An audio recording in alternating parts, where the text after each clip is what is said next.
What's up, Doc? What's up, Doc? I gotta make a protein shake. Oh, we're already at 14 minutes. Dang. Alright, I gotta make a protein shake real quick, and then we're doing it. What's up, Doc? Enable news. Why not? Make a protein shake. Oh, we're already at 14 minutes. Dang. Alright, I gotta make a protein shake real quick, and then we're right to it. I'm ready. I just need a protein shake, and we're good. Oh, we're already at 14 minutes. Dang. Alright, I gotta make a protein shake real quick, and then we're right to it. I'm ready. I just need a protein shake, and we're good.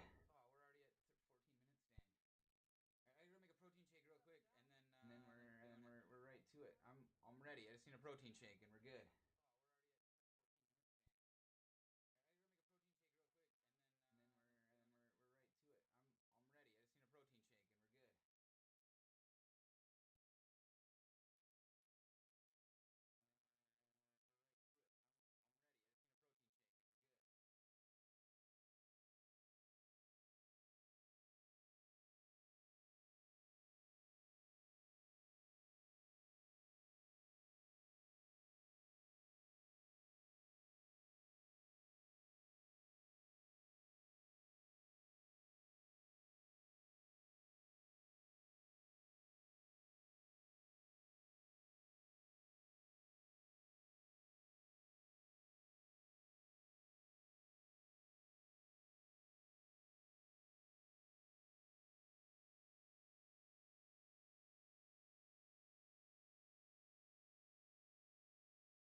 Welcome in, holy crap, let me read this. X-Hollow. We're gonna call you X-Hollow, because that's what I see. X-Hollow no beds to by X. X-Hollow. Good effort. Call you X-Hollow, because what a mouthful of a name right there. Good username. Good effort. We're here. We're starting. We're ready. What a mouthful of a name right there. Good username.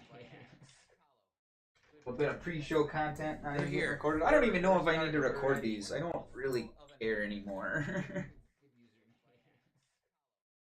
I feel like maybe for a clips show. I don't even know if I need to record these. The only way I'm gonna actually get views on YouTube. Now, do I have to like do a whole clip channel, or is a clip show just fine? The only way I'm gonna actually get views on YouTube.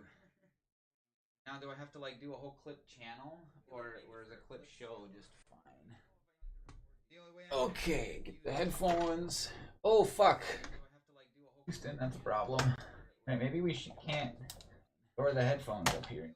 Okay, get the headphones. Jeez. Oh fuck! I stored them like on my curtain rod, and when I went to take them down, now my curtain rod literally just fell off, and it's holding up my studio light. So like, jeez. Oh fuck! I stored them like on my curtain rod, and when I went to take them down, now my curtain rod literally just fell off, and it's holding up my studio light. So like, flip.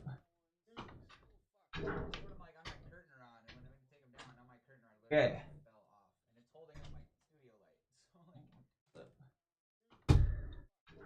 Get everything plugged in. Oop, I'm right by the microphone. It's so loud. Get everything plugged in. That's all pre-show content. It's not even being recorded. Won't ever make it to the clip show. That's all pre-show content. Oh, I'm fucking in my own ears. Why? YouTube, why the fuck do you do that? Oh no, shit! Oh, good. Thought we broke everything. Oh, I'm fucking in my own ears. Why? YouTube, why the fuck do you do that? Oh no, shit! It's not even YouTube, it's Kick. Okay. There we go.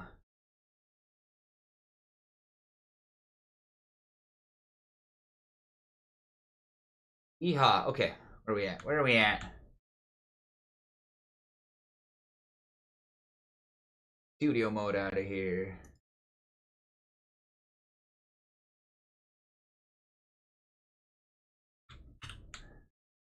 What's up, dragons, drakes, wyverns, limbs, gamers, everybody else? It's Thursday. Driving a truck.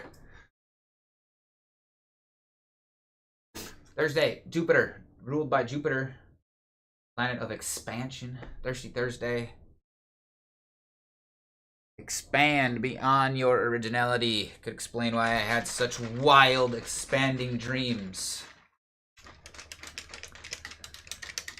Get yourself a dream keeper or a dream log book to record your dreams. Maybe it'd be better if I added some prompts to the book. Check them out on Amazon.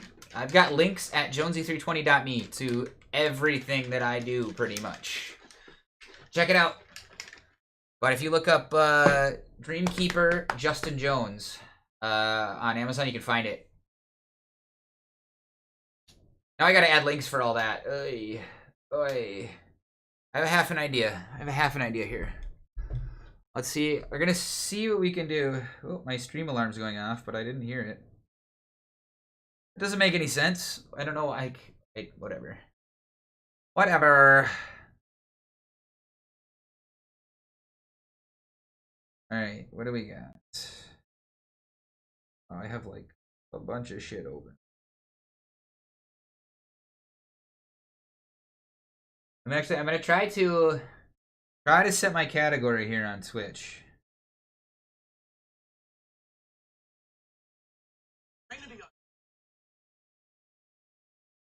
Why do they like? I can't stand that Twitch autoplays videos when I log in. We have creator dashboard.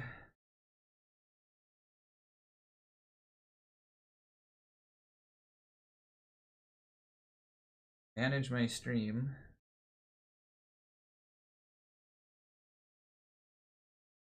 Unstable? That's telling me I'm unstable. Why are we unstable?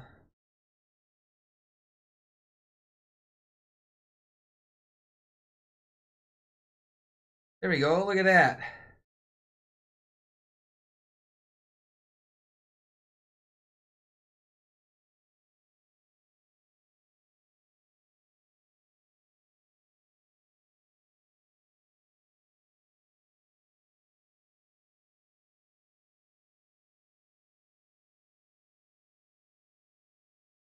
I don't have any content labels.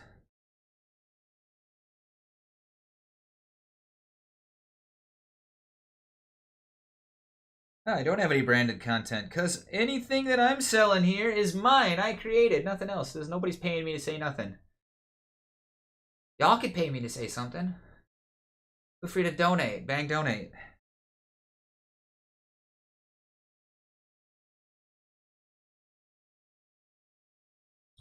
I'll chat out. Alright, now that I did that, what actually I could do is just open the Twitch app.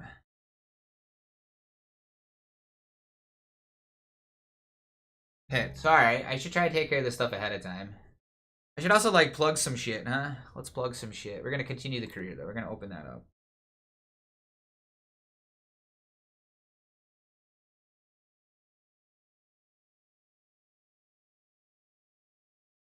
What's hidden?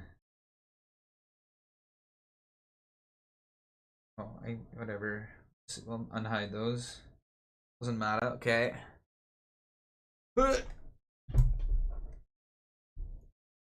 Got it up everywhere else. Okay.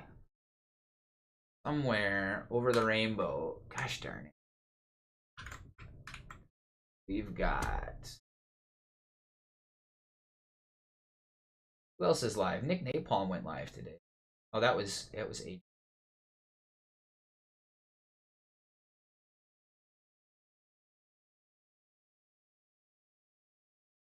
And then I need the YouTube link. All right, we're getting through this. Again, I try to take care of all this stuff ahead of time. Got a couple of views on YouTube already. Thank you so much, everybody.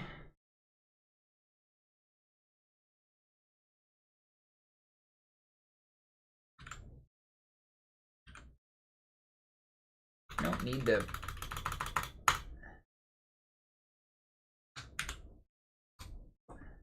Drop it in there. Drop it in there.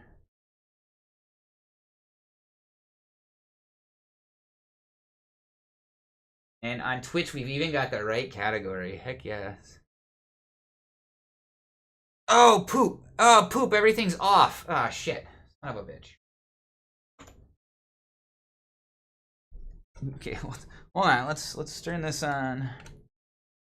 This might work. This might not. We'll see. Oops. Man, I got everything like plugged in, but I forgot to turn everything on. Actually, I didn't plug the extra shifter in. Oh, sorry. Amateur hour here. We even started the show already.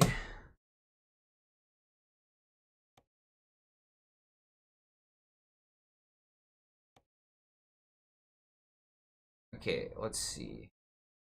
All right, it's there. It's there.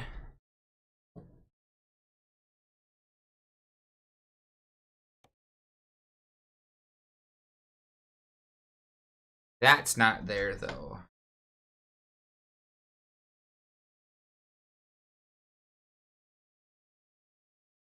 We might have to quit the game anyways. Okay, hold on. We gotta quit quick. Wait. Yes. We'll load it up again.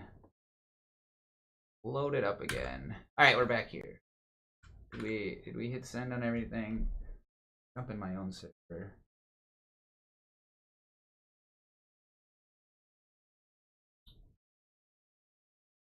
Bunch of shit.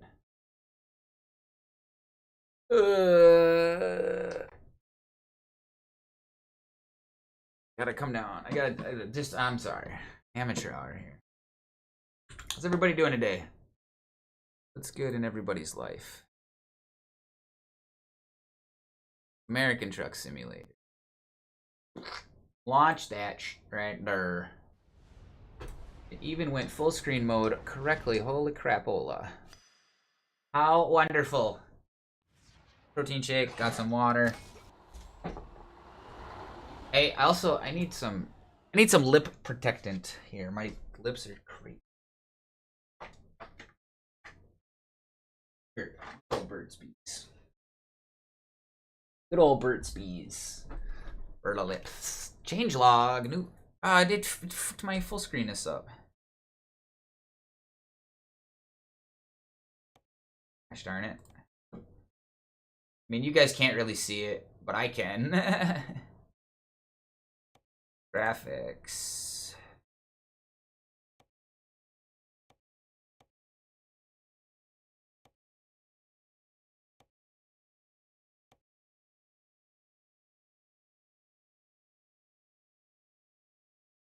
They got everything just like maxed out. Okay, sweet. We should be good here. Should be good here.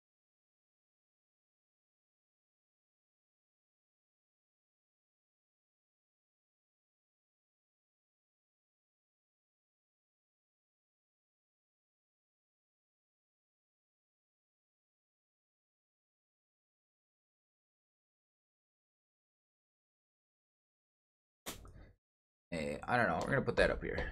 Fine. Fine. What are we doing? Oh, we're just free. We're freewheeling it. We're bobtailing it. Where are we?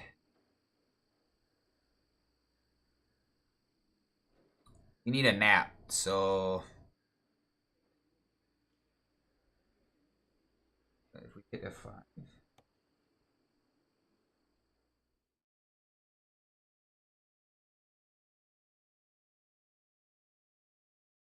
Where are we? Well, we can. There's all kinds of stuff here. Welcome, Black Cat. Black's Cat. Looks Cat. Feel like it's on the wrong side of the road here. Okay, we'll go to there. Welcome in. Oh, and welcome in, Judy Ranks. Welcome, welcome.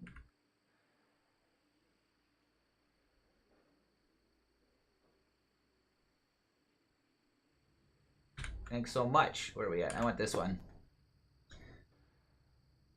Uh-oh.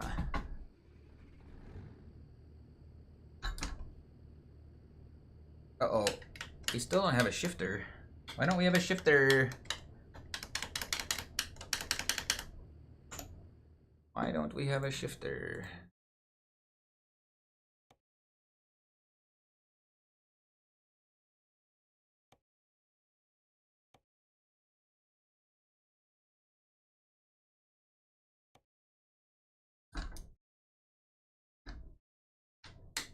Shit, okay. Well, that's different. We have this shifter. Why isn't... Oh. Okay. Well, that's because I'm being silly. I never plugged this in. I didn't even have my shifter plugged in. Here's the way it plugs in. Oh. Okay. Oh. We don't have an 18 speed. Oh, that was my issue with this truck, is that it's only like a 10 speed. So I might as well, like, do I run it at Eaton 10 speed? Because the truck only has 10 gears? Or is it a 13 speed? Give me one. Let's see here. Watch it.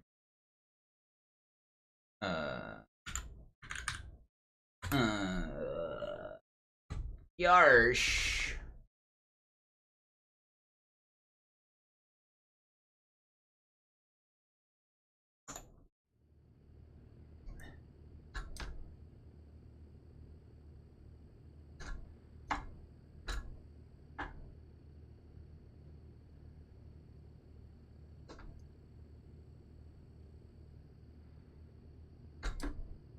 Reverse.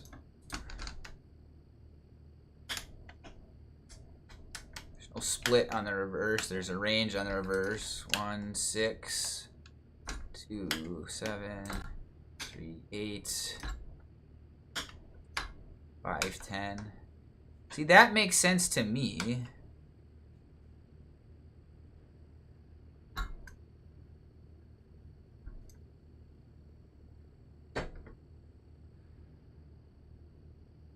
It doesn't have that gear.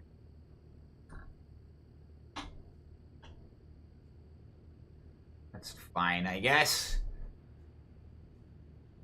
I would like to... Why is it so difficult? Why is life so difficult? And with... Why the f is that the default?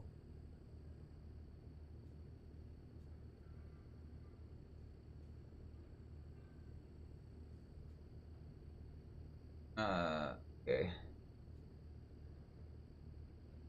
I'm curious what the let's see what the 13 gives us. To me, this is enjoyable. Putzing around with this stuff. Messy Betsy. My turban ain't turban. Gear swatch oils out, I reckon. Turbine ain't turbining.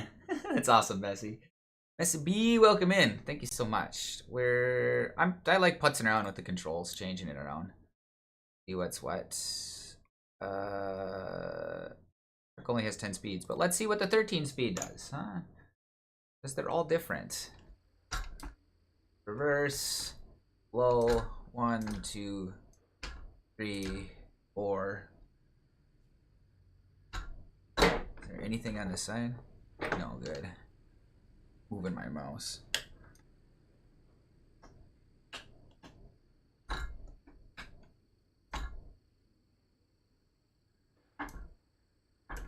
Six high is what we got. Let's see, 1, 2, 3, 4. So I get a low. I might as well keep the 13 speed. It'll roam by a lot of settings, but I get shocked when people never check them. Yeah, that's like the issue I've been having with some of the server stuff I've been setting up. They're just an insane amount of settings. I got a back window though, that's nice. I really like this old truck.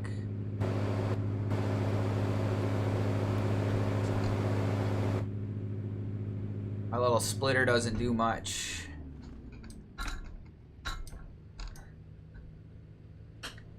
Okay.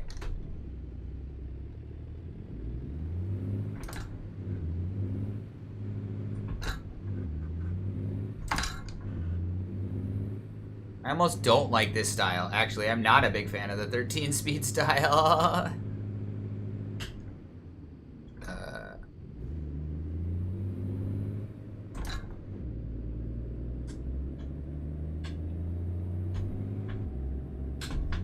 Oh, it gives me the split, so maybe we do have a 13 speed. I don't really know. Maybe I'll put it back to the 18 speed and see what we can see.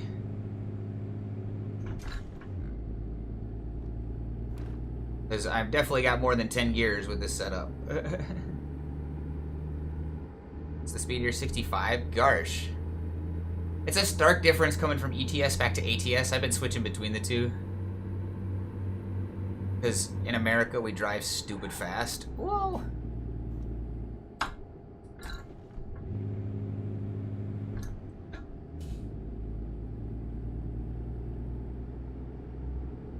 Going to hit a rest stop so we can then pick up another load, because otherwise we're going to need to sleep on the load and whatever. Plus, I didn't see any like super hot loads. I didn't even look, to tell you the truth. Of course I didn't see any hot loads.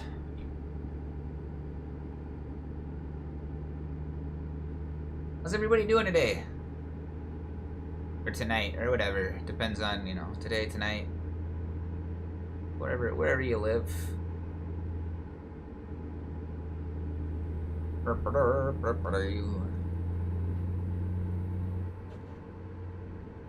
I have a Jake break on this? Been productive a bit? That's awesome. That's how I feel. It always feels good. Still getting started. For the most part, I woke up, checked the time. I was like, oh sweet, I got like 3 hours till I got a stream.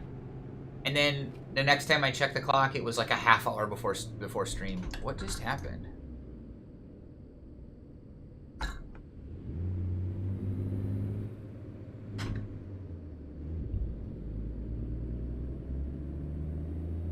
Did it really want me to hit those split gears?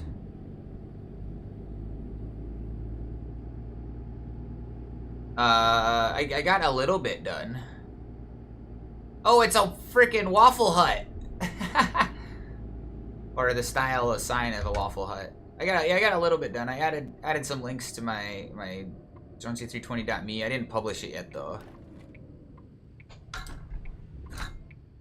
One is fine. I didn't really need to come to a complete stop. What kind of crap is this? You gotta stop on your way into the truck stop? That's malarkey. Pull off the highway and have to stop. Alright, we got a full tank of fuel. We need to go park there and sleep. This one's first.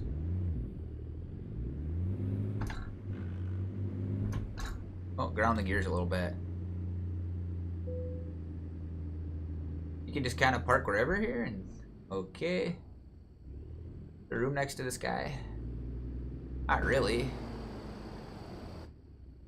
I'm just gonna like...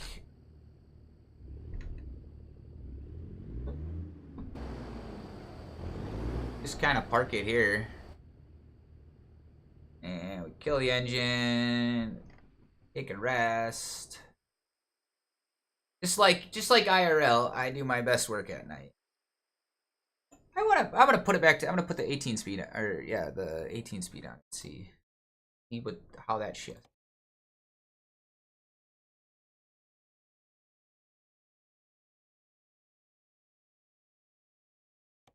Speed. Let's see which ones it gives.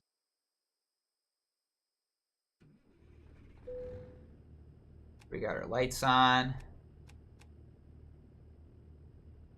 So reverse.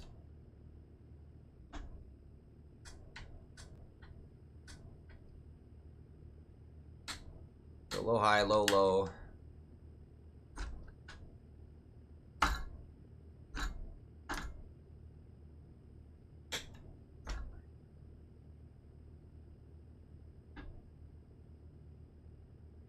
Now I feel like I have less gears. I don't have a 7 or an 8 or a 5 even.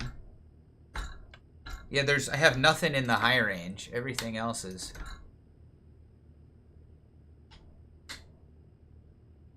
Interesting. That's wild.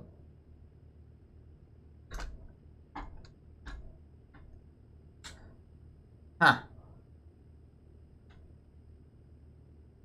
Guess it makes it a little easier. Well, we're gonna need reverse anyways. Oh, I gotta pick up a load. Let's check the ops. Let's take a job here. Where are we?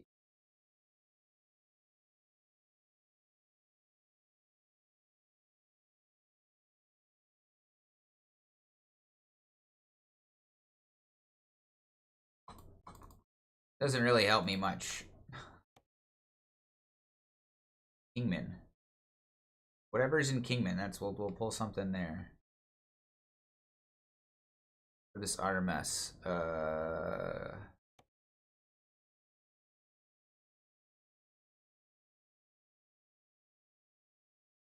Which Kingman?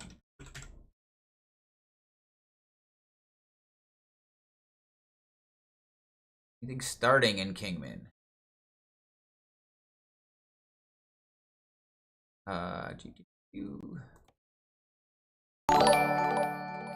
Nothing looks like it. Hey, thanks for the follow. Sakeko. Appreciate that. Thank you. Helps with the goal. We're at 78 now. 2 more before the end of the month, and we'll hit our follow goal. Either the counter was off, or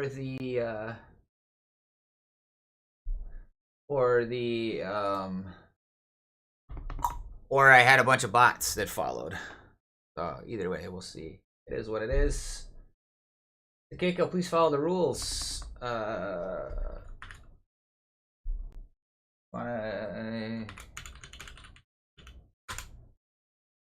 There, feel free to join my Discord server.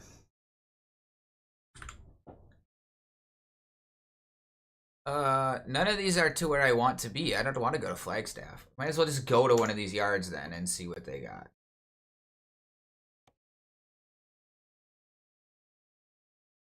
And we've got to cross most of them, so we'll go here. What? That doesn't make sense. Doesn't make sense at all.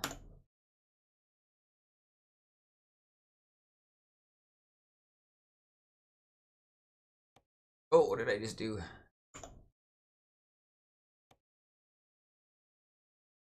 I don't know which transmission style I like the best right now with this truck. I don't really like any of them, to tell you the truth.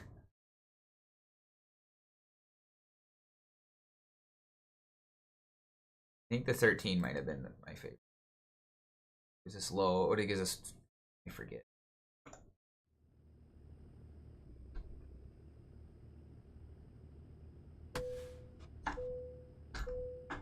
Oh, because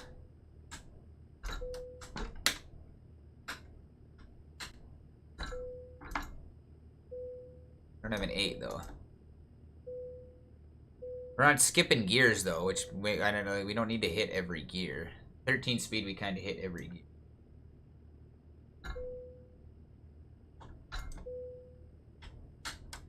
Single low. Yeah, whatever.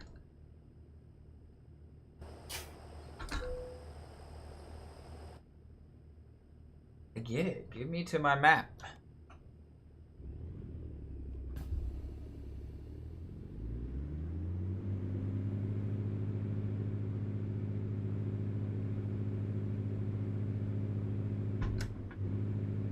Oh, we don't get to split it. Okay.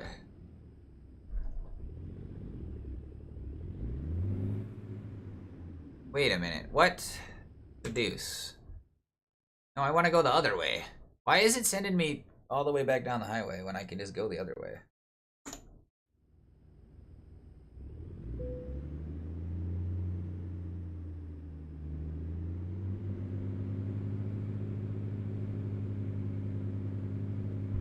Forget the blinker.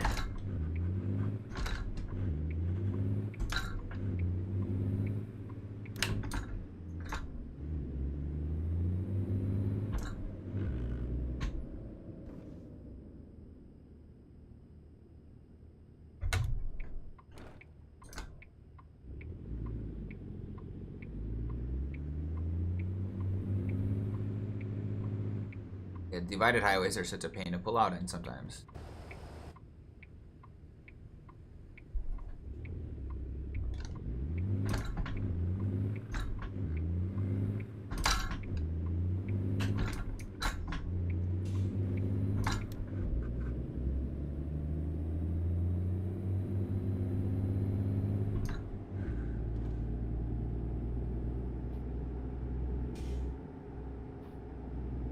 Whoa.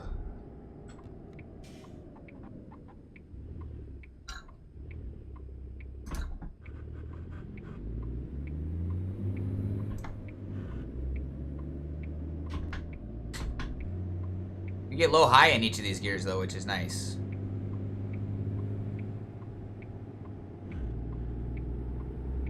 But we are, once we get to high range, we are skipping them.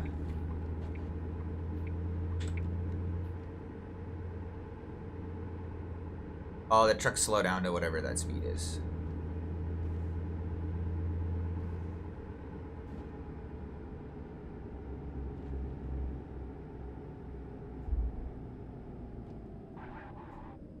Jeez, just lock them up. Just lock them up.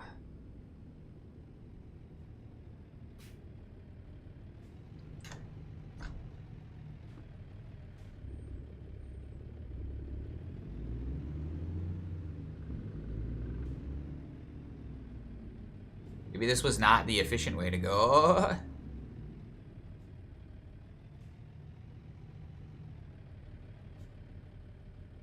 Gosh darn it. We like just started and I already gotta go to the bathroom. It sucks. What the fuck is going on here?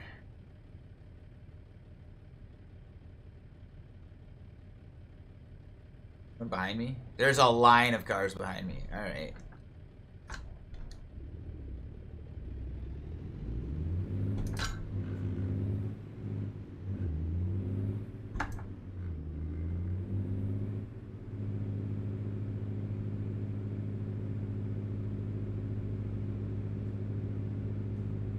it was one of those. Kingman discovered.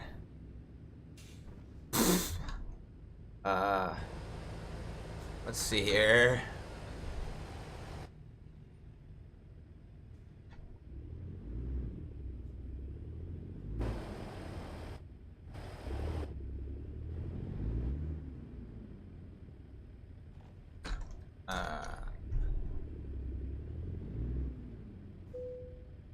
What is this? Let's see what they have. There. This job. Let's just take this job.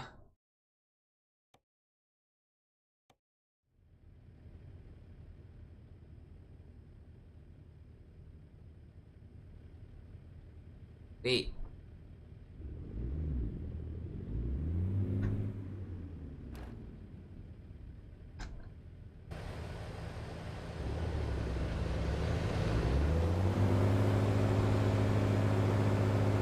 Maybe that's why I didn't see any Kingman on the job map, because I hadn't actually discovered it. On to California we go. Yeah, buddy, let's go.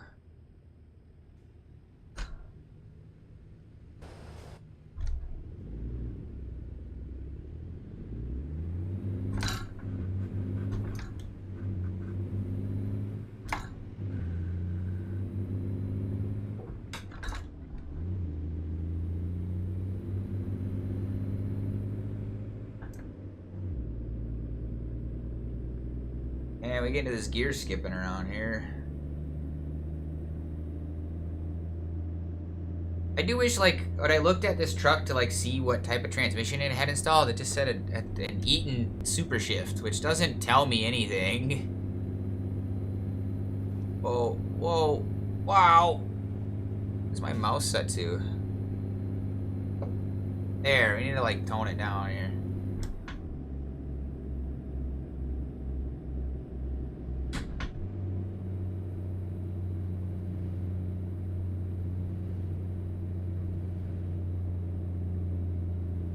On.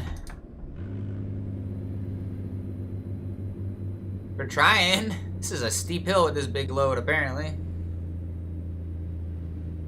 Oh, it's wanting you to. Oh, it's having me go turn around. That's silly. I'm so confused right now. What the flip? I should probably just like pull over and look at what the. I'm gonna pull off the road here and figure out what the fuck is going on.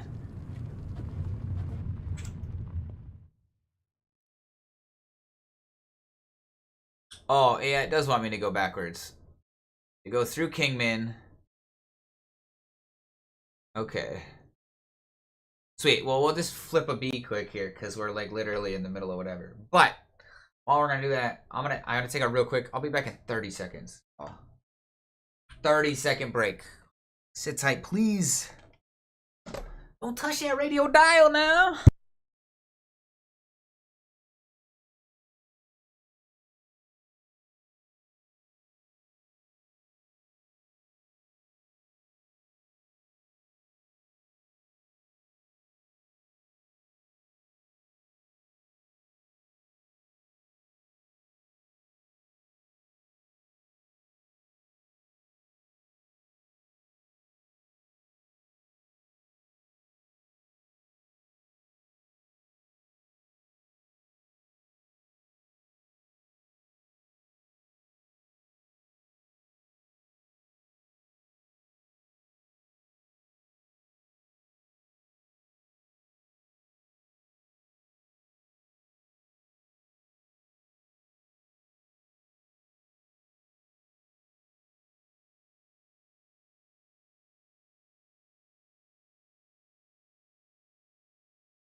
Told you to be quick. Told you to be quick. We're back already. Fixing my pants. Gotta snug these ones up.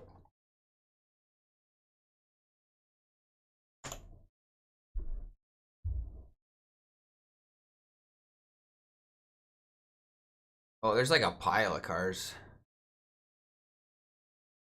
Might be dangerous to try and turn around here.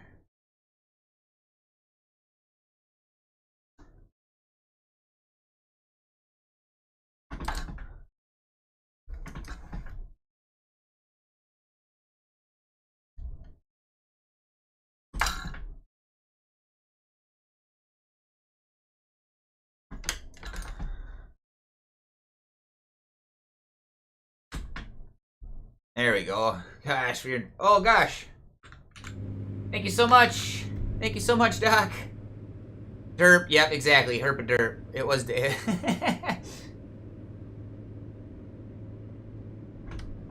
What's up, Doc? I'm doing all right, man. How you doing? What are you up to?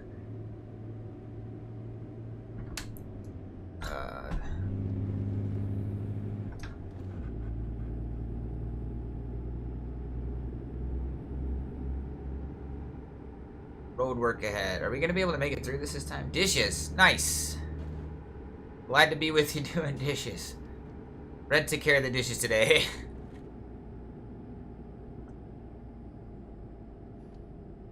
There was a pile of them. I did some dishes yesterday.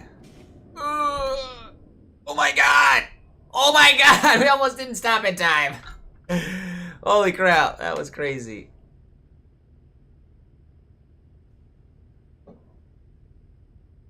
There's already a line of cars behind me too. Holy moly. How close were we to that? Oh, okay. It felt really close. To me, that's dangerously close. I don't want to be that close to another vehicle. Holy cow. Gotta lock the parking brake until we go. Oh, they're starting to go. Gosh, thank you. Yeah, perfect stop. Sure didn't feel that way.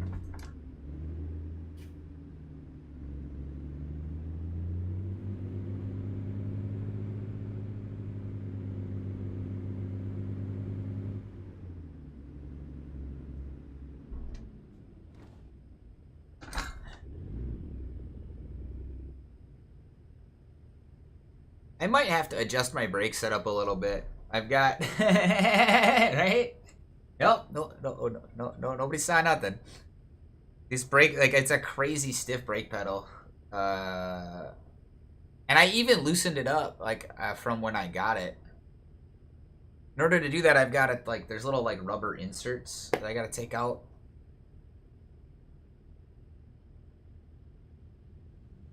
I mean, it works great for racing, so that's the thing. It's like, I use this wheel for this game, for these big truck games, and for racing. And I use the other wheel for SnowRunner.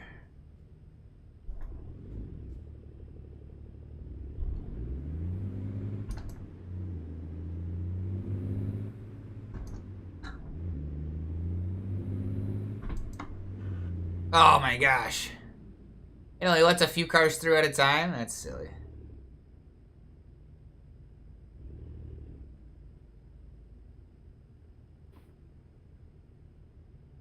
Only make it to 4th gear every time. Hey. How many low gears do we? Just one. And maybe the 18 speed does work better. Who knows? Maybe I could just, like, look up what that actual transmission has.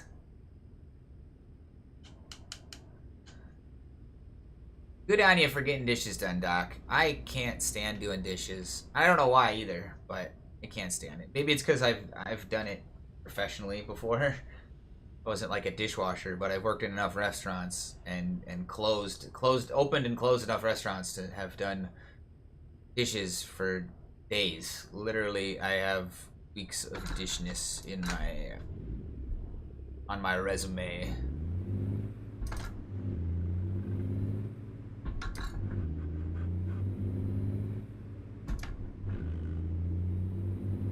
How did they get up to speed so fast?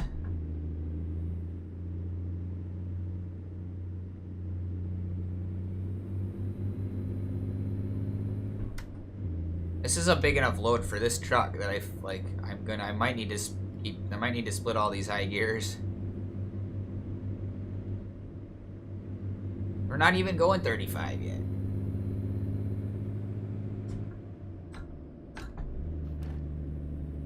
Yeah, I definitely have to split the high gears. We're gonna have to hit most of these gears.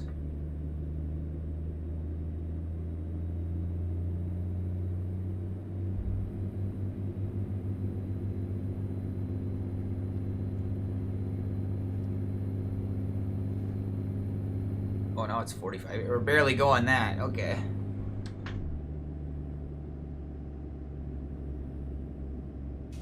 What are we on? Route 66? Route 60 something.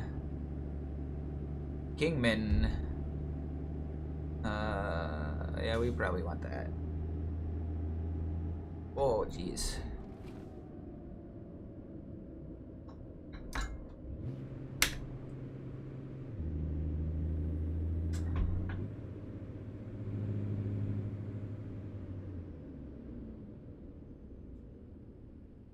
I don't know how we don't have a Jake break in our freaking thing.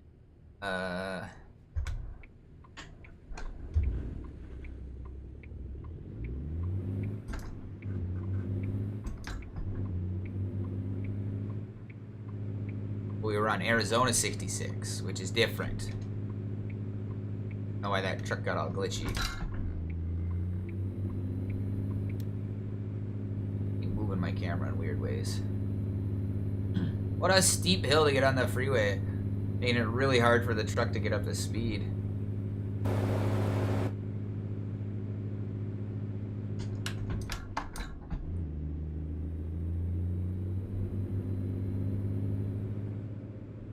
I like can't even see my mirror. I have to turn my head to see my mirrors.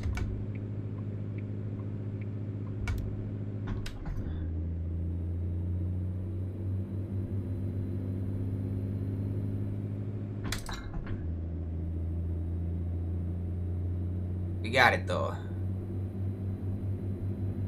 And having music figured out for this would have been nice. I've got music, but kind of boring for y'all. Actually.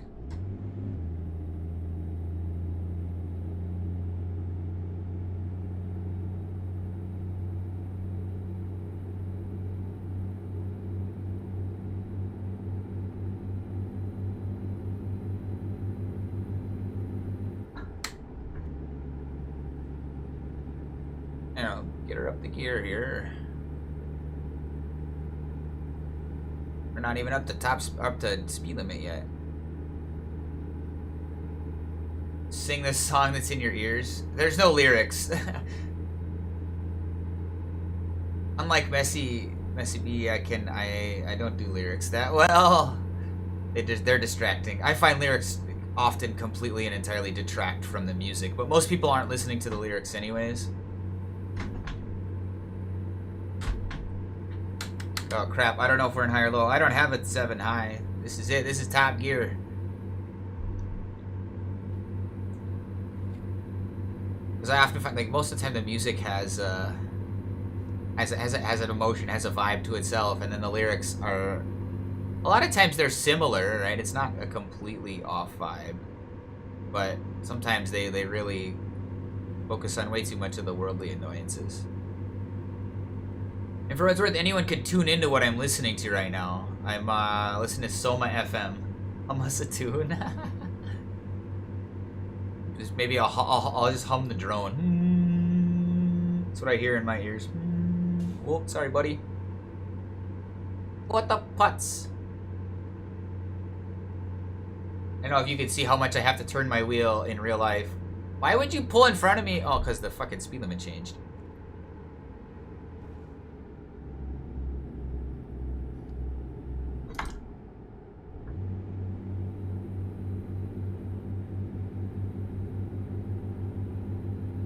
What? Oh, it's a 55 minimum? I don't get these road signs.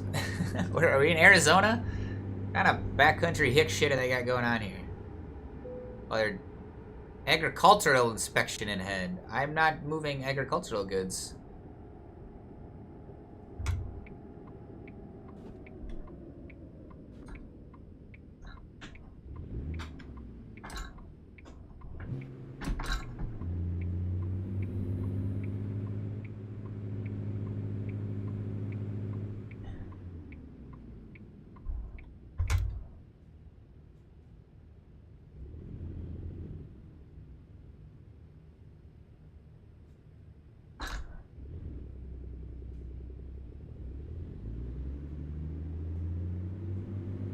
I do. It feels like I'm driving a real truck. The noise is identical to how they go and when they shift and all that. I love it. I love this game.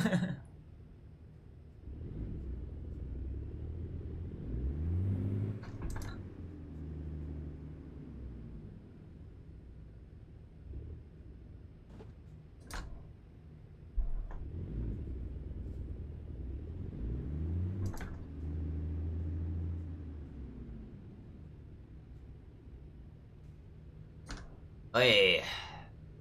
I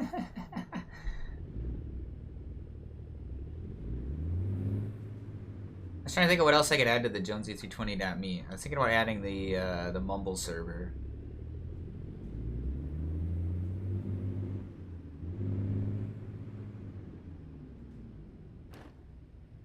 Yeah, I believe it. I believe it. Part of what makes these, like, yeah, that's what makes these games immersive. Like, playing this with a controller, it sounds awful.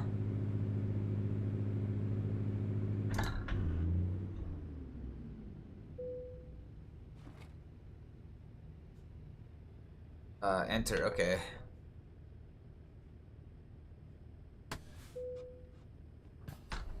I don't know if you can see the truck shifter I got. Not right now. Oh no.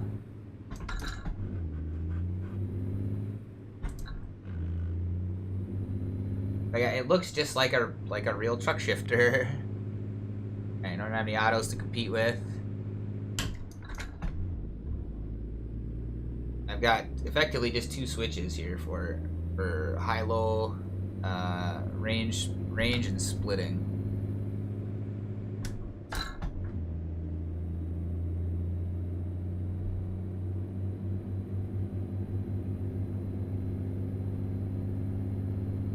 It's the first time I've had an agricultural inspection in this game. I've had several inspections in the games.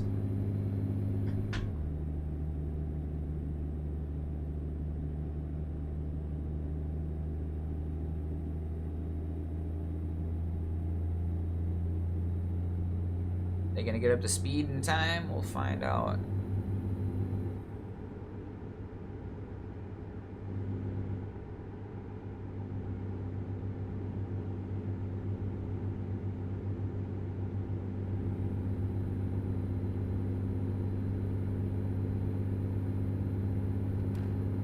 Wait, is that a speed limit of 70, but trucks have to go 55? That really doesn't make... I mean, I guess I can't really read the signs. I'm moving too fast.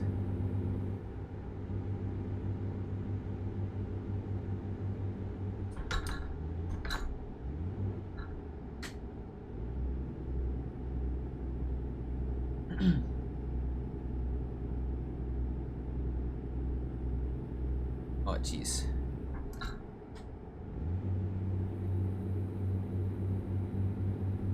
Oh, jeez.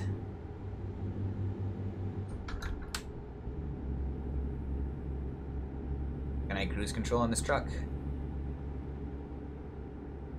Yeah. I don't see anything on my dash to indicate cruise is on, but it works.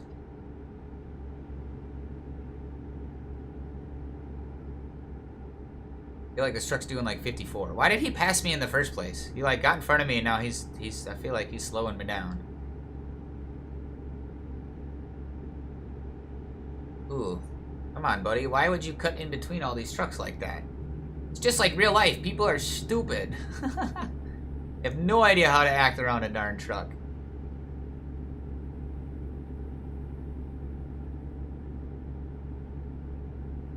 I don't like being this close to this truck.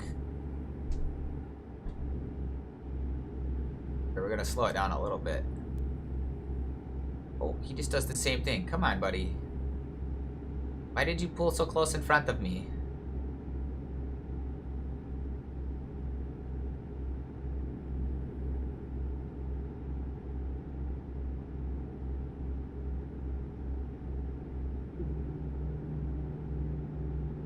Hey.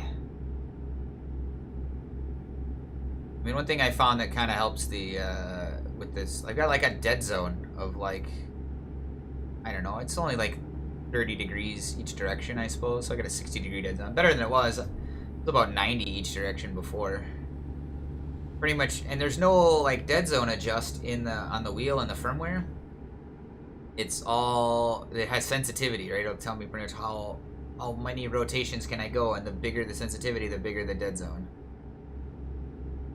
And when I looked online, everyone was like, "No, dude, it's the game," and I'm like, "No, it's not the game that I'm using because my driver doesn't see it either."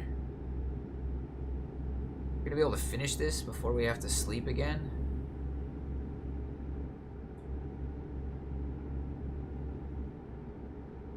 Alright, we're almost far enough back. They're definitely not 500 feet behind him like we're supposed to be, but... And he's not going 55. I think he's going 54.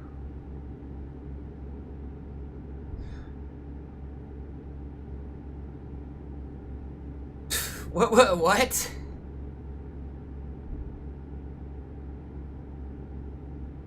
What the deuce, people?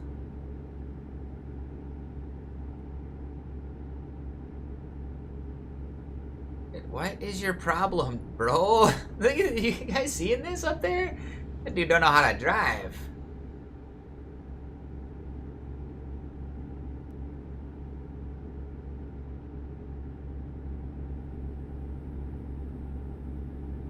Yeah.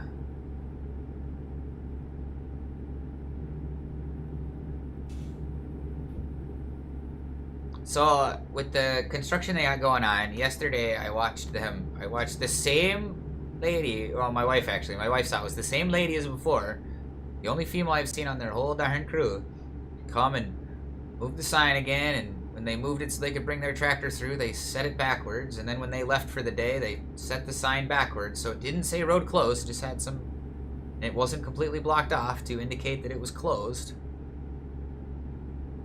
And then the company that like owns the signs came out. They always contract that out to a company to just do the cones and signs and junk. And that company came out and fixed it. And then today when I woke up, this afternoon when I woke up, or afternoon locally, when I woke up today, it was moved in a way that you couldn't see the road close sign again.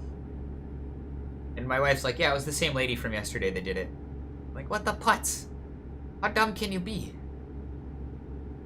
So I went out and I moved the damn signs. Like so it at least says that the road is closed, so that people when they go by it, they're aware that the sign says it's closed.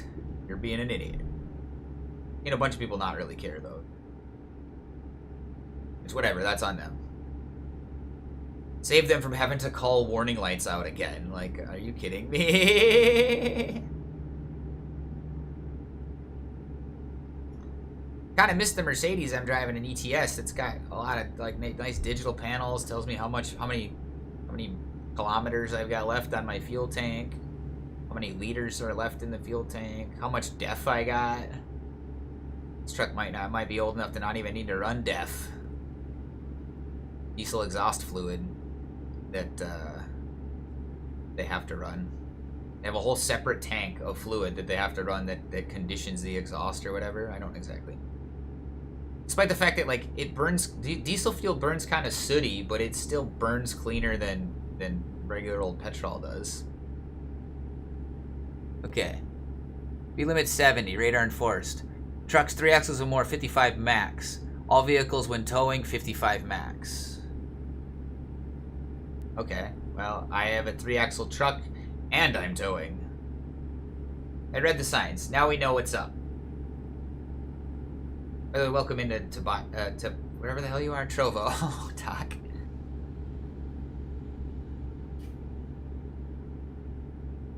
I had a random ad on Discord from a streamer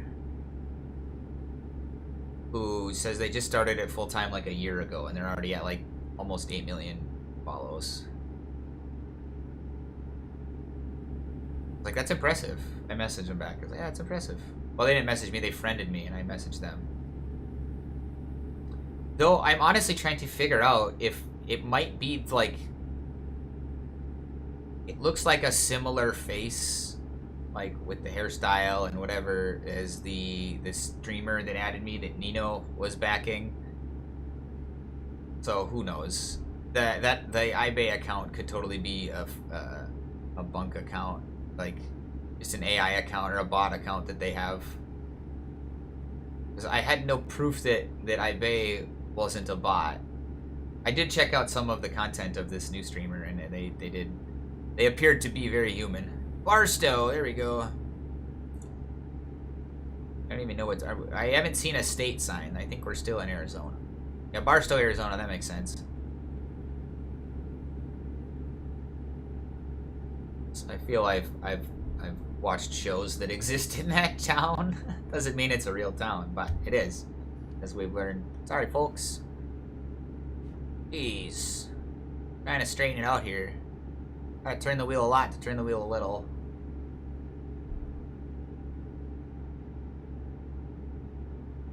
And if the wheel were, like, responsive like a real wheel, it'd be good.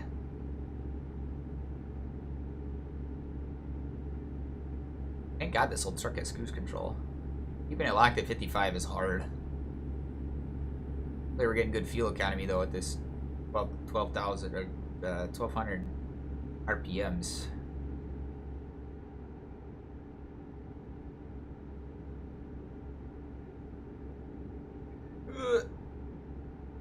Already sore. I sleep with like a heat pad for at least a little bit. Don't lock me down.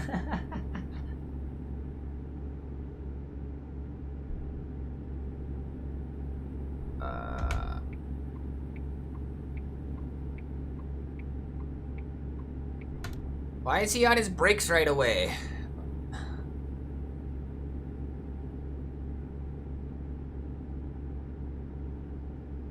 Bakersfield. Need to go towards San Bernardino here. Don't lock me down. Get that cruise control off here. What do we got going on?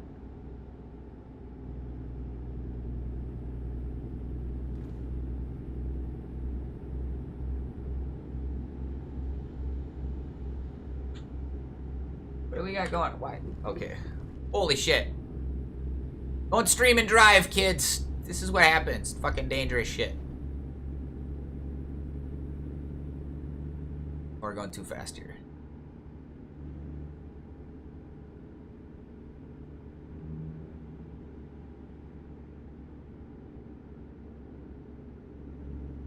There. Get the cruise control back on here.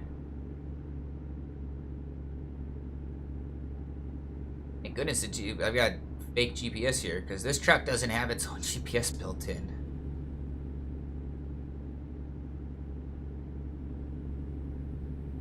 I have the right of way. What is your fucking problem, buddy?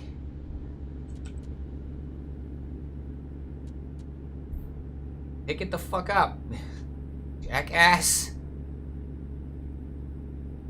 Time I'll lay the horn on you.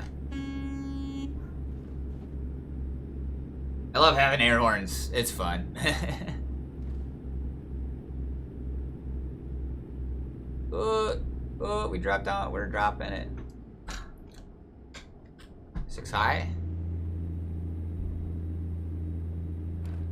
Brooks, I am using the right lane. Oh, that's why we're going up a hill.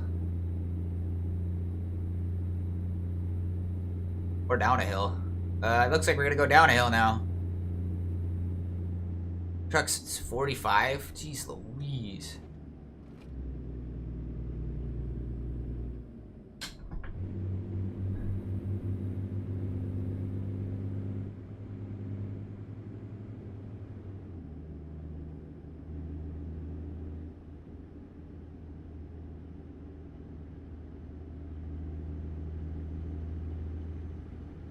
Is it because we're going down? Watch downhill speed. I'm getting blown away by a fire truck.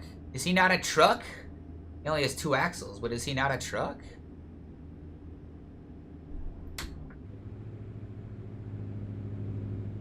I don't have a Jake brake in this truck. Just gotta run it high so that...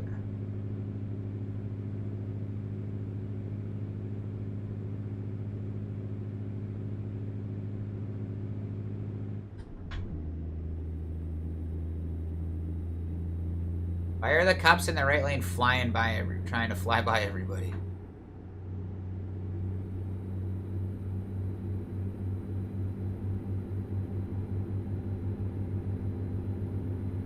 Oh, wildfire. Oh.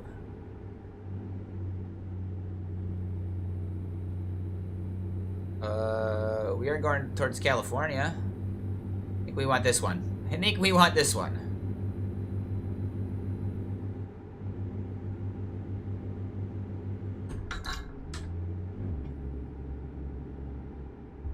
Cruise control again.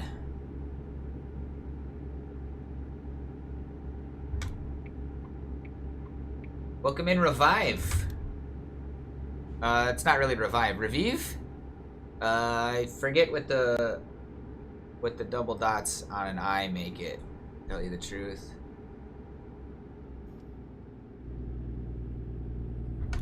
Welcome in either way.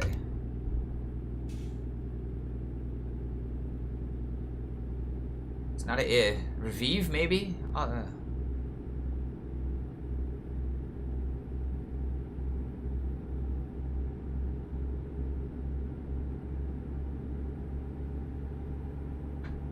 Pop that cruise on a little bit. There are cops sitting there in the dark? No, it's a bush. Put our brights on. That only kind of helps. That only kind of helps.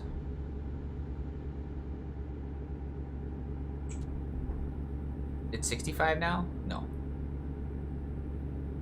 Just watch for a wildfire between dusk and dawn. That doesn't even think the wildfire exists whether it's dusk, dawn, or otherwise. What lane does it want me in? It's telling me. Can't really tell though. Wow, in LA! We want the left lane, okay. Boy, jeez, people.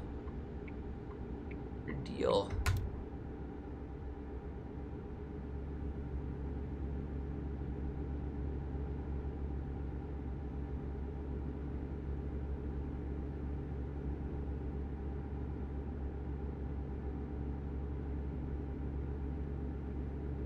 Still here, Revive. How you doing? How's your day going? How's your night, evening, whatever time of day it is for you?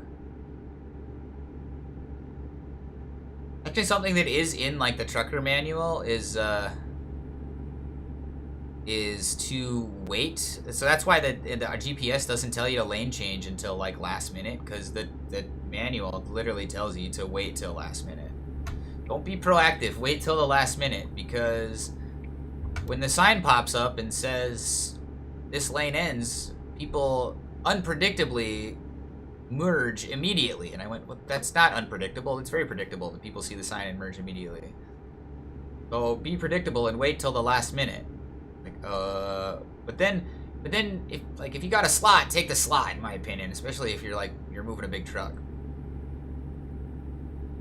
But even for the last couple of years, I've put effort into trying to make truckers' lives easier when I'm driving down the road, giving them the space that they need, and leaving plenty of big gap in lane change situations, so that any time a big truck needs to pull in, there's plenty of room to do it. They don't even have to guess. They're just like, nope, there's room there. I can pull in front of that guy. Almost there. Only another 86 miles to go.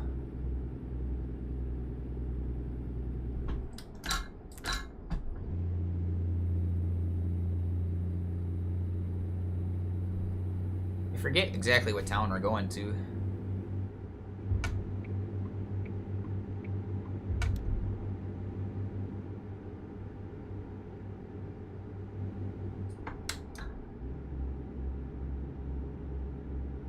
Going this way.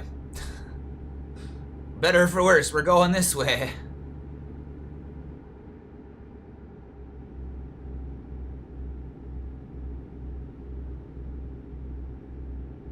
Yeah, the mirrors in these old trucks are not as nice as the newer trucks.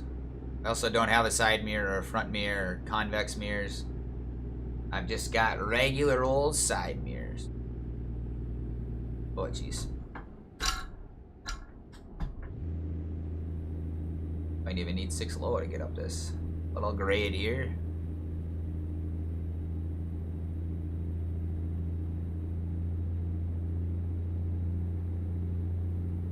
Oh no, we're probably gonna need to sleep again before we get this load delivered.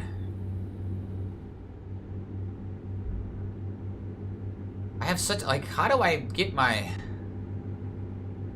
Port Ukraine? Interesting bit there.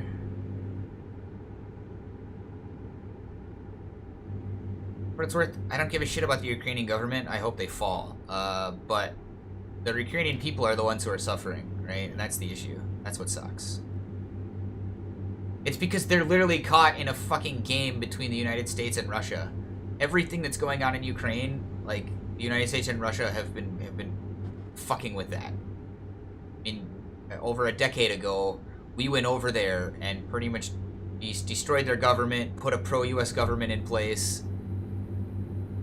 And then, from my understanding, the two breakout regions that started this whole thing, there's been conflict there for like 10 years or more.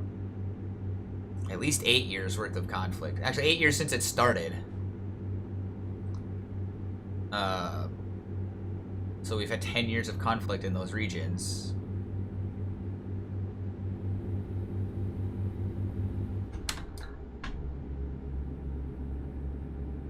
Don't need to get political, but whatever. I guess I don't really have topics. I don't really have I will or won't talk about this. I'll piss people off. I'll talk about politics and religion, and by the way, all your religions are myths. Mine included, which I'm aware that that's what religion is. Religion effectively is just to fill in the blanks of the things that we don't understand about life. Oh, I'm going way too fast. Got a bing. I'm driving, I can't type. Okay, well, I got a wifey's asking about dinner.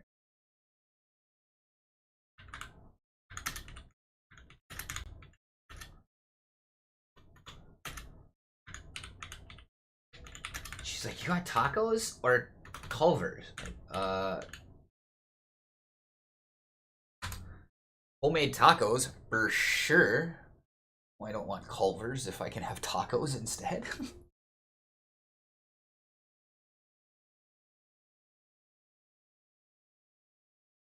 Or are you watching a movie, Doc? I mean, you're probably not watching me if you're watching a movie. The streaming. Oh, no, you're streaming. Awesome, getting some stream in before dinner or after dinner.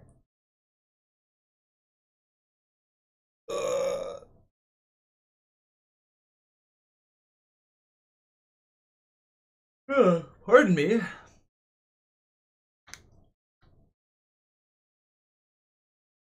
Pardon me. What's popping off here? I hate this. Oh, there's all kinds of stuff. Oh, some PoE2 news. Oh, because we're sub to that. Okay, where are we at? Go back to here. Go back to here. Go back to driving.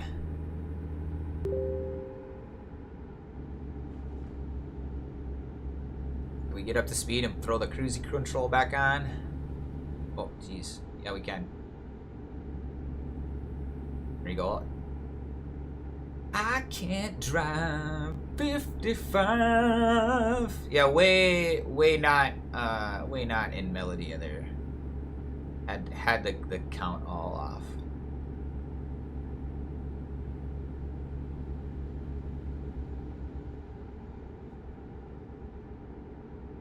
I'm curious what the speed limits were on the roads before that, right? In the 70s, one of the president was like, all right, the maximum speed in this country is 55 because of the oil crisis, right? Fuel was just too expensive. It was their way to save fuel or to, prevent excess fuel from being spent. Oh, interestingly, does the freeway end here? At least for my... we'll hang out in the right lane.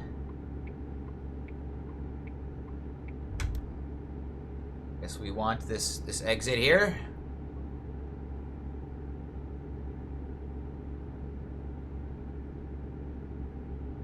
Taking the Seacliff exit.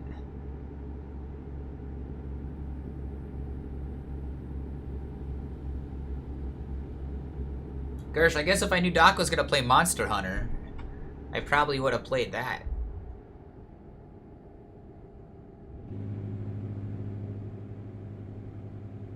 I don't have a freaking jig.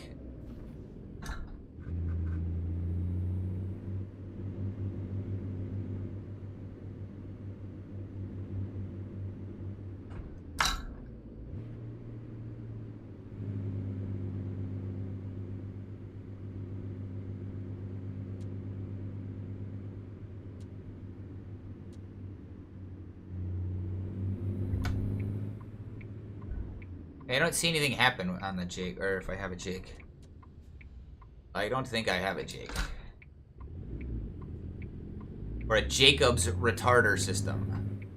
Or Jacob's engine brake, I think is what they're technically called. They actually don't like that all the signs say Jake brake. Well, that's a train. Cool.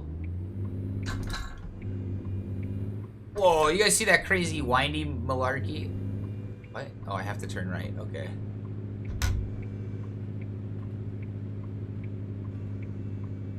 Fire station. Oh, we weren't fast enough. Now we gotta wait for the train. Oh, it's a passenger train, it looks like. Oh my gosh, look at that.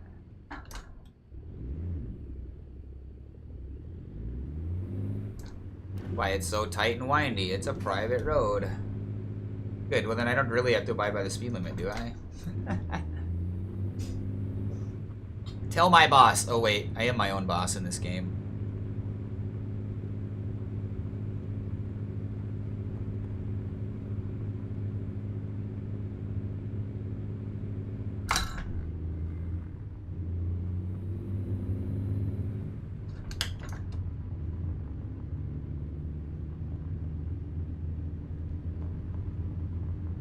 We might need to deal with that tree.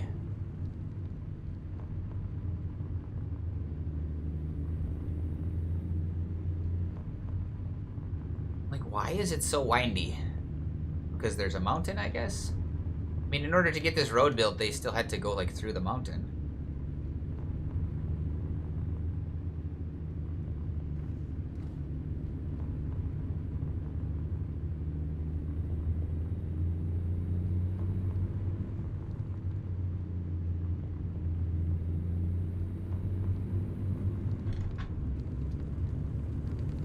Oh yeah, I thought I was gonna need to sleep. No, we're good. We're good. I'll get this load unloaded and then I'll see what they have for loads. See if I have enough time to pick up a load here and then sleep. I feel like we're way out in the middle of nowhere. There are not other companies here. You might just a backhaul from these guys.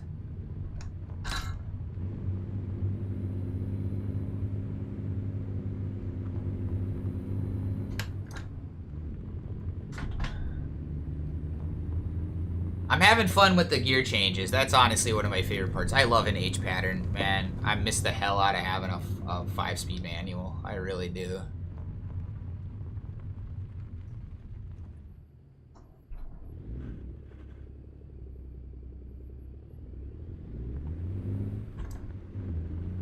Gallon oil. What a name. Is the EU equivalent liter oil? And you could make a couple of different puns on that, honestly. Alright, where do you want it, bro? Oh, sweet. That's easy enough.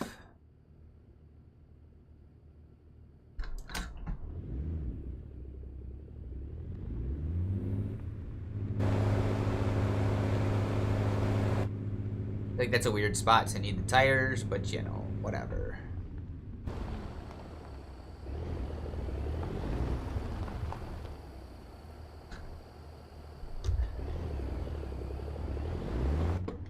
There's a fence here we're gonna have to be mindful of.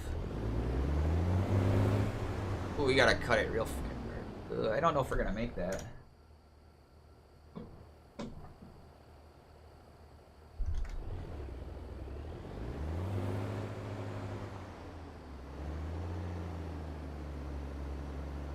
Crap.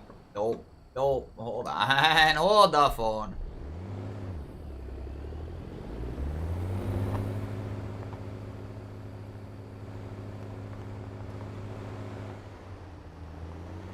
I actually have another, it's not really a game, it's more of a training tool, but I paid for a truck backup training tool to get better at this.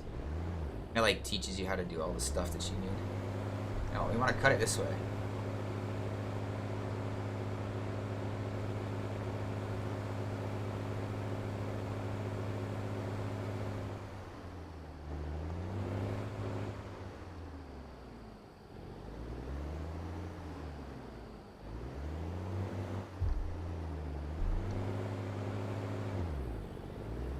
Oh, dang it.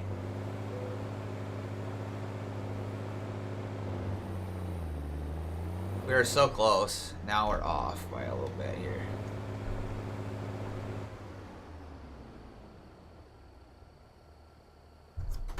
Yeah, buddy. That's all right with me. I don't care if my truck's straight. The trailer's pretty darn straight. An hour drive, 90 gallons of fuel. Holy moly.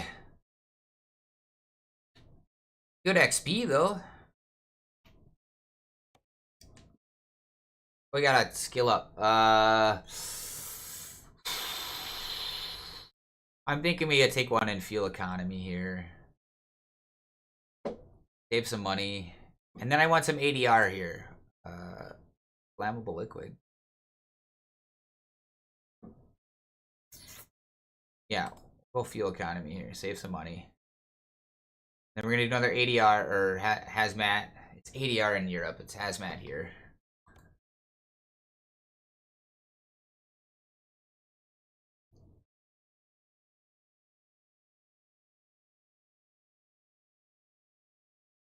It's Wednesday. Oh, it's Wednesday morning. Oh, we could sleep. It could take us 7 hours. They need it Thursday by... They need it in 23 hours, give or take. 23 and a half. Yeah, we can take this job and sleep. And head up the coastline of California. Oh, shit, yeah. I'll take that job.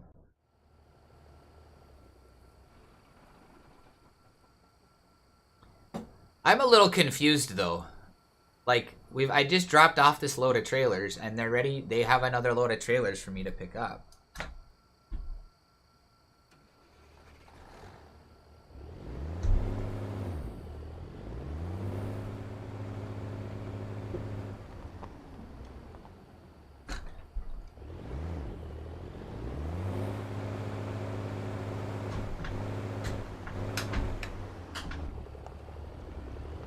And the trucks that have a proper 18 speed and you've got three reverses, it's pretty dope.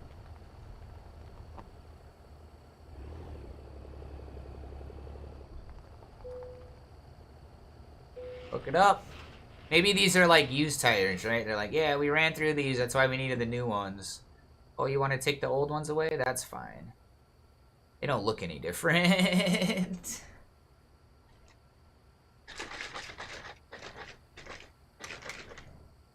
We do need to find somewhere to rest, though. Oh, there's piles of stuff here in Oxnard. Just outside of LA here.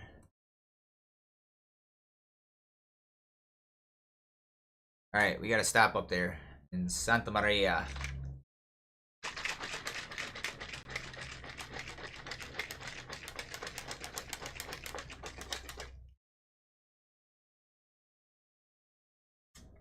Ooh, 2 hours? That's a long time. But for what it's worth, IRL, I could do that. Oh, I gotta sleep. 2 hours? Okay.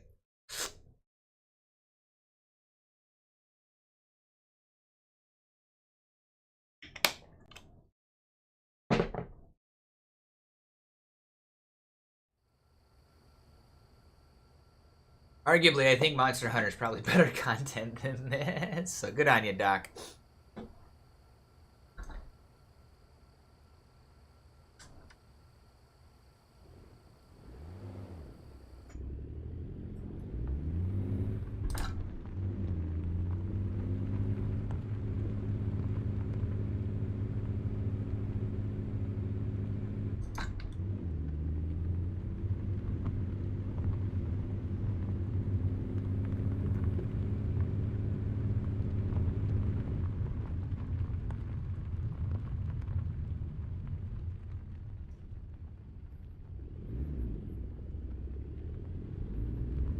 Doesn't the 25 maximum speed already mean it's the 25? The speed limit 25 means the maximum speed is 25? They're really not making any sense with their signs here in fucking California. Like, the limit usually means the maximum limit. I mean, unless you're in Minnesota, right? And then it's 5 over, whatever that is. And you can still generally get away as long as you're not doing 10 over. I don't know. I've been pulled over for doing 74 and a 65 because I passed the state trooper.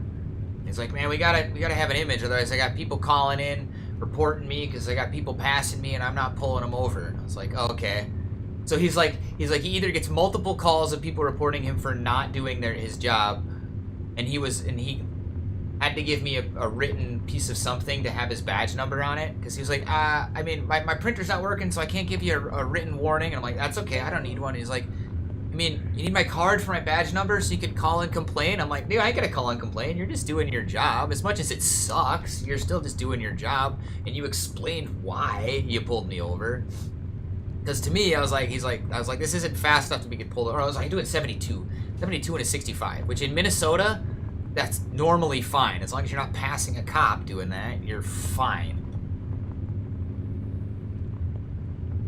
I've only ever been pulled over going that low over when it was like a snowstorm, and they're like, yeah, we don't want you to go on this, keep it a little closer to the speed limit. Oh, we got some low visibility out here.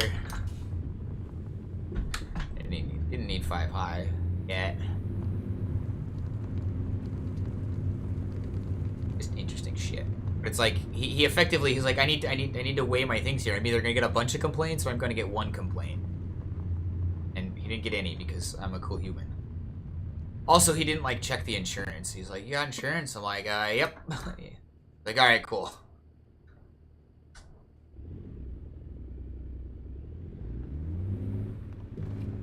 I could barely find my ID. Yeah, we're getting real close to needing sleep here.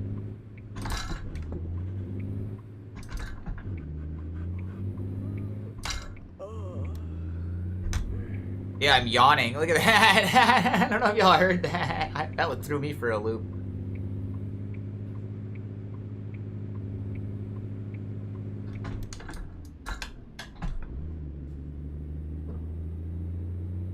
I know, we're working on it.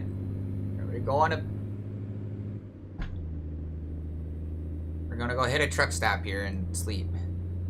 Hopefully we get there in fucking time and don't get a bunch of tickets. But the solution is to go the opposite direction, and I don't really want to go the opposite direction.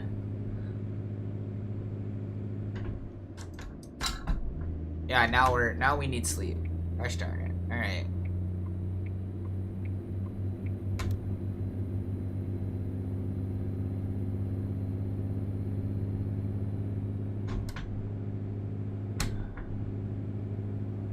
What the hell?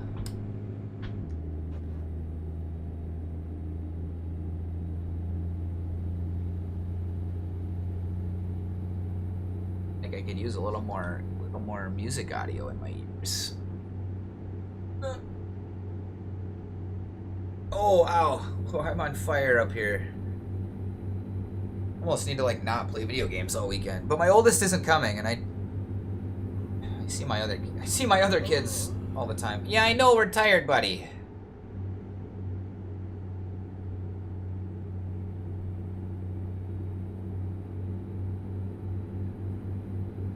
I mean, it's not like real life where I can literally just pull over on the side of the road and sleep.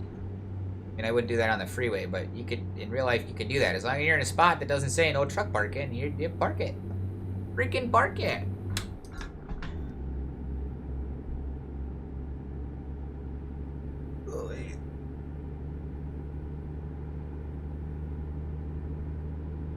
You can only park in, like, designated truck parking spots here.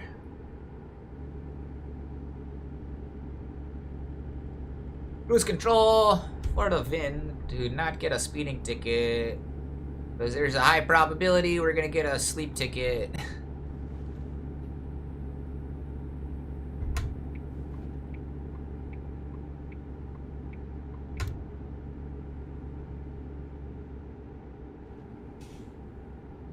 Whoa.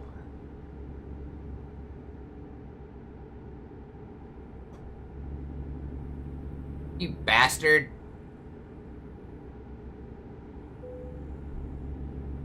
Yeah, I know I'm getting tired. Alright, fine. Fucking bastard.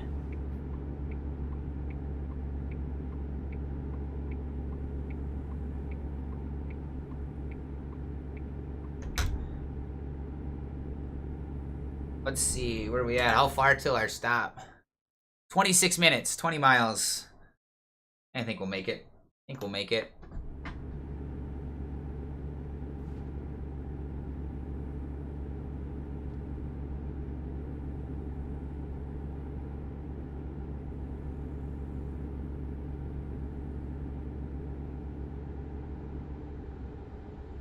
Don't have a whole lot of choice but to make it, really.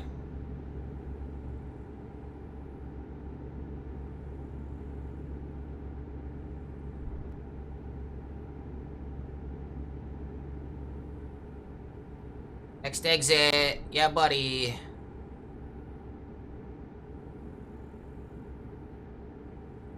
Santa Maria.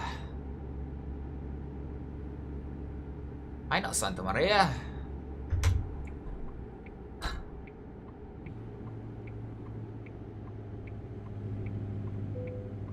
Yeah, I'm working on it. I'm literally in the process of pulling over right now.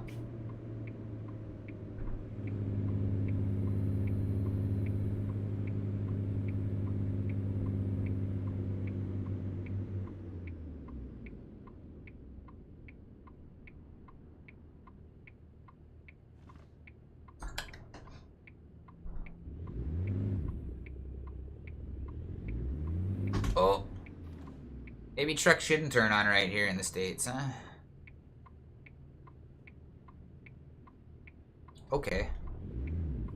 They're gonna stop and wait for me. I'm gonna go then.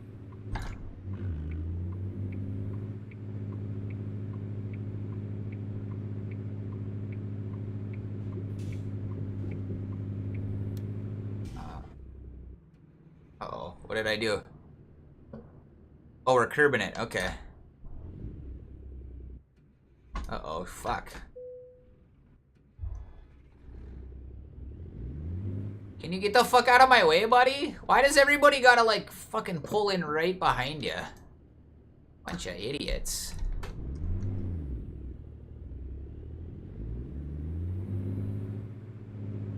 Oh, I gotta go across the street? Oh, fuck.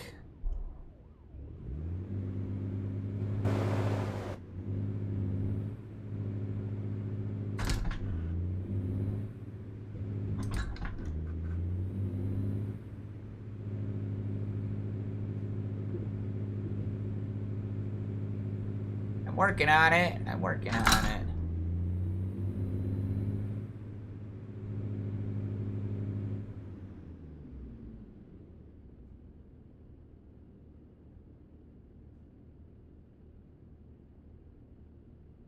I'm gonna pull in here.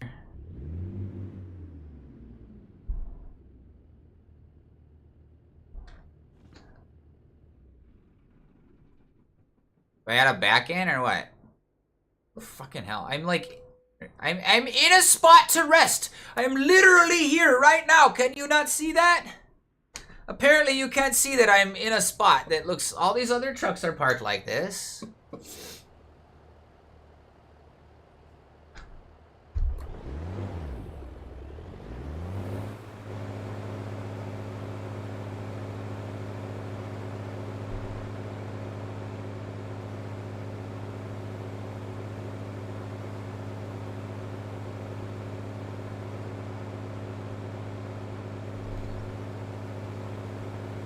Man, I always do that. Go a little bit too far, and then a little too far the other way.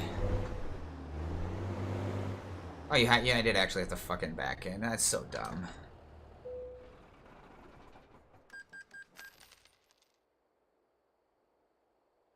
Loan installment. I think I didn't spend a bunch of money in the game here.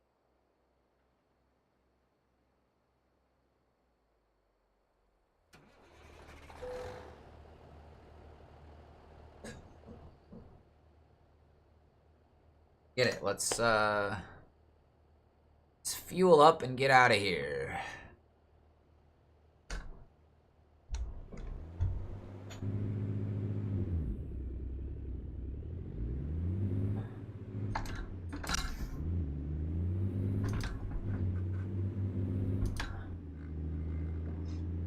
I do kind of like that I don't ever really need to worry about the 7th gear in this shifter.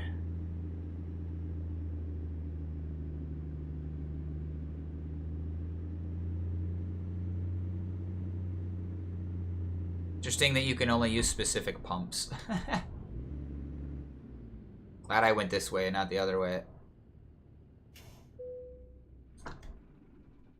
$5? Jesus Christ. I forgot we're in California.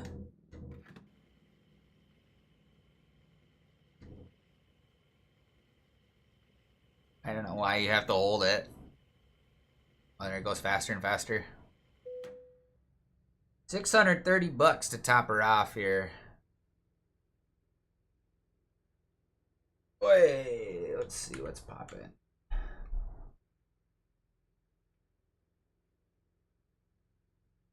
Yeah, buddy.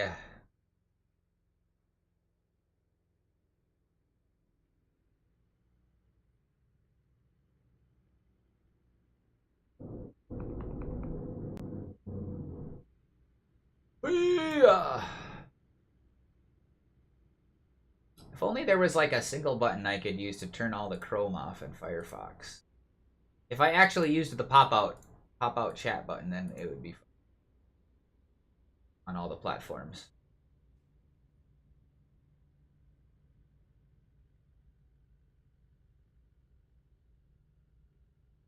Oh, an attribute.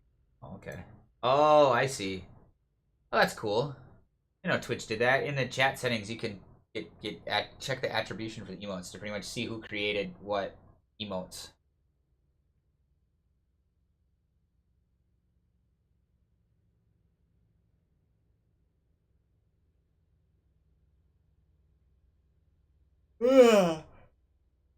Hired in real life, man. Tough putts.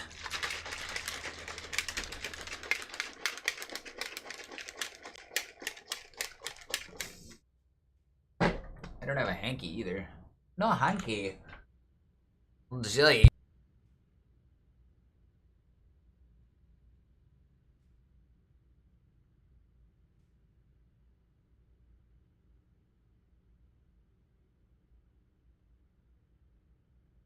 It's definitely drying out around here. Winter's coming. I hope it comes hard and fast. They're scheduled to be done with this bridge and road and shit by November, and like again, like every other week, they do the same thing over and over again. Is someone eating nuggets? I what it looks like. Yo, nuggets. I feel like it'd probably be a good idea to take a quick break before I get back on the road here. So I'm gonna do that real quick. Oh, and touch that radio dial. I'll be right back on Jonesy 320.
Boy. Boy. Oh, it's because I have that refresh every time. That's fine.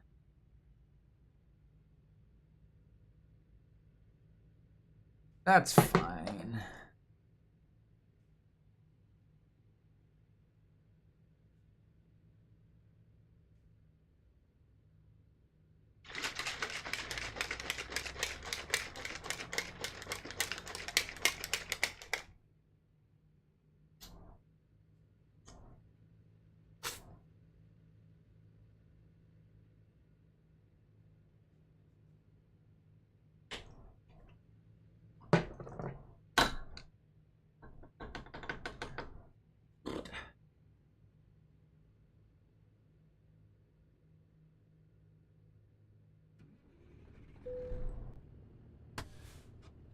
I don't know why that isn't just on all the time.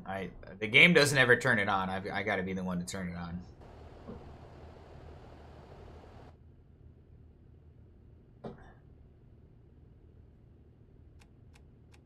Alright. There's also policies that your truck pretty much has to be in gear, as you pretty much can't just like pop it in neutral and coast.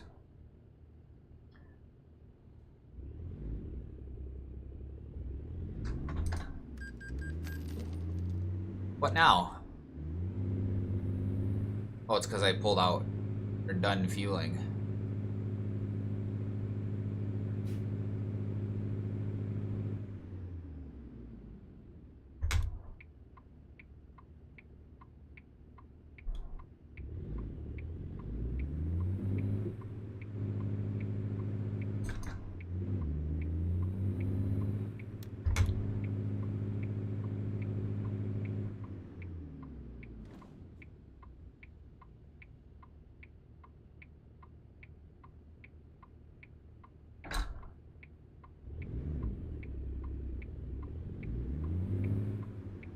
Wait, what? I see his, like, the reflection of his blinker, but not his actual blinker.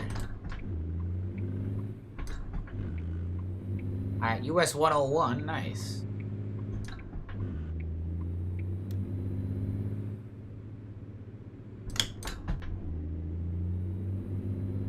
Oh, that's an A.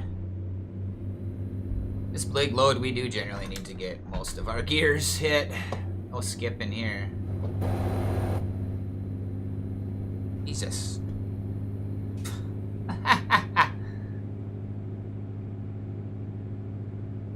Okay. Let's see, we got time. Remains 10 hours. Okay, cool.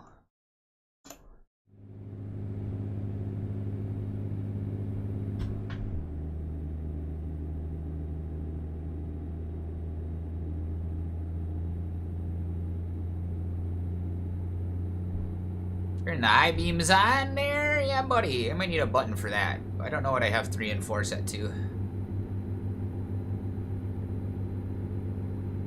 Oh, jeez. Oh, jeez. I'm actually gonna check quick. I got a note for that. Axle lift drop diff lock. Okay. Engine brake, start engine, lights, parking. I almost need this like a. I need a switch panel.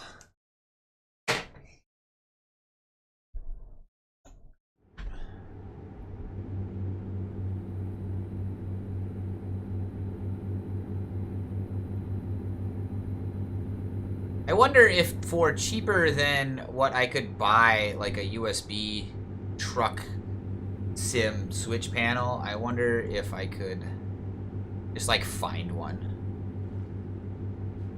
Cause I got my paddle shifter set to my blinkers here, which works.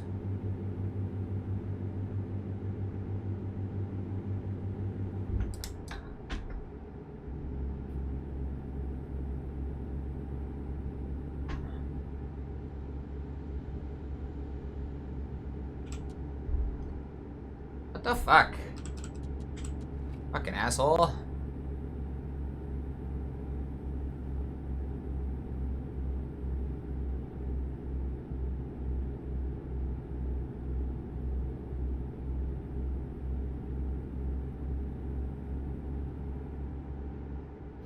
Whoa, whoa, whoa. Stay in the road here. Stay in the road, man.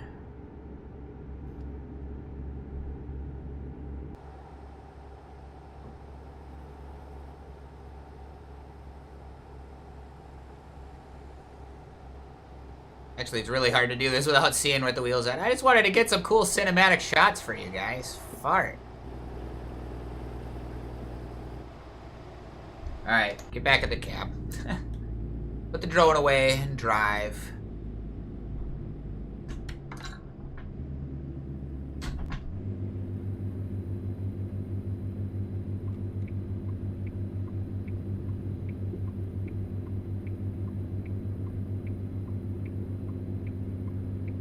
Jeez, you don't have to cut me off, though.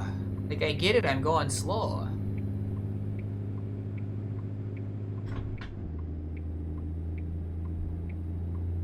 Not going that slow anymore.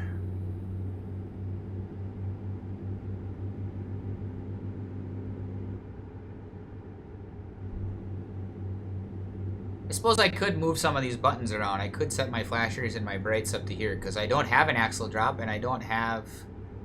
What's it called? I don't have the other feature.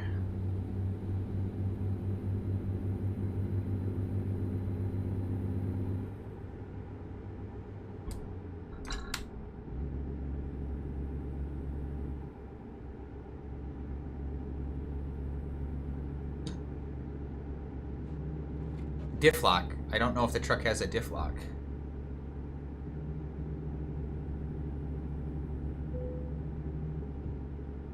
Oh, it might have a diff lock. For its worth, it's a highway trucking game. I can't imagine we're really gonna need the diff lock.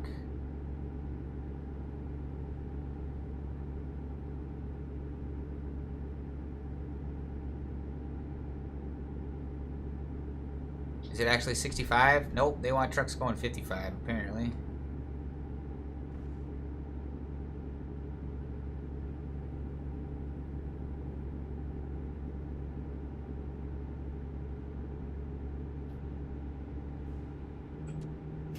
Oh, geez. Why do they always hit their brakes when I fucking do that too? Cocksuckers.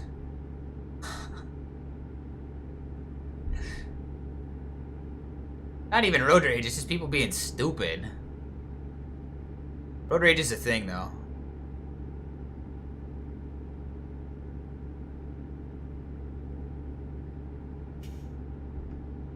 I've had numerous times where people are trying to tell me to pull over because they're mad that I'm not going as fast as they want me to. And I'm like, what do you... Why? Why would I pull over because you're an asshole? Actually, one time I followed somebody to their house because they were riding my ass, and then they fucking... well, I was on it was a freeway exit. We're on the freeway, speed limit 65, and then we take the exit ramp, and it's got one of those, this is a sharp turn, the speed's 25. So I go 25, and they're freaking pissed at me. They're laying on the horn, riding my ass, and then they literally blow past me illegally at the light. And like, I wasn't in a huge hurry, so I followed them to their house, and I was like, what's your problem, man? They're like, why are you driving like a retard? I'm like, what do you mean driving like a retard? I'm following the signs, man. There's the state law says that if the sign says do it, the sign is law. And they got all pissed, threatening to call the cops on me. But again, I was parked on a public road. Might have been in front of his house. I sat there for a little bit just to piss him off. Oftentimes, it's clear that I'm looking for a fight. Not like I'm gonna throw a blow, but... Wow, yeah, I just got all heated thinking about that. And I don't know how many times, yeah, I've been on a road trip and people are all pissed off, or actually, like, there's a pinch point on the freeway up here. That's part of what they're doing. They're making it 2 lanes all the way, so there's no more pinch points, because there used to be a bunch of pinch points. And someone got all salty, like, that I slowed down. Like, I think traffic slowed down. Oh, they were hauling a load. I had just passed them, and they were hauling a load. It was a pickup truck, so it wasn't a big load. And then they had, like, they couldn't handle hitting their brakes. There was fucking traffic up there, so they blew past me. Or I blew past them because they slammed on their... No, they passed me, and then they slammed on their brakes, so I, like, went around them, and then they got all sorts of freaking pissed about it. I don't know. It was a dumb situation. I don't have all the details anymore, but it was fucking dumb.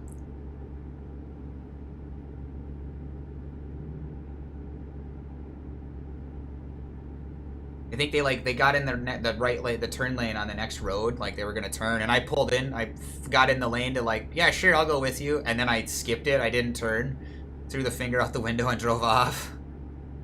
The dumb thing is, it was like a mile, like a half mile or a mile away from my house, so I didn't go home right away. I was like, no, the last thing I need is that asshole following me home.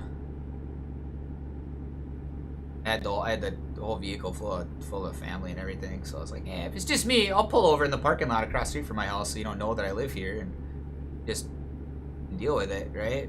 Get out the truck, I'll deal with it. I mean, one time it got so bad, though, that somebody followed me off the freeway, Then they got out of their vehicle and smashed my windshield with their hand. And the person behind me saw it happen. They got out of their vehicle and chased the dude down. So I grabbed my heavy weapon. It's enough of a thing that I keep heavy, dangerous objects in arm's reach in my driver's seat all the time. In the pickup, I've got like a giant fucking wrench and a crazy scary hook.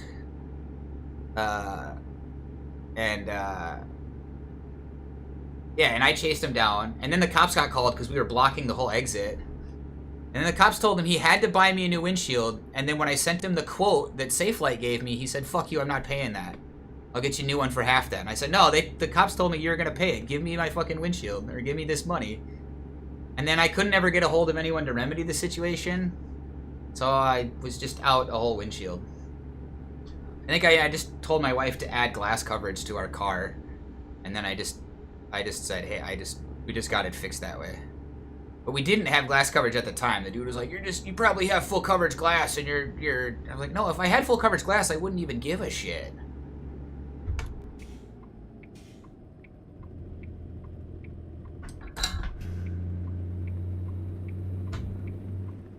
I turned my blinker off.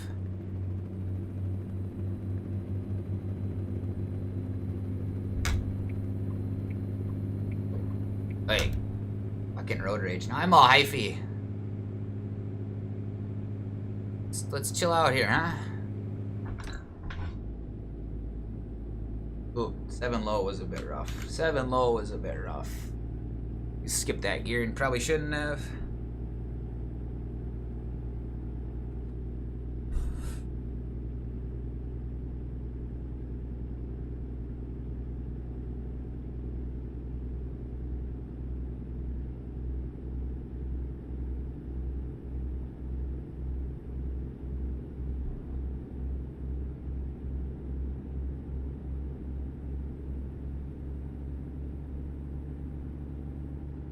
Oh, 155, there we go.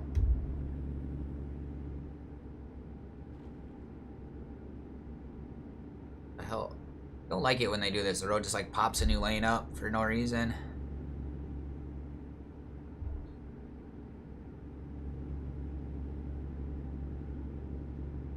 It'd be nice to have a compass in the truck or up here so I knew where I was going.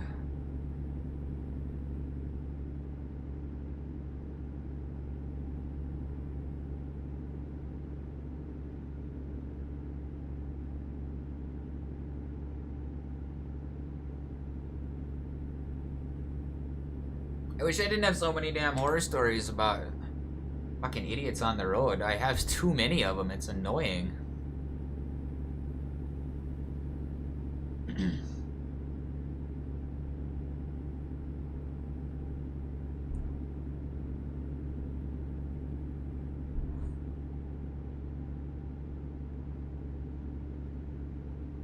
Our last road trip was pretty fun.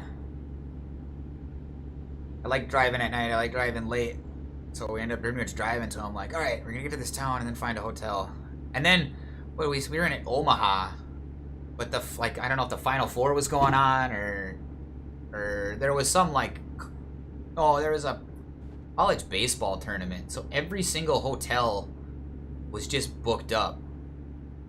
I went to this one fancy hotel and he laughed. I'm like, "Yeah, you got a room?" He laughed. He's like, "Yeah, maybe."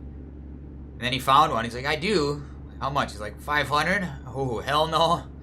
Too rich for my blood. He's like, "Good luck finding anything else." And I went, "What, really?" He's like, "Yeah, there's a baseball tournament going on here. You ain't gonna find a hotel in town. Not for cheaper than that." All right, well, then I'm gonna go find another town. And then we got to one where, they said they had a room. They clearly didn't listen well enough. And we get into the room, and it's a single bed. I'm like, I've got 3 kids here. Like, this ain't happening. It ain't having a single bed with me, my wife, and 3 kids. They're like, "I don't have anything else." I'm okay, then give me my money back. We didn't touch anything. I can't stay in that room. I'll find another hotel. And instead of, sitting in a parking lot and calling all these, well, we did. We got to a point. But I was doing it old school. You look up, all right, there's a hotel here. You drive over there, go in, ask them.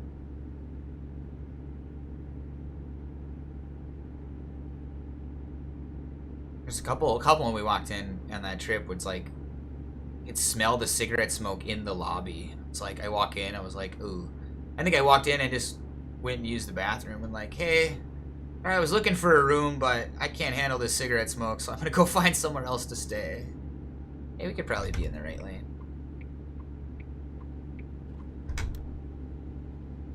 They weren't offended.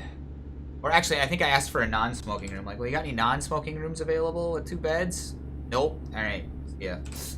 Oh, sorry, buddy.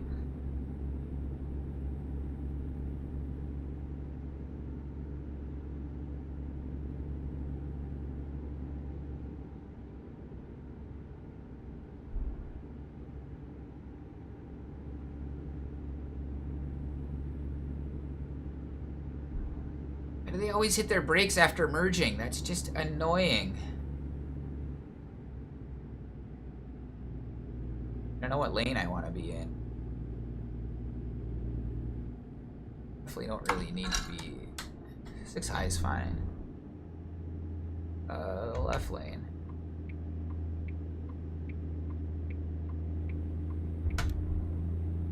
Yeah, North 101 it looks like.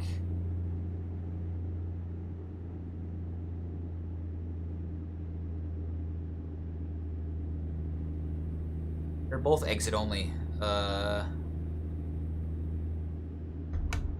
Oh, shit. Okay, fine.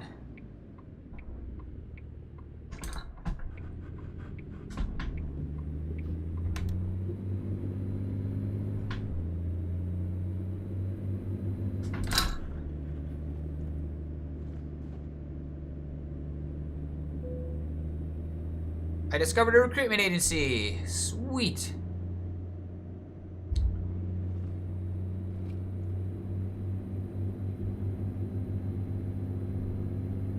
Oh, actually.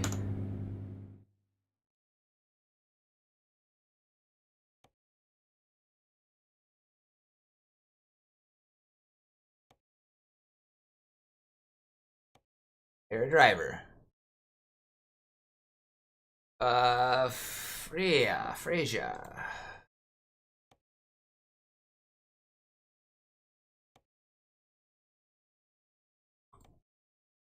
There you go, you can have my other truck. Yeah, they have a truck to drive. Lucas.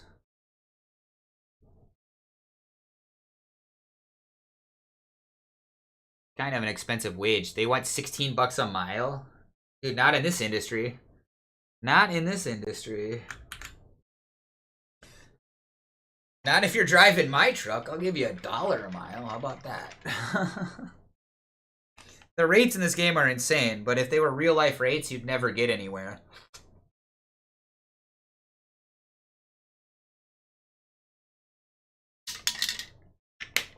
Like, I want to pull one up now.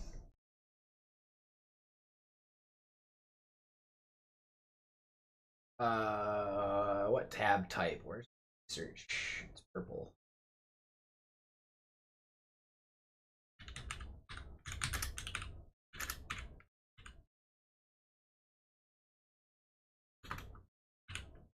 Freight load board.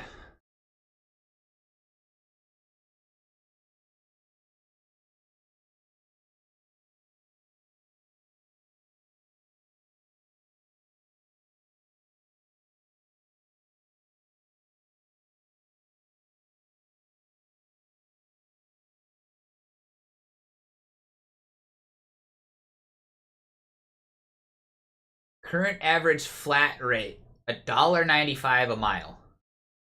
You can't even make money on that. What the hell? So if you need $1 a mile in fuel and you need to put a third of all the money that you make away, $1.95 a mile is like literally not even. And this is going from Texas to Chicago.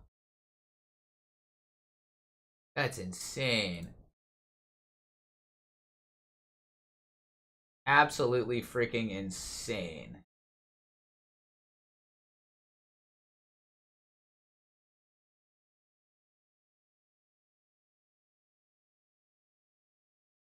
If we go... Oh my god. It's a Largest free rate fucking thing, except for the fact that if you want to do anything other than Chicago, Philly, Dallas, Atlanta, you, Alright, how about Chicago to Philly? Chicago to Philly. $231 a mile for flatbed, van, $217, reefer, $296. Now that's doable, but even then, like, if you're not getting $3 a mile... Yeah, and this driver went 16 and a half a mile, 1633 a mile. Dude, you're high as a fucking kite. That explains why he doesn't make us hardly any money half the time.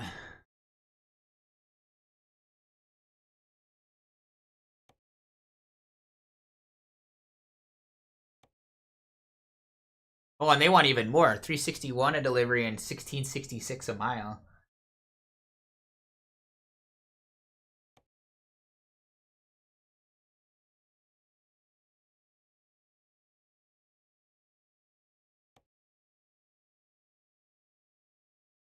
Eaton Ultra Shift. Let's look that up for Pete's sake.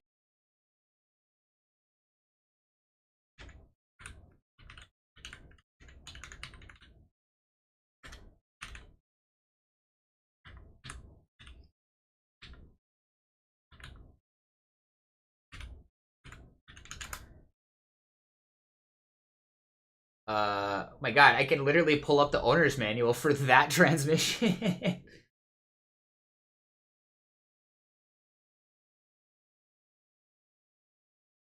Interesting.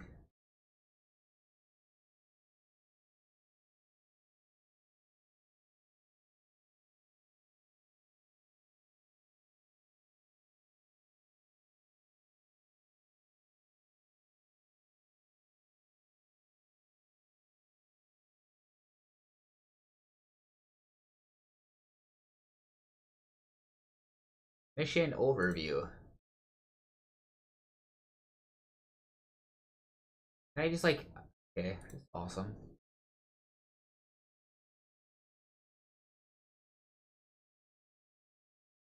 Oh, nice. It gives us our serial tag info. The FM stands for Fuller Multi-Torque.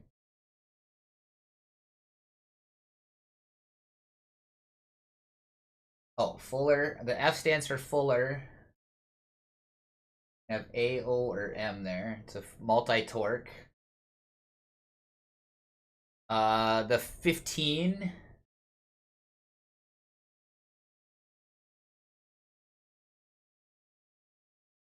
$10.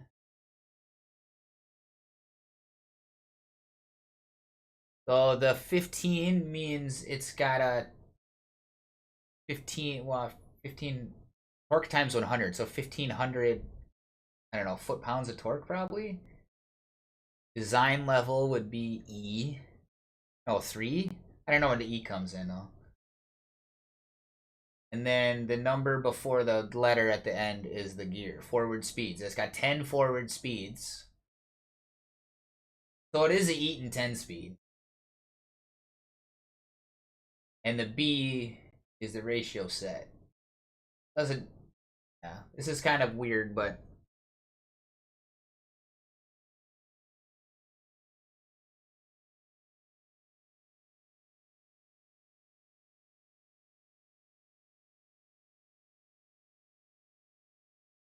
Interesting. That's awesome. So that's a 10 speed. It has 10 speeds, which makes sense, I guess. We've got 1, 2, 3. Well, low, 1, 2, 3, 4. 5 low, 5 high, 6 low, 6 high, 7 low. That is 10. 10 forward speeds.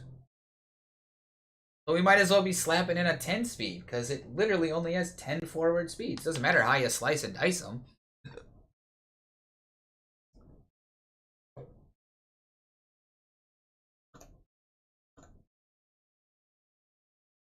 All right, we're putting the 10 speed back on. I don't really like. Whatever.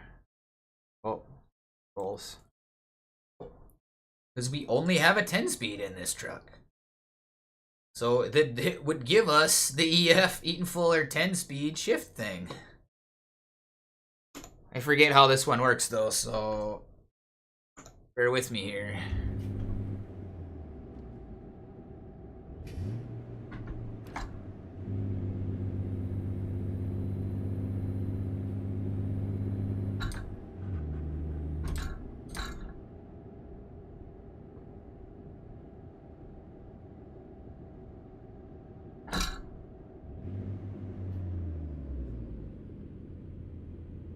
It should not be 50 miles an hour here. We're going like, what the hell?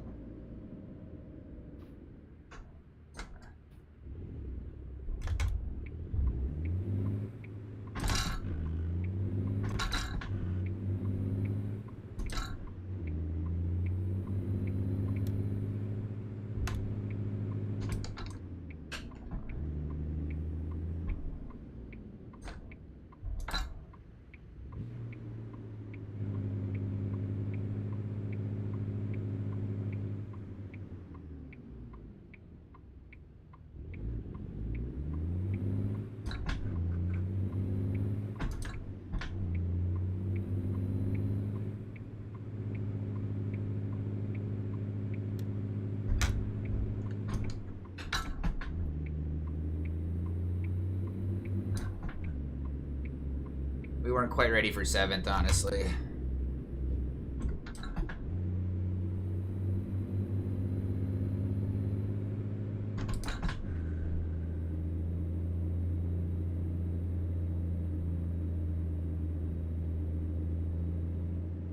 Oh, it's 25 here. Okay.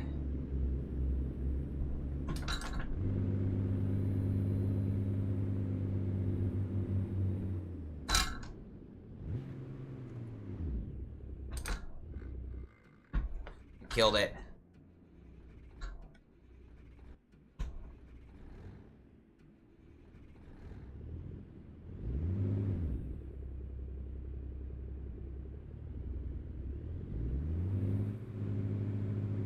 Just trying to get to the damn light here.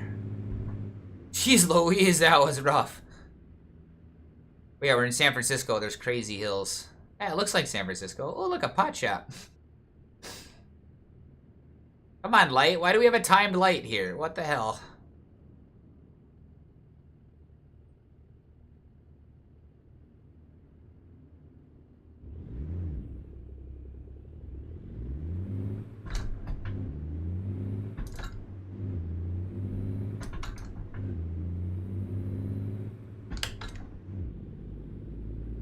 Oh, we missed 5.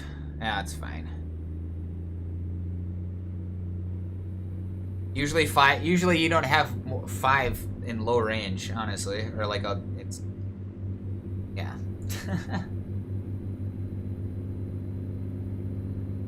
You mother truckers.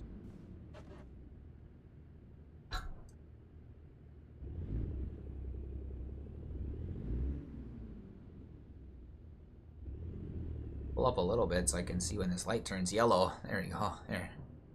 Watch that light turn red and ours will turn green.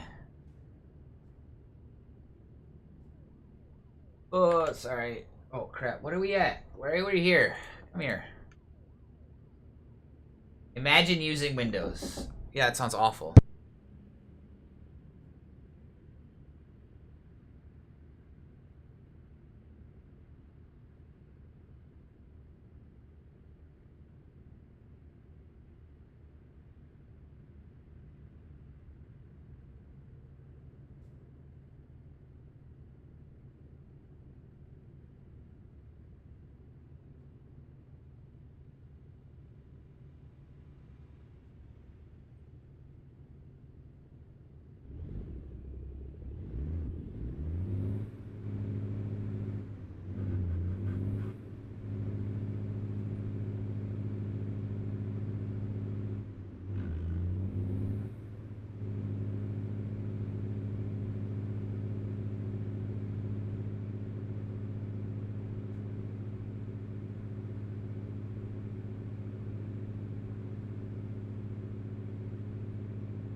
Sorry, my wife came in the room.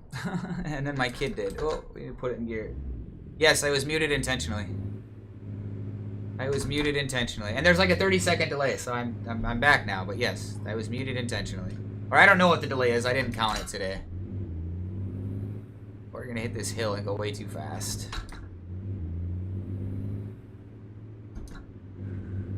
You silly light. Yes, it is a quadcast. Wait, I think so. It's the no. Well, is that what the Kingston HyperX? Is that what they call it? Yep, it is a quadcast. It is a quadcast indeed. Of the microphones I have at my disposal, that one seems to sound the best. It sounds better than the Blue Yeti. It sounds way better than the Shure MV7, which is surprising. I honestly thought the Shure MV7 would be the best one, because it's Shure makes amazing microphones. Nope, this quadcast is dope. It's a great mic.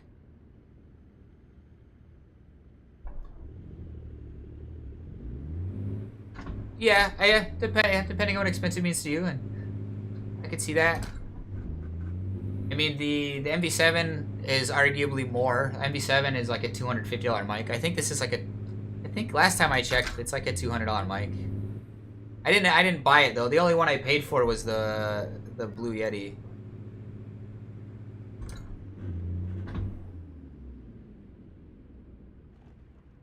Nice. I have no information about that mic.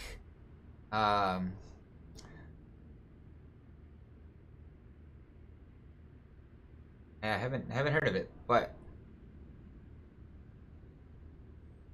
yeah, obviously checking reviews online helps. And I mean, what are those running? Fifine AM8 or Fifine?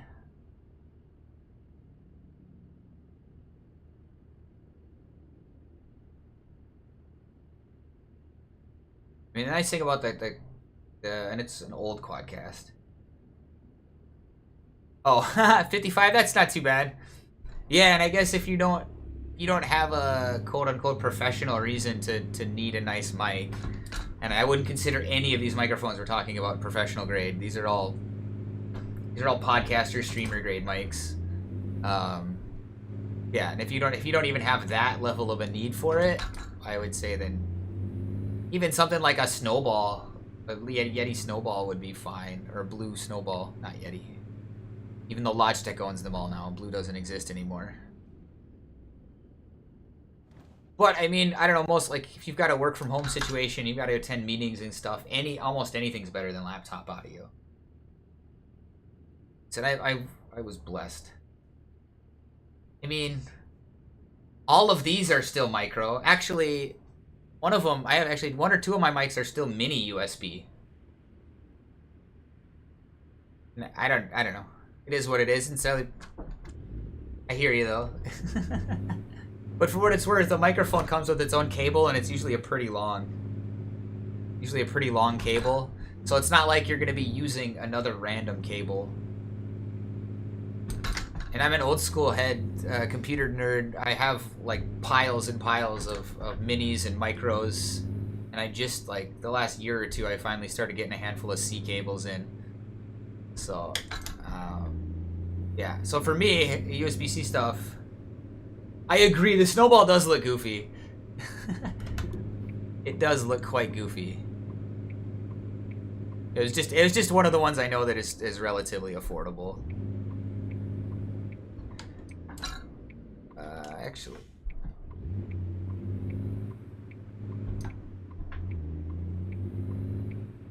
it turn right away anyways.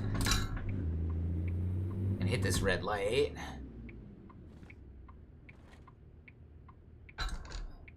Yeah, for what it's worth, most of the Blue microphones look silly. And I'm to the point where I don't want to buy any more Logitech gear. Kingston's fine.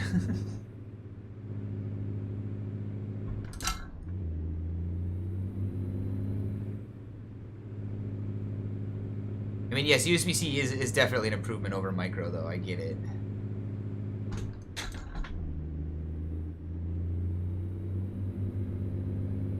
Definitely an improvement. Especially just because you can't put it in the wrong way, it'll just work. Oh, does it? I believe it. I believe it.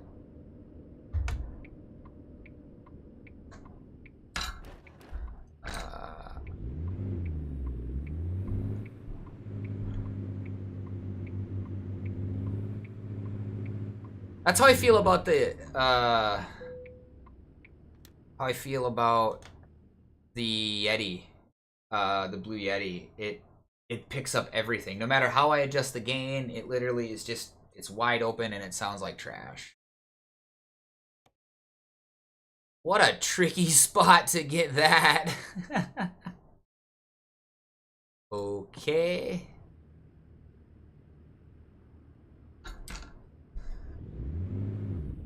And then what I found with the MV7 is that it didn't pick up enough. I could not get enough gain out of that without, I had to boost everything artificially, and well, I'm not a big fan of doing that because it's not as good of hearing.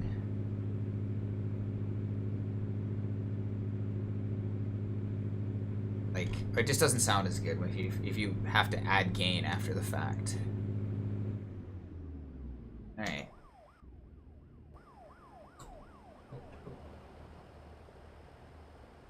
Oh, I think we need a little more. Straighten the truck out a little bit. There we go.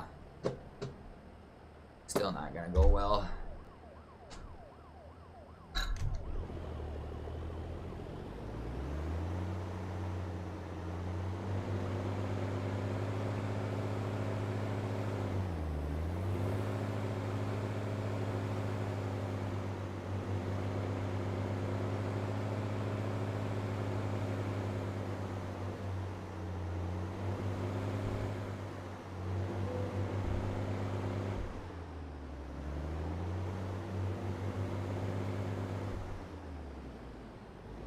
I think we're gonna be in on it, man. I think we're in. I need to follow back.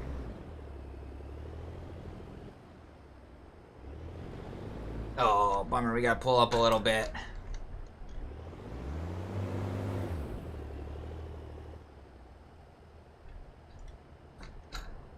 Almost here.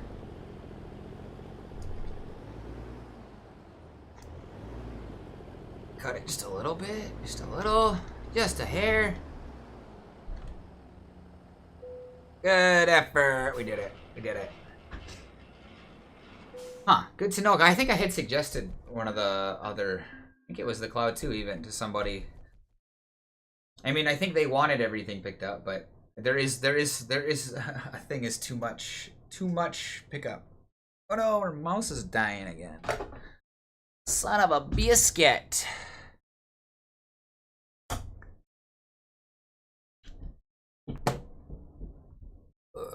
Now we got mouse cables running all over the place.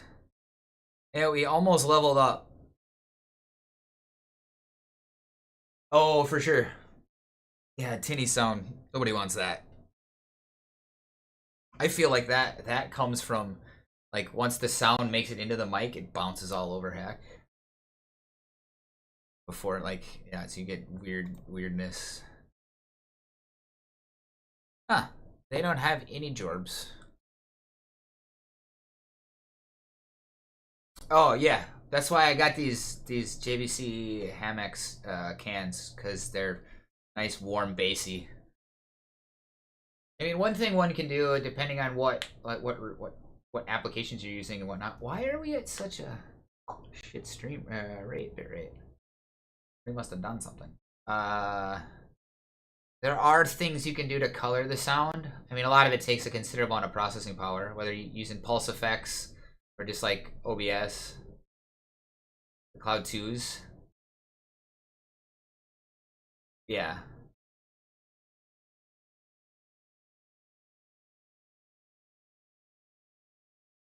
Yep, I believe it, too tinny. Put an EQ on it. Okay, did that help a little bit, put an EQ on it?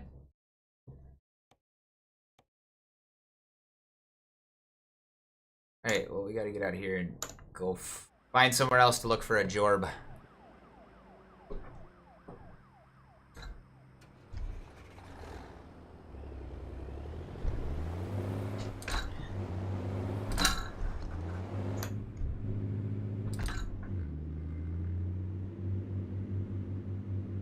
Oh, nice! That's awesome. Made it sound like a different headphone. That's dope. That does not... not super easy to do. There is a job offer? It implied that there wasn't. No, there isn't. Yeah, oh, I hear you. I hear you. That's, again... Unless you're using it for specific content creation, right, and need a flat response. So it's entirely possible that they're just... that's what they're for, right? If they're monitor headphones, then a flat response is ideal for that purpose. But if you're just trying to enjoy your content, then yeah, color it and enjoy it. I also enjoy a bit of bass in my... I'd be fine if I had some open air monitors, but I mean I use these for the game stuff. 6dB, chill by 2B, take the mid out a bit. Yeah. I have to generally, a good EQ for these cans is to drop the what's a Volvo? What are we at here? You drop the mids quite a bit. Oh, that's what it was. I didn't want to buy a new truck. I don't have a Volvo, so I don't think I can do maintenance here.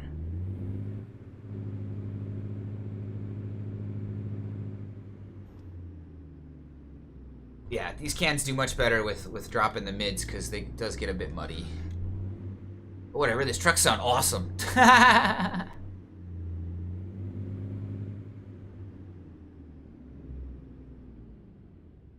The trucks sound awesome. We gotta find a job here.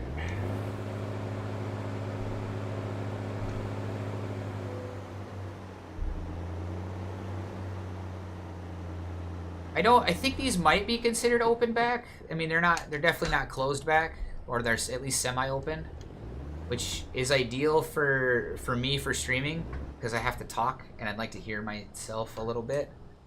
And if I can't hear myself talk, then my volume's all weird. So I do have some really nice, relatively flat, I don't know what they are. Might be Master Dynamic or something. Really nice cans, but they're closed and they seal really well. The open backs are nice. They give you almost, you kind of like listening to speakers, right? You can have a conversation with them on. Okay, nice. Yeah, that helps too. Yeah, once I put these ear pads on, these headphones got like infinitely better. I have no idea what kind they are. They weren't the cheapest things I could find on Amazon, but they weren't the most expensive ones either. They're nice. They breathe a bit. We need to find a job.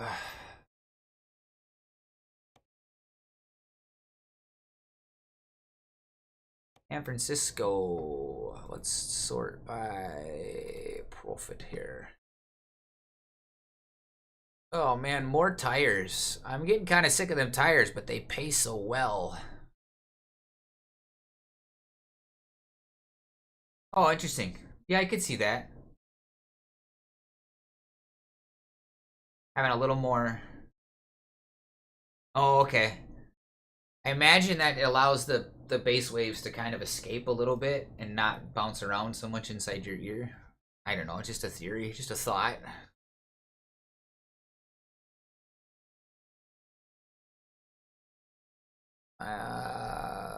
$33 a mile. Yeah, God, if I could get loads like that in real life, I'd be a happy fucking kid. I'm in San Fran, right? Yeah, okay.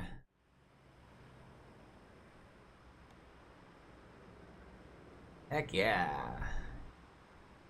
I'd be happy as a clam with that kind of loot.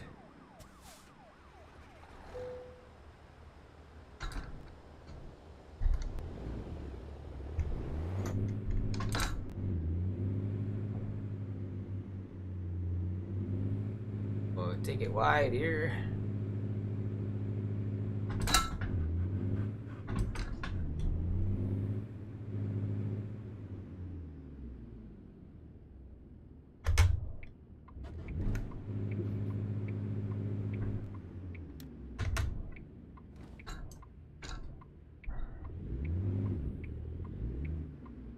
It takes so long to like get up to gears. It's so hard to freaking pull out. Like I can't see what's coming around this damn fence. Well, that was loud. What the hell was that?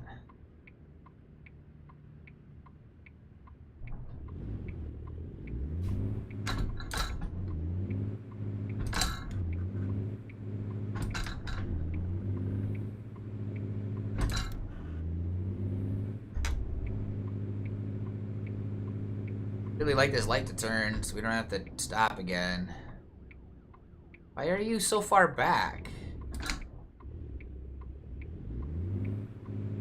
Fucking Californians?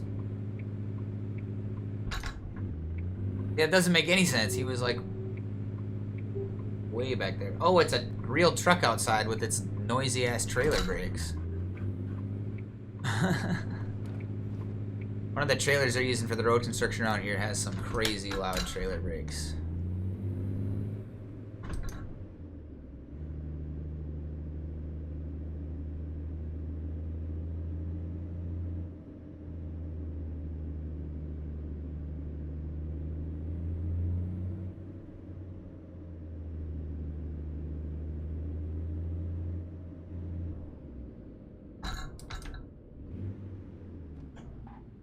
Ah, happens all the time. I like stop way short.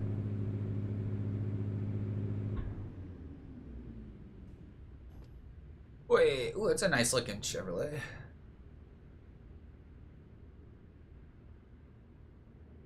Yeah, buddy. Oh, stretch the arm out a little bit.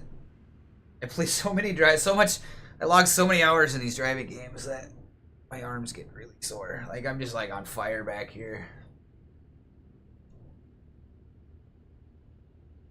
Or it's worth it, man. If you thought my mic setups were expensive, my wheel setup would blow your marbles. And I'm super fortunate. Most of this stuff I haven't had to pay for. Some of it I did, right? Like, but.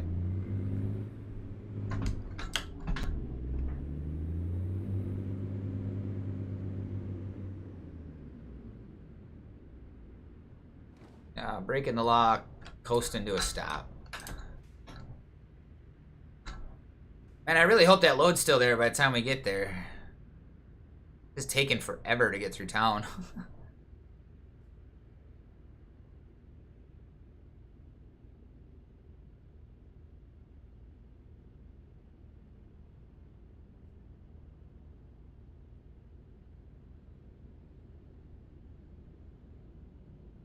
Oh yeah. Life of a regional OTR trucker. Well, and regional just because we don't have other. We only have a couple. We don't have all the DLC.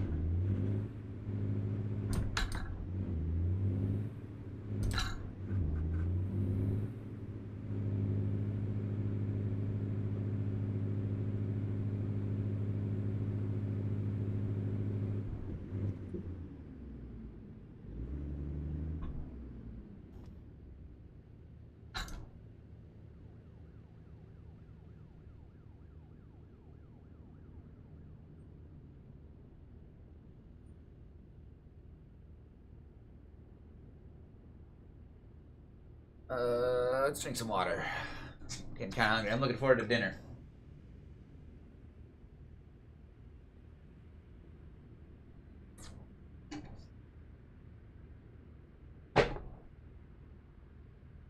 Oh, I saw a long ass light.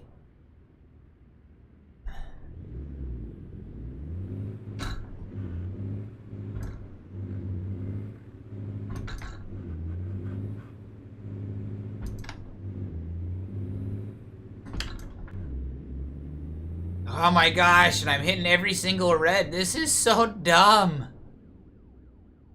Because they all turn green at the same damn time, so then they all turn red at the same time. Like, just redonkulous.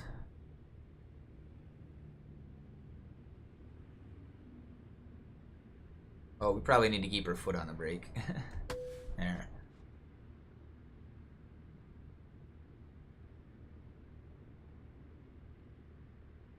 Say no U-turns? It sure does.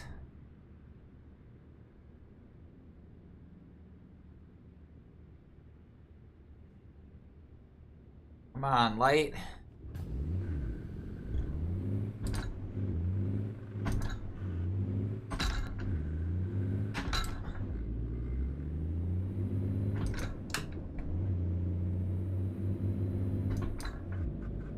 Fart. Skipping gears is the way to go.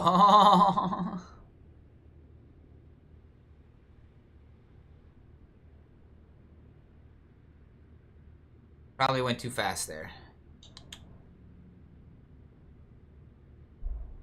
Ooh. Putting like weird weight in weird spots sitting like this. It's fascinating. Want to get like a truck seat. Hey, thanks for the follow, Ransom36. Why didn't I see that pop up? Oh, that's why. I don't follow the rules though. I'm pretty sure I set rules up to do that. Appreciate the follow.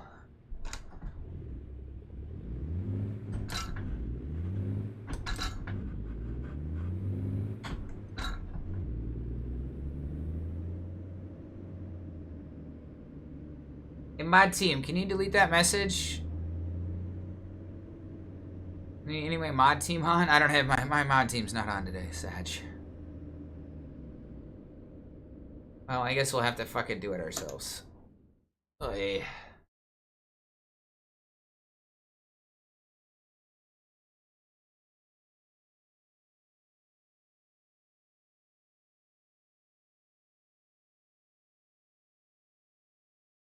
How do I delete a message?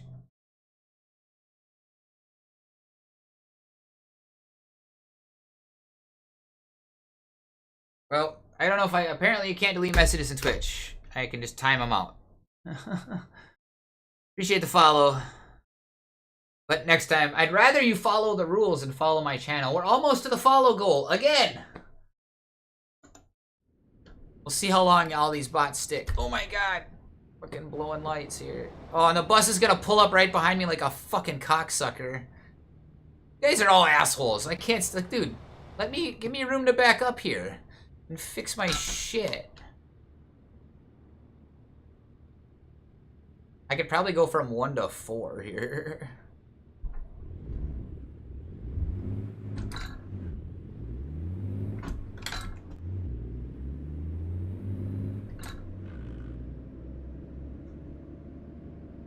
These are going real fast. My god, I can't not hit the red lights. I'm never gonna pick this load up.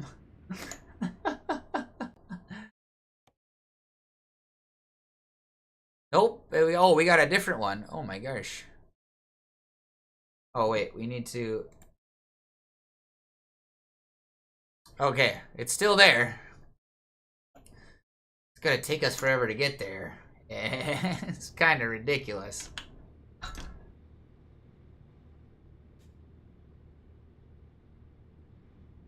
I gotta like lock on the brakes. That's why, because I've got so many damn red lights.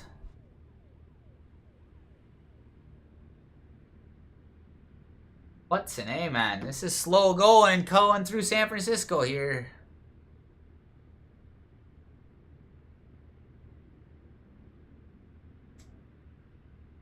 Pull that app back up.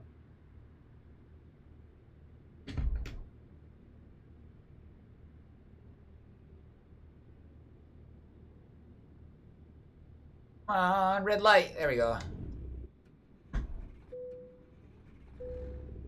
Oh, fucking brakes on.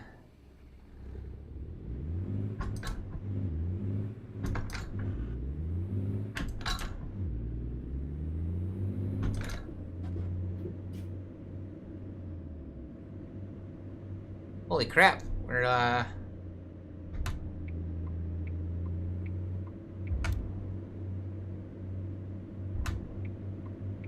Is this the one we need to turn left at? I think it is.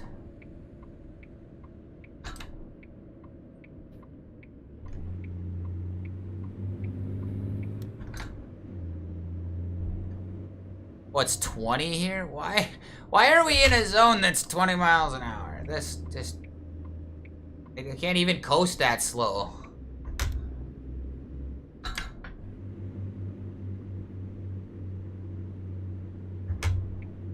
What a place, California. What a place. We're gonna do it.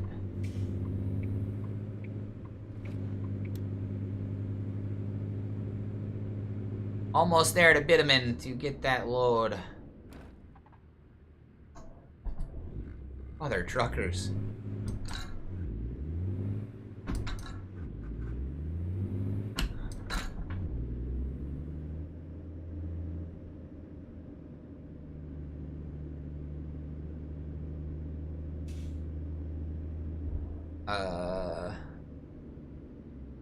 It's telling me... Oh, what? What the fuck?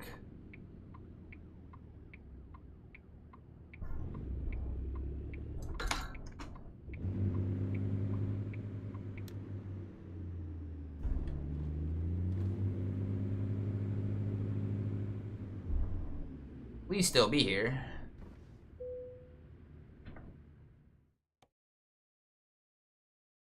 There it is. Off to Barstow with this. Wait. Ow. There it is. Okay. Why does it shut my truck off when I do that?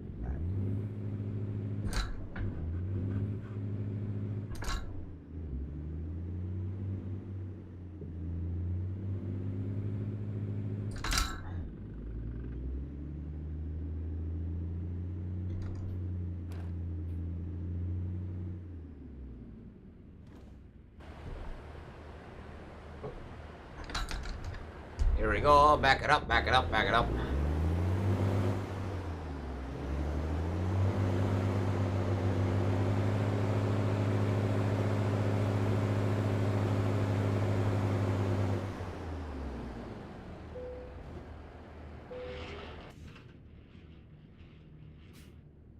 How much time do we got?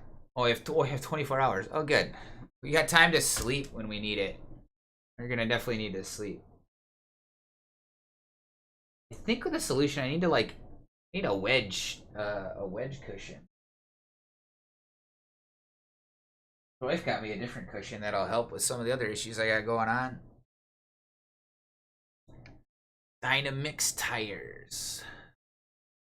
Alright, yeah, next break I take, I want to get that cushion set up. I'm excited. I am not comfortable right now.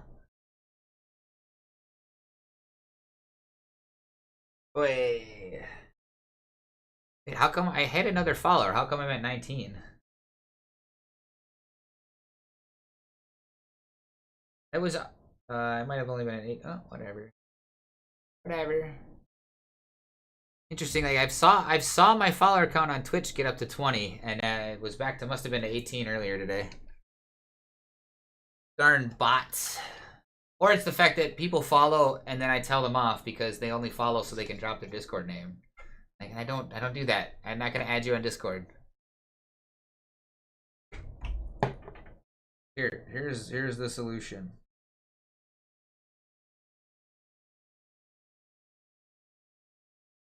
That's my Discord server. But if you come in there spouting bullshit, I'll just kick you out of there too.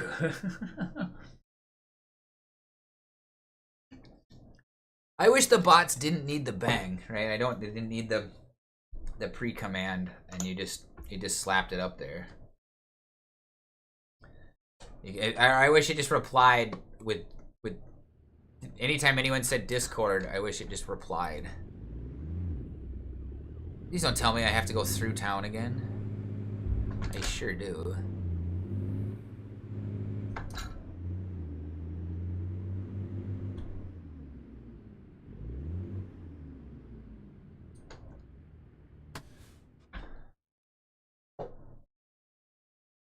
Oh, not quite.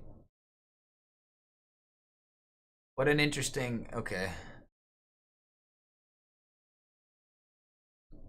Alright, that makes sense. Somewhere along the line, we're gonna need to sleep. There's plenty of places to sleep. Whether it's here or here, either Fresno or before. Probably not Bakersfield, probably before there. I don't know, where's our sleep stuff at? What we at on sleep? Yeah, it'll probably be before then.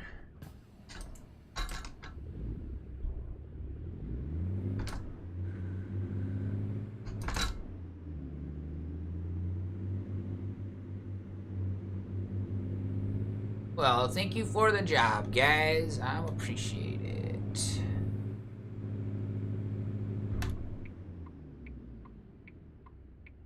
I know I need to stop.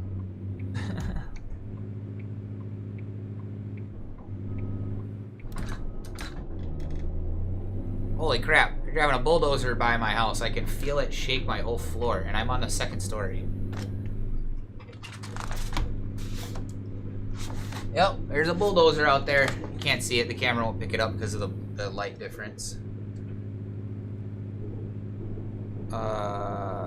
Not this one. We're gonna need to turn left here eventually, though.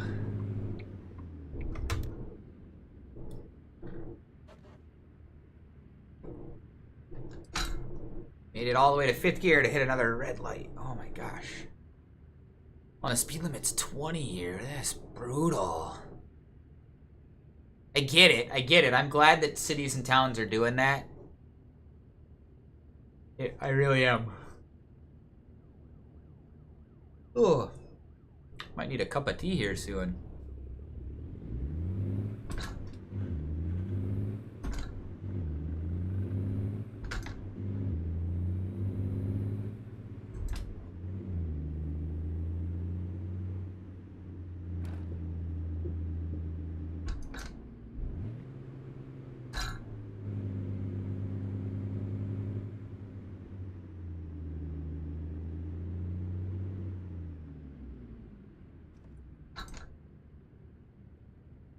Oy. We still gotta go through town a little bit. Hit every red light.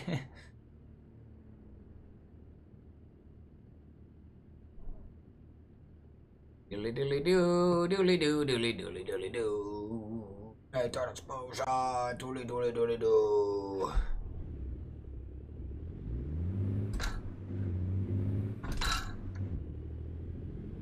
Yeah, maybe 2 to 5 was a bit much. 5 to 7 feels like it was a bit much. Okay, fine. We'll put it in 6th gear. The trucks just do wonderfully at 1500 RPM. They really do.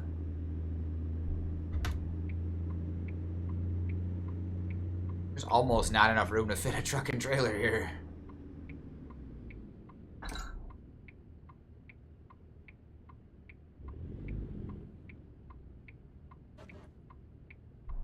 Gosh darn it, really?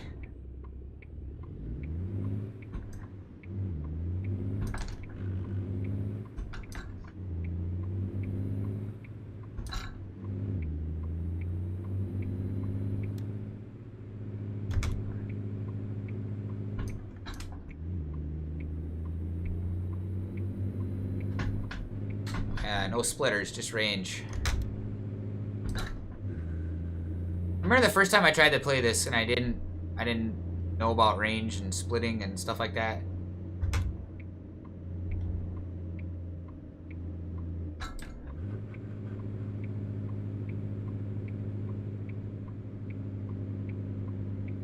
Alright, get the blinker off, that's annoying.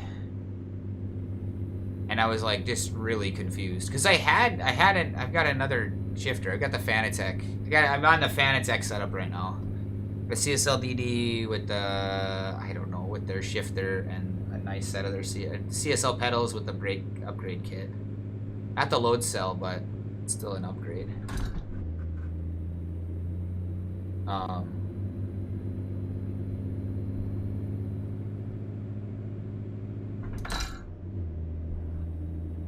And the other one, I've got a... Oh, excuse me. I've got a TH8, a Thrustmaster shifter. I think I want this one. I can't really tell. This freaking sucks. Yeah, we're going south? Sure.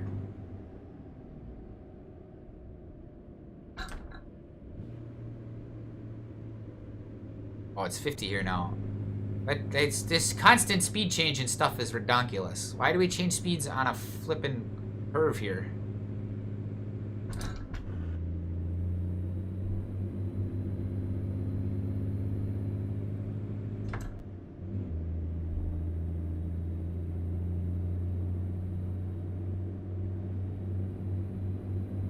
This lane ends anyways.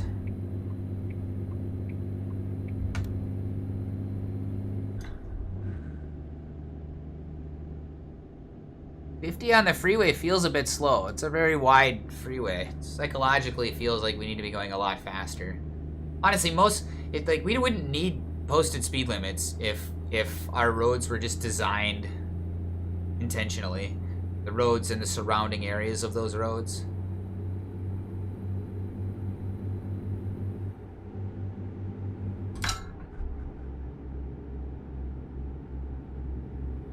I'm gonna hit a hill. And the speed limit's gonna pick up.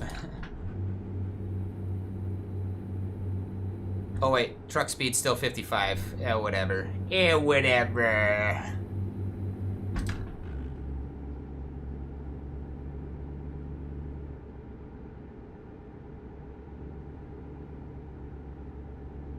Cruise control in this old truck.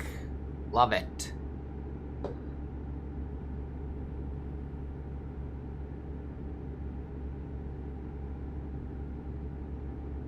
I'm getting tired, dang it. This game is apparently not quite as stimulating as it could be.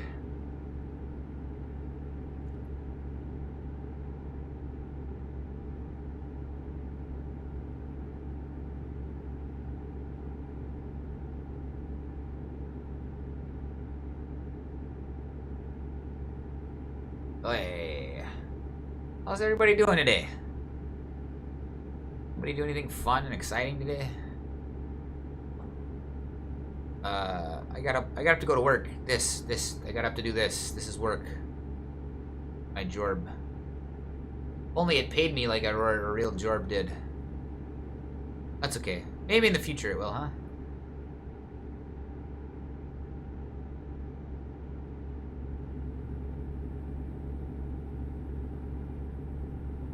Honestly, I haven't before seen these West Coast style signs that say trucks can only go so fast. Maybe it's because I haven't been looking for them. But I don't know. I've been all the way out as far as Utah. I mean, I've been to California. That was years ago, though. I was in high school then. No, middle school. Middle school, I think. I don't remember.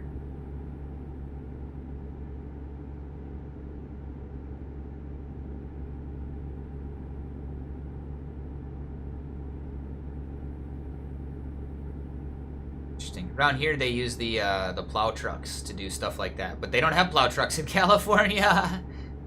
Yeah, they have this trailers to hook up to the plow trucks, and that's what they use the plow trucks for, is to park those things.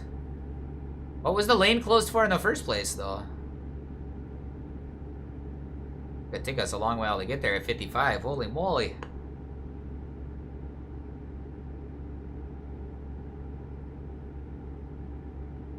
Actually, I think we're going faster now than we do in ATS, where a lot of the stuff we're stuck at 70 or 80 kilometers an hour. Let's see. Yeah, we're doing a good 90 kilometers an hour now, according to this speedometer.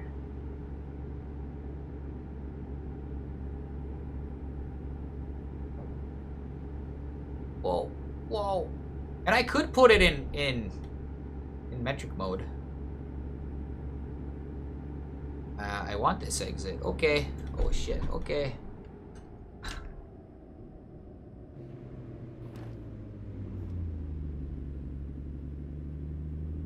I can't take this exit. Oh fuck. Houston, we're gonna have to solve that problem.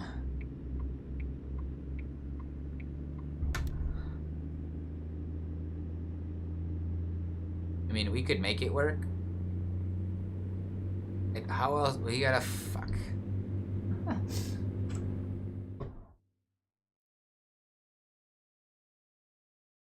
All right, we gotta go all the way to here and turn around. Might be a good time to just take a nap, or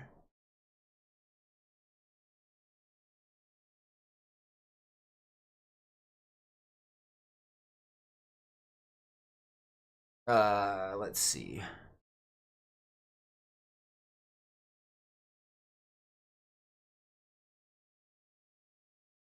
Not gonna turn around. There's a number of ways we could take to get there.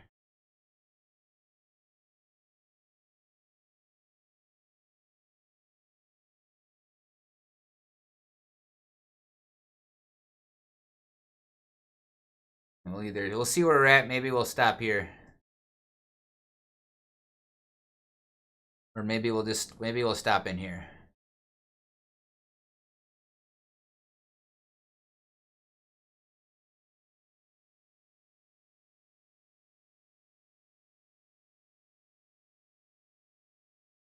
Do that one and stop here.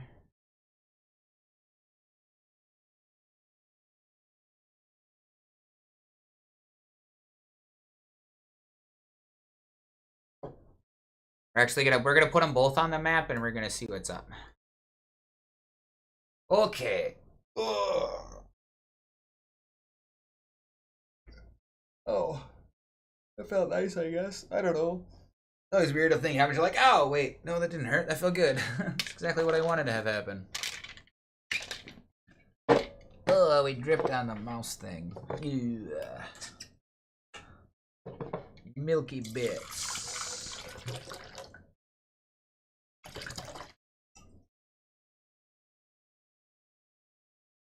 Very like grippy track.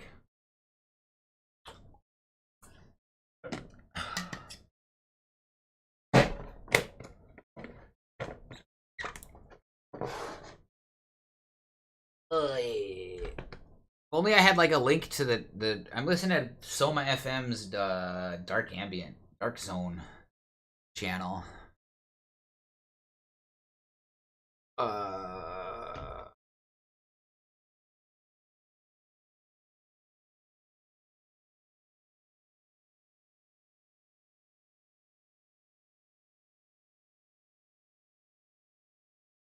Do.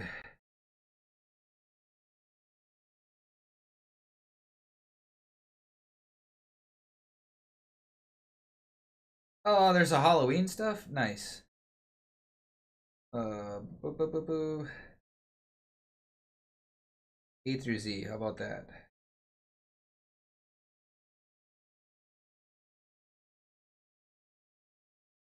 What? Oh, the Doomed, I guess?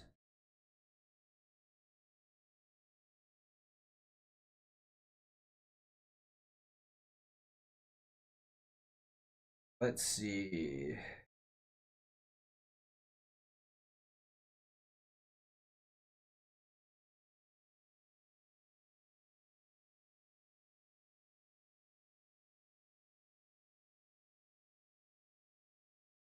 There we go. Let's pull this up.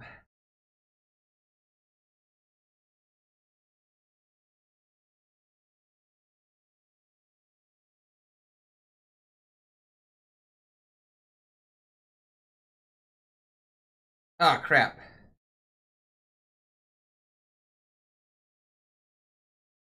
Oh my gosh, this is terrible.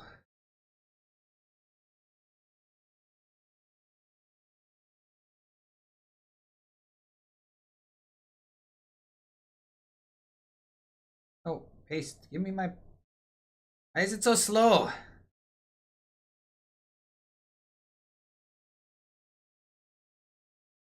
There we go. Now I can take and I can copy that. And play it all over the place. Excuse me.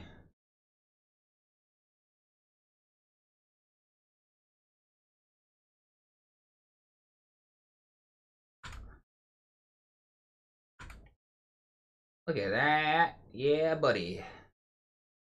Nice. YouTube trims the link. Silliness. Nice bot tricks. It's like, hey, chatter. Hey, it's chatter. Hey, how about a chatter? She's Louise. Sorry, it's gonna make. Well, we could probably just refresh chat. I don't really care, to tell you the truth. Here we go, back at her. Alright, new route. I love how I don't actually have to... Oh, wait, that would have been bad had we screwed that up. Had we blow past that. So, where are we at? 7th.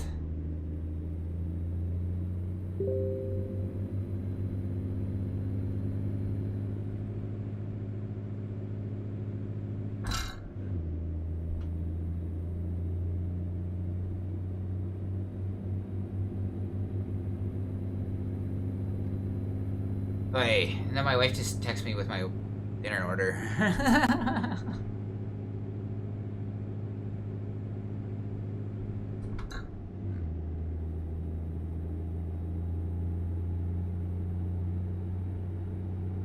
Text and drive, folks. Usually doesn't go well when I do that in this game either.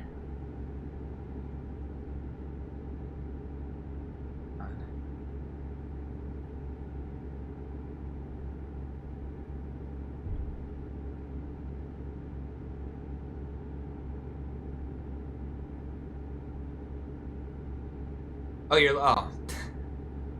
Good. No avocado. No guac. Oh, there's avocado? Yes, okay, everything. Everything. No guac, but all that. Everything that you listed.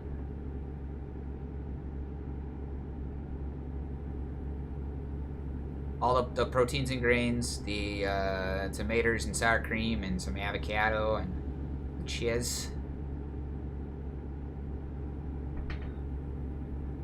Bring up some, I don't know, some sauce to it. Maybe some Cholula. Bring up some Cholula, too, please. That Cholula was just really good last night. I usually prefer Tapatio, but the Cholula was real good.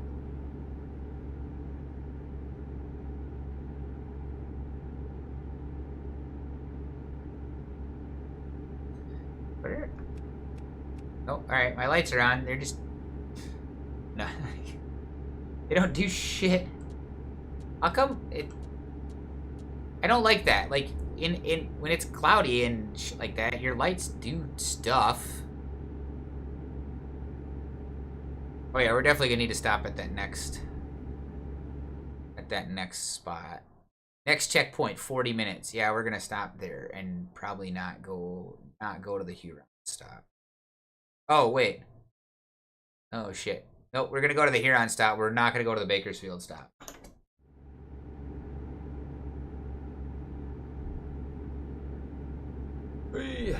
I'll drive right-handed for a little bit if I don't have to look.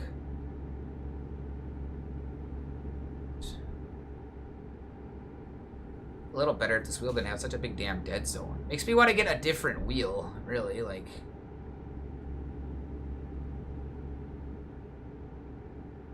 a really nice, expensive Fanatec wheel. Thanks to FCP. Shout out to FCP for that. I'm so fortunate. I haven't had to pay for very much of this hardware. Got an ECC Trackstar 6000 from FCP with the Thrustmaster TH8A shifter. I've got this Fanatec setup. And the I've got a Logitech G93 over there that I use for other games that this doesn't work for. Like SnowRunner. Any of the Saber stuff. I didn't have to pay for that. I paid for shipping on it, but I didn't have to. Actually, so I didn't really. I won that from Actrovision, actually. Good old Acti. I was one of those people that, like, now we can't have nice things because I won the contest and won the wheel, and it cost him like 50 pounds or 50 euros, whatever, to ship it. I don't know exactly which one it was. It cost him like $50 to ship it, so I donated him $50 to him to cover the cost of that.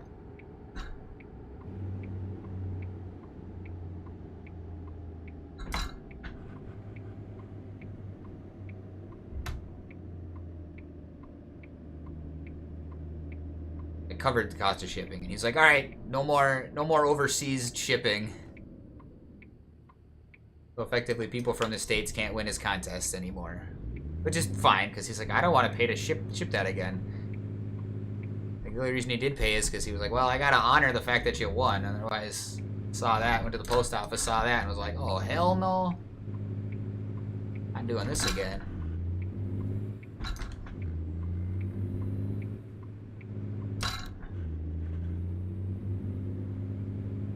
No right turn.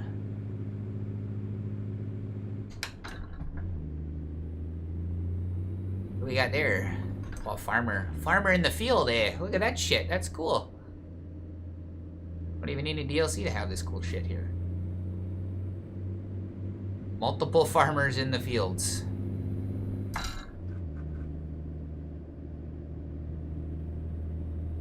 Actually, it feels nice to be off the freeway and on these like California highways, state highways.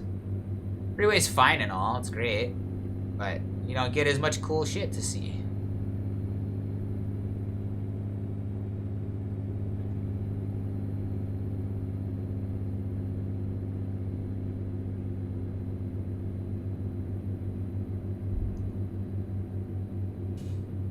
I was about ready to. Oh crap.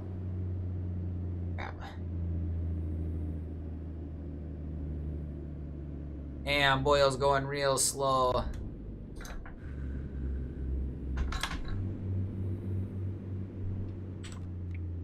Put your flashers on if you're gonna be going 20 miles an hour, you putz. I get it, I got a full load and I am not having this much struggle, buddy.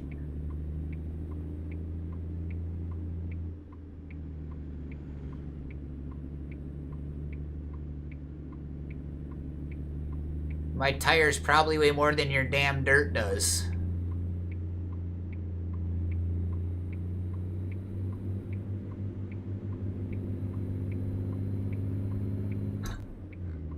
Need to upgrade your truck, my friend. Don't take loads that you can't carry. We're out on the west coast here. There's hills and junk.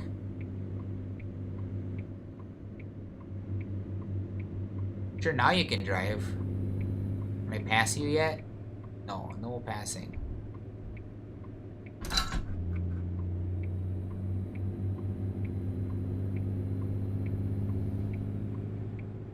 Oh.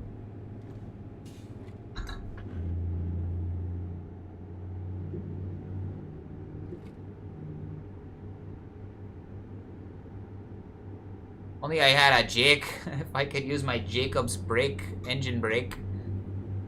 I don't have one installed. I don't know what it'll take to get one installed. What the hell?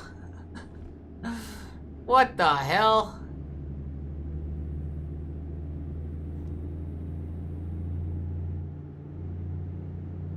Wow, going down this mountain pass is kind of nuts. It's not, I get it, it's not fun, not comfortable at all.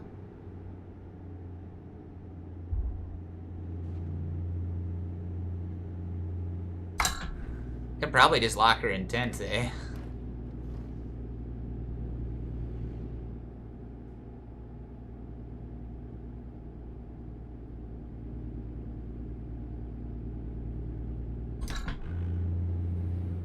Apparently not. Apparently we can't just lock her in tent there. Hey!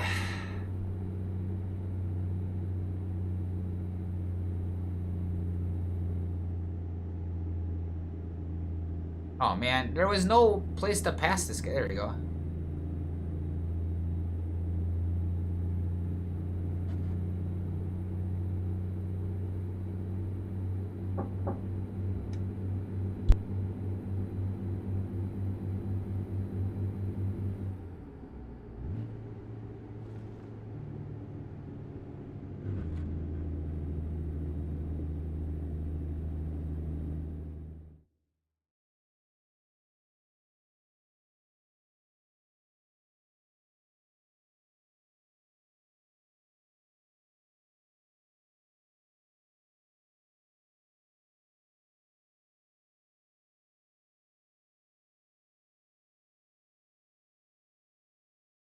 Dinner's here.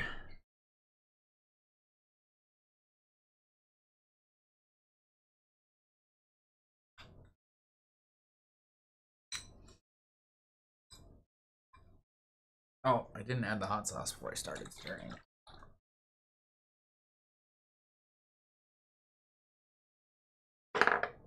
Weep. That's probably a little more than I really.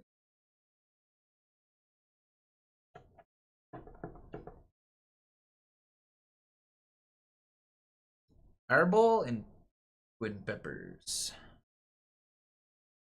But then they add spices and natural flavor. So like, well, what are spices? Like, aren't the peppers not spices?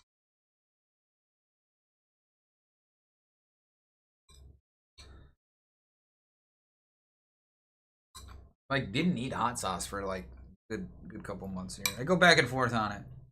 I mean, like, sometimes I really want the flavor, sometimes I don't.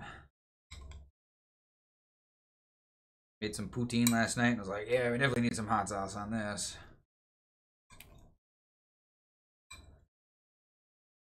Which is just like nachos, but you use potatoes or French fries instead of chips. I've had tater tot poutine before.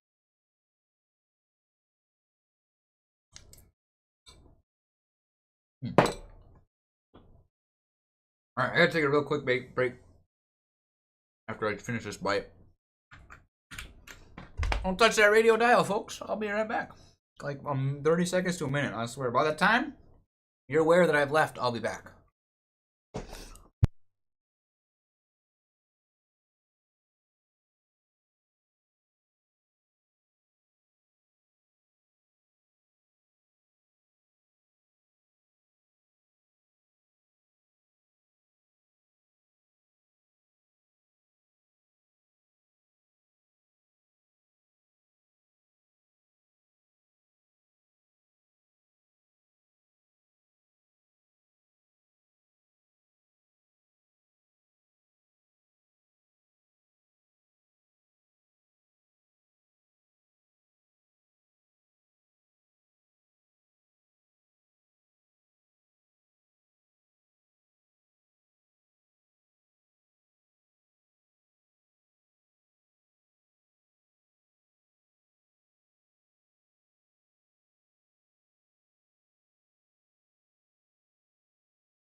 Told you it'd be quick. I told you it'd be quick. Alright.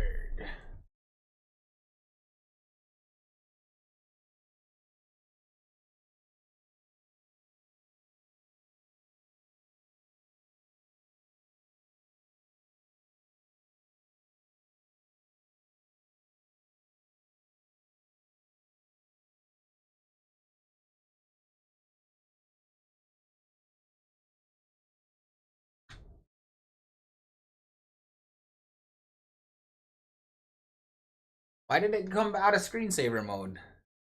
I must have bumped something that bumped my mouse. Dang it, I like the screensaver mode. Because I was trying to get a screenshot of the truck in screensaver mode.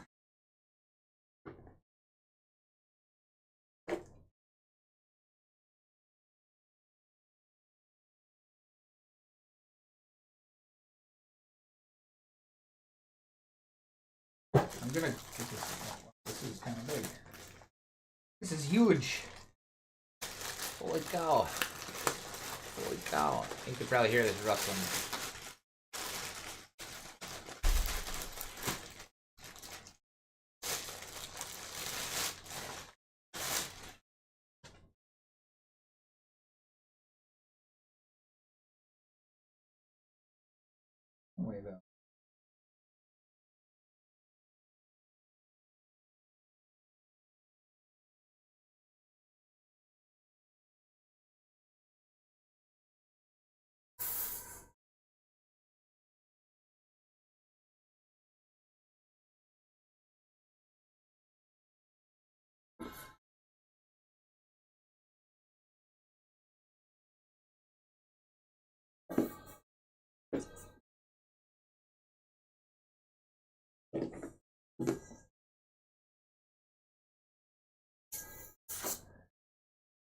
Holy moly.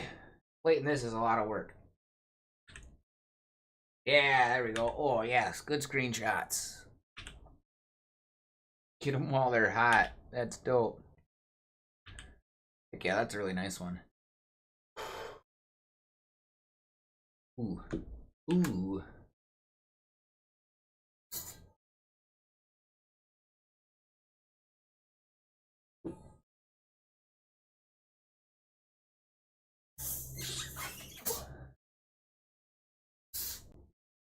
I feel like we could put some more in there.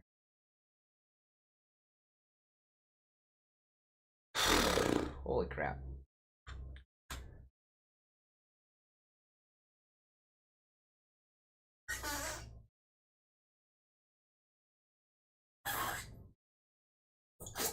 Jeez Louise. It's got a lot of pressure.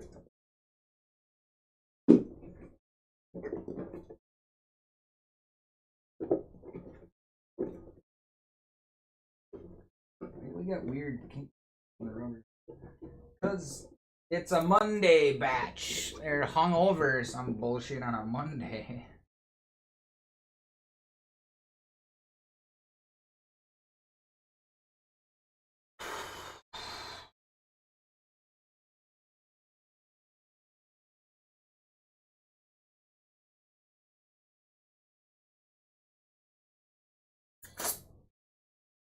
Vagas. We got a little more air in there. That's what she said. Which one I've been saying a bit. Yeah, let's check that out. Let's check that out. Oi. Oh, okay. Okay. Okay. I don't know how much I like it. I don't know how well it's gonna work to drive. I feel like I'm a real trucker. I'm all bouncy. Are we still in frame? Yeah, okay, we're still in frame.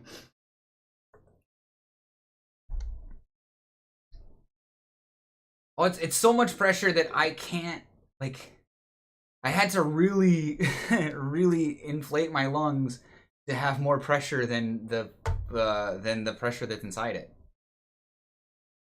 And yeah, and when I started getting to the end of my breath, it's like there's enough pressure, it's forcing air back in. Yeah.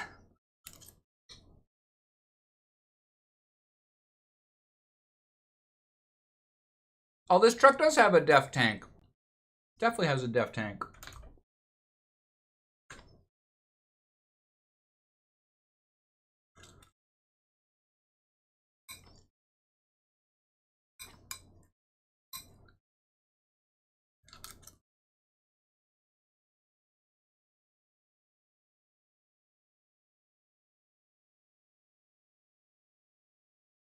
This will work out. My lungs kind of hurt. Means I need to work on work on things like that. Work on increasing my lung capacity. This almost feels like it might be worse. I feel like, are we still getting, not, it's not pressure in the same spots, but are we causing the same thing that causes the pain in the first place? No, I hurt. I realize I've been sitting way too much. I need to, like, go stand around for a whole day.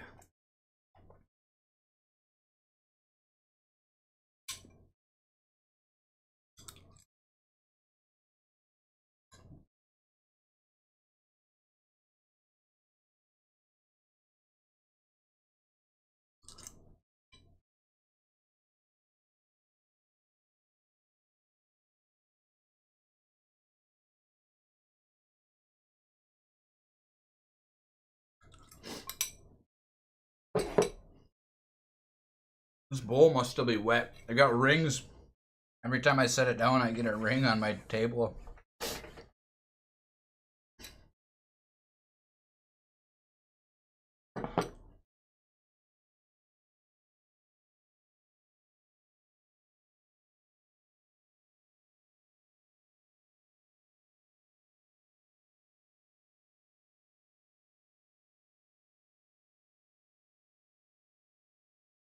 Yeah, that's what the pressure is, and I don't know, I can't tell if it helps or not.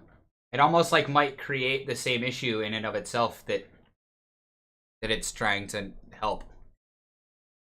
I like being higher.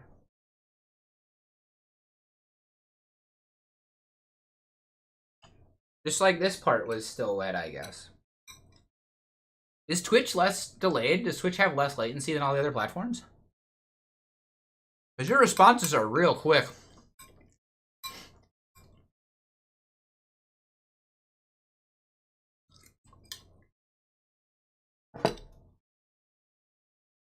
Alright.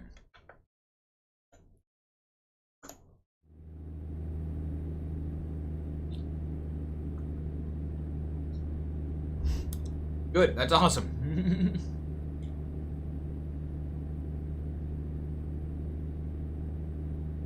And I found with the right amount of annoying freaking work, oh my god.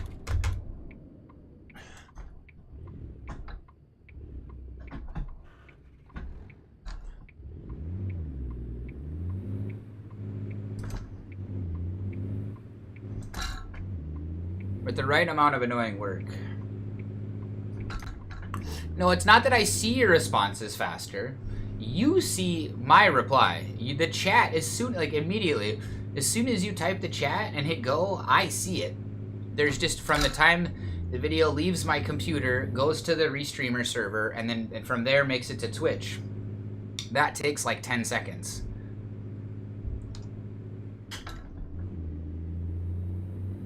And then on the other platforms, it takes like 30 seconds. So it's not that I'm replying late. It's that it's just not, you guys don't see the fact that I've replied till 30 seconds after I've replied it. And here on Twitch, it's 10 seconds. You see that I've replied 10 seconds after I actually have in real life.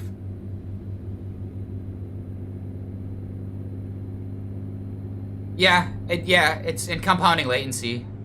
Hey, my new driver just earned me almost $2,000. Look at that.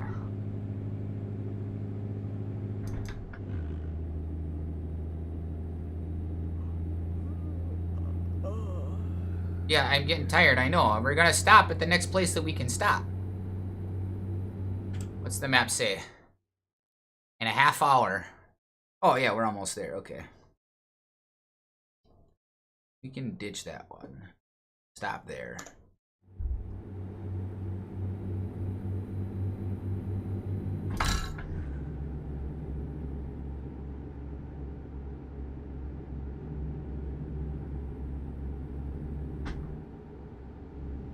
Dang it. Yeah, we're taking this next exit anyway, so we'll just lock her in here. I'm up higher. That might be more ergonomic. I want to go get, like, an old truck seat. I know my cousin used to have one. He does not anymore. It would make this thing probably even more heavy, though.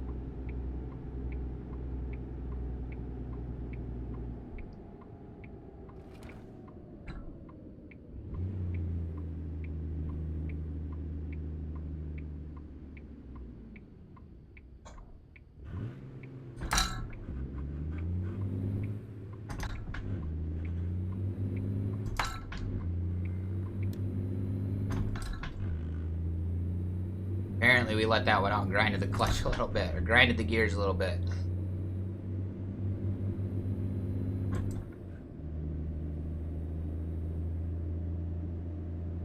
You do a little better RPM matching.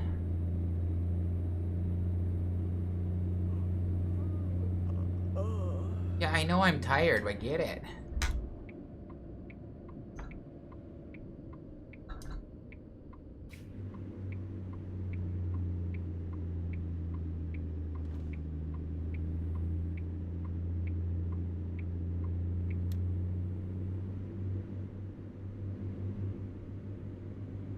Wow, ooh, that's a nice car. They have a lot of car models here. I don't think any of them are licensed though.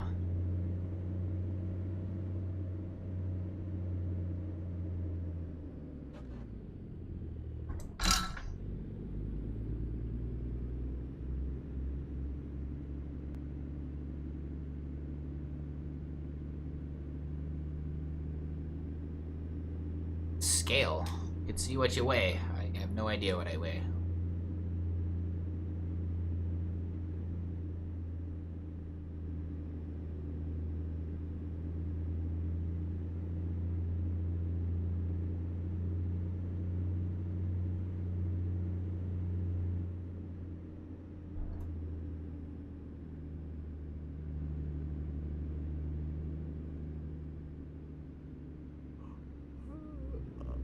Yeah, I get it. We're tired. I'm literally pulling over.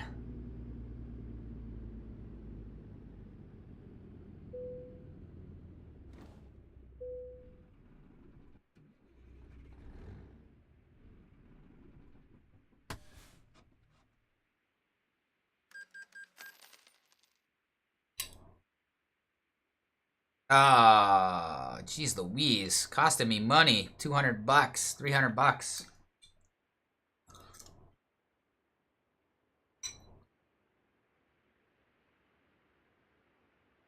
And they're taking all my loan payments.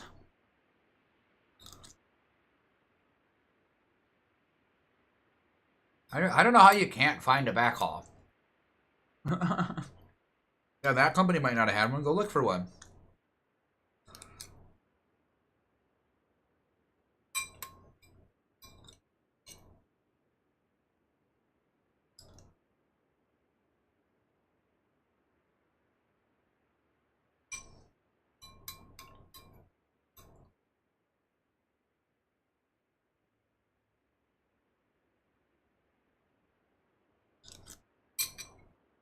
How much time we got on this load?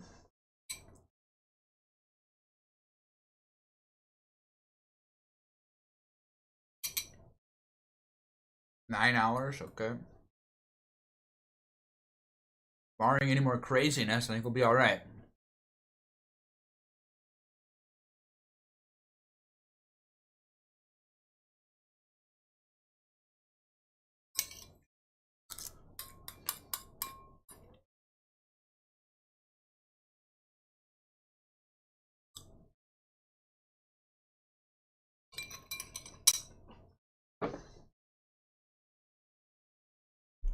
Got a napkin over here somewhere.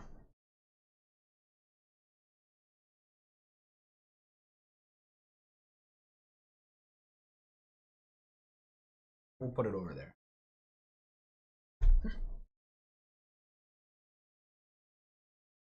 Probably should like stood up to eat or something. Get off of my butt.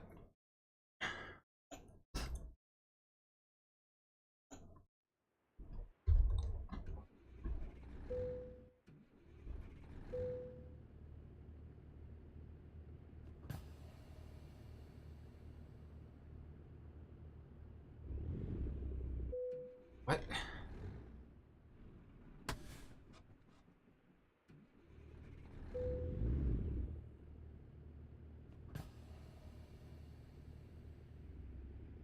Low air. Why we got low air? We're not in gear. We gotta put it in the right gear.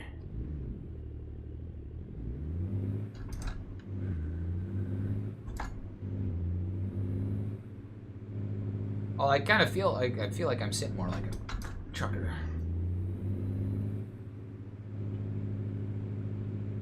An interesting looking van trailer. Oh, it's a reefer.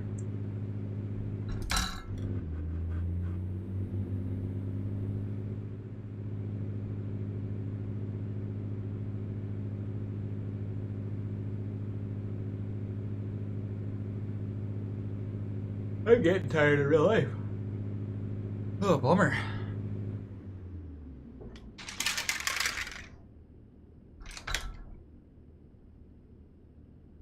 I don't have the DLC to pull that kind of a load.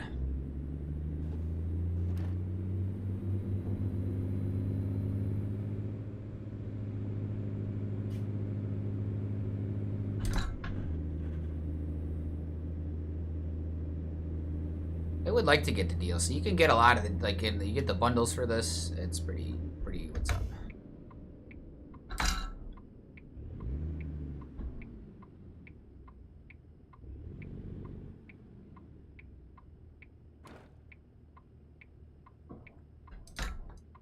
Actually, what we need to do is that. Didn't have to move the shifter at all, just had to...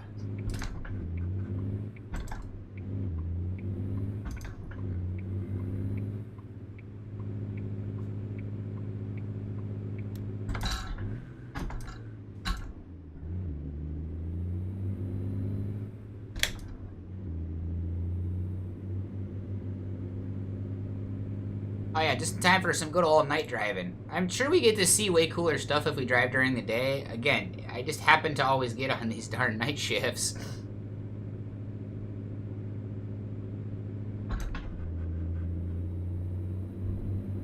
Alright, I probably should have my flashers on. Really doesn't matter. We're gonna turn here in a second.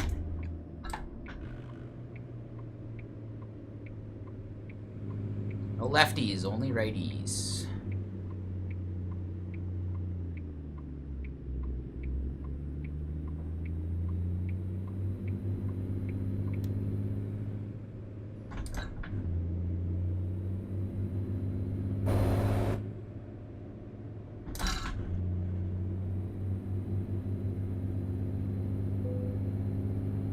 Oh, I damaged my trailer. Shit.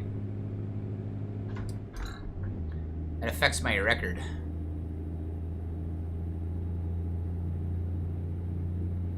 I don't even know what I must have clipped that thing. I was not checking my mirrors, was not watching my lanes.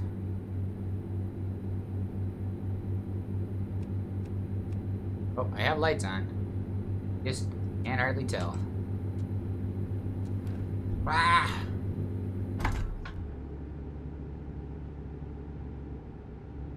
There we go.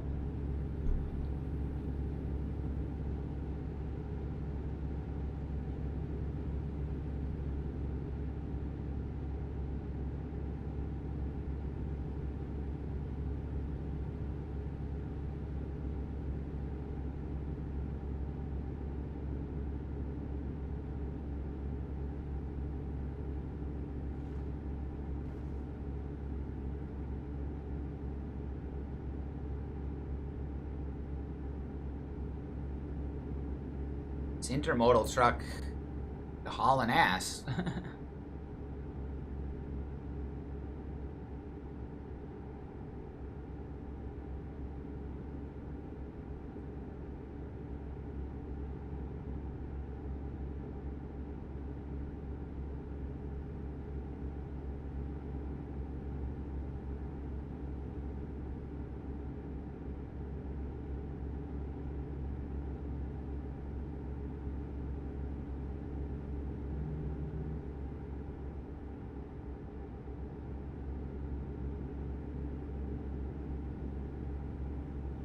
Well, there's the boys. I know it there.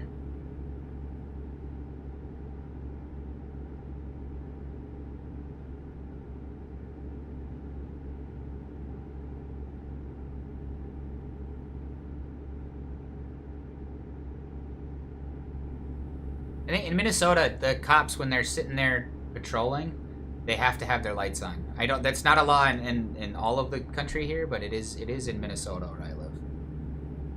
So if you ever get stopped in Minnesota and the cop was parked without their lights on, you start that interaction with, "Oh, I didn't see you there without your lights on," because then they know that they fucked up and they got nothing on you. Because if whatever anything that you get charged with after that will get thrown out in court if that was recorded. And they've all got body cams, so it was. I mean, and then you're better off like you're having a fucking dash cam because the fucking cops around here are fucking crooked as shit. State patrol is usually cool. He pulls in front of me and he's not going any faster than me. I was getting on the freeway, buddy. I'm sorry. It took me a while to get up to speed. Button view.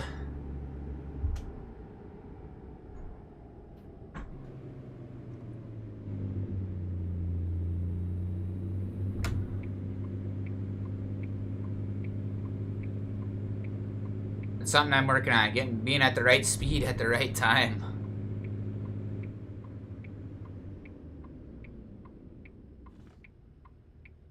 Bakersfield.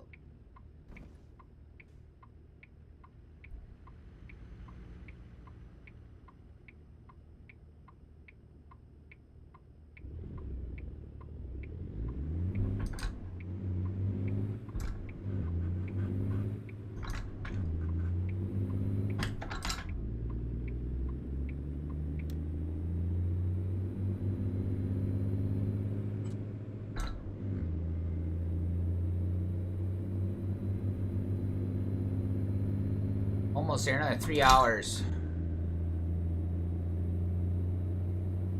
I hear what my friend, one of my buddies, Mr. Live TTV says. He likes playing this game with somebody else, even if you're not necessarily in a convoy, but just to like sit around and chat with someone. It gives you a little more something to do here.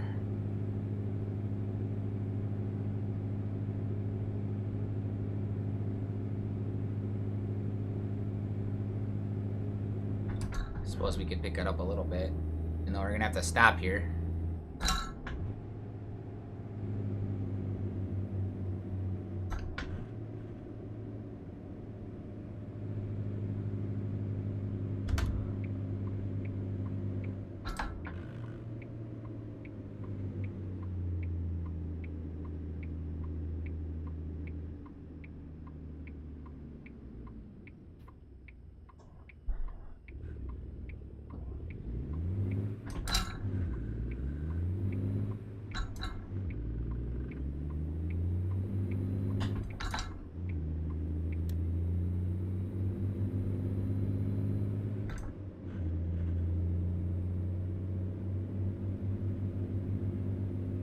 What load do we have? We only have tires?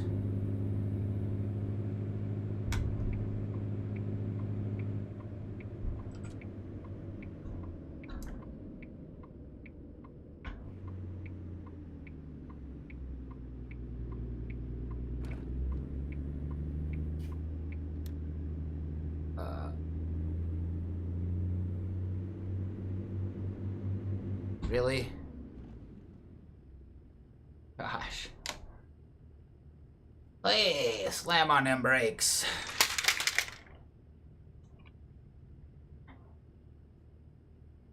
Got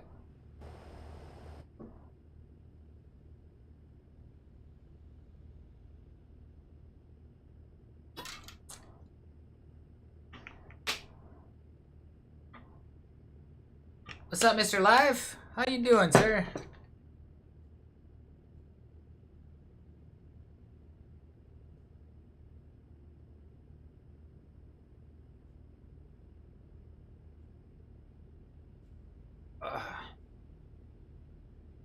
How you doing?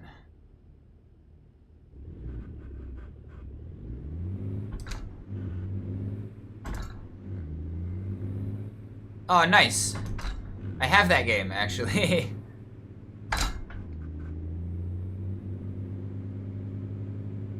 I'm doing alright. I'm doing alright. How are you? Oh, you said you're doing good. Yeah, we already asked that. We're already past that.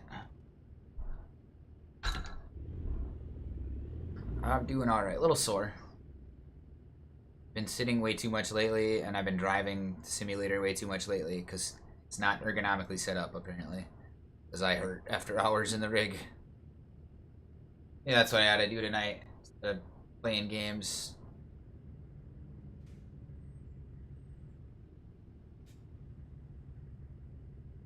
Just figure out how to make this hurt less.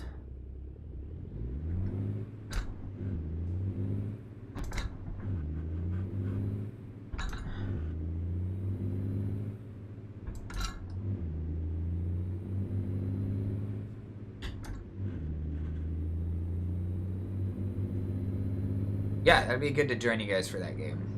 That'll be good. Oh, a Dollar General.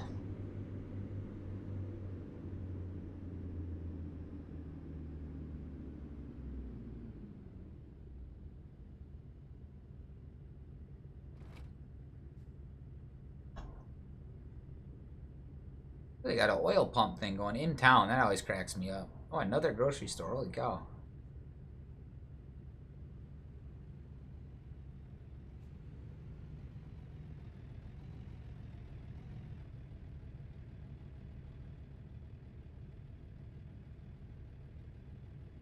Oh, there's another oil thing over there. Nice. I don't see too many of those in California. I mean, clearly out in the sticks you do. What the fuck? Even the truckers in this game are stupid. Oh my god. Oh, dude, yeah. Now we're at it. We've hit every red light in town. And now we've got a train crossing we gotta wait for.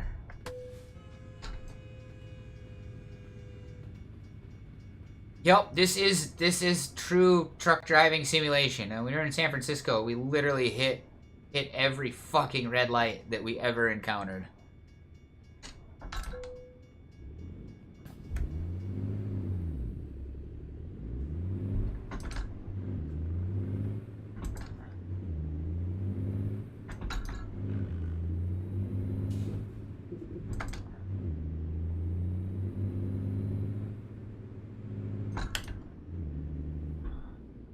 I got to 6th for no reason. See, another damn red light.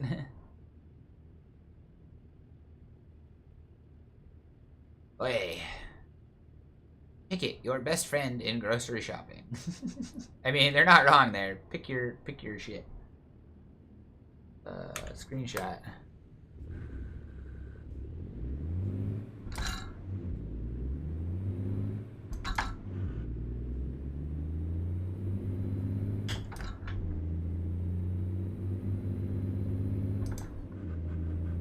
See, there's another fucking red light. Maybe it'll change by the time we get there.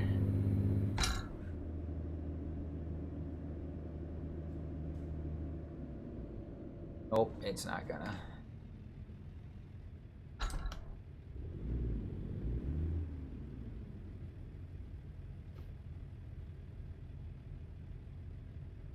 Oi, driving through town's such a pain.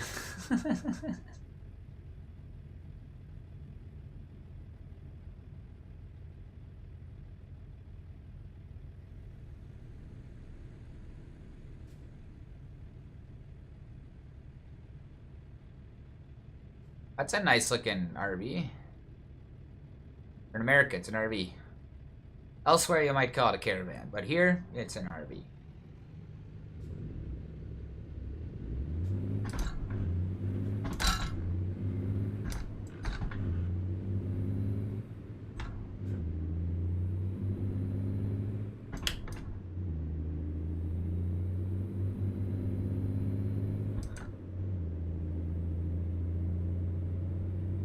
Grinding gears like fucking pork chop.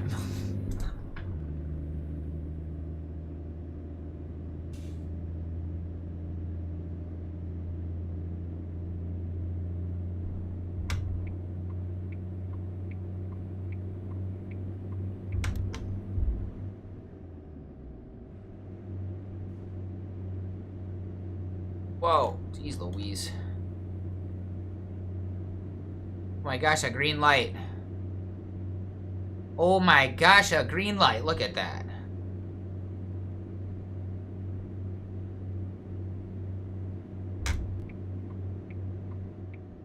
Oh, what is that? Dream Burger. Oh, I had to just like lock them up there. Oh wait, we can turn on red in California, I think. Well, we can in Arizona, and I got Arizona plates, so...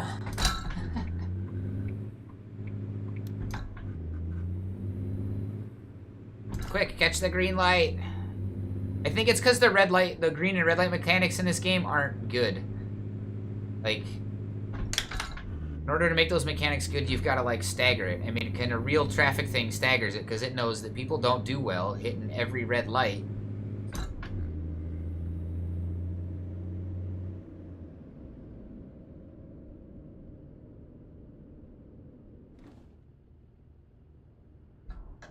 Munchies.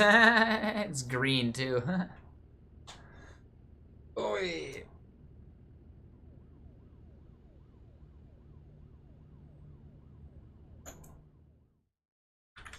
Let's see.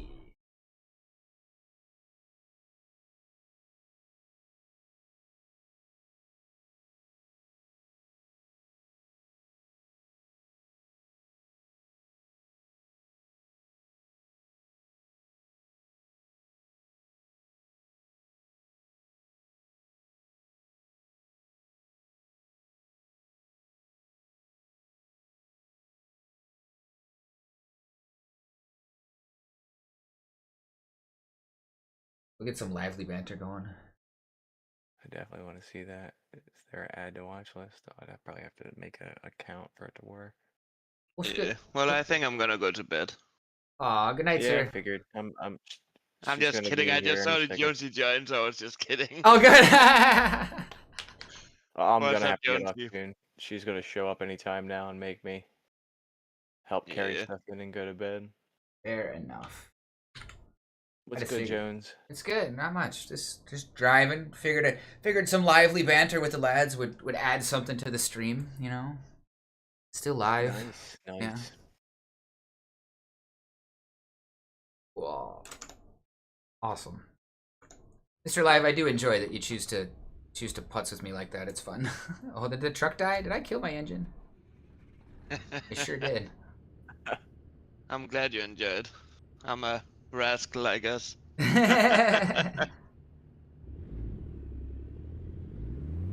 what's worth, yeah, growing up, my stepdad, like, you can never take him seriously for years you couldn't. Now he stopped, because, like, his jokes got old after a while, but it was like, yeah, you could never take him serious with anything.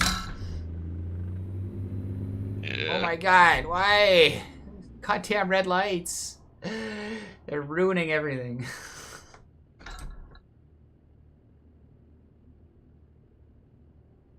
Is For the King the one where you're like animals and the king is making you wear pants or something? Or is that a different game I'm thinking of?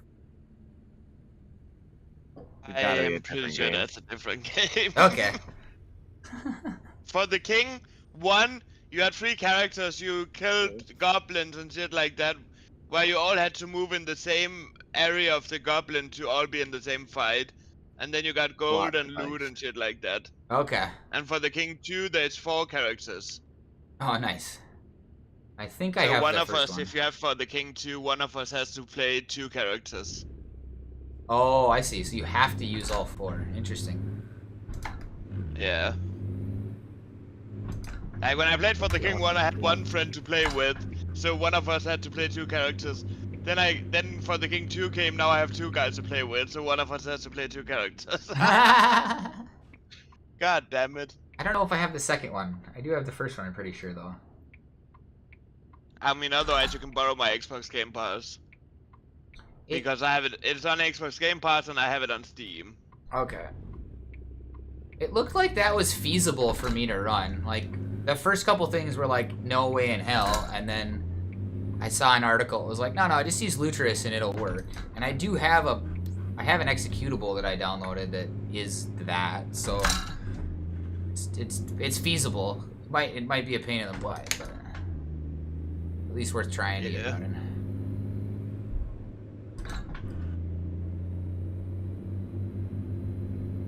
And I have to leave in about 3 hours, 4 hours, because then I'm going to pick up some smokes again. Again? Oh, you went through those 2 packs already? Well, I have 10 or 11 left, I don't remember. Okay. About a half pack. It's because I do it inside. Well, yeah, I hear ya. I really need to do it more and more outside.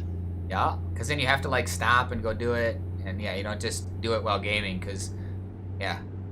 I can relate. I've been there. I used to chain smoke like crazy when at my other, the house in Delaware. Yeah. I had like my garage was like my man space, so I had like my TV, all my gaming consoles and stuff. I would chain smoke like crazy out there. Oh, nice. The highest I've been Trying on to is quit, though. between 55 and 65 a day. Jesus Christ. Jesus. That was expensive, and especially since I didn't have disability yet, so I was on government aid. Yeah, my yeah. rent. like that 3-pack a day habit. That's insane. That is insane, yeah. Let's just see here. I got about 1,500 US dollars a month, right? Yeah. My rent was 813. A pack of smokes cost 9, so that was 27 a day. Yeah, that's an expensive habit. So- Like, I mean, I guess for what it's worth, Yeah. I mean, I used to smoke that much. I used to smoke enough weed to be spending at least $30 a day on weed if you're buying small bags. I used to have a bunch of friends that would do that. They buy a 20 sack like every single day, and it's like, why don't you just save up a little bit, buy an ounce for like 4 times as much as your 20 sack and get 8 times as much weed. Yeah. Should I join you in American Truck Simulator, you think? I mean, that'd be fun. If once Stock goes to bed, I'd be down. We got a convoy I have going. 6 hours and 6.8 hours in the game, so I don't know what level I'm at. In what game? American Truck Simulator. Oh no, it's a Swedish film. Ugh. What's the Swedish Yeah. film? The movie I'm watching right now. That's what your cop cars look like? Goofy. That's a very Oh, old film. Our cop cars doesn't look like that anymore. Why is my game in Danish? Interesting. My American Truck Simulator is in English. My Euro Truck Simulator is in. Oh, my American Truck Simulator is in Danish. My Euro Truck is in English. Seems a little backwards. Do the cops still wear these cool hats? Nope. Only the It's a constable new does. movie, dude. This is just a small town in Sweden. It must be like they have all the old stuff still. Or they're trying The to cop like cars are pretty cool looking. make it interesting. They're like, here, we're gonna make it look weird. Yeah, I was reading the thing, the description. It's like a small village in Sweden. You know what it made me think of when I was reading it? It made me think of what was that movie that Simon Pegg did? You remember that one, Hot Fuzz? Oh, It's like oh yeah. It seemed like it was gonna be a Swedish version of Hot Fuzz. Okay, yeah. So that's a great movie. That's a great movie, Hot Fuzz. To know. I think we're on the slow side of 55 here. Just putzing around.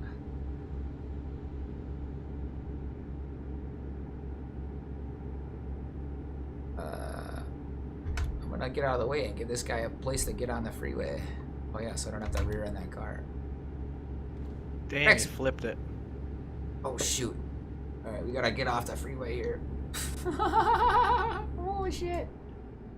He's a Swedish super cop. He's like catching bullets. Oh jeez. Yeah.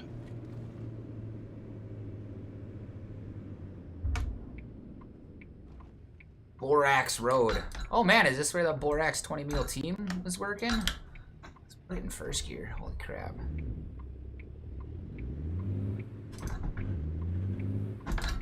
And then watch, it's gonna be like a daydream. He just put the gun into his fly, like What? now he's thrusting, shooting people. Oh jeez. He made the gun his wiener. What the fuck? Now he's hacky sacking the gun.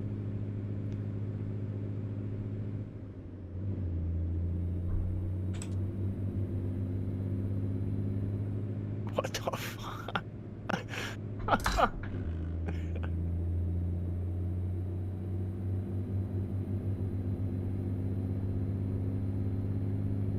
Yep, it's a dream, I called it. Ah, nice. And in reality, he's probably a putz.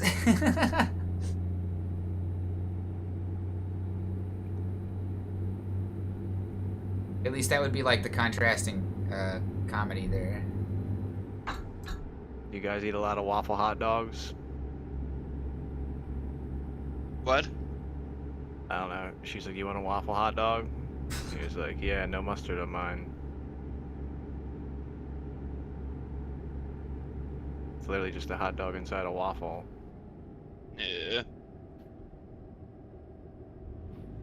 Oh, right, there's no speed limit here.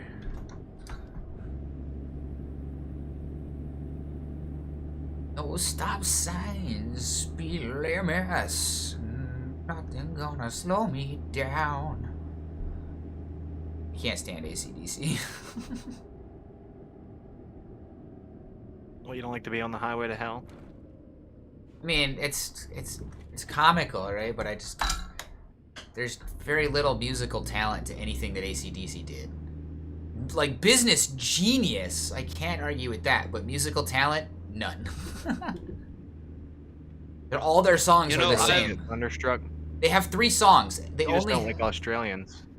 No, I just don't like the fact that they didn't put any effort into their music. They wrote the same song, or they wrote 3 different songs and then changed the lyrics to it. And that Yeah, they then, use all the same chords over and over again. yeah, and then therefore the melodies and the rhythms. All the big bands from back then did similar shit though. Oh yeah. Red says, "Hey." You find something that works. She says, "Hey, Doc." Yeah, exactly. They found What's it. up, Red? They found a formula that worked for them. I mean, because at that They time, like. the '80s was all about big business, ahead. anyways. So there was. Yeah, well, it was kinda just literally par. it was like what you said. It was a marketing ploy. Plus, it was also so that if you heard that the song begin before any lyrics even happened, you'd be like, "Oh, that's an AC/DC song. I can already tell." You know what I mean? Yeah. Which, yeah, that's definitely marketing, right? That's, and it worked.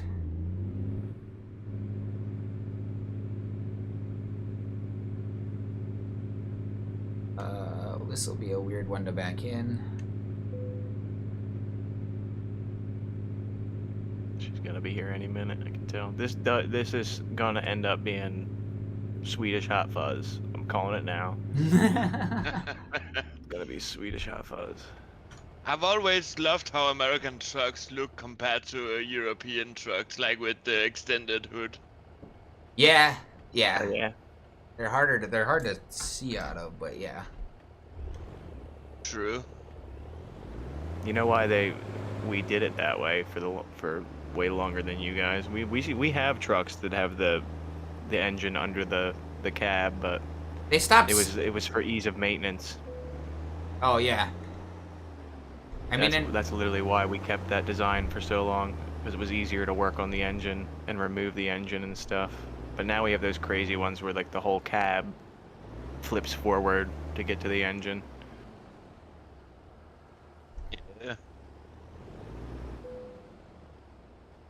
But that was the Euro design. Jones, you have to see what I'm traveling with. Are you sharing? Yeah. pop it up here.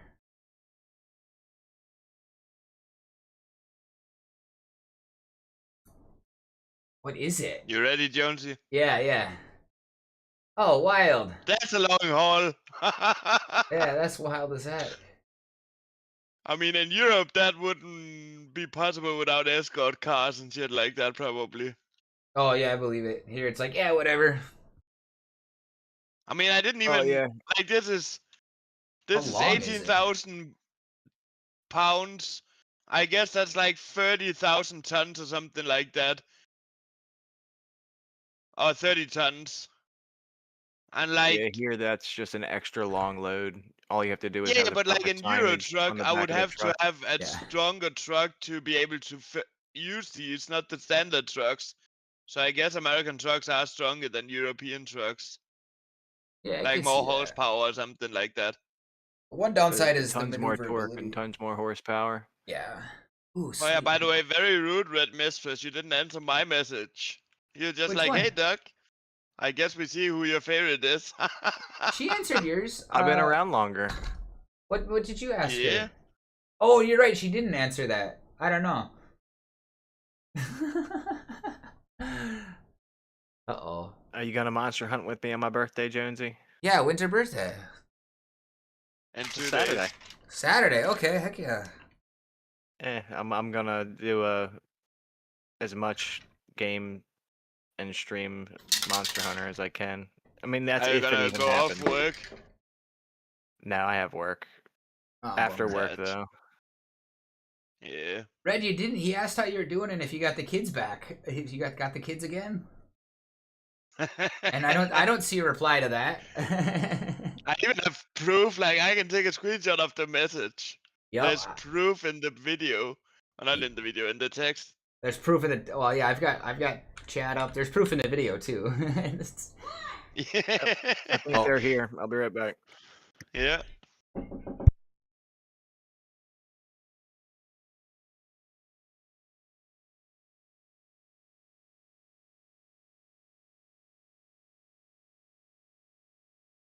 You wanna see what I own of the map? Yeah, but I don't know if they might not have the video up. I have this part up here. I don't know what that is. Oh. Idaho Falls, Bozeman, Missoula. Nice. And then I have this standard one, I guess. Then I have this one, small one, New and then Mexico and Texas. Texas, yeah. Nice. Yeah, you got Idaho, Montana, New Mexico, and Texas. That makes sense. Utah, man. Add Utah. There's some gorgeous driving in Utah. Yeah. I just need to take a bank loan to be able to get some employees. I finally hired an employee because I drove past a freaking recruitment agency in California.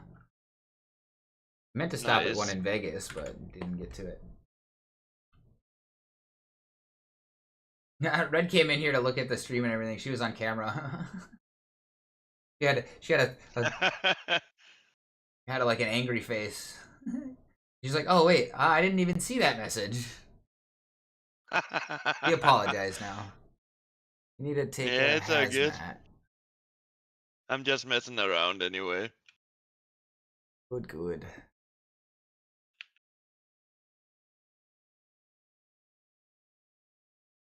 I don't know. Let's go with that one. I feel like I want to get all the hazmats before I do a whole lot else. Maybe we'll do one more in each of these on the way. That's a lot of levels, though. Are still division. $8 a mile. That's not bad. That's fine. We'll take it.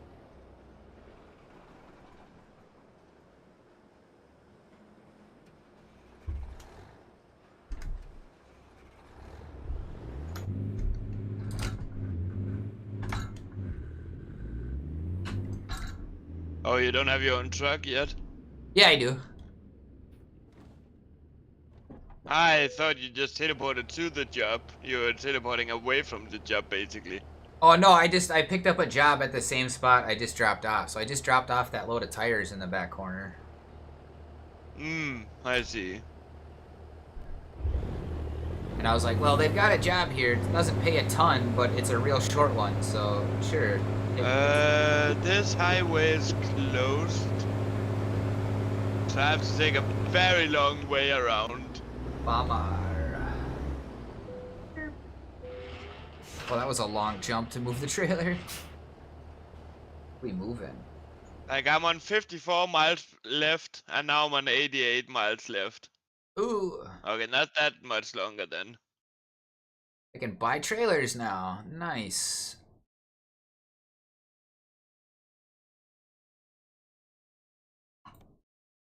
God for trailers. I've never bought a trailer in Euro Truck, and I have a character in level 15.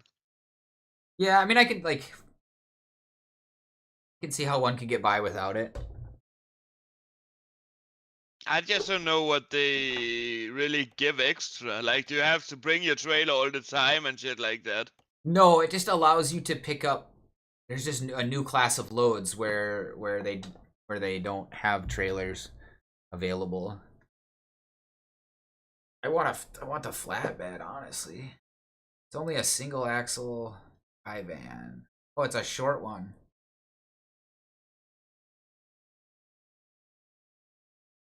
Really helps me at all. Shorty. Level 8, what level are we now?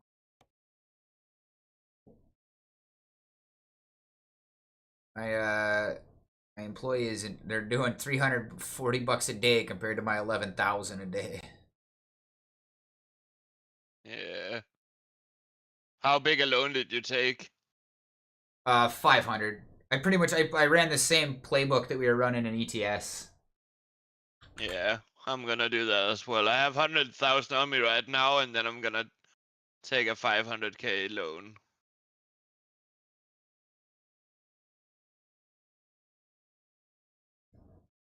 Come on.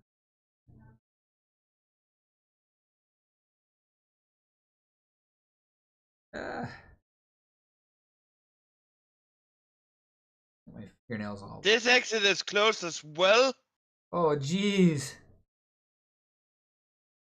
I'm gonna take it anyway. Like, it can't be right that 2 exits have closed in the same time. Like, my GPS is just gonna take me back and forth all the time. Can I Yeah. drive these people down? Move! They won't. Nope. You can't even drive past the barrier. Oh, really? It was an invisible wall. Oh, jeez. Yeah, I need to get this. So let's see how much longer the trip is gonna take now. I'm on 57 left. 149! Oh my god. I would like. So I did. You could. I You just could. did an extra 30 just to get here, and then I have to do an extra 100 to get to the job. Yeah, you could pull the map up and like plot a new route effectively. Yeah, but this one takes the fastest route. Okay. I had to do that. I was like, well, here I can take one of several routes. What's up Nope, with it your wants hands, me man? to. It wants me to go Get 'em. back to where the first roadblock were. Got like hangnails and stuff. I just need to go get the cuticle cutter. I Is hate the that. solution? Yeah. Yeah, mine have been alright. They used to be horrible, but mine have been alright lately. Good. That's awesome. I'm curious. I'm really curious what causes it. Yeah, I have no idea, man. My hands get so dry. I think it's just dry hands, maybe. Okay, yeah, and yeah, the when the seasons change around here, it really messes with the air. My lips are super chapped the last couple days. My nose is super dry, and my nose just does not heal like it did when I was 12. Years and years of abusing the Yeah. hell out of that thing. I didn't even see red missiles typed. Sorry. Oh, you got the kids again. Shame on fucking Jonesy then. Well, Couldn't make it. Mondays and Thursdays are scheduled stream days, so it's like I'm at work. Period. End of story. That's what's up. Yeah. The little Yeah, one is terrorizing the living room. Oh gosh, yeah. I need to get back into my stream schedule. Was Sundays and Tuesdays. Tuesdays, and then Thursdays because of the of them going out for their live stream. Okay, yeah, nice. Dope to have a schedule, and then, from my understanding of it, everyone it builds consistency, right? And the audience can know when to like expect you and be like, oh yeah, it's this day. I get to watch Jonesy and Doc, you know. Yeah, exactly. I gotta get back on it. And then I'm gonna try to, periodically stream in between then, but those will be like the set, like, it's definitely happening on those days kind of Yeah. thing, I mean.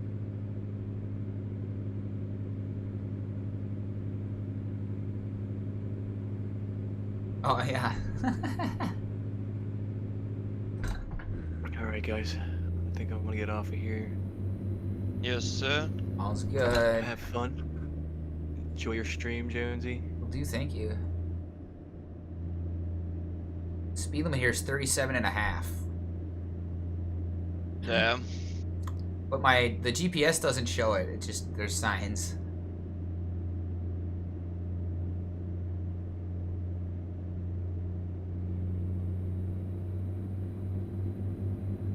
Oh, and my bright How much farther do you have to go, Mr. Alive? What? I'm trying to figure out, like, your map. How much farther do you have to go? You're almost to the destination, or you have to make the U-turn here? Yeah, I'm not doing that because the road was blocked, so I'm taking an even further travel. If I can make that. Nope, it keeps wanting me to take a U-turn. And I was speeding. Oops. You get a ticket for it? 780. Jeez. Tickets are expensive in USA, what the fuck? I was only speeding with 10 miles. Well, 10 miles is kinda a lot, but Yeah. when I was speeding in Okay. Euro Truck, I was speeding 20 and I only got a 5 or 600. Yeah, man, we are definitely I mean, I've got. penalize the truck drivers, but truck drivers, I mean, if you mess up, man, you're killing people. That's how they see it. So it's like they want you to know. Yeah. Don't do the no-nos because otherwise you're gonna pay huge, even mean, if nothing bad happens. I've got. What's it? We got tickets for doing 22, 23 over the limit, and it was still only like $250. But that wasn't. I'm not in a commercial vehicle. I was just in my car. Yeah, the average speeding tickets anywhere from 150 to like 300, depending on where you're at, how fast you were going over, what kind of zone you're in. Right. And that's for like, you know, your regular class license. Yeah. But when you have like any higher class, and like motorcycle tickets sometimes can cost a shitload too. I know Oh, that. okay. My brother's gotten those. I had a buddy that he had a nice bike, but he quit driving it because he had an interlock, and he's like, "Well, I can't get an interlock on my bike. I'd have to go to Wisconsin for that." I was like, "Oh, that's cool that they do it there." Yeah, both my sisters are in the process of selling their bikes. Like, they both have bikes and cars. I'm like, geez, take it down a notch. You're making me look bad. Do you have your license? Nope. No, don't feel bad. I drove all the time, but I didn't have a license until I was in my 20s. Nice. I would just Yeah. buy beater cars and drive them though. Oh, I found around I didn't here, get caught for a long time. beater cars were like, your ass gonna get pulled over. Nah, not in Pennsylvania where I was from. Nice. That's cool. Maybe they like, it's probably like the same psychology, just in the opposite direction. They're like, oh, he can't afford a ticket anyway, look at his car. Around here, they're like, they're probably doing drugs. We're gonna pull them over for that. That's why they have a beater car. What's up with this blue line on my road? Oh, I don't know. No, I got pulled over a couple times, and like, thank God the cop would literally just be like, "All right, man. Well, what I'm gonna do is I'm gonna follow you home. You're gonna pull into your driveway. I'm gonna watch you walk inside, and then don't be driving." And I was like, "All right, let's do this." And then he would. That's what would happen. I had it happen like 3 times. Wow, I got lucky. Yeah. It was because I didn't have anything on me. I wasn't doing anything really besides driving around. So, Right. you know what I mean? Yeah, they're like, well, at least you're not driving stupid, but yeah, you're driving in a way that got pulled over. Nice. Well, I'm pretty sure the second 2 times were just because it got around that like that if you see this car, dude doesn't have a license. Oh yeah, it was in the It was the first time. It was their profiling system. So when those plates come up, like when your plates get run, a whole profile of you comes up on their computer, or a profile of all the known drivers of that vehicle. And yeah, we had that yeah, happen. the first time it was because it was nighttime and I had the headlight out. That was the first time it happened. Oh man, he was just saying, "Hey man, you got a headlight out. You want to get that fixed?" And you're like, "Oh Yeah, yeah, and, sure." and he was like, you gotta get that fixed. Let me see your license registration though. And I was like, don't have them. He's like, not on you, or don't have them? Don't have. I was like, don't have them. He was like, all right, man. Well, let's get you home then. Yeah. Because he was like, well, what's your address? And I Okay. said it, and he was like, okay, we're only right down the street. He's like, you're gonna go back and you're gonna go in your house. I don't want to see you out here no more. I'm like, oh, Nice. thank you, sir. I always interacted well though with them. Yeah, that helps a ton, I had some honestly. friends. I had some friends that you didn't want to interact with the police with though, because they were idiots. Oh, yep, I had plenty of those growing up too. I had plenty of those. My brother got stopped when I was a teenager and I kept losing my license, and he would drive my truck when I couldn't drive it, and then he got stopped a few times until like all the cops Fuck knew this. that. Like, oh, it's not Jonesy driving. Okay, we don't have to stop the truck. Everybody in town knew my truck. Yeah. There was some shit went off, and there was an article in the paper that was written, and it was said that a red truck was seen leaving the scene of the crime. And a bunch of people go, "Hey Jonesy, what the fuck did you do, man?" was like, how did it wasn't me? That's Oh well, crazy. it was me, but how did you know? Like I don't know very many people that drive a red truck. That's crazy. Yeah, there was a couple people that had like such unique vehicles that it was like I used to always think like why would you go and do that? Like put those decals all over so that everyone they know it's you. Right. You're the only car that looks like, you know what I mean? Yep. That's why I don't put I stickers on any of my shit. I had an Probably got artistic friend who like spray painted his car all over, and I was like, dude, if you ever get in any kind of like trouble whatsoever, they're gonna know exactly who did it. Yeah. Yeah. Like purple swirls and shit all over his car. Oh, nice. I mean, it looked cool, but yeah. Yeah, it did look cool. Those are things you don't learn until way later. Or if you're not someone who gets in trouble, you're not into stuff like that, then it isn't really a big deal. Because I mean, there was like a whole group of people in my high school. Yes, the dents on the car identified enough. That's what Red said in chat. Yeah. But there's a whole group of people who like were into tricking out their cars and having nice cars, and they didn't cause any trouble other than driving around, so it wasn't a big deal to them to be known. Yeah, my favorite car, I had a old school Lincoln. Oh, nice. Like the real nice, like hard lines and all that. That was awesome. And then I had a hearse for a little bit, but it barely ran. Only got to drive that around a little bit. Oh, bummer. I tried to pimp that thing out. Oh, of course. That was the one that I put the most money into it, but it just would not. I could not get it to stay running. Bummer. Yeah. I don't know if you guys know the car. You know Volvo, right? Yeah. Do you know the Yeah. Volvo V90? I know newer versions of it. I don't really know any older versions of it per se. No, but... V90 is a very new version. Okay, yeah. It's like very modern inside and luxurious. My dad used to have one of those cars, and he had a BMW at one point, a very luxurious. Like it had the wheel where you could select music and shit like that in the middle between the seats, right? Yep. But the wheel was touchpad as well. Ooh. What? Which one? So you could- Like this? I'm not inside right now. 2 seconds. Literally just finishing up smoking. What year was it? I don't remember. No, it wasn't. Oh, around. Yeah, it was that one. The blue one he had.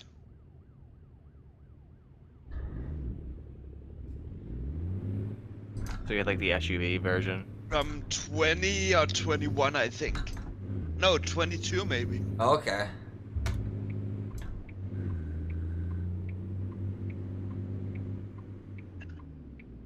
Oh yeah, these look pretty cool.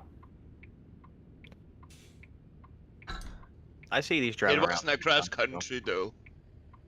The one you searched for is cross country. Well, Oh, the one that's that came up. one. Yeah, these all. I came guess up. it's because it's American. Let me see if I can search for it. Yeah, it's probably just because this was the popular one in America in 2022. Yeah. Volvo V90.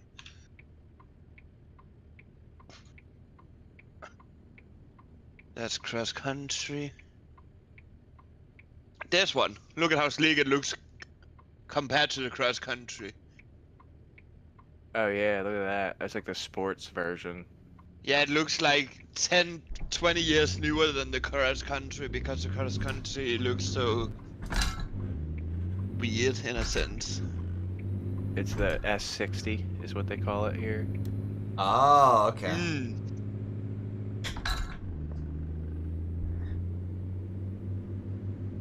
Yeah, that looks pretty sweet. No, that's not it. It's low in the back. This one is high in the back. Okay, so it's like a what's it called?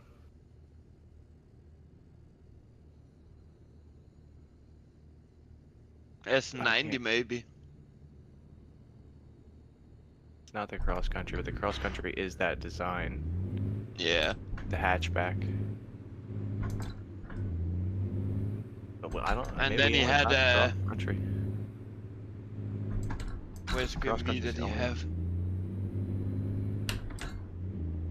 S90 maybe. No. I It's a think regular this is the sedan. BMW he had. Similar to this one. These are the ones I always saw around. The XC90 or XC60. I'm sorry. Yeah, I see Yeah, those because all over. Americans like big trucks, and those are big. But look at my screenshot, Doc. Part of the This is reason. one of the. This is one of the cars he also had before the Volvo. Oh, I like that color. I'd have that No, color. it was in bright white.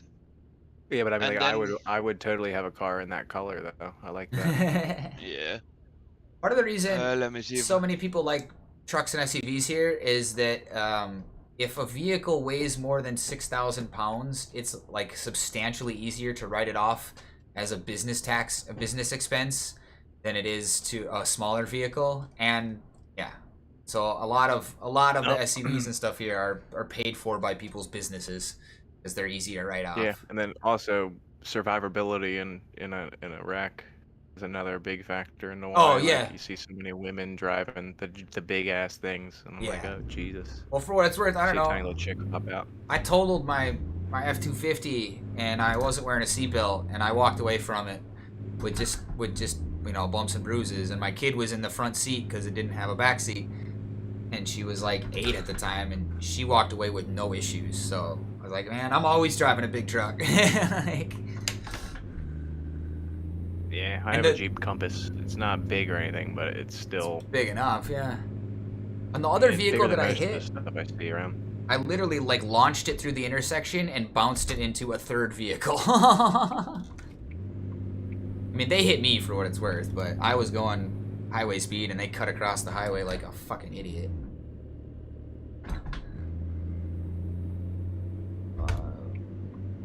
Yeah, Rip Betty. Rip Betty indeed. And,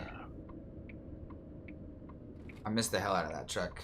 what's it? It was the truck that we moved the RV with when we lived in an RV, and then we totaled it. And we're like, well, now we're kind of just stuck. So then moving the RV became a shit show. And I rented a truck to get out of the campground that we were in. And then stored it, and then I had to like have someone that I worked with like, hey, you got a big truck? You guys just got a new one? Sweet. You haul my camper for me?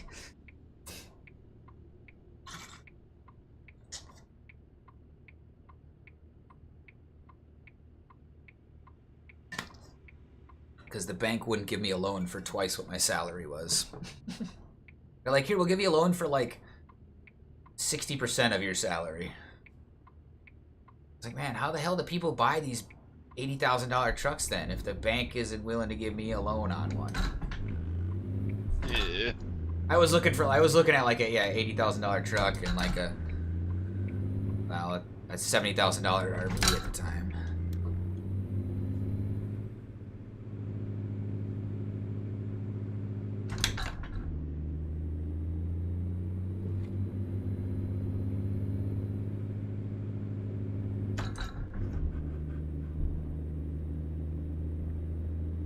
Man, diesel's expensive here.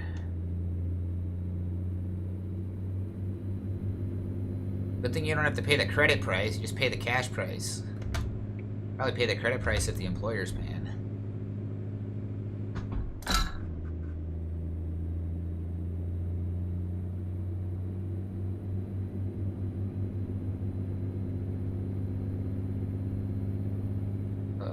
Which one do I want?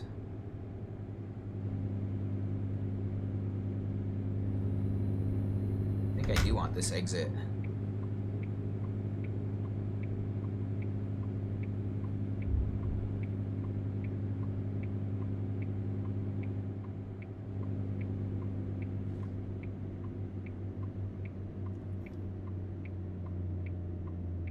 Yeah, I had a Dodge Dakota Sport for a while. I really like that. Oh, nice. I bought one that had just a pile of issues, and then the title turned out to be bunk, and it was just a shit show, so it didn't go.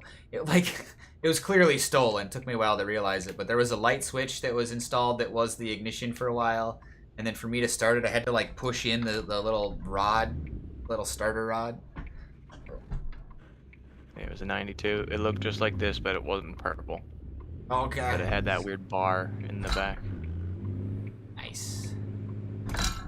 Yeah, Dodge Dakotas are dope. Was it the V8 or the V6 one? That was the V6, so it had like a ton of room. Like it was so easy to work on that car's engine. I Like bet. there was barely any engine in like under the hood. Yeah. Like, there was so much. I could basically get in on the one side and like stand next to the friggin' engine if I wanted to. It was Nice. crazy. And then ended up selling it to my mom's boyfriend at the time, and he ended up putting a Cummins in it. Oh, dude, sweet.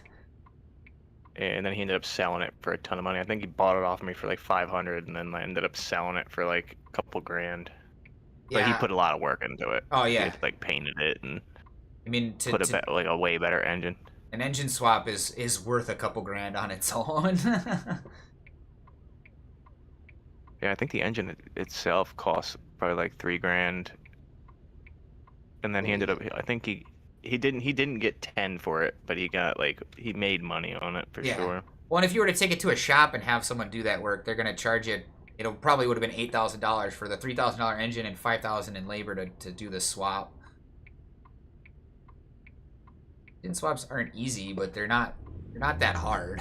My boss at the time had this almost exact truck with like the tan panels on the side. Oh, sick. This looks exactly like his. That might even be a picture of his truck. Like that looks exactly like his truck, but it's just Texas. It's exactly. And they're probably gonna have me put this trailer somewhere dumb. I wouldn't mind getting a truck as my next vehicle, like a smaller truck, but a truck. Like a Colorado or the Maverick or whatever. Might not be a thing. Or you'd like, full size, like a half ton. Well, for what it's worth, the Colorado and the Maverick are also half ton. No, those are viable options. I'm just not set on anything at the moment. Right. It's a pipe dream at the moment right now. I mean, I own the Jeep outright, but it's getting up there. So I'm probably gonna have to replace the transmission soon.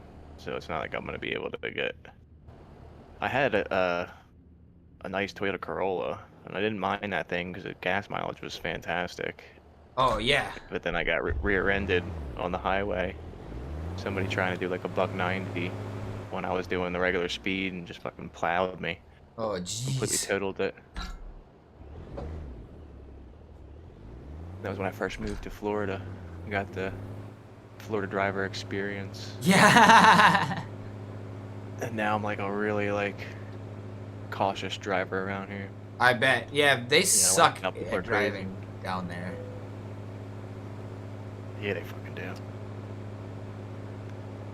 Nice, I can pull this one through. Alright, I'm really off to bed, guys. Have a great one. You too, man. Yes, good See night, you sir. tomorrow.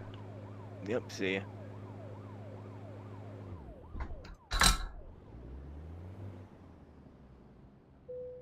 Oh, dang it, we had it and we missed it. That's okay, we'll pull through a little bit.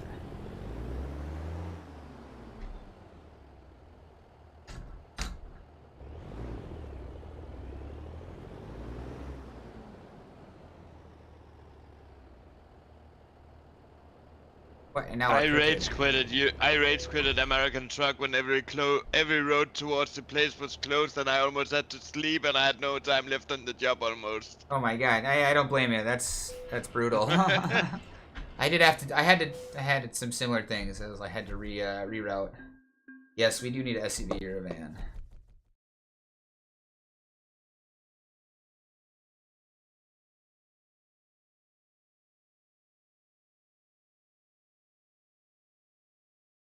Well, that was a high value cargo. Okay.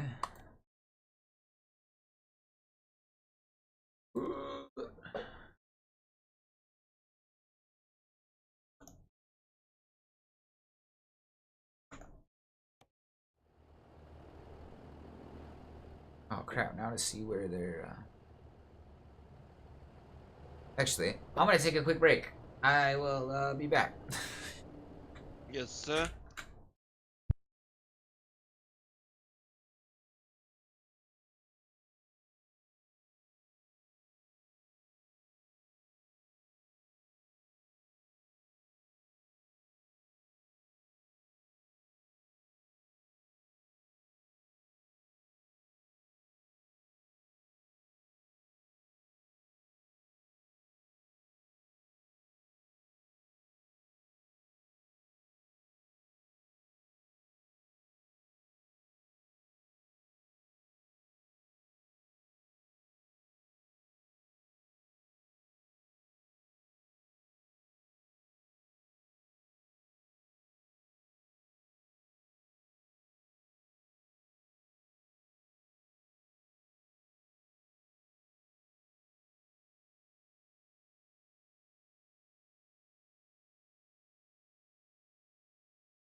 Oh, Mr. Live, I've got everybody muted.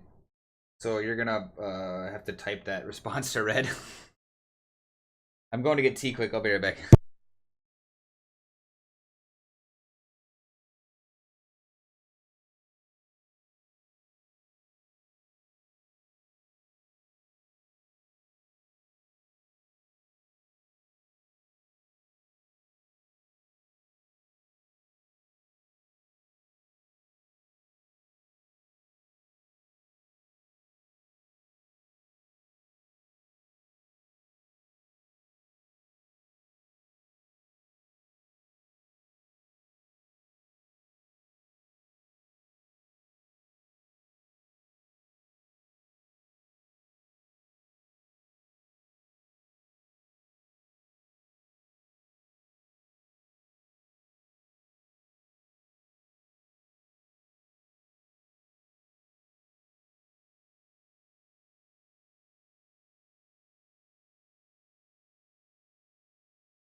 I do love me some good tabletop gaming. All right, hold on. Did everything for you guys. Sorry, I didn't unmute you fast enough. You said you'd have to translate everything for us. Yeah, that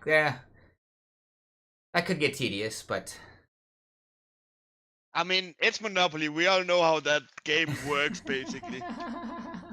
right. And I can just The make only up thing names. I basically have to translate is the chance cards and shit like that. Oh yeah, exactly. Or then I can just say, you're the person to left $10,000.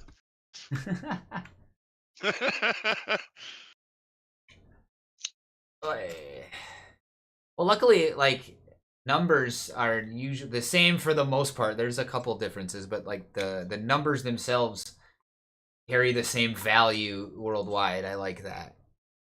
The difference is I've met some people who like, or in other parts of the world, like what they denote as like 1,000, million, billion is slightly different. But if you write out the number like 90000 means the same thing to everyone across the world. Yeah, in Denmark, right? Yeah. We have 100,000 million, milliard, billion, billiard, trillion, trilliard. So our milliard is your billion. Our billion is your trillion. Okay. That's so fucking dumb. It is. It was a Danish guy I was talking to that was the conversation we had. I mean, he didn't say that he didn't tell me about the billiard and the milliard. But he did say, "Oh yeah, to me a billion is this and a million is this." And I'm like, "Well, that's fucking weird." Yeah, you have to tell me if your wife is texting. I'm just outside smoking. Oh, we'll do. He said we have multiple Monopoly games in the house. We have a thing Nice. for. I used to have a lot of novelty monopolies, but my ex-girlfriend stole them all when I broke up with her. Oh, bummer. Like I had Rick and Morty, I had Lord of the Rings. Oh, sweet. Those ones sound pretty cool. I had Pokemon. Nice. Red says her favorite is the Nightmare Before Christmas version. We have a Mario version. Yeah, I have a Mario version as well. It's called Gamer, right? I think so, yeah.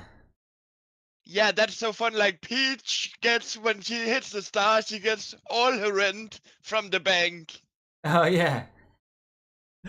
That's awesome. I played that with my uncle, and he said he kept saying I was cheating. Like, well, if because the card... he didn't understand it. Oh, right. Everyone's got their own special... Did I pick up a job from this place? What did I do? I sold the Mirror of Calandra, by the way. You sold it? 1,200. Nice. So what's the split? How are we splitting it? We each get 500. We give Doc 200, or are we taking 600? Yeah, that's each? what I'm thinking. Okay, yeah, that sounds fair. I like that. I like that a lot. But I need your money. I found a weapon I want to buy, but I don't have the gold for it. Oh, for sure. For sure. And it better be soon-ish so the weapon doesn't disappear. Yeah. Yeah. If you want to, of course. Yeah, we can get on there tonight sometime. Yeah. Is my truck running? It is running. Alright, I'm back. Nice. Oh, she says yes, that one. I mean, it was my least favorite of all my novelty monopolies. Like, the Lord of the Rings was basically just standard Monopoly with standard rules, but it was fucking Lord of the Rings style. Like, right. You could own the Shire. Oh, nice.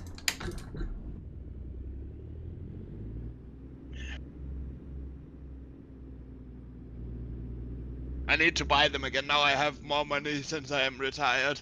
Right? Or disability or whatever you want to call it. Comes from the same pool. At least in the States, it comes from the same pool. Yeah.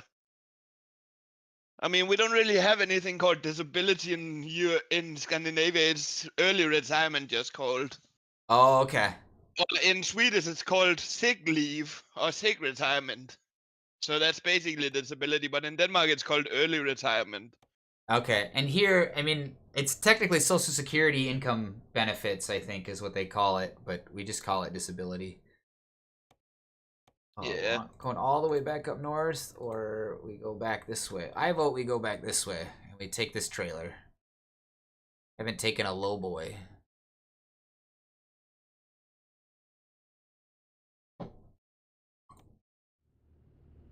Sometimes it's not about the money.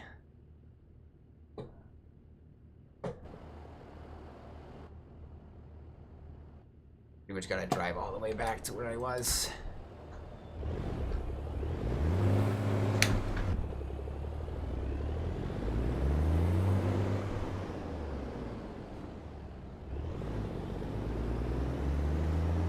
Backwards driving pro. Yeah, Red said I kick all our ass at games. Which, yes, I tend to do. Yeah, I have insane luck in games as well. I mean, well, I taught her how to play cribbage. Oh, shit. And we're about even in cribbage so far.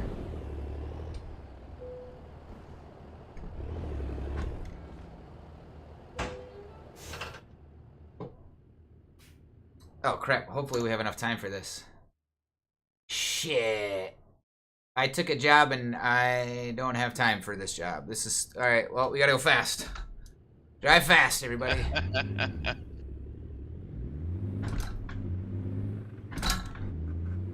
Should have taken the 8-hour job because they probably give me more time to get there. Yeah.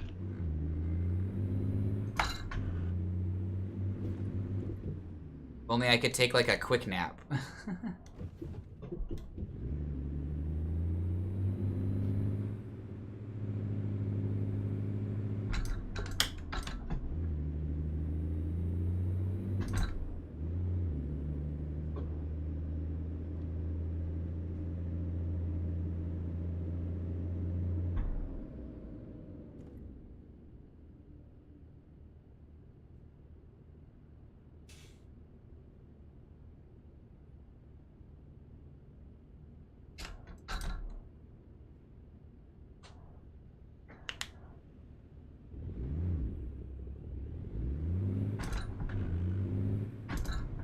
Oh, it tells me it's gonna be 3 hours? What?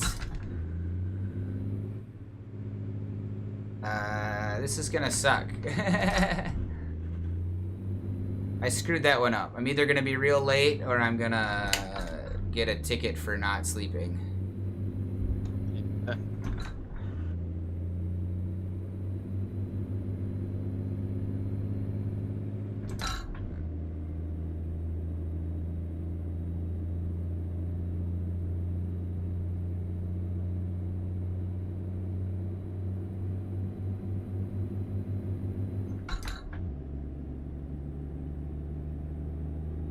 Which I guess it really depends on what the price difference is, right? Are we gonna be 3 hours late for the thing? Or are we gonna lose more if we get a bunch of sleep tickets?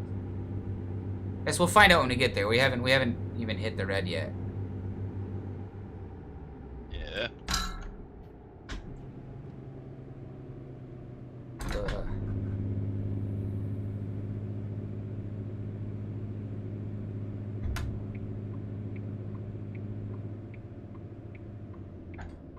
That means I need to repair my PlayStation before you come visiting. Because Yes. it's kind of hard for 3 people to play on one computer. Unless you have a laptop you can bring with you.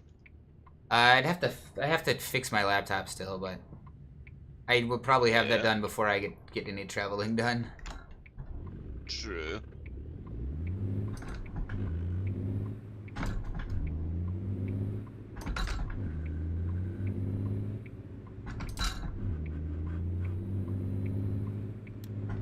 Oh, curb jumped it. Oh, he put it in fucking reverse. What a dip.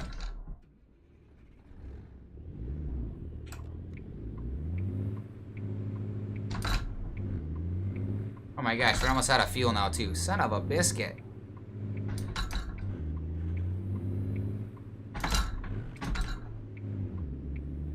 I'm rushing, and when I rush, things don't go very well.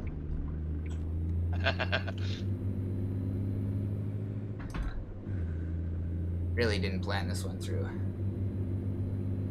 Red said she generally just watches games. She doesn't play them very often.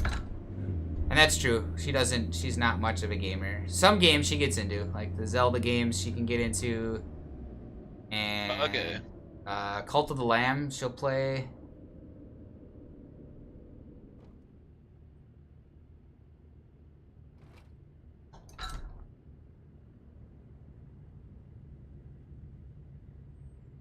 The fuel station. Oh, green petrol. They can't help me.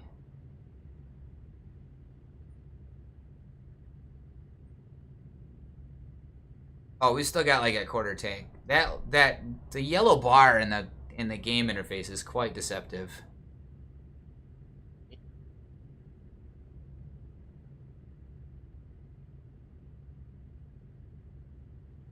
Come on, let's get it there.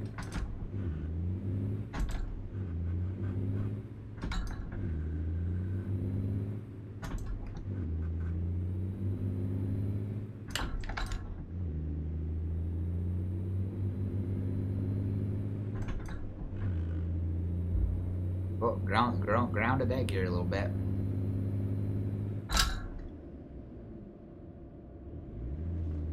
I feel like I'm in Utah right here. Where are we? We're in California? Yeah, that makes sense.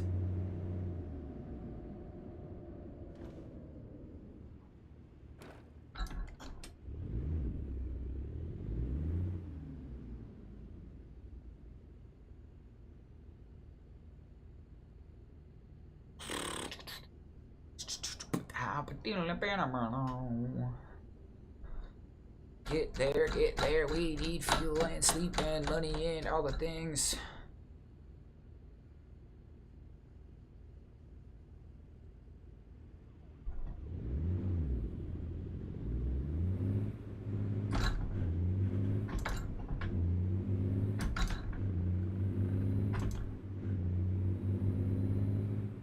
Yeah, I hear you, Red.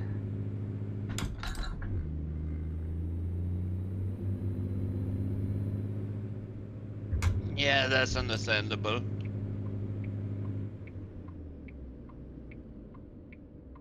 Taking it. Not waiting at another freaking red light. Oh my god, I'm waiting at another freaking red light. Bastards.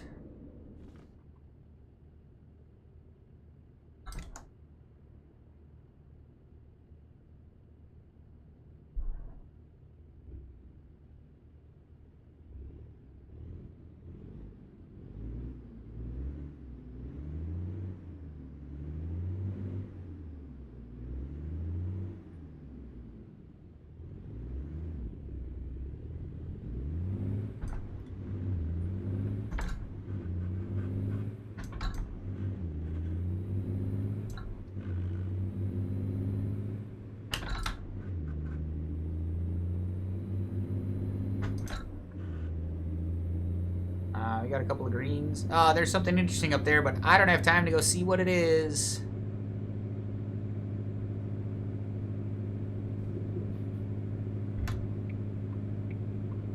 How much gold do I need?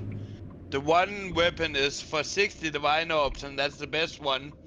That's why I'm kind of in a hurry, because the other one does like Oh! 70 less DPS, or 70 less damage, way less DPS. Is 100 divine orbs, and the other one is 150. That's even less. Damn. I just caught a $420 stoplight ticket. It wasn't fucking red when I went through it. Apparently that excuse doesn't work. I have used that one. I was like, it was yellow when I went through it. He's like, yeah, it turned red halfway. And I'm like, I didn't see it turn red. Yeah. Curious how long I have to speed before I actually get a speeding ticket. Or will they give me a ticket for 2 over? What's the limit? How far can we push it before we actually get a ticket here?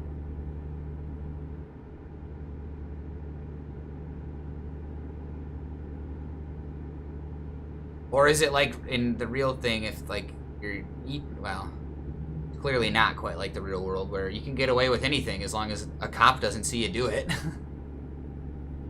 And that's how it is in the game. Is if a cop or a camera doesn't see it, you don't get a ticket. Oh, a lot of the stoplights have red light cameras. I blow red lights all the time and I don't ever hear about it.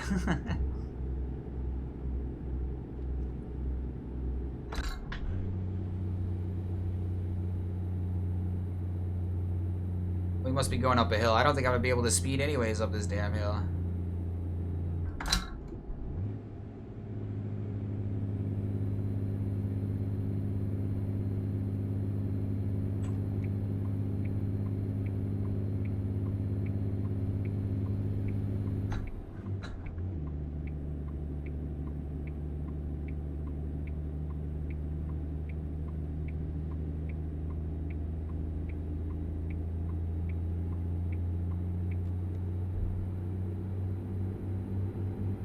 I'm gonna try the logbook I bought.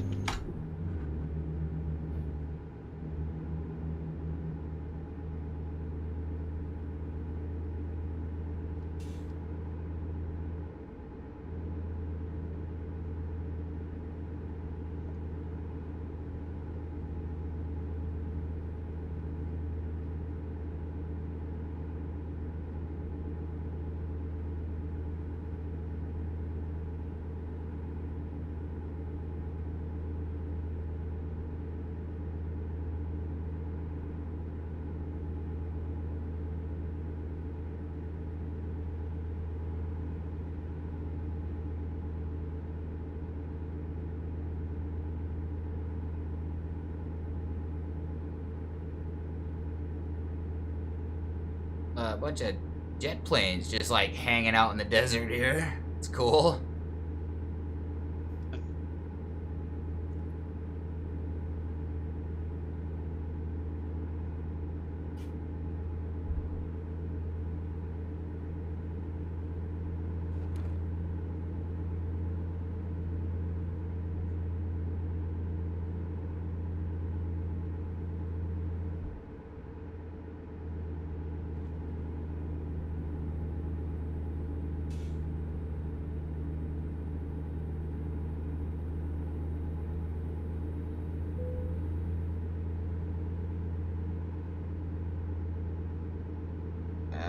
Bummer, my low fuel light just came on.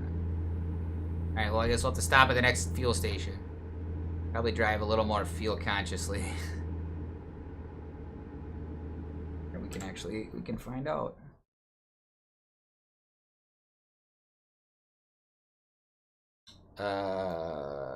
Okay.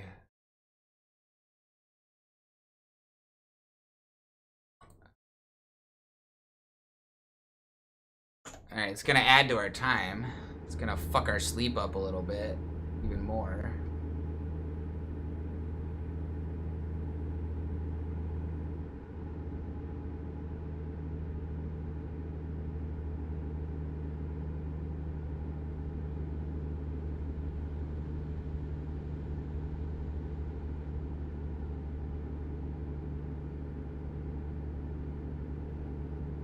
I just found a perfect reglobe.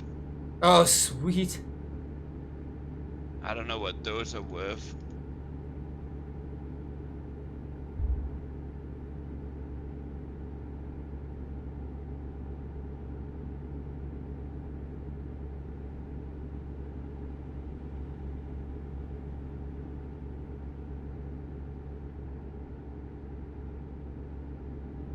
Actually, we might skip the fuel station and unload this first, and then we'll go fuel up and rest. I think that's the plan. That's the way to do it.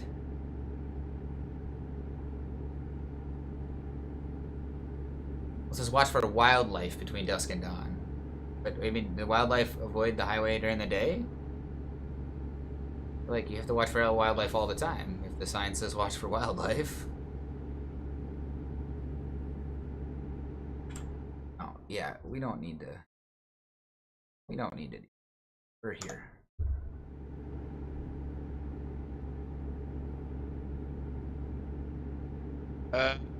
Look at my screen share when you got the time. Yeah, let's see here.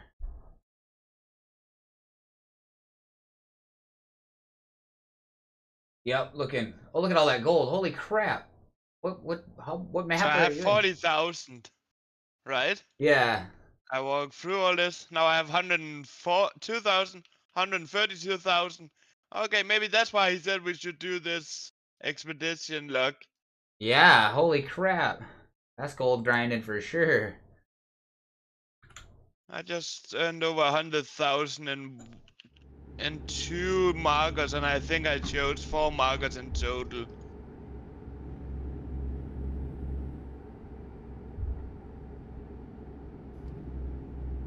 I died. Oh, bummer. Oh, is that the one where they're like level 80 monsters? Yeah. Wait, oh, I took the wrong fucking exit. Ah, poopy.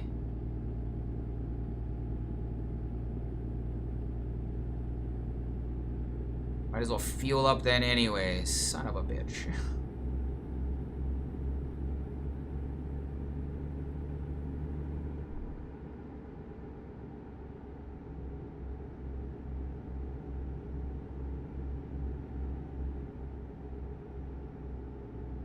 God damn it. Silliness.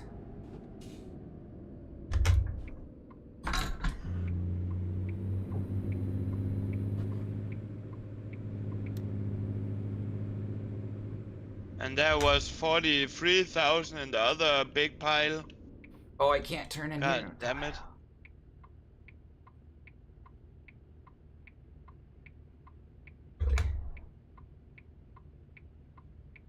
Good.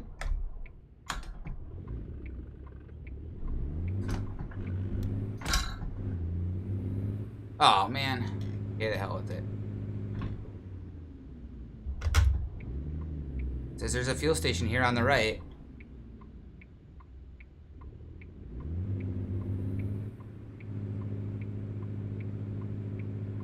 What the hell? Where is the fuel station that you're telling me exists?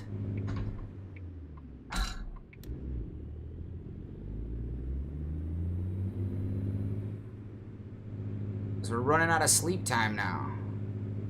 Gotta get this damn job done. Yeah. Stressing me out. The game's stressing me out. It's a video game. It's not supposed to stress me out.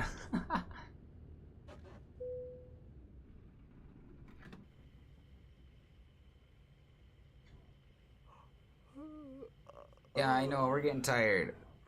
We don't have time to sleep.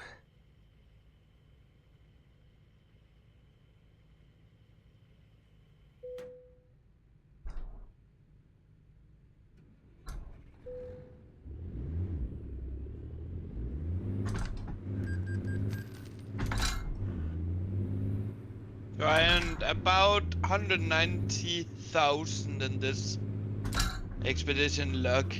Oh, wow. And let's see what a perfect reglob is worth, because I paid like a lot for this map. Perfect reglob. 15.5 only. Well, that's not that much.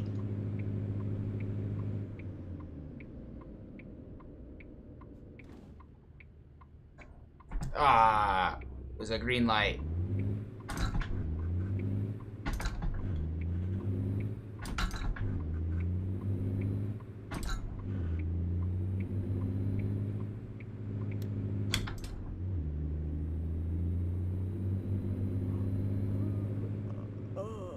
Yeah, I know we're getting tired. If I would have just taken the damn exit the right way, we'd had no issues. Fucking hell. Now I can at least buy that item. Oh, cool. Good, good, good.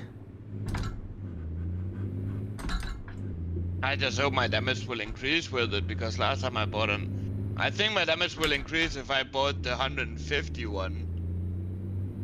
But who wanna spend 150 divine orbs on one item? Yeah, that's a lot. That's a lot. So I need 3 more strength. Time to refund 1 passive point.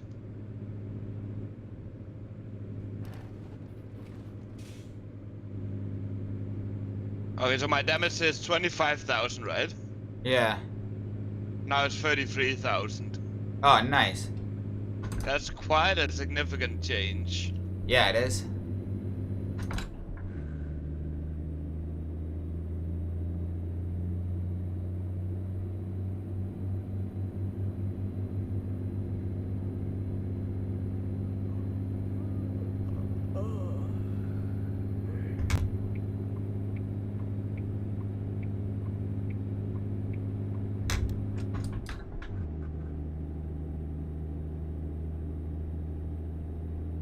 wasted so much time getting gas and taking the wrong turn.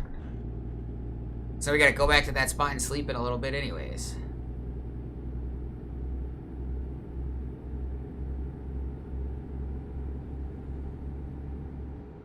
I'm just gonna try the Pinnacle bus.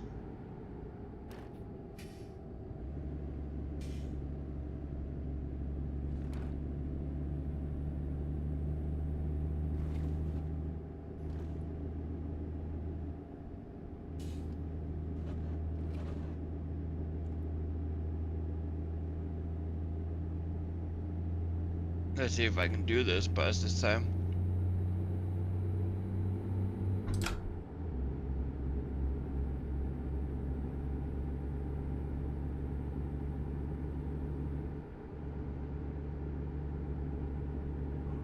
Like the bus I'm gonna do now is an Uber bus.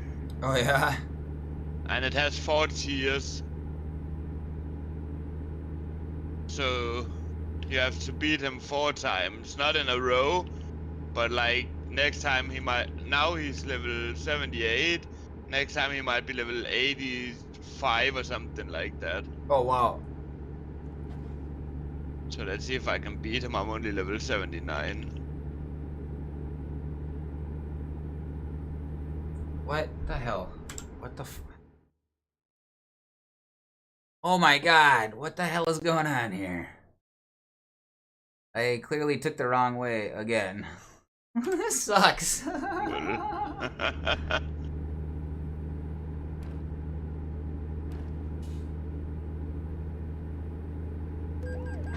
Aww. $240 for fucking speeding. I was only doing like 55 or 60. Fucking California police. It's been an expensive trip. Stoplight ticket, speeding ticket. Gonna probably get a sleeping ticket.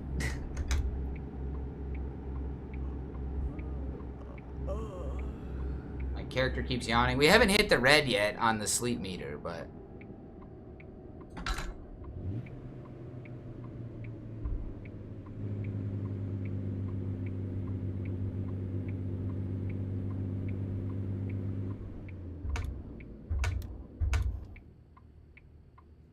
Cocksucking pigs.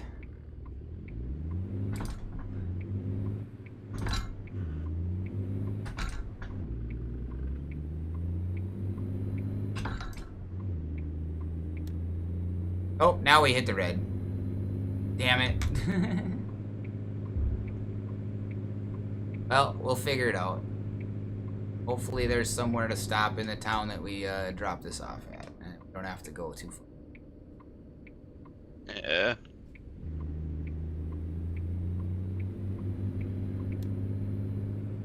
Definitely not taking any of these turns wide enough.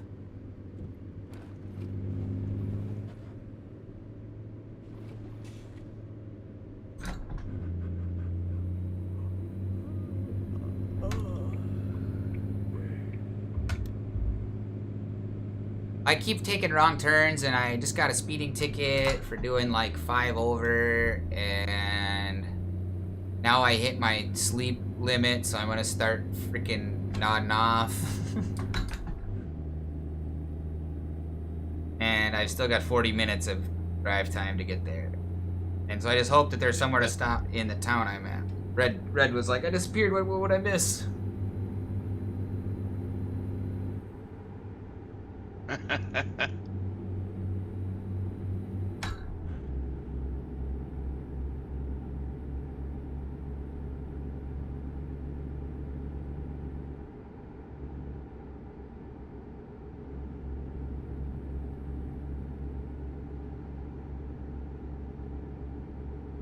Okay, time to fight the boss guy, Seth.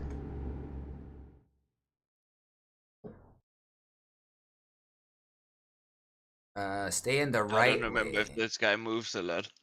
Stay in the right lane. I mean, I don't know. I have no idea. I could see California having just as strict as speeding laws as Utah, because California is super stringent on their like exhaust and stuff.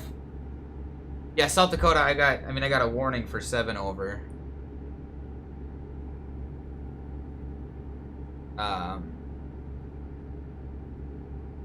Well, they probably knew that because I wasn't gonna pay it. Like, if you fucking give me a ticket in another state, I'm just not gonna pay it. You're not gonna get me on a warrant out of state, so go fuck yourselves. You wanna guess how much HP this guy had? 2 million. Almost 3.7 million. Damn. I agree. California That's is just wacky. quite a lot of HP. Yeah, that's a ton. Holy cow.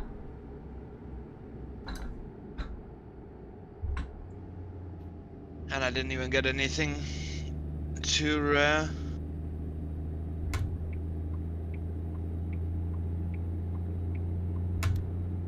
Look like I can pause it. Got something here. Stay left, then exit. Okay. Stay left, then exit. I don't see. Oh, dang it. Somewhere to sleep is kind of. Oh, okay. My gosh. We'd have been there had I taken the right turn the first time. And we'd actually already be done sleeping had I taken the right turn the very first time and not made 2 mistakes. It wants me to go left. Okay, we're coming over.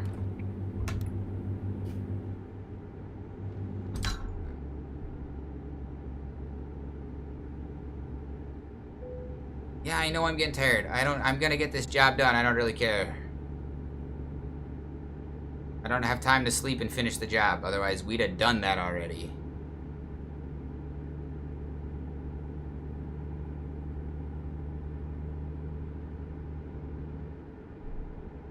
Barstow, that's where fucking, Brian Spillner was from. Or Brian O'Connor. Oh yeah. True.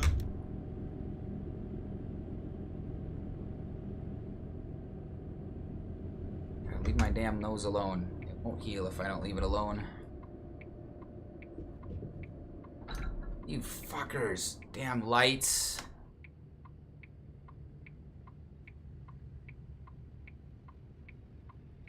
Deal with my tea here.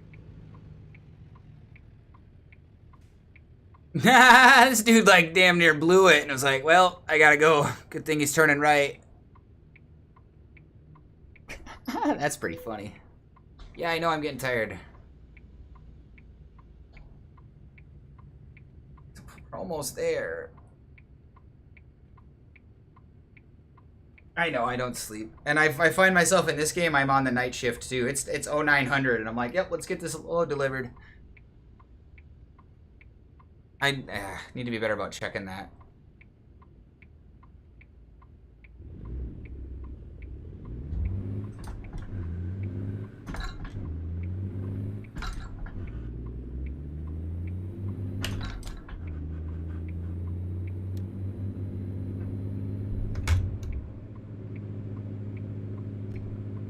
Of course, we're gonna catch another damn red light.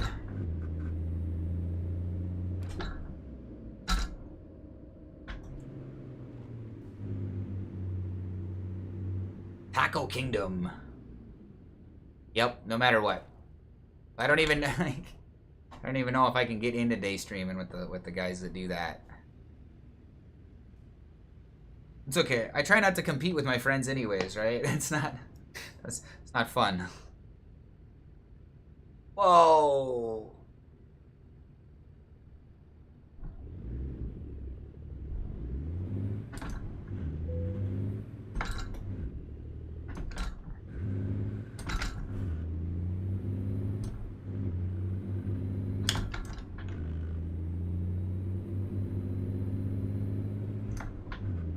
They have night crew for a reason. Yeah, I know.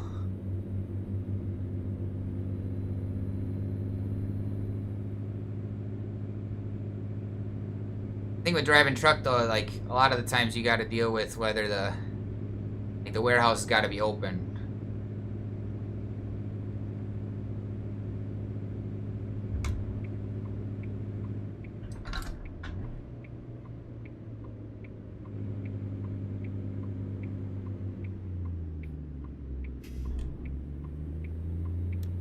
There, we didn't We didn't hit the curb on that one.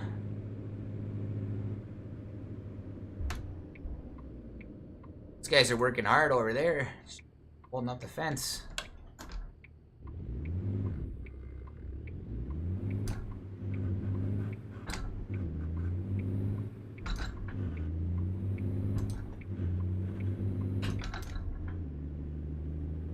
Hey, you fixed your fucking Twitch? Did you get it to work? No, I have to like open my phone and freaking use my phone in like phone browser and desktop mode because my phone is the only device I have that'll let me log into Twitch. Ah, okay. I just saw you changed it from Just Chatting to American Truck Simulator. Yeah, I figured I'd get a little more engagement if I put effort into that. And I'm right. I mean, I did. I got a couple of views that weren't my friends come in and hang out for a little bit. Nice.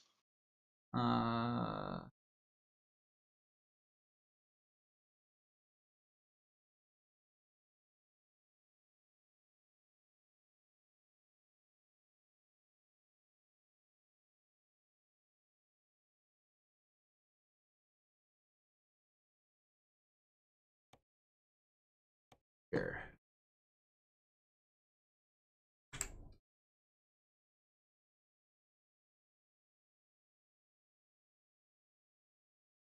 Give me a half hour to drive there.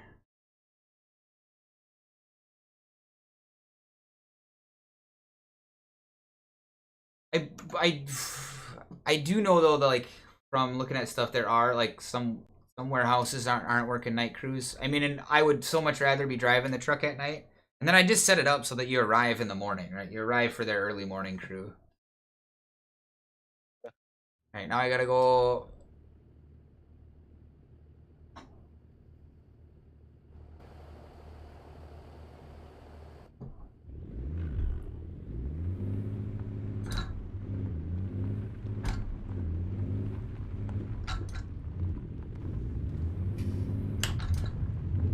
We could also play a little bit of Outriders, I guess.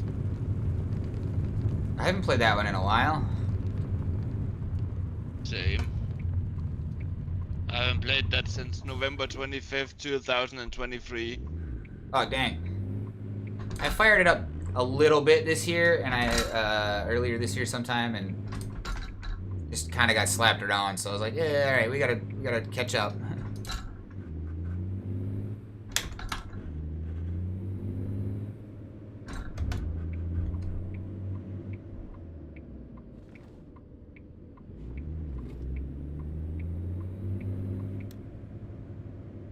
Yes, the speeds keep changing around here. Yeah, I know I'm getting tired.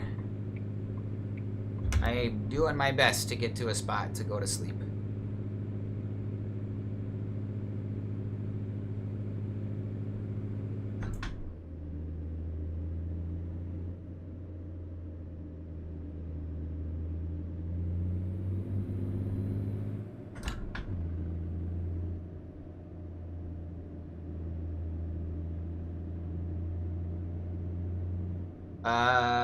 Red asked what you're playing.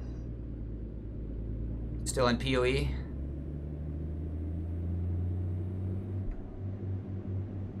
No, I'm trying a game called Treasure Goblin that I bought on Steam, or Trash Goblin that I bought on Steam a while ago, and I just haven't tried it yet.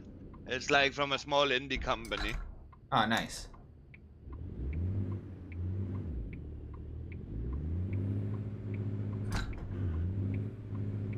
What? Oh, oh shit. Well, we're not gonna run a red light.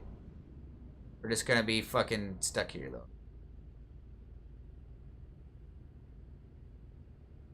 Nice. You fucked that up. I know I'm getting tired. That's why I'm in the middle of a goddamn intersection.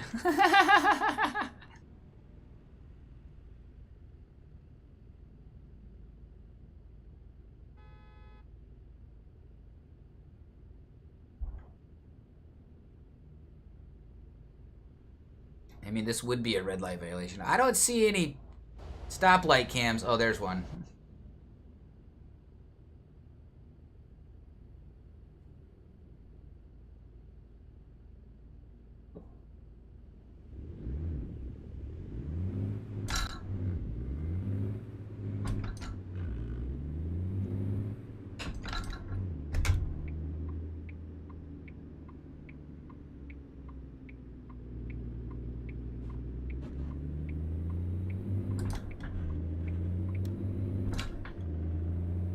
Now the question is, am I still bound by the truck speed limits? Because I'm not hauling. I'm Yeah, bobtailing. I think you are. It looks like I am. Doesn't make any sense. What does that sign say? It says 70. It says autos with trailers. Oh, trucks. The fuck? I wonder what really designates a truck. Like,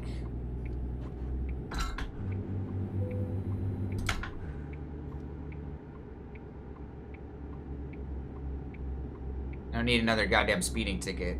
Fucking California bullshit.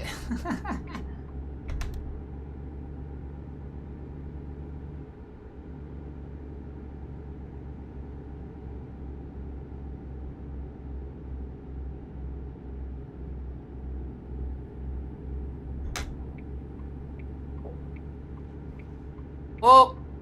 Luckily, I didn't quite hit that guy. I just rode him off the lane.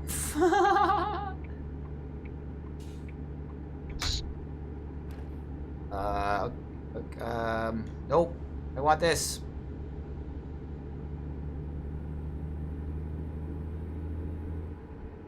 Fucking hell.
I'm well aware of how tired I am.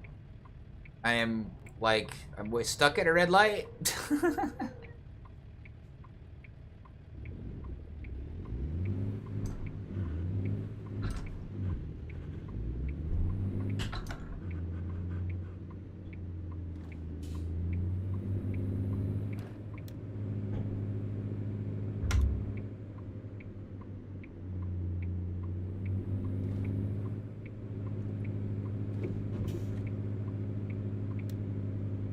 We're gonna nose in here. Just catch some shut-eye under this shade tree.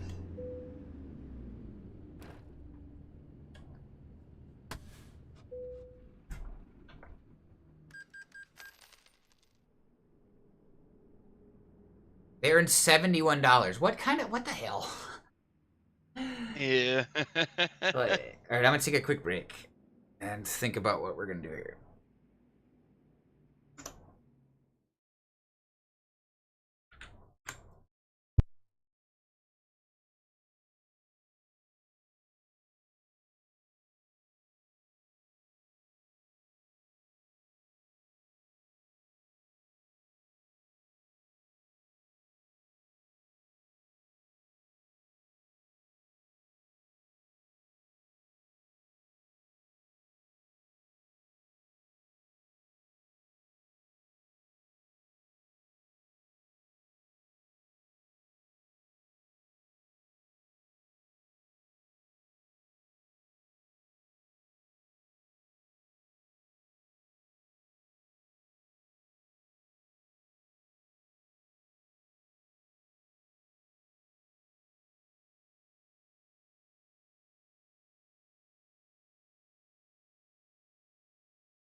So sick of these stupid fucking games between the kid and my wife.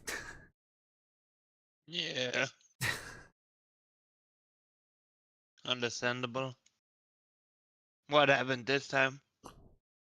Oh, there's a power struggle because the child expects mom to shut her door or her bedroom door because she went to bed. Like she won't get tucked in anymore, but now she's like, you need to shut my door. And I went out there. I woke her up. She'd probably been asleep. I was like, dude, you need to shut your door. Don't make us shut your door. It's a fire safety thing, right? Because if a fire bursts out in the house or in the hallway, which is unlikely, but if it happens, well, then in any doors that are open, there's nothing stopping that fire from immediately being in that room too. The carpet will go real quick. It's all fucking plastic. But if the door's shut, there's a barrier there to stop it, and a safety measures. Every bedroom's got multiple windows, so you can get out if there's a fire outside the door. But if your door's wide open, the fire's in your room and you're dead. The smoke too, but yeah, it's a safety thing. And it's mostly just that it's a fucking power struggle between them, and I'm sick of it. Understandable.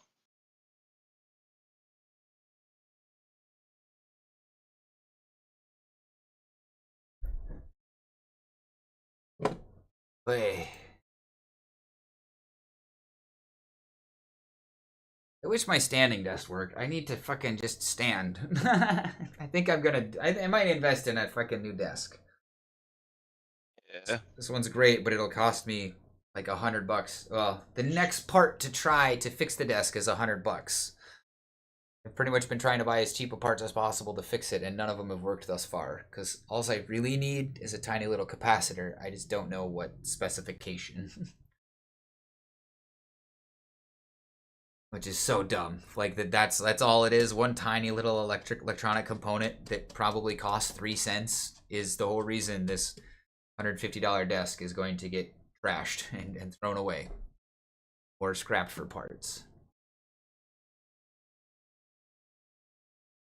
I did not get paid today either. It's the So I have to make 2 packs of cigarette works for 3 days. you can do it. I don't think so. 47 a mile. Holy crap.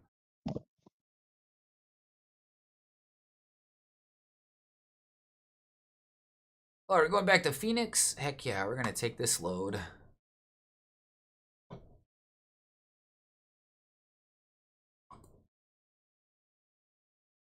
Back to Phoenix.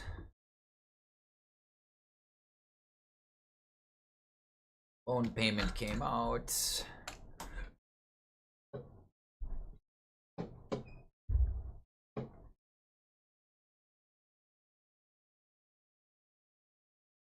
Huh.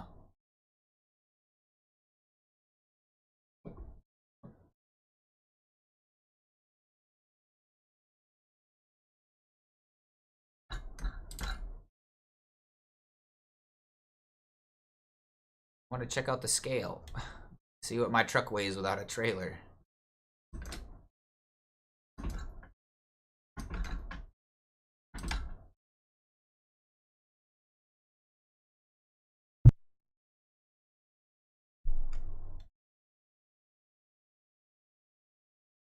Ugh.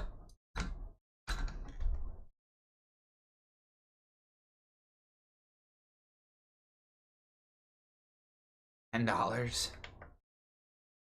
Vehicle gross weight 19,498 pounds.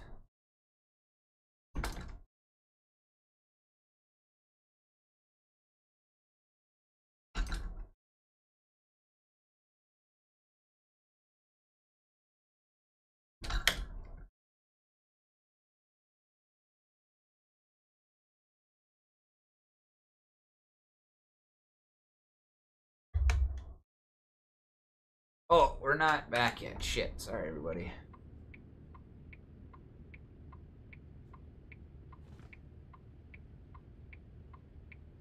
Like 2 Dodges. Definitely, they're Dodge Chargers. There's an Escalade, a GMC pickup. Generic sedan. That looks like a Ford van. Ford Focus and a Ford Mustang.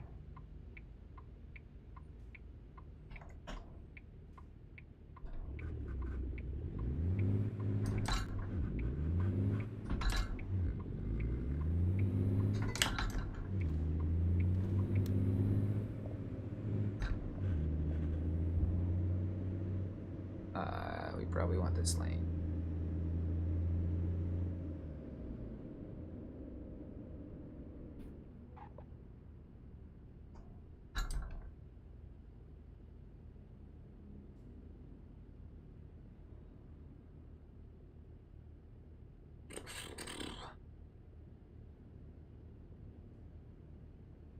Going back to Barstow to get a load for Phoenix.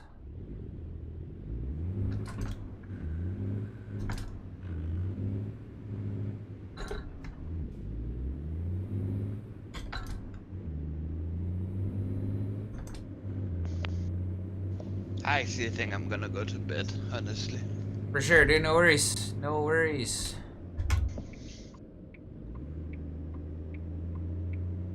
Sweet dreams. You too when you get that far? Yeah. Probably won't be too late tonight because I am kind of tired already. Yeah. We can play some more tomorrow. Yeah, sounds good. Yeah, I don't have to. I'm not picking up the oldest one this weekend.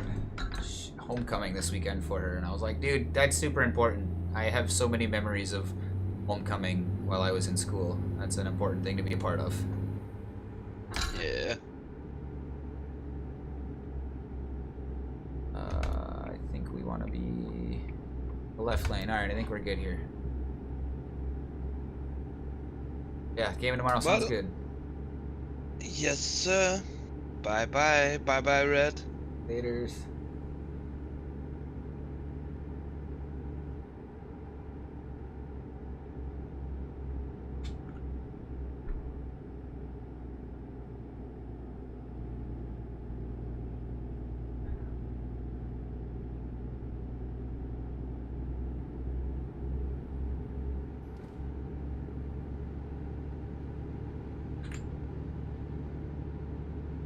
Alright, well then maybe we'll stay on a little bit longer doing this.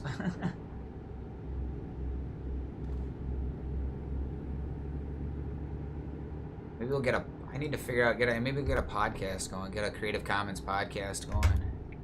I've listened to plenty of those.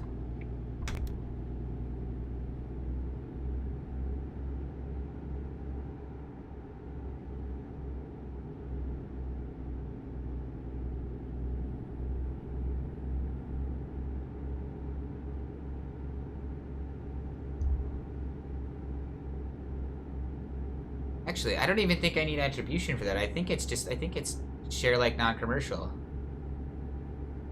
I think they're released under share like non-commercial.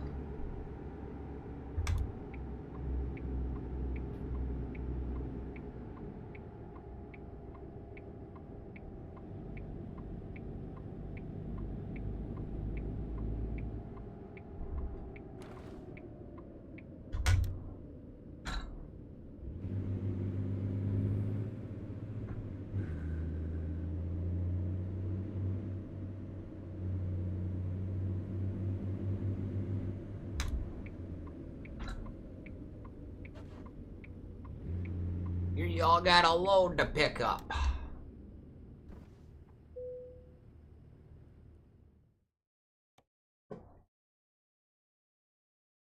Going to Phoenix.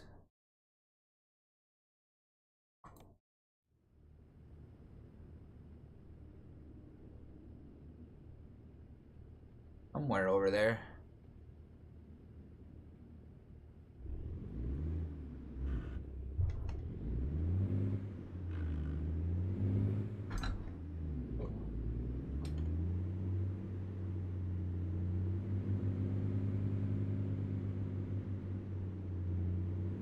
Around the back somewhere, okay. Oh, jeez. Okay.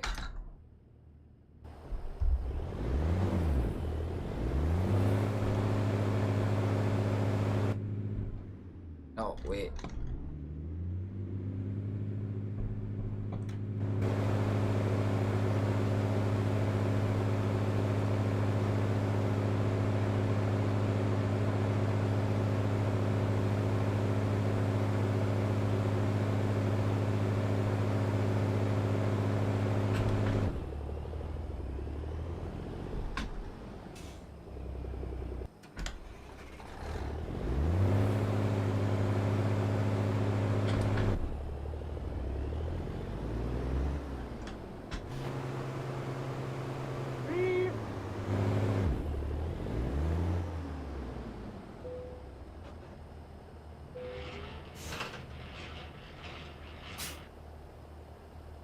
Whee! Actually, I think in order to do that, I'd have to download it and then play it, which I think we could do. Let's see here. Let me check that out.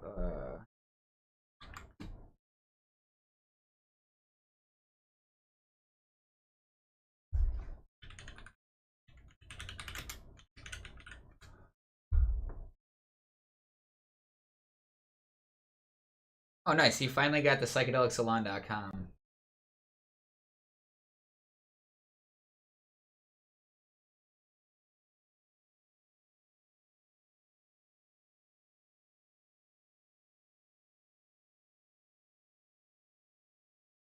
Yeah.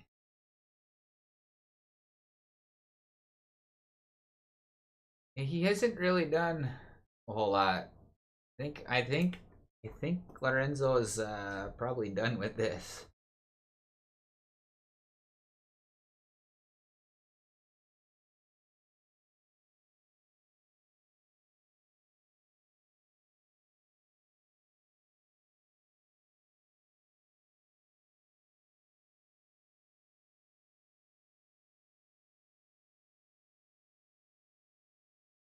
Ooh.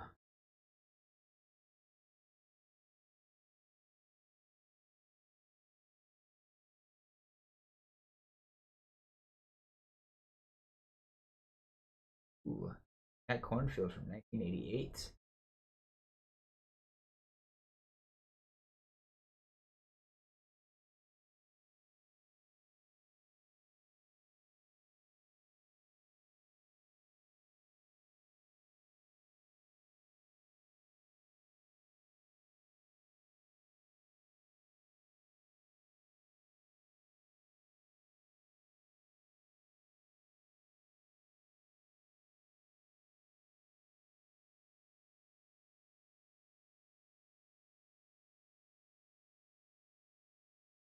Let's see.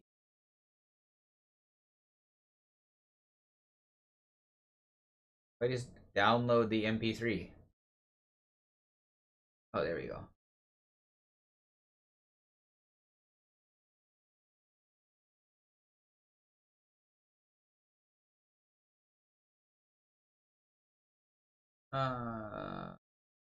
Here, folder.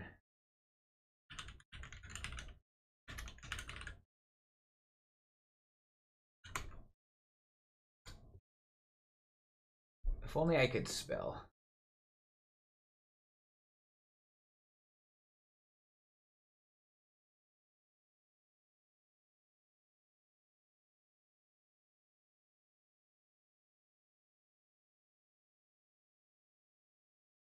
Oh, yes. Ramdas talking about death. Hells yeah.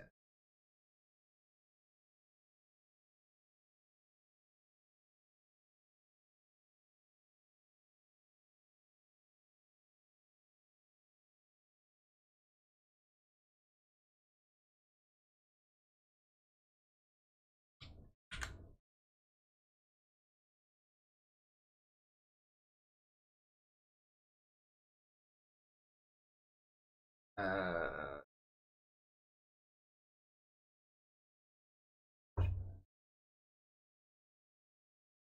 telling me my audio bit rate's a bit low.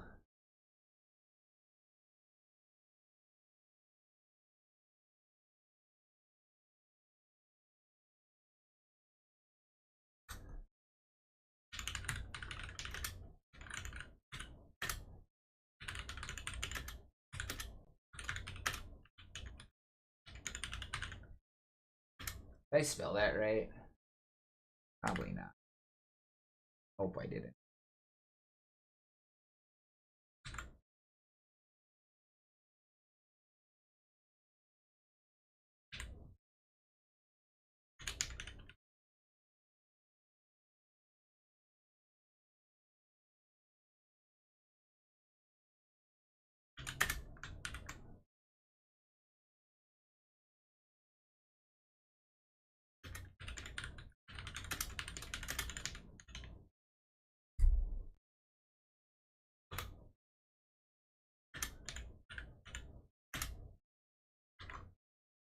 Dr. Kenneth Ring.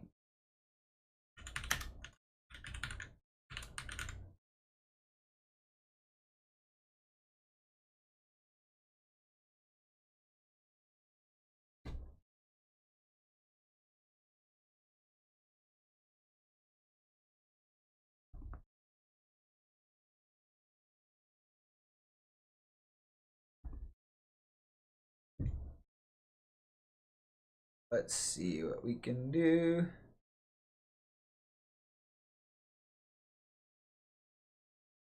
I don't care that there's an update. I'm fucking live right now.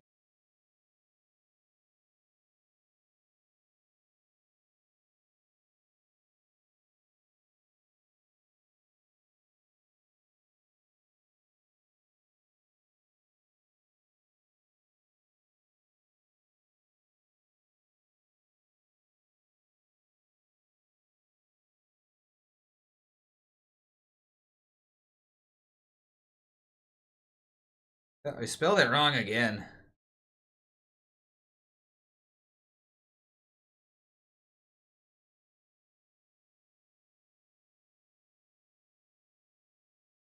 It might have caught the loading screen. That doesn't ever go away.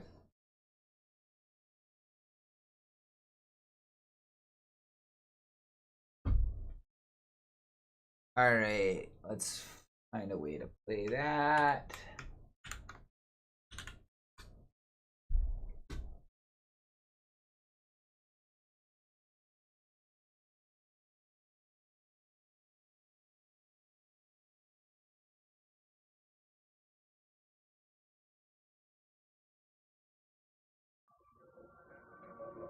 Three-dimensional transforming musical linguistic objects. Elf machines.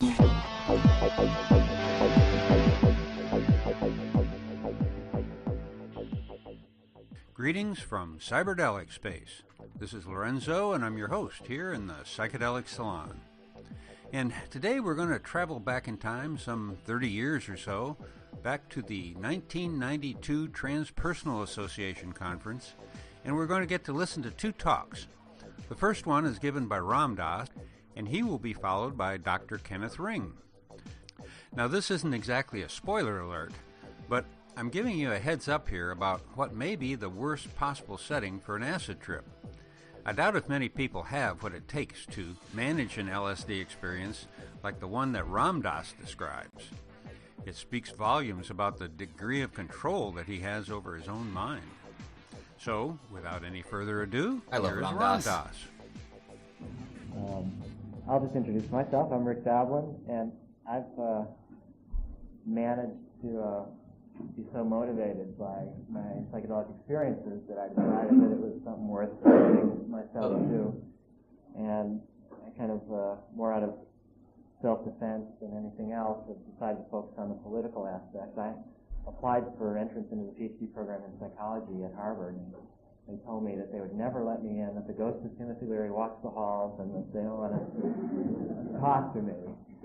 So, luckily, Mark Kleiman is a professor at the Kennedy School of Government, and I had read something that he'd written that made me think that maybe there was a place for me at the Kennedy School.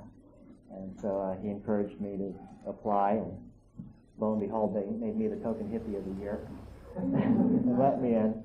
So now I'm working on a PhD in public policy, working on the regulatory aspects of the beneficial use of Schedule I drugs. And I have a nonprofit organization, which I'll hand out the newsletter to those of you that haven't got it, that's acting as a pharmaceutical company to try to raise money to fund this research. So we've actually funded preclinical animal studies have opened what's called the Drug Master File at the Food and Drug Administration for MDMA, and we're funding research, and hopefully, 15 years from now and $10 million later, we'll have permission to have some psychiatrists prescribe MDMA. And I'm also interested in funding research with other substances as well. But MDMA, I think, is the one to start with. So we can maybe just go around and introduce ourselves. Yeah, maybe we don't need... I'm gonna have to EQ these a bit. Well, in one sense, I feel more like a historical figure here. I feel that a lot of you have gone way beyond me in terms of some of the work that's relevant today. But I'll share some of the sequence and a few things that might be relevant and useful to you guys in your research.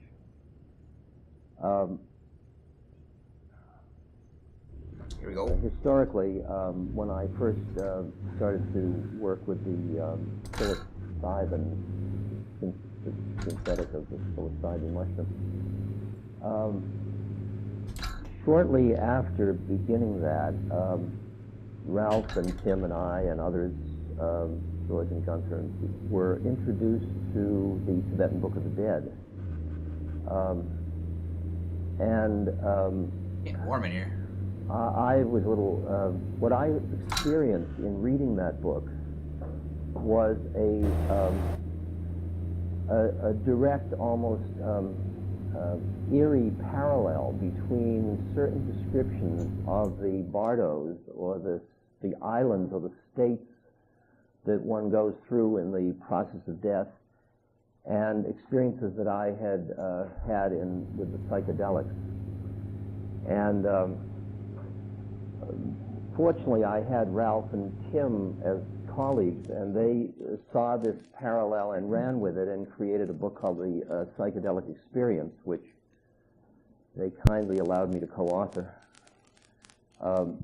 which was a manual for taking psychedelics, and based upon this book that had been used for some 2,500 years as a vehicle for helping Tibetan monks to use the moment of death as a vehicle for releasing the clinging of mind, to allow them to have, in a way, as advantageous a reincarnation as possible, and potentially no reincarnation at all if they had finished their work.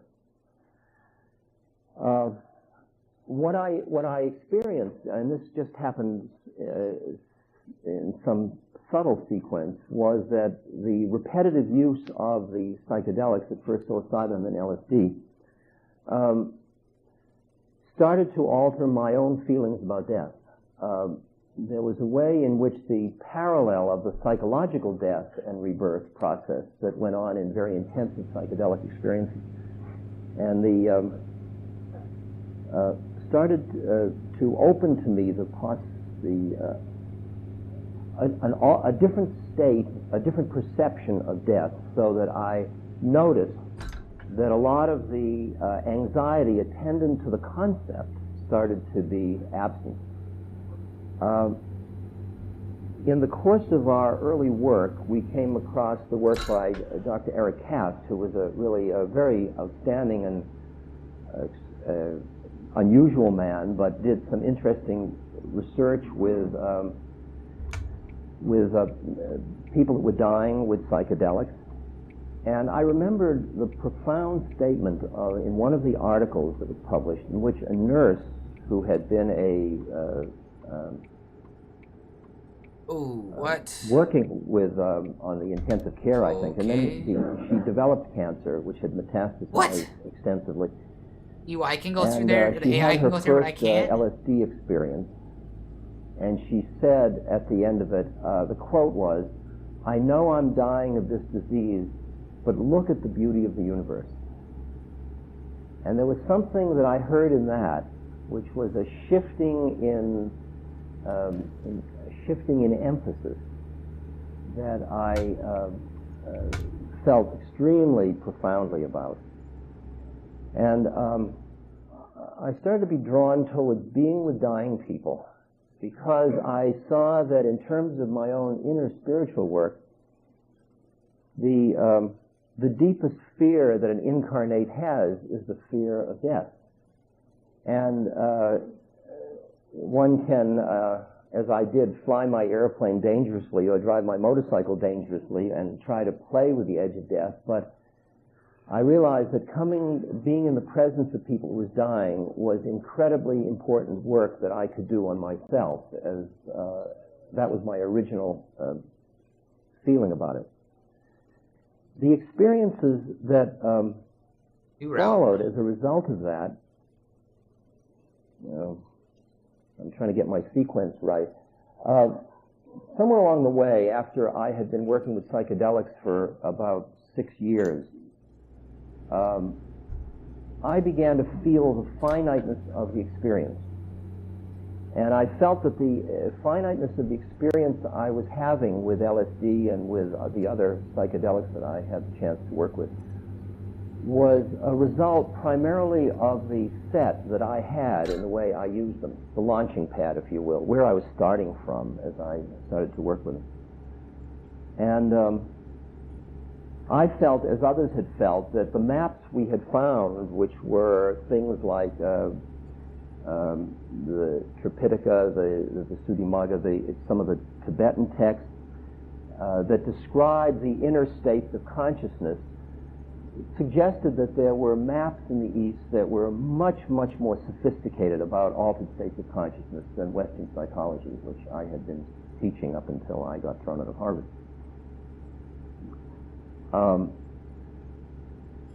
So I, along with a lot of other people like Ralph and Tim and Allen Ginsberg and many others, went to India. But I was really fortunate in meeting a realized being that seemed and continues to seem totally free.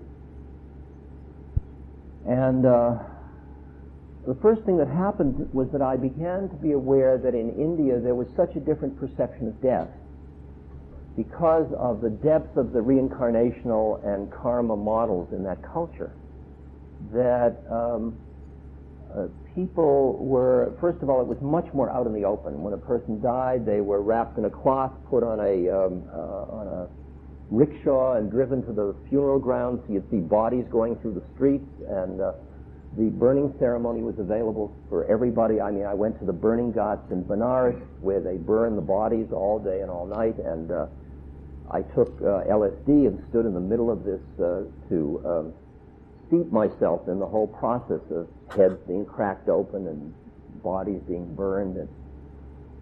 And it felt as if the nature, the naturalness of the cycle of birth, life, death was somehow much more perceived in a much more healthy way than in the culture I had grown up with. I realized the sickness of my own culture at that point. And I imbibed it very deeply in my being, not only the smell of the dead bodies, but just the quality of these values, the combination of the psychedelics, which had given me the inner experience of seeing my own dissolution of an identity, and also the experience of the way the culture treated death in the East. So I came back and I started to work much more systematically with dying people, and my intent at that time, as you can see, was that it was work on myself as a spiritual practice to be with dying people.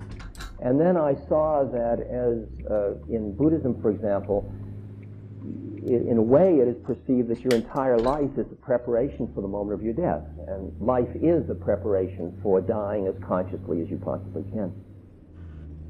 So I saw that there were some people who wanted to use their dying. I kept meeting people who said, who had been doing some spiritual practice or had taken drugs, who then were dying, and they said they would like to work on themselves through the process of dying. And I started to conceive of the possibility that the people who wanted to awaken through dying and the people like me who wanted to work with people who were dying to awaken should somehow come together, and we would create what is basically an ashram. It's basically a place where everybody is there to awaken. It just happens some of them are dying and some of them are helping the others die. And so I first spelled that out in a book with Sidney Cohen in 1966, a book on LSD. I think I have that book, actually. The Beyond Within by Sidney Cohen. That followed over the years. I'll describe just one. Sitting with a woman who lived with the Huxleys. Her name was Ginny Pfeiffer. And she was dying of pelvic cancer, and I was called in to be with her. And she was a very heavy intellectual person, and she said in the first time, "I don't want any of your spiritual bullshit, Dick." And that was fine, and so she turned me off completely, and I went away, and then Laura said, "Now she's much closer to death, would you come again? She can't talk." So I went again, and I sat by her bedside, and she was lying on the bed, and she was writhing in pain from her pelvic cancer. She was using the minimum amount of painkillers, alleviation pain, and she was just writhing with pain and looked very uncomfortable and unhappy. She didn't want me to talk, so I sat there and I started to meditate next to her bed, and I started to do what is traditional in the Theravadan Buddhist tradition, which the monks do as part of their training. They go to the charnel grounds, or where the bodies are thrown, because in Buddhism they don't burn the bodies, they throw them there for the birds to eat. And I was watching it, and they watched the fly-infested corpse, the bloated corpse, the skeleton, and they meditate on it in order to see the impermanence of the body and in order to deeply understand the impermanence of the body. So I was just meditating on her body, and at the same moment in my heart feeling the pain of somebody who I was very attached to, and she's great fun and wonderful woman, my friend dying, and feeling the sadness and watching that in my meditation, and then just watching the decay of the body. And I started to get into a very deep space, which the experience I had was the entire room turned purple. That was my personal experience. That moment, I see her writhing on the bed, and she turns to me, and she says, "I'm feeling such incredible peace. I don't ever remember feeling this before. I wouldn't be anywhere else but here at this moment." She's saying this, and at the same moment, her body is writhing in pain. Now, the question is, who's feeling the pain? And it was a great appreciation to me that the planes of consciousness, the plane at which pain exists, in which one identifies with being the experiencer of pain, and the planes of consciousness in which one sees pain but is not identified with it, are different, and that she, through this connection, had moved into this other plane of consciousness through contact high, or whatever you want to call that thing. I don't know. So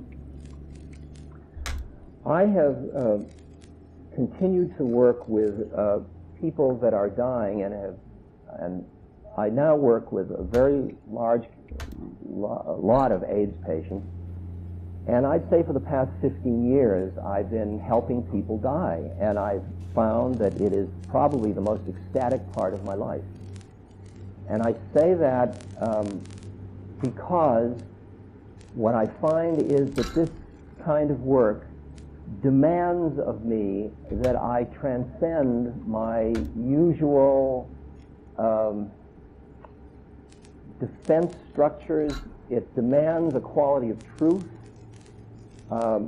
It's as if that being pulls from me something more than I would be used to giving to other people in an interpersonal way.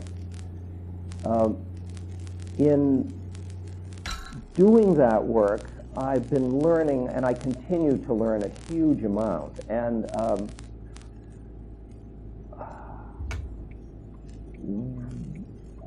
I had already guided many hundreds of acid trips over the years and other psychedelics.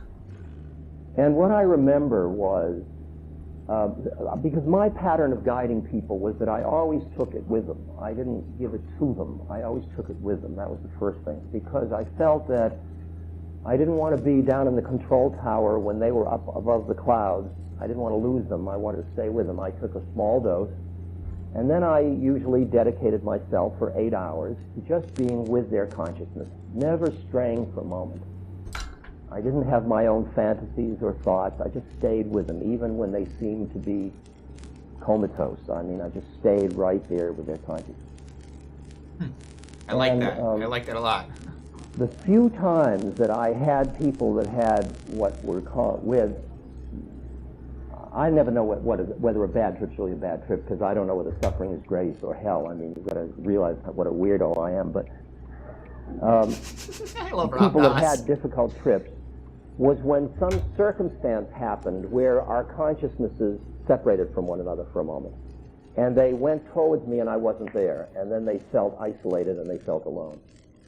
So I really kept it as a very sacramental way of working, in the sense that I really feel a tremendous moral commitment that if you're going to be in the presence of somebody whose consciousness opens and it's new to them, that you be right there with them and available, not directing them, not coming on to them, not doing anything, just being there. And what I've learned is that people's safety at being heard, just being heard, being listened to and being heard, and feeling the presence of another being is the kind of support that allows people to go extremely far and extremely deep, psychedelically and in the work with dying.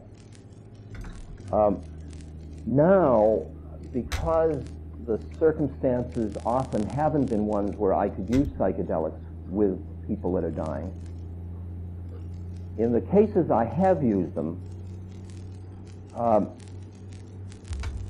it's been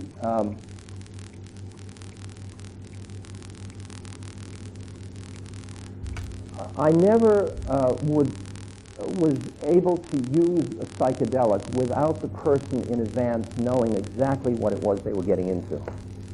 I felt that there was a moral limit to using somebody as an experimental subject, to imposing psychedelics for their own good, to giving it to somebody that they didn't expect. I've made some moral errors in this line. I mean, they were errors that I made because I was too drugged, by the way. But they're errors that I have to live with. And there are people I assume are all right. But I feel a very strong moral conviction about having people understand and ask for and want what they are getting, and it not being presented as if it was something else. I really feel strongly about that.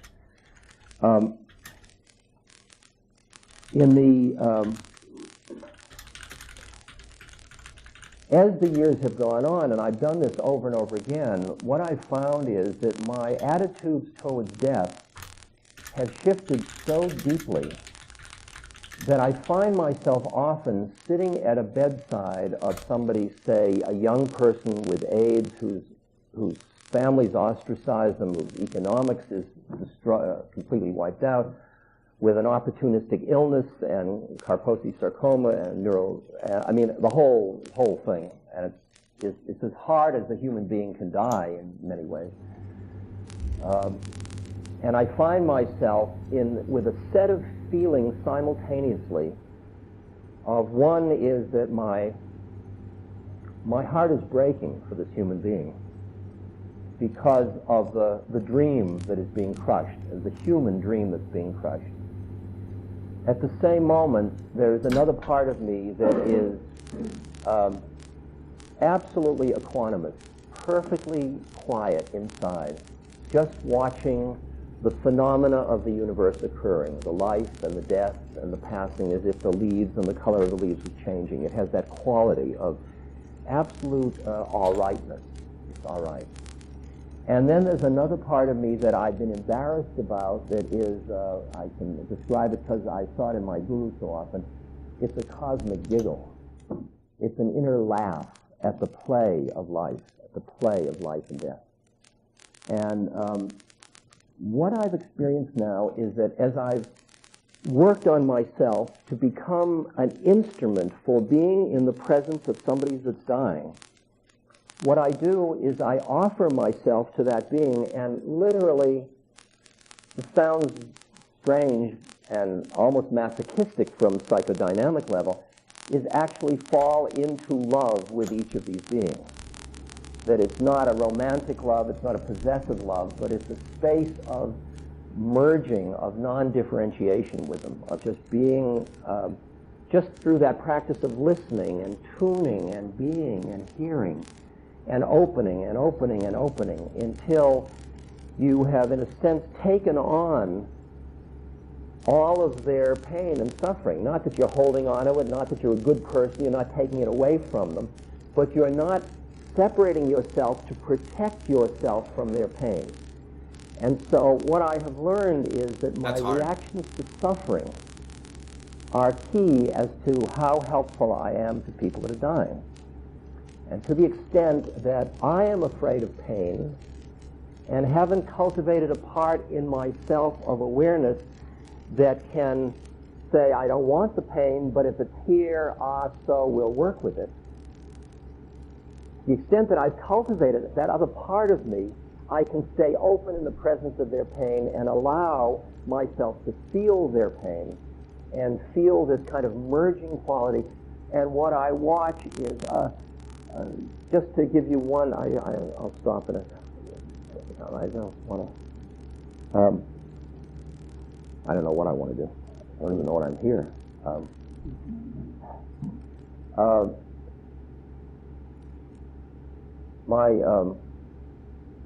My stepmother was dying of cancer that had metastasized to her liver and so on. And I was working with helping her die, being with her through her death. And we became very close. And she was a very tough woman. She was a very strong ego, very knew what was right and what was wrong. She had a religious bent, but she was not certainly lots of traffic out somebody that at was 12:30 in the morning. To spiritual liquidity across planes of consciousness. Very good New England solid woman. And her pain got more and more intense. And I saw, the reason I bring her up is because she's a dramatic example of something I see again and again and again. If I listen carefully enough, there was a moment when she was fighting the pain and resisting. Stephen Levine and I have done a lot of work with the resistance against pain and how it exacerbates pain, and I know a lot of you know a lot about that, how when you defend against pain, it increases the experience of pain. And she was really the will, I'm not going to suffer, this is pain, it's terrible, death is horrible, you know, that's a whole strong conceptual model of reality, of life and death. And there was a moment when she surrendered, when she gave up. Now, in Western culture, giving up is seen as failure, and you all know, you see through that, but you can hear it, how deep it is in all of us. You can go on, hang in, and she gave up. And most people psychologically would then describe her as going into a depression about her death. But at that moment when she gave up, we were lying in bed and I was holding her in my arms, and we started to just whisper about consciousness. And instead of her pulling back into an emotional reaction to the giving up, it was very much like seeing somebody inside an egg and the shell has just broken open. And a being appeared at that moment who was so radiant, so incredibly beautiful from within, so joyful, so light, that she had never seen herself that way in this lifetime. And she and I both celebrated, not in words, just in presence, the beauty of this moment of her birth. And from that moment until her death, she stayed in this absolutely exalted light, seeing her death as the way they talk about it in India, called dropping the body. She was just going to drop her body. She had broken the identification with that which died. And I just recall her last moments, and she said, Richard, sit me up. And I put her legs over the end of the bed, and I held her up, and she was falling forward, and I put my hand against her chest. Falling back, I put the other hand against her back, and her head was lolling, and I put my head against her head so she could sit really upright. And then she took 3 deep breaths, each in-breath longer, each out-breath longer than the in-breath, and she died. And Like if a you DMT read trip. the Tibetan literature, one of the ways, in the traditional ways in which the monks leave their body, is to sit up, take 3 breaths, and die. She obviously wasn't trained in that and didn't know that, but I experienced that I had been privy to something that reminded me about what was possible in this business. We're gonna take a real quick break here. We'll come back in a minute. It was good. I don't know if we're gonna finish this episode at the very least, and then I don't know what else we're gonna do. But I'll be right back. I'm gonna take a real quick break.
All right. Let's see. Go like this. And this.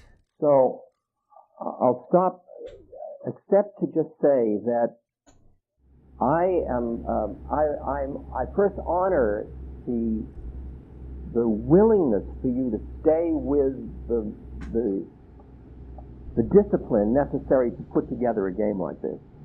And I want to apologize to you for whatever we did back in the 60s out of our greed to go ahead that caused you all this trouble now, because I was part of that.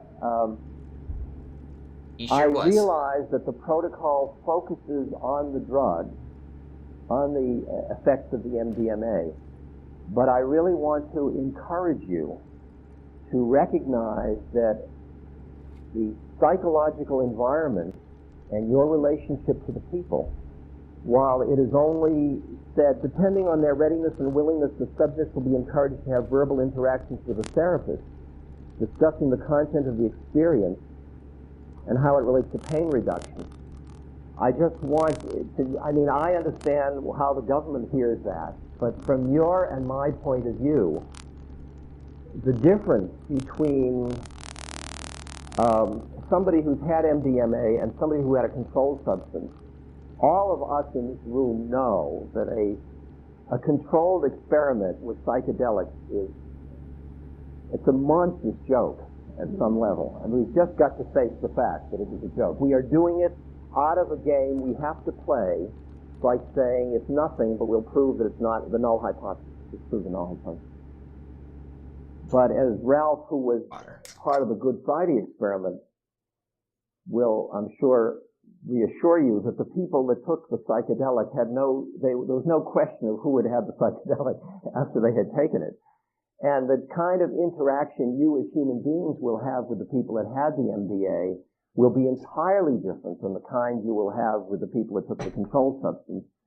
And just the metaphysics and the love and the demand for your presence and the involvement are variables that are so profound that you will literally never know, ultimately, what was drug and what wasn't drug. You will only know what was drug plus all the rest of it. And I just encourage you to focus in your own lives on seeing this as work on yourself, even though here you're working on subjects. And understanding, and as much as you can, creating with the people you work with a collaborative contract in which you share your truth and find what in the protocol prevents you from sharing any truth, and look at that very carefully if there's anything. And I don't think there is anything in here. I've looked at it. Why don't I stop now? Is that all right? You want me to talk about Huxley? Yeah. Rick asked me just to say one thing. When Aldous Huxley was dying, Laura gave him LSD, and she wrote about it in this timeless moment. And she sat by Aldous' bedside, and he couldn't speak, and he wrote on his pad, "Now I don't feel any sensation in my legs." He was watching his body die. And I was critical of all this in that writing, and Rick has taken me, not to task, but he questioned my wisdom in doing that. The deeper you get into spiritual practices, the more you see the pitfall of the way the mind works, and the ultimate place being curiosity. And there's a way of not being personally involved in your death, but in a slightly dissociative way, psychologically, pulling back to appreciate it as an interesting phenomenon. That's a level. It's another plane of consciousness. But it isn't the plane of consciousness that is possible where the body, the dying, the person that's dying, all of it dissolves back into just pure, undifferentiated awareness. And I never experienced in my time with Aldous, or my readings of any of Aldous' work, that quality of his being. I felt that he always remained the exquisite appreciator of life. And I felt that even at the moment, I don't think the LSD did that to him, but I don't think 100 micrograms of LSD was enough to take Aldous beyond the power of his own mind. And I felt that with Alan Watts. I felt that with many, many people. I felt that your mind can get so clever, you can socialize the drug very, very quickly. And I felt that all of these people did that. And I found it's very hard for me not to do that again and again and again. Just one more thing about the protocol is that the use of earphones, eye masks, imagery, just remember how it separates people at the same moment as how you're trying to create a nice setting for them and having a feeling of standardization. It may be that you want to hold a hand during it. It may be that you want to do something just in some way so the person doesn't get isolated, because paranoia, while MDMA is really good in the sense that it doesn't feed paranoia a great deal, the conditions of isolating a person that's already feeling isolated, because they come in feeling isolated because they're dying, is when you realize, when you see the world a dying person is in, they are almost totally surrounded by people who are at some psychological level distancing themselves from the person. Nurses, doctors, family, everybody. The idea you're seeing the projections of everybody around them, the projections of their own fear of death, ministers, rabbis, everybody.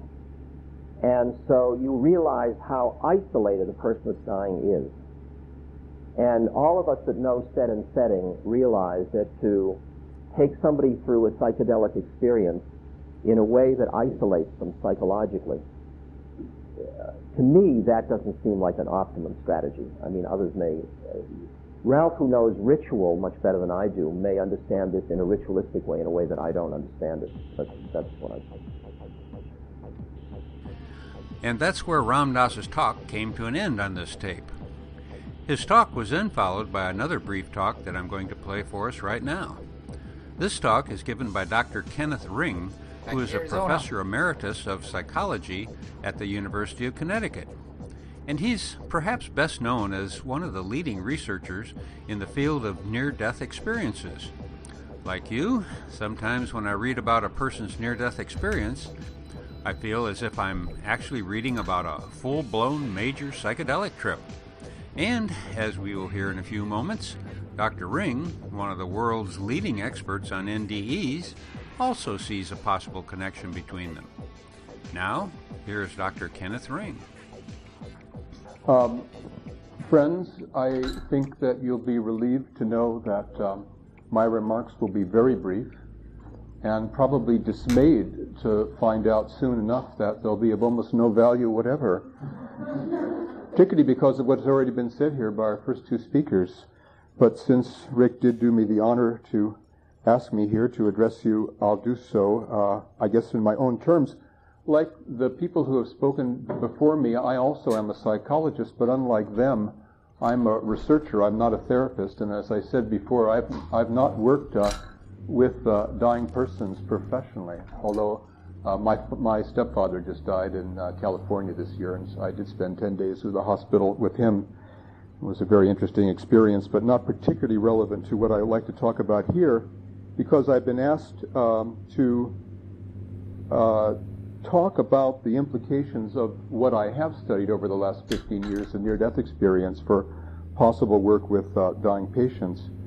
I've thought about this a fair amount, even though I haven't done work along these lines, because I've had occasion to give talks to hospice groups in the United States or in hospitals or to nurses or other healthcare professionals. And I don't want to talk about the near-death experience today. I'm going to be doing that later in the conference, but I think I would just draw out three aspects of it that I think might be relevant to the kind of research that a number of people here have an interest to do with psychedelic agents. Ram Dass touched on this very eloquently also, so I need hardly say more about it, but certainly one facet of the near-death experience that's almost universal among people who go through and survive this experience is the feeling that they have when they undergo it. The most common word used to describe what it feels like to die is peace. But it is not just simply peace as such. It is an overwhelming, absolute, total peace. To give you an idea of the depth of the feeling that accompanies the transition into death among the people that I've talked with who were on the verge of what they thought was imminent biological demise, I remember one woman said, reflecting on this aspect, she said, if you could take the 1,000 best things that ever happened to you in your life and multiply by 1,000,000, maybe, she said, with the emphasis on the maybe, you could get close to this. I remember another man saying peace, and he was giving me he wrote me a description of this. I didn't interview him, but he said peace, and he capitalized every single letter in the word and then put a couple of exclamation points behind it. He said peace, but to give you an idea of what this peace was, you'd have to write the letters a mile high in soft glowing colors. So the quality of peace that attends the experience of dying is, I think, beyond imagination for anyone who hasn't had this experience. There's another aspect of the near-death experience I'd point to. Virtually everyone that I've talked with, and I think this is the common experience of other NDE researchers, has said that as a result of this experience, their fear of death has been, if not extinguished and extinguished permanently, then radically, drastically reduced. Almost everybody talks about this particular effect, the loss of the fear of death. And the third thing that I'll mention is that almost invariably people who have this experience will say afterward, in terms of its implications, that not merely that they've come to believe, but they know with a deep inner certitude that there is some form of conscious existence after what we still here call death. So the feelings of peace, the sense of the loss of the fear of death, and the sense of some continuation after death, these are almost three universal attributes of the experience of dying, the near-death experience, as I've studied it. Now, it's obvious that if you could induce through a Sorry, you're gonna have to hold on a sec. I gotta switch pillows here. Ugh. This one's okay. But it's time to switch back to the other pillow. I need a comfier chair. This chair is not built to sit in for hours on end.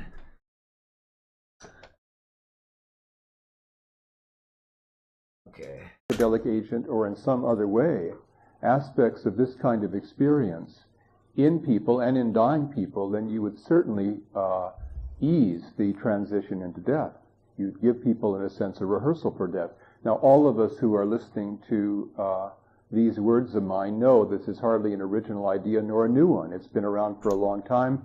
Everybody here, I'm sure, is familiar with the Spring Grove experiments, the research at the Maryland Psychiatric Research Center. Rich was involved with this, Stan Groff, a number of others, which showed that LSD given to terminally ill cancer patients could be of enormous benefit to them, but more than that in this context, that in a number of instances, people who had this kind of treatment did experience many of the aspects of the near-death experience that I've just spoken of, and were able to testify that this was very helpful in preparing them for their eventual death. And even outside of a death context, I've talked with many people, and probably there are people in this room that could testify to this, who have told me something like, well, I've never had a near-death experience, but I had a high-dose LSD session, and I had all of those things that you talk about as characteristic of a near-death experience. There's nothing unique about a near-death experience. It's only that coming close to death is a reliable pathway to release all these kinds of experiences. There are other ways, and obviously LSD and other drugs can do it. This is obvious. I just mention it here more or less for the record, and since most of you already know about this. Obviously, the main thrust of this meeting of the research protocol, which I've just gotten, haven't had a chance to read, is on MDMA, and I have a personal interest in MDMA also, since discovering it in 1985. But I have a kind of professional interest in this too, although, as I said, I've never worked professionally with these substances, because I've been interested to talk with people who have had near-death experiences, who have also explored the uses of MDMA. And I've questioned them about how the experiences compare. And one thing about what they've told me has really struck me and has stayed with me, and it may be that it would be useful to you to bear in mind. Perhaps it's even mentioned some way in your protocol, I don't know. But the three people that I can think of whom I asked about this said that the feeling of wordless love that they encounter during the NDE, in which so many other people speak of, as essentially the heart of the NDE, that feeling of love was almost indistinguishable from the feeling of love that they had on MDMA. It was the same feeling. And I've heard about Marilyn Ferguson, who many of you will know, told me about an instance that she knew of exactly the same kind of comparison. So just that alone would be, I think, additional fuel to the rationale that it might be very useful to use MDMA with the terminally ill if it could give that kind of experience, that sense of love, which is death. Yevgeny was mentioning in his initial introduction his work with ketamine, and I have had some experience with and interest in that as well. I know there are some people, and there may be some people here, who believe that it is, to use a fancy word, I can't say it, mimetic, yes, I should have had you say that. it's an experience that induces something like a near-death experience. That wasn't my experience when I took it. I think it's quite different in some ways from the NDE as I've understood it from talking with many people who have this experience. But that being said, I would also go on to say there certainly are aspects of the ketamine experience, as doubtless many of you know, that are suggestive of some features of the near-death experience, the sense of complete separation from the body, a disembodied existence, and other transcendental features would make it an obvious candidate for use with the terminally ill. And I do know of one oncologist in California who some years ago, I've forgotten his name unfortunately, but I met him and participated as a volunteer subject in his study, who was doing a pilot study with ketamine with terminally ill patients, I think mostly with cancer patients. It may have been some people suffering from AIDS as well were in his sample. I don't know what happened to that study, what the final results were, but I know that he himself was persuaded of the efficacy of this drug for this particular purpose with the terminally ill. So I guess, speaking as a researcher, all I really have to say is that I support and encourage these efforts to use some of these substances and perhaps others with the terminally ill. I think it could enormously benefit the people who would be given these substances, and as the two previous speakers brought out so well, certainly benefit those who work with individuals in this way. I have a feeling that the death context, as it were, in which these substances would be used might even enhance their value. I was talking to Yevgeny earlier, and he mentioned to me that he was using one of the instruments, one of the questionnaires that I developed for my own work on the near-death experience in his work with his ketamine patients, and found it useful.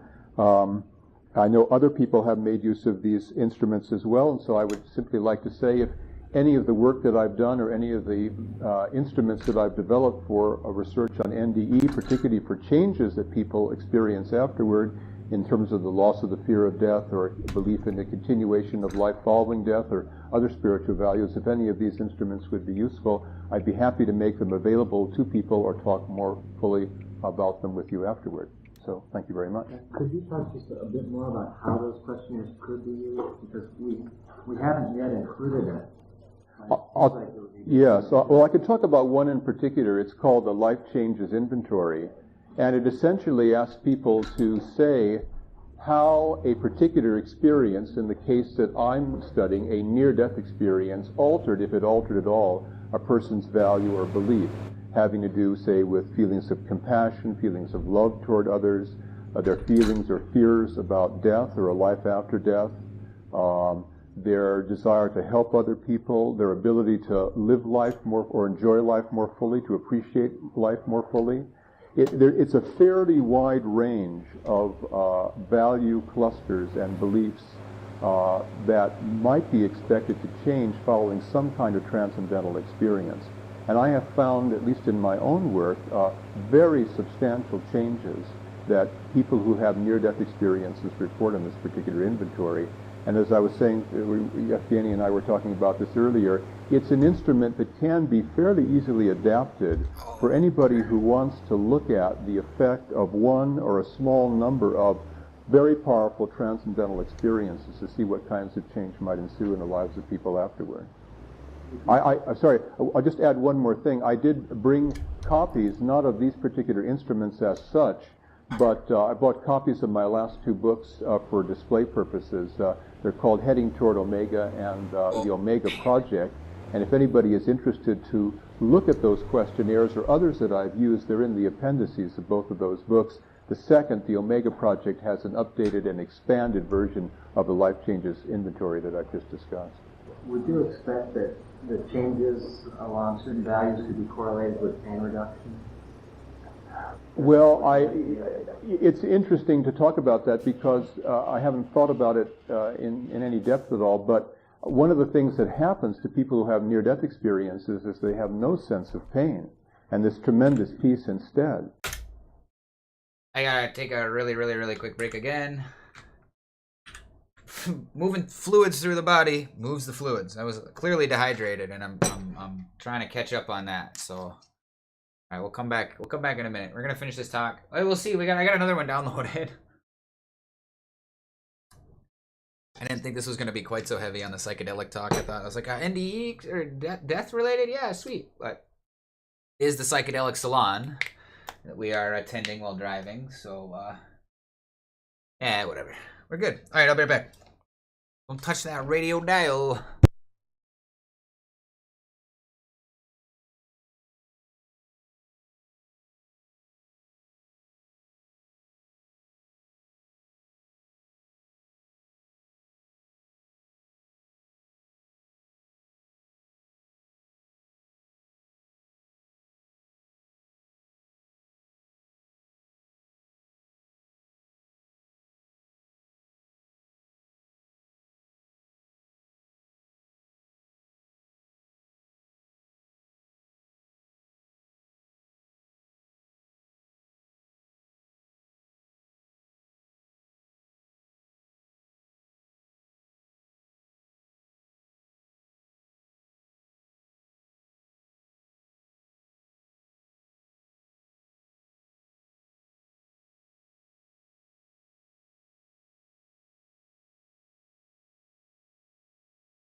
And I much prefer Stan Groff's term holotropic, reaching holotropic states instead of psychedelic states.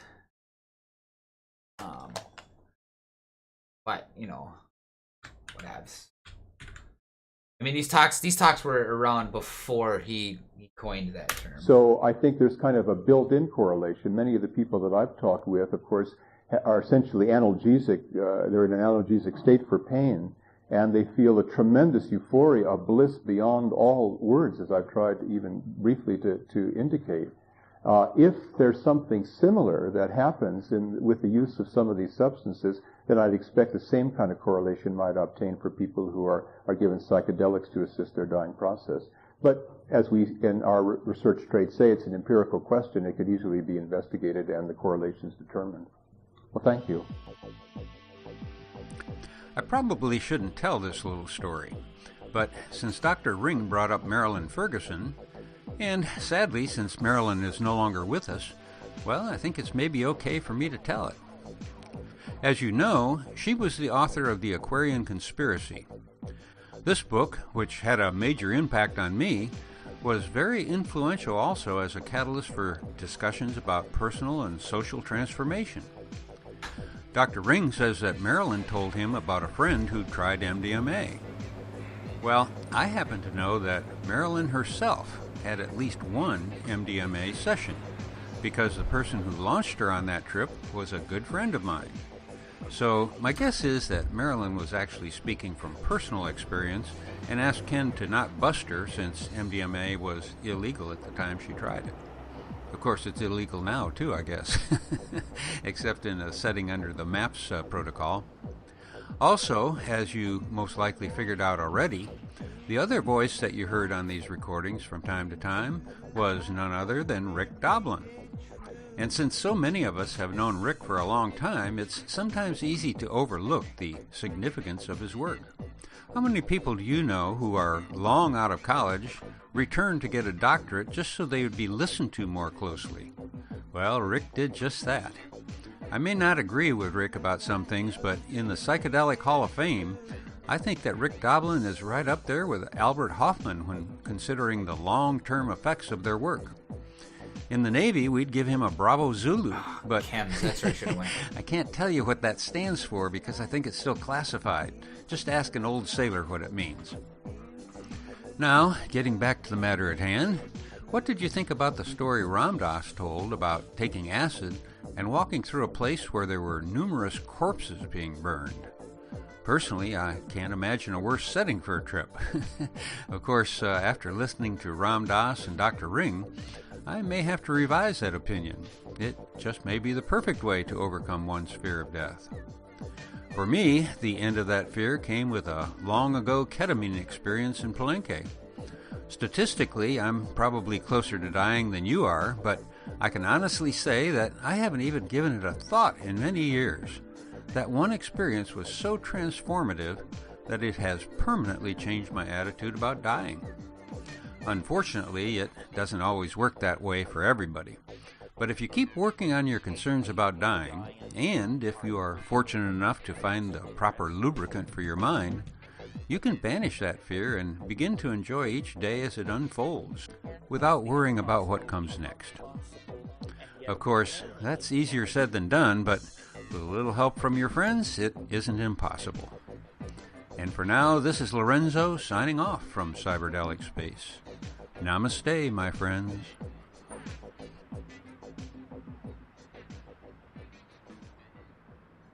We finished the whole episode. Whoa. Alright, well, no, that means we gotta add another link, because I'm ready to keep driving and listen to another one, honestly. Okay, where'd we come from?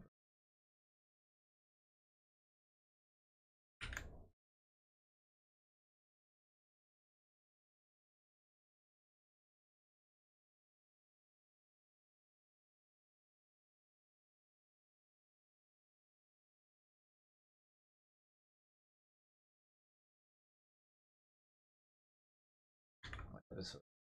Maybe 4.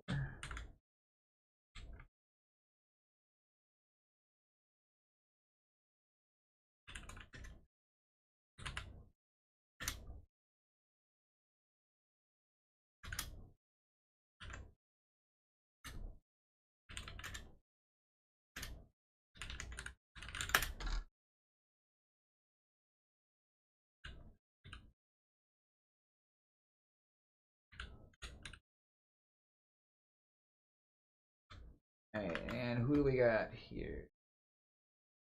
Jack Cornfield.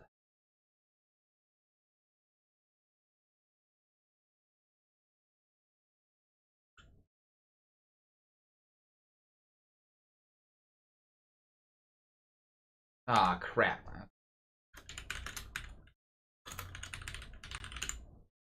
Actually, I've heard of Jack Cornfield before.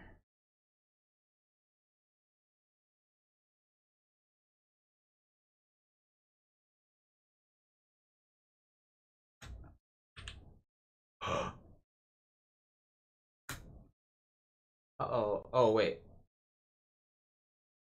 Oh, shit!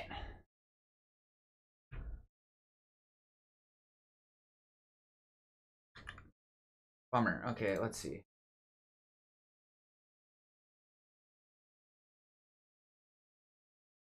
Oh, good. We can pull it right back up.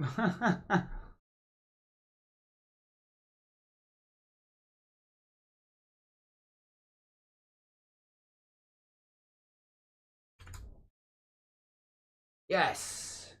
Nice. Thank God I screwed up and, nice.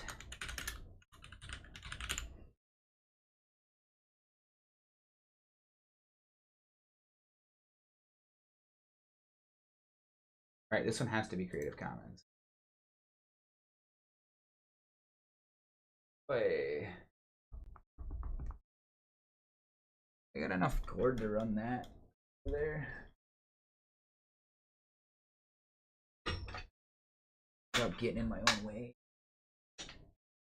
We're always in our own way, right? If there's anyone in our way, it's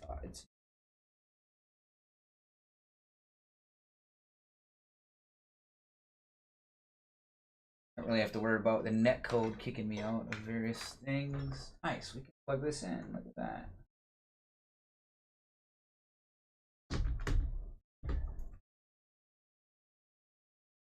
Oh, upside. Okay. Give me 1 second here. Bear with me, folks.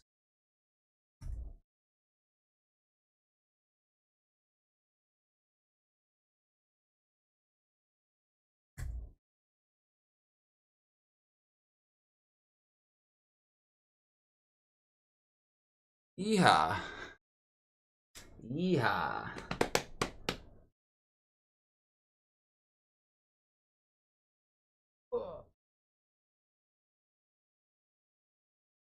Or no, hold on, let's get laptop's so slow.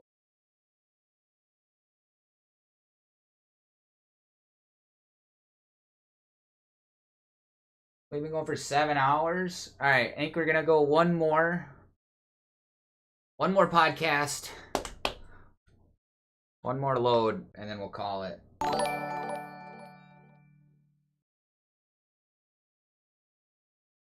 Holy crap! It's just I don't know. I don't really know what else to do. It's like I really enjoy. Ooh, I have chats. What's up, chatter? Yo, I'm doing well, Harry Ford. How are you? How are you? I've been playing some podcasts from the Psychedelic Salon as we drive truck, because if I were driving truck, that's what I'd be listening to. I was going to fire up another one of those.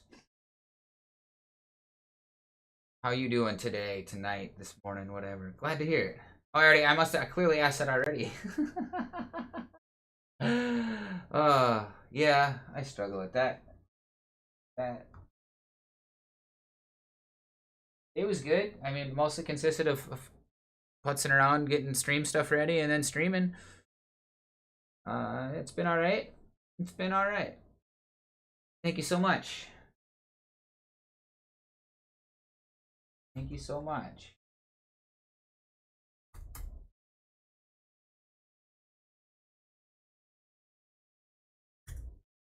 Yeah. I was like, I'm about to do one more. The podcast, I think, is like 45, 50 minutes, and I was gonna do one more load and see, and probably call it a night. But I don't know. I'm not really. I was kind of tired. I don't know, since 2019. I think I first started streaming in 2019. I was streaming for a little while, and I took a couple years off. When did I just got back into Twitch the last like month or so. Because it's been a struggle. Is it my favorite game? I don't know if I have a favorite game right now. It's one of the ones I get addicted to. So I would say probably not. It's probably not my favorite game, but it does happen to be one I get addicted.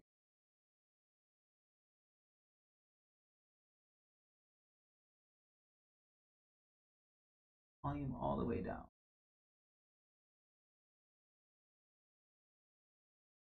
What's your favorite game? My computer handle this. I mean, yes, probably not true random, right? There's plenty of factors involved, but my buddy was good to know. Good to know. My buddy was begging me to play Euro Truck Simulator with them, and so I had this wheel's been this cockpit setup's been hiding in the closet. SnowRunner might be my favorite game. I kind of prefer that one. There's a bit more interesting stuff going on. My gosh, this computer can barely handle loading this.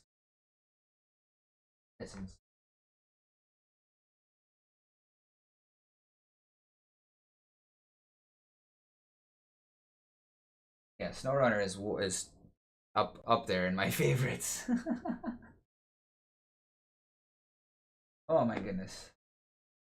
Yeah, Mondays and Thursdays, 2100 UTC.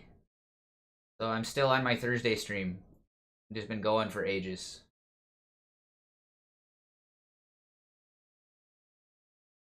Click on the settings. Load the JavaScripts.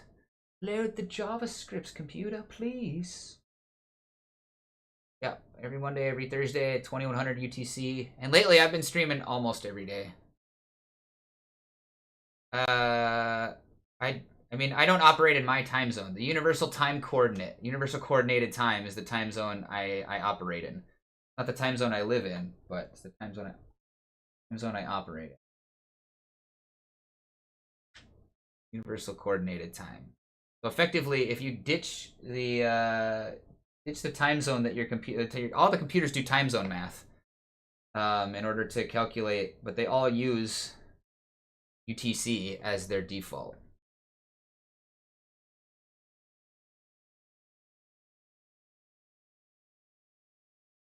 Yeah, before you get that next message off, you should check my rules quick.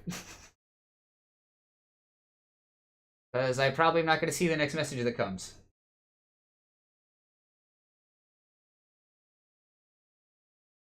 So whatever you do not ask me to add you on Discord. Don't do that.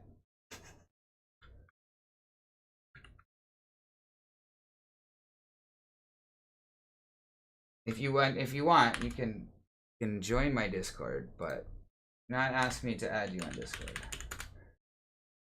Oh, I can't type it there. God damn it. I forgot.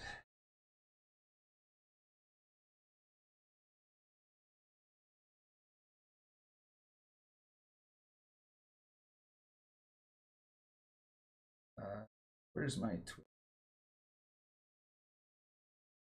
Thank you.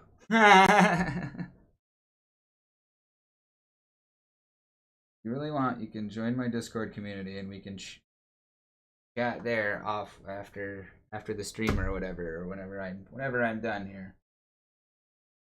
Like I said, I'll probably be in a little while.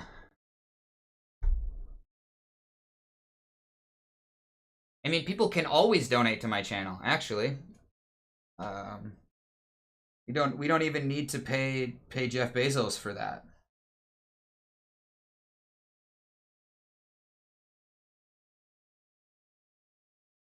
Yeah, so people can always donate to my channel.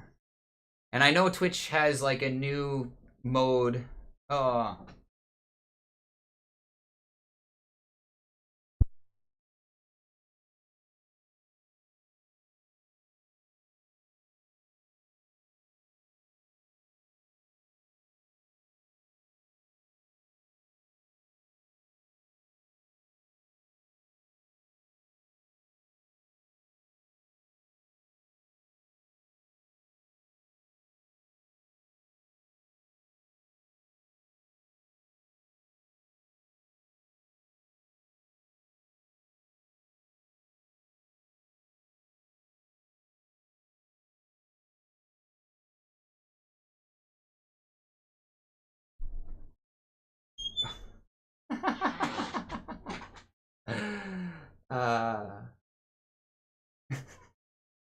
I mean, if that's how you took it. I mean, but if you're trying to like sell me on some shit, that is promotion. All right, later, bro. No, you're right. I don't really give a shit. Oh, and I just rushed my wife out of the room for you. What the hell? Ugh.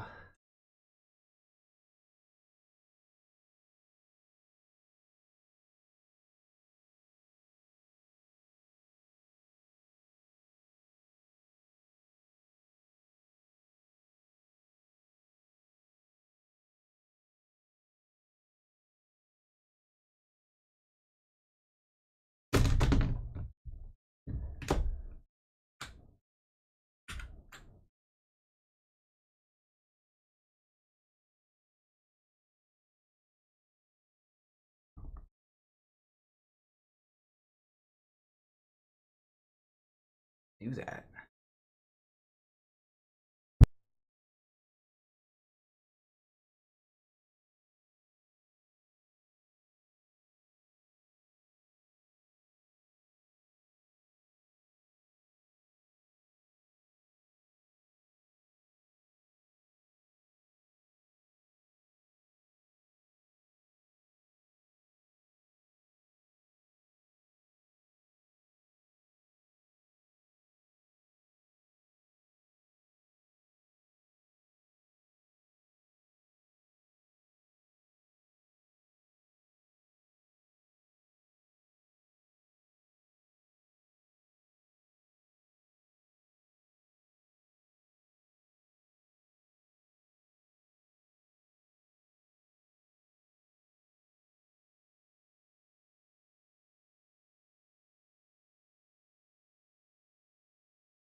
Alright. Let's come back.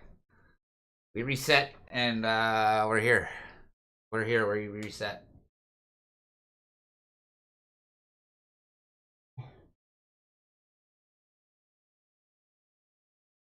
Well, it's worth, like, I don't know. Twitch has the best discovery, but it's also like that the platform is actively working against me. On top of that, for anyone, getting receiving bits and subscriptions and things like that on Twitch are not donations. Legally, they are not donations. Legally, that is income, and it is taxable. First, you pay the Bezos tax, and then you pay then you have to pay the government in whatever locale you live. Ooh, we hit 81. Which ones did we grow on? Freaking awesome. That's freaking awesome. I didn't see the notifications go. My bad. Sorry. Thank you for the new follows. We've hit 2 extra follows, 3 follows today. We broke the goal again. We'll see if it sticks by the end of the month. What are we doing? Let's see if this page loads. This page does not like to load well for me.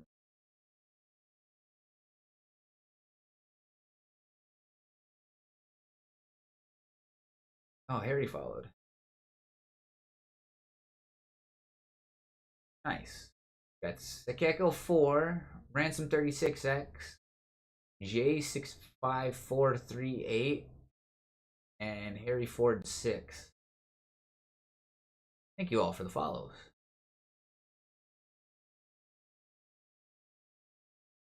Is this?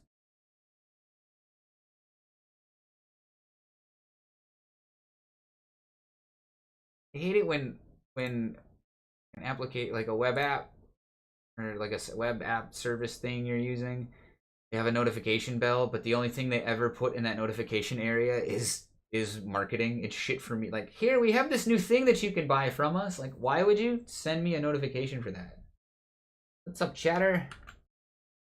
Oh, what's up, Red? Welcome back into the stream. Airing my thoughts. I need some water here. I am so parched.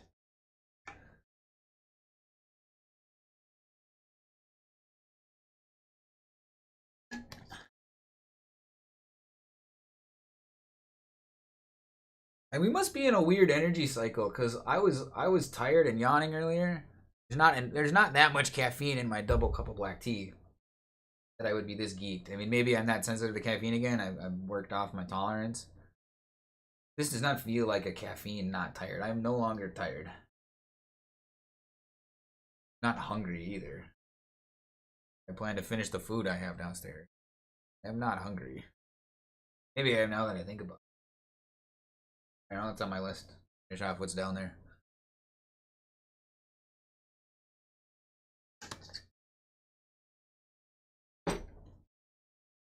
Might have to change my tunes a little bit.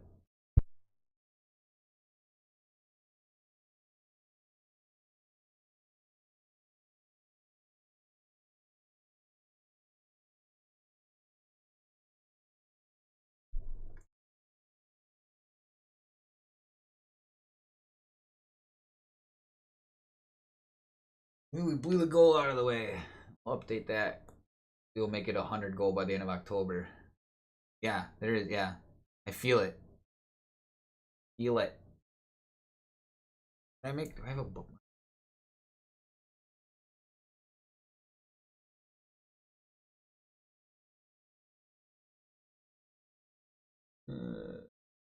Let's see where they're at.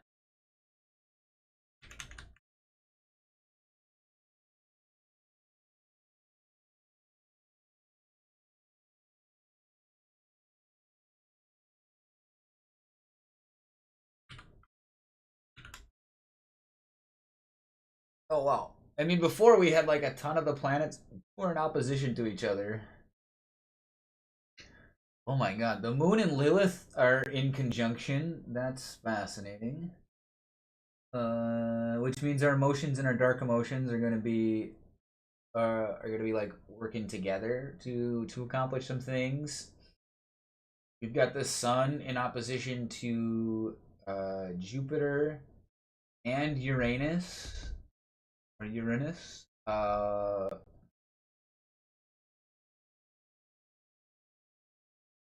Is to create opposition to how we expand and how we show up. Oh, that's the weird thing I'm feeling.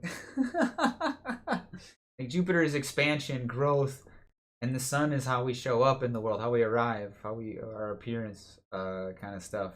And yeah, Jonesy 320 hasn't built a necessarily a spiritual following yet.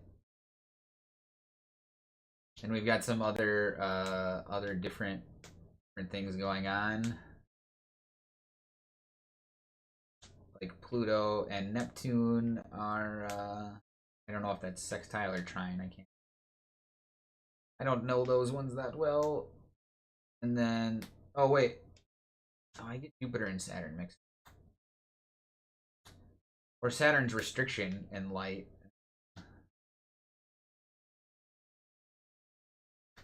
Oh, let's see. Oh, yeah, the sun is opposing Saturn, not Jupiter. I get those screwed up. Oh, and we just kind of got out of the Jupiter hour a while ago, 45 minutes ago. Oh. Then the moon and Lilith are trine or sextile. Probably trine because it's a big one. Yeah, interesting planetary positions right now. Let's see where the sun's in Scorpio, Aquarius. Wait, still.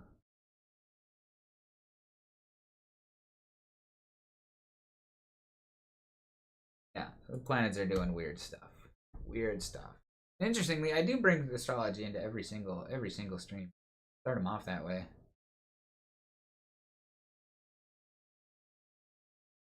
But let's hear Jack Cornfield talk about Buddhism while we deliver this load.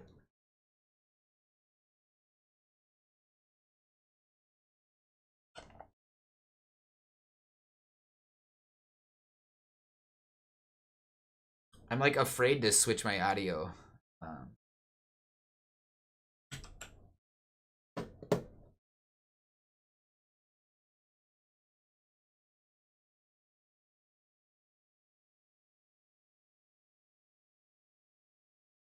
Ideally.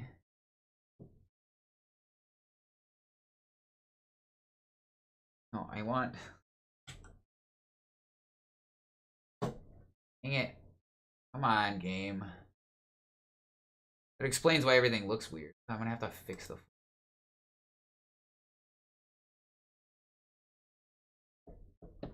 That's so annoying. What the hell are you doing, game? Please. Break everything? Ah, fucking shit. Okay, it's still there.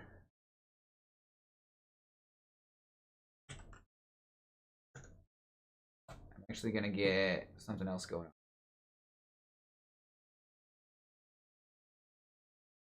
on.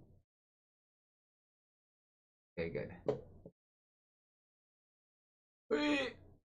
Switch this back. I don't know why full screen apps bleed into the other monitor all the time. It's kind of freaking annoying.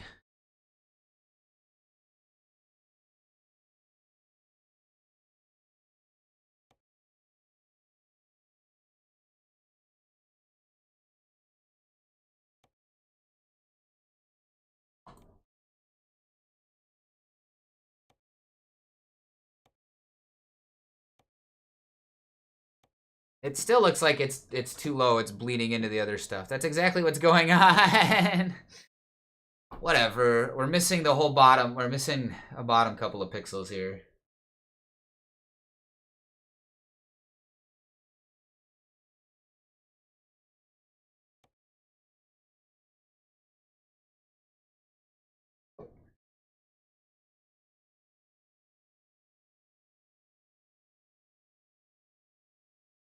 Nice. Oh, Vegas. That's really not that far from Phoenix. I mean, 6.5 hours is a good drive for sure. Oh yeah, we gotta stop in here first and check these out, because I'm pretty sure that's a recruitment agency and that's a Kenworth dealer.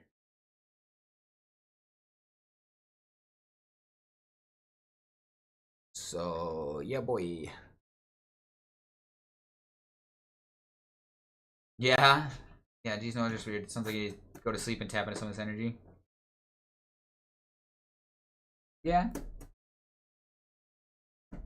I've realized I need to work on a meditation practice.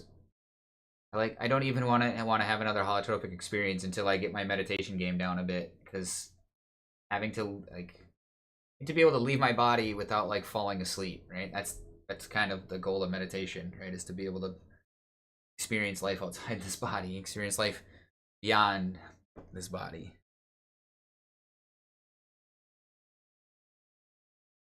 You're not ready to sleep yet? Oh, that's understandable.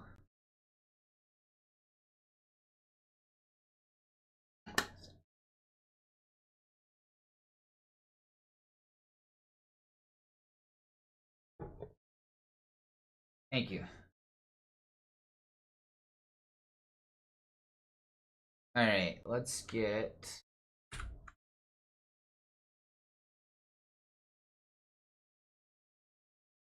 Promise of Buddhism. The Psychedelic Salon. Three-dimensional, transforming, musical, linguistic objects. Elf machines.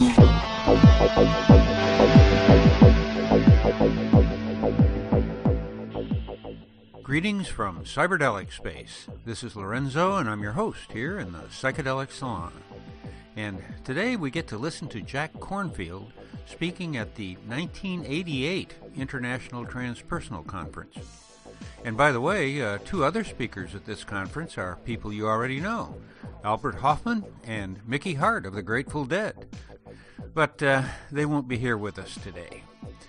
Now this podcast is going to be a little different because it's focused on mind manifestation through meditation rather than by using psychoactive substances.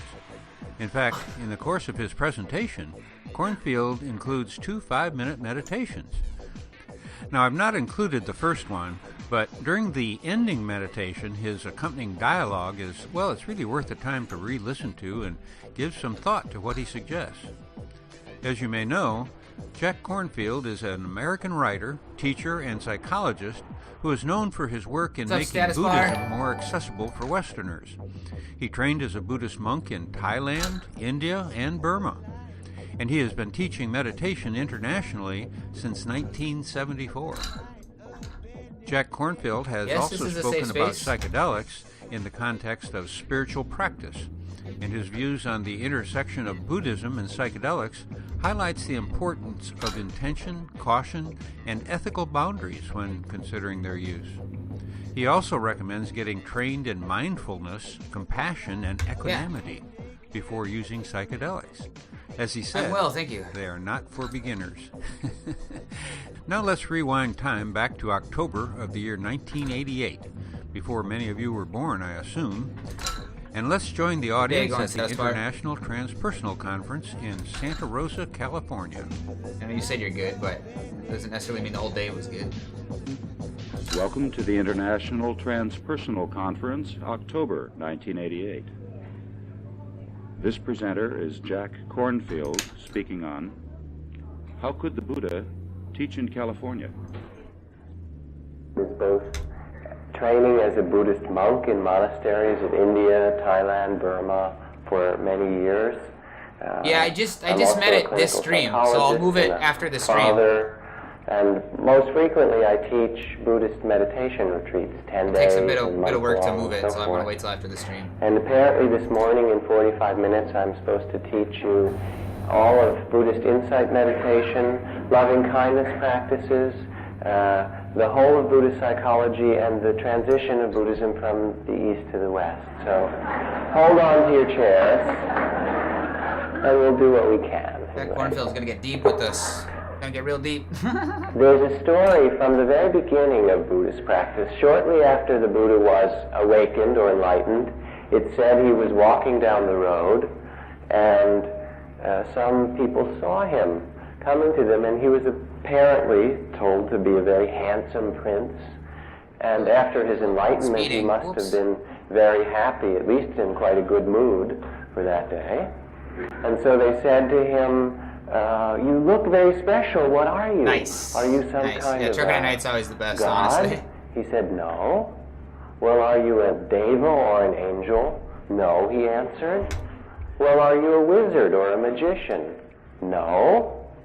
Well, are you a man? No, he answered. Gets interesting. Well, what are you then? And his reply was, I am awake. And in those 3 words, I am awake, he gave the whole of the teachings of Buddhism that follow for the next 2,500 years and more. The word Buddha means awakened one, or someone who has awakened to the nature of life, of birth and death, and who is awakened in relationship to the body, to the heart, to the mind, and the world around, the interactions with that, and found a sense of freedom in all of those realms. This is to say, to discover one's Buddha nature. Let me read you a quote which comes not from the Buddhist tradition. This is from Pope John the 23rd, but it speaks to this point. It often happens that I wake at night and begin to think about a serious problem and decide that I must tell the Pope about it. Then I wake up completely and remember that I am the Pope.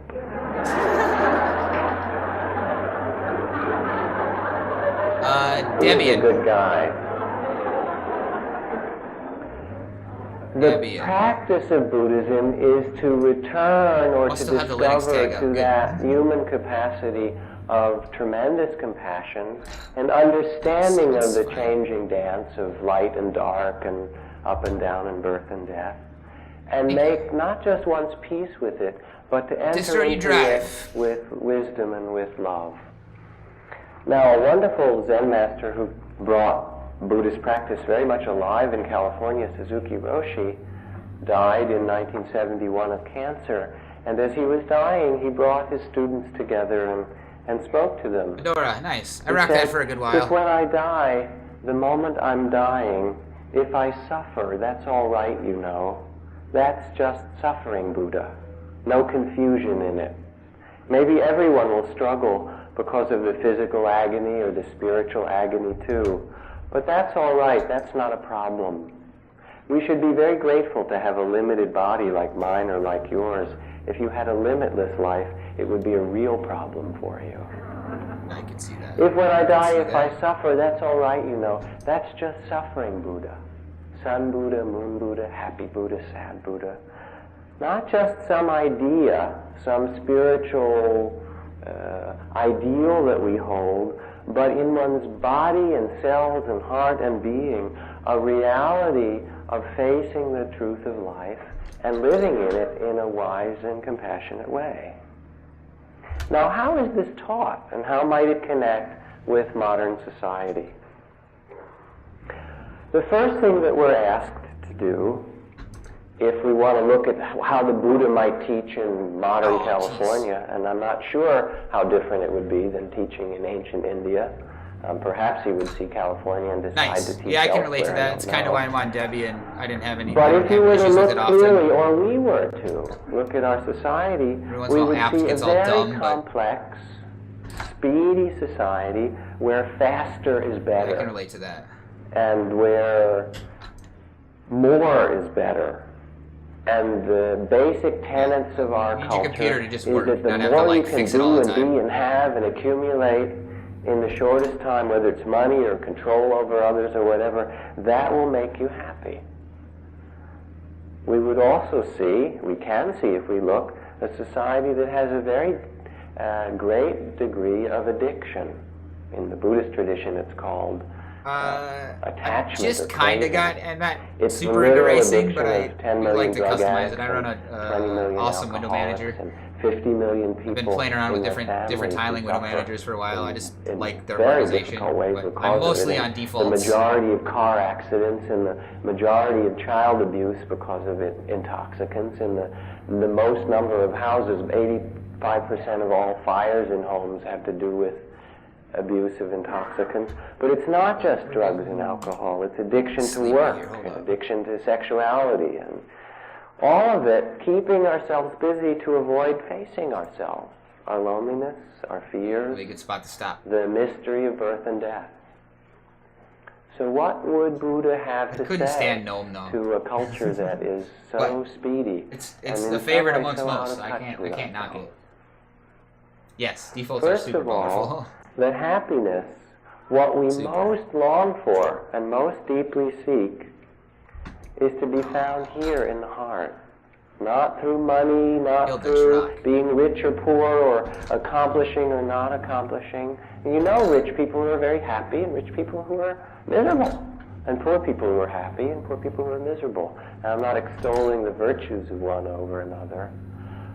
But if we look deeply, the source of human happiness I think is Gnome the is heart, default is on our like ability to every love, or to distro, give, really. or our understanding. Every major So distro. it I'd say. challenges us, in some way, to look at our own lives. Is your life a sane life? Is it crazy and busy and complicated? Is it involved with getting things and possession and accomplishment to the detriment of your being and your heart? The heart actually opens more through simplicity than anything else. It can't be forced open. It opens more like a flower, through calm, through listening to the body, through spending time with your children. And we have a society where children are being raised in daycare centers.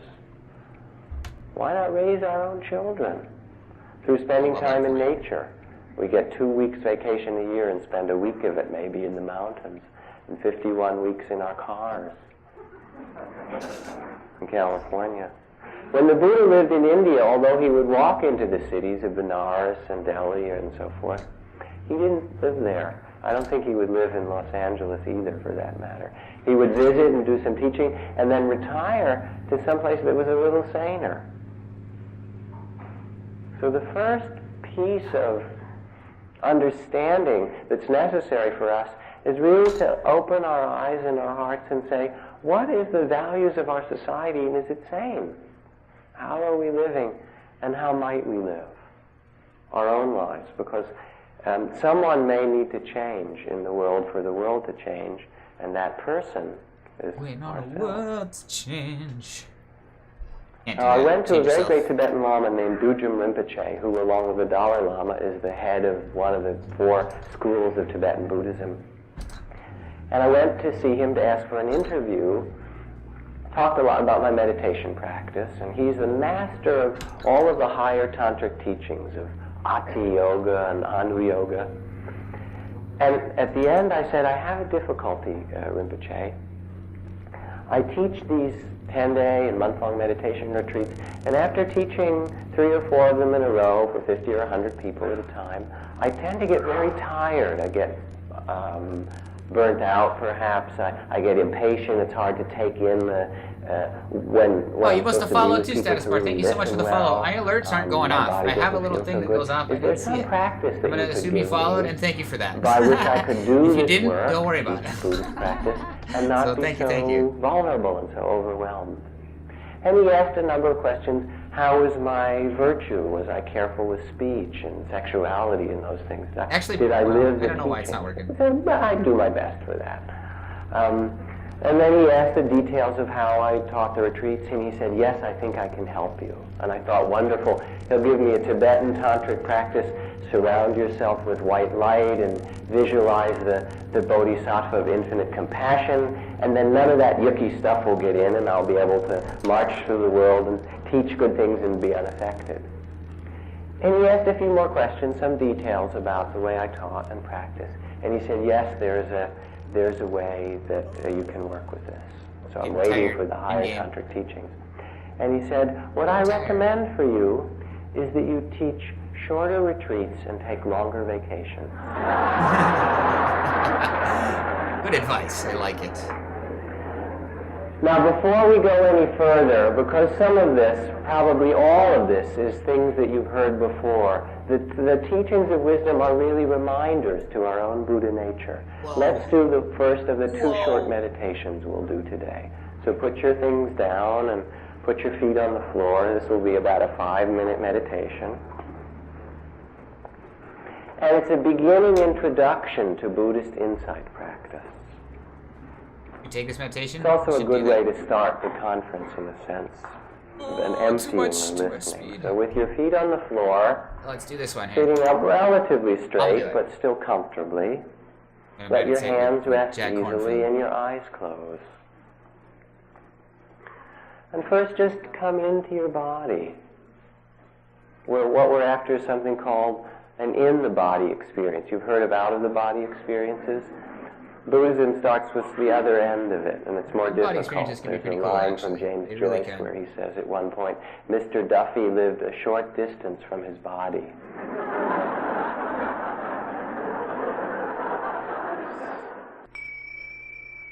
Skip it. Oh. Let your eyes open when you will. You've just completed the equivalent of a 10-day meditation retreat.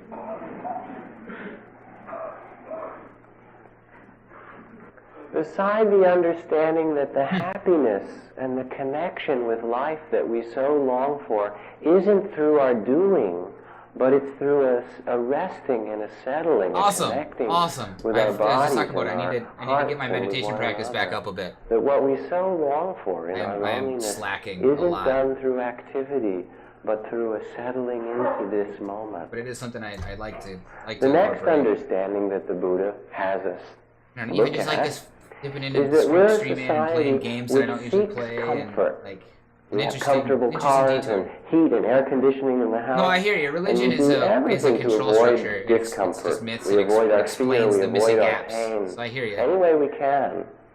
Yeah, we put old people in old age homes. And poor people live in ghettos and the freeways go around them, so you don't have to see them very much, except for the homeless, unfortunately, because the last 8 years of the government has cut all the funds for low-income housing. We even dress up our corpses with makeup and fancy clothes like we're going to a banquet or something. Not necessarily religious, but more Our spiritual stuff, society is more not very things good at facing its shadow, into my milieu here. So feel free to join the Discord. I just and shared yet, my chat. life itself is up and down. Yeah, I do have a spirituality channel there, and we can talk about things. And I'd love to share my spiritual beliefs here. Anyone in this room not have pain as a part of their life? We're gonna pause that. We're gonna pause that and chat quick. That I had to. Oh, absolutely. Yeah, I made it a thing to be barefoot, right, all the time. I literally left a $75,000 a year gig because there was issues with that, right? And I mean, in order to get them to like agree to or to even entertain the idea, I had to say it was a religious belief. And it's the excuse I use out in the world when people are like, hey man, you need shoes to be in here. I'm like, no, I don't. First Amendment, it's a religious belief. Back off. But I do it because our feet have more nerve endings in our hands, more nerve endings in our face. And there's a reason for that. It's so that we can connect with nature, connect with the planet. Yeah, it definitely talks back to us. Because I've got all kinds of interesting insight. Gaia moves loads of energy. I mean, she contains all the energy of all the humans, right? So like, there's immense energy flowing back and forth all the time. So yeah, we're on the same page, Status Bar. We're on the same page. I feel like we could be good friends here, and we could bounce ideas back and forth, and yeah. I try not to believe in anything, because in my opinion, beliefs are dangerous, because when one believes something, they're saying that the opposite of what they believe cannot possibly be true, right? And I find that when I bump up against people's beliefs with things that kind of argue with their beliefs or that go against their beliefs, they literally break and they can't handle it. And usually they get really emotional and upset, and it's just a struggle. But yeah. I mean, and I study works from all different religions and spiritualities, because I find them fascinating and I find useful information there. Right, exactly. Okay, yeah. Yeah, it having a belief in something, it defies logic, right? Exactly. Yeah, we're on the same page with that. So, yeah. But that doesn't mean that there isn't useful information in the holy books of the world, and that's why I'm listening to this talk on Buddhism here with everybody. Because there's fascinating information to be found there, and there's useful tools that can be found there, and one doesn't have to subscribe to anything, right? Or have a belief in anything.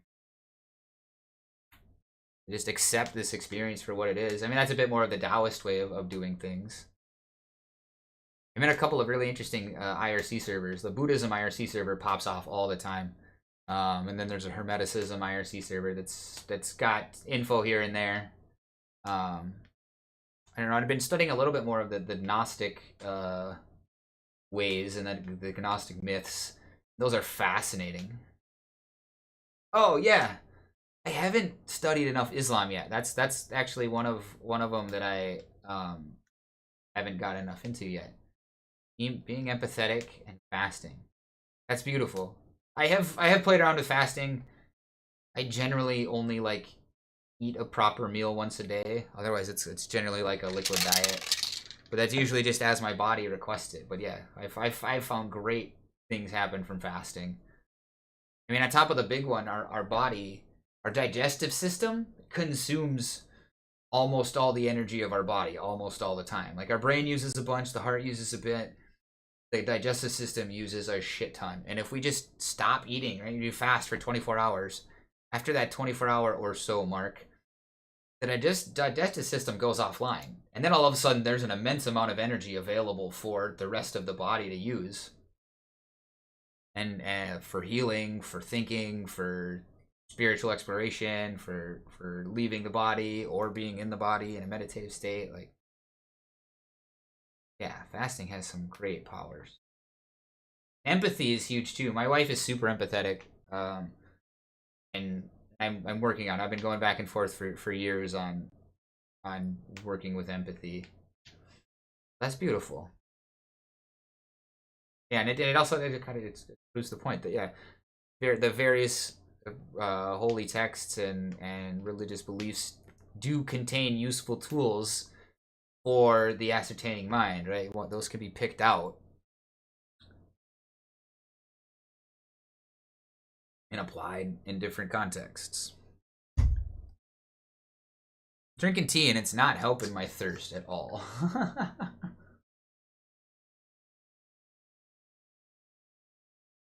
Not helping the thirst at all. Heck yeah. Alright, should we get back into this podcast? I love it. Psychedelic Salon is awesome. I wish you were still doing more episodes. I think we might have to join them live in order to catch new content. Please raise your hand. It's what life is made of, birth and death. So to awaken, to live wisely, we need a willingness and a courage and a greatness of heart to face the suffering and sorrows and loss of life as much as the beauty and the joys. There's 50 wars going on in the world right now, and there have been 115 revolutions and wars since World War II. And there's only 150 countries. Not a very good track record as a species. There is starvation in a number of countries and terrible ways, and grain elevators full of food in other places. It's not just in India or in Africa. You just walk down the street of a city in America, there's fear and depression, people afraid of the Republicans, people afraid of the Democrats, of the communists, of the liberals, afraid of losing money, afraid of having money, people grieving for things that they wanted and that they've lost. People not understanding, people confused. What's the source of this suffering in the world? Nice I ask you. It comes from the heart. It comes from greed and fear and prejudice and confusion. Why is there war? Why is there food in one place and starving people in another? We don't need more oil or more food. We need more love, Absolutely. more understanding, less prejudice. Now the Buddha said, I teach one thing only. I teach the truth or the fact that in life there is suffering. If you don't want to face that, you might as well leave at this point. You're on the wrong planet, basically. And that there's an end to it, that there's a path to the end of suffering. And spiritual life is to learn how to stop running away from things we don't like and to face the whole of our life, birth and death, and live here now with what Zorba the Greek called the whole catastrophe, with your heart open. To face the 10,000 joys and sorrows. Now I read you a passage from the diary of a friend of mine. I had served as a field medical corpsman with the Marine Corps in the ground forces in the early days of the Vietnam War on the DMZ. Our casualty rates were high, as were the villagers that we could treat when circumstances permitted. This is very intense. It had been 8 years since my return from Vietnam when I attended my first meditation retreat.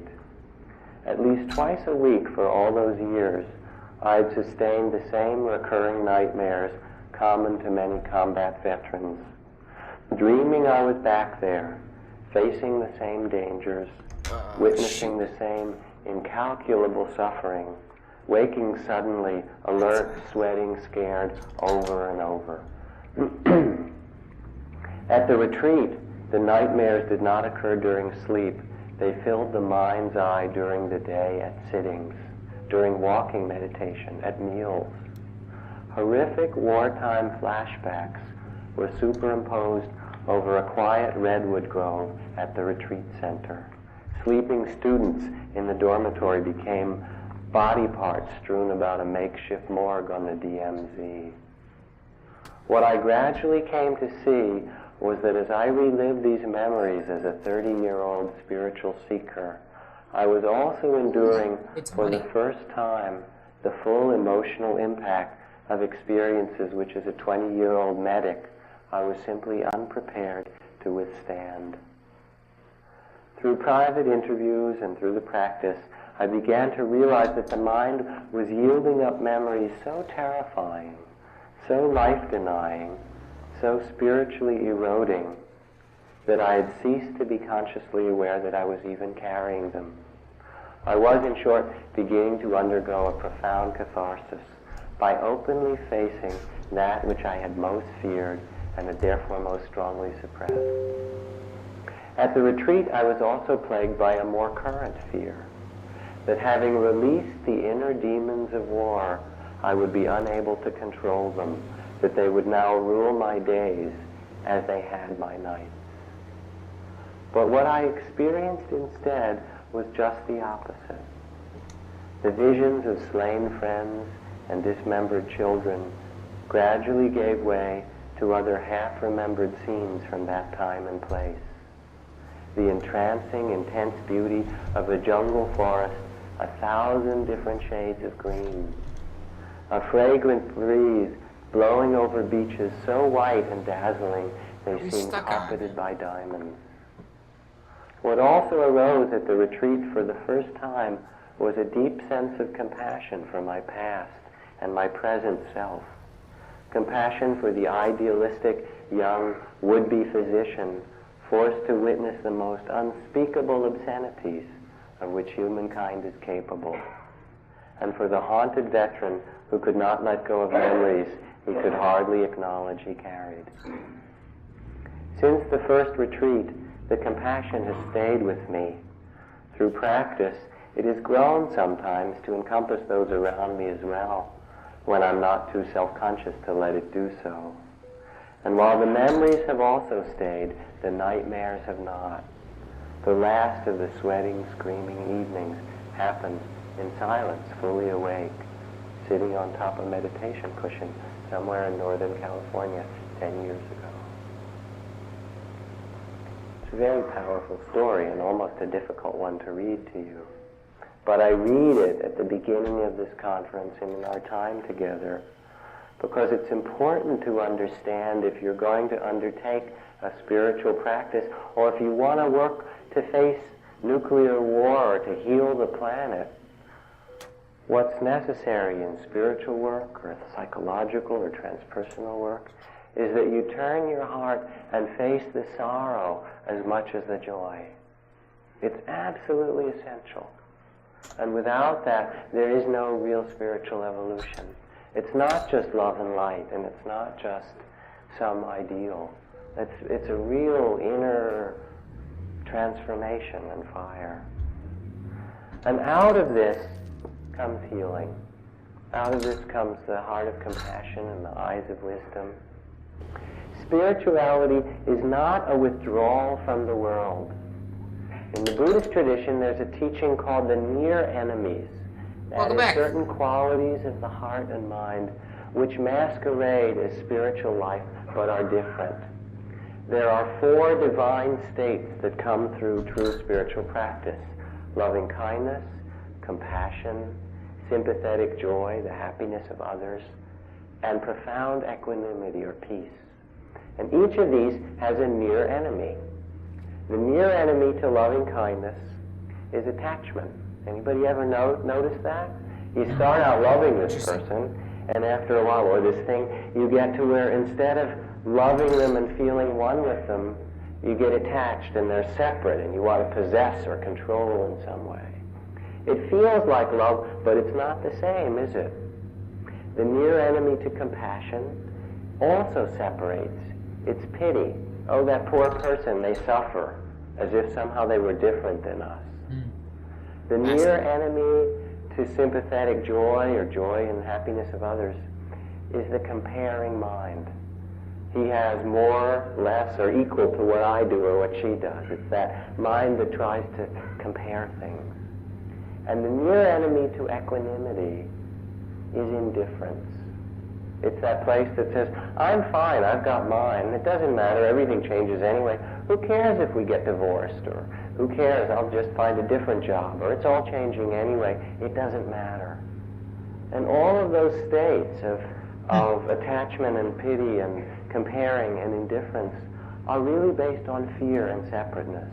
Leave the world away, push the world away so that I can feel safe. True equanimity is an openness of heart and being in the midst of the changing world. And spiritual life is not a withdrawal from the world, but its opposite. It is a willingness to face our relationships, our society, our work, and to enter into that with awareness and compassion. It's entering into the heart of life. Now, there was a poster I saw one time that explained meditation very well. It was a poster and a picture of a Hindu guru, Swami Satchitananda, who has a long gray beard and flowing hair, and he's a yoga teacher and a master of meditation. And he was standing in the tree pose like this, with a little orange loincloth on. I think that guy honked at me because I But he cut was him off. balanced on a surfboard on a really big wave like this. It said, you can't stop the waves, but you can learn to surf. Meditate with Swami Satchitananda or something else.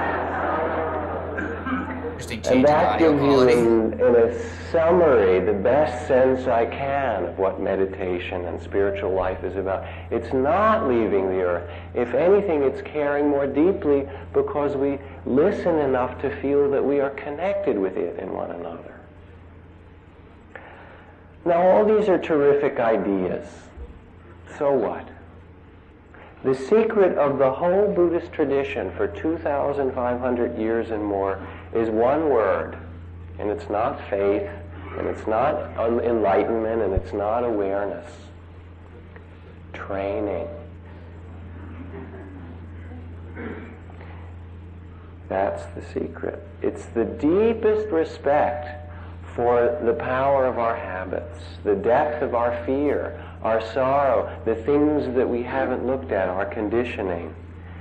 and seeing that there is a steady, demanding, heartful journey to awakening that's required of almost everyone who wants to do it.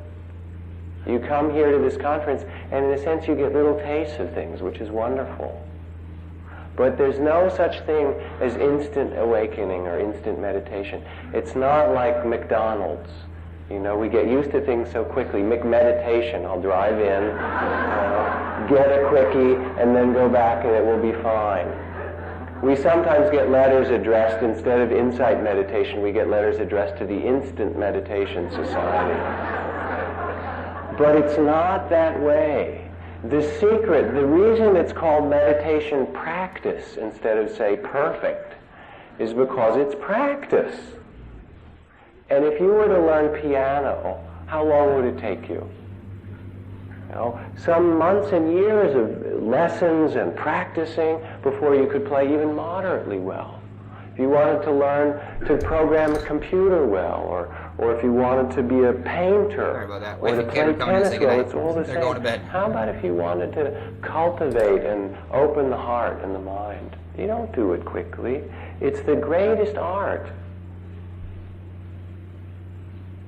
And whatever we practice, that's what comes. If you practice being hateful, after a while it becomes easy for you, and a situation arises, and you're hateful. It's just how it works. Have you noticed?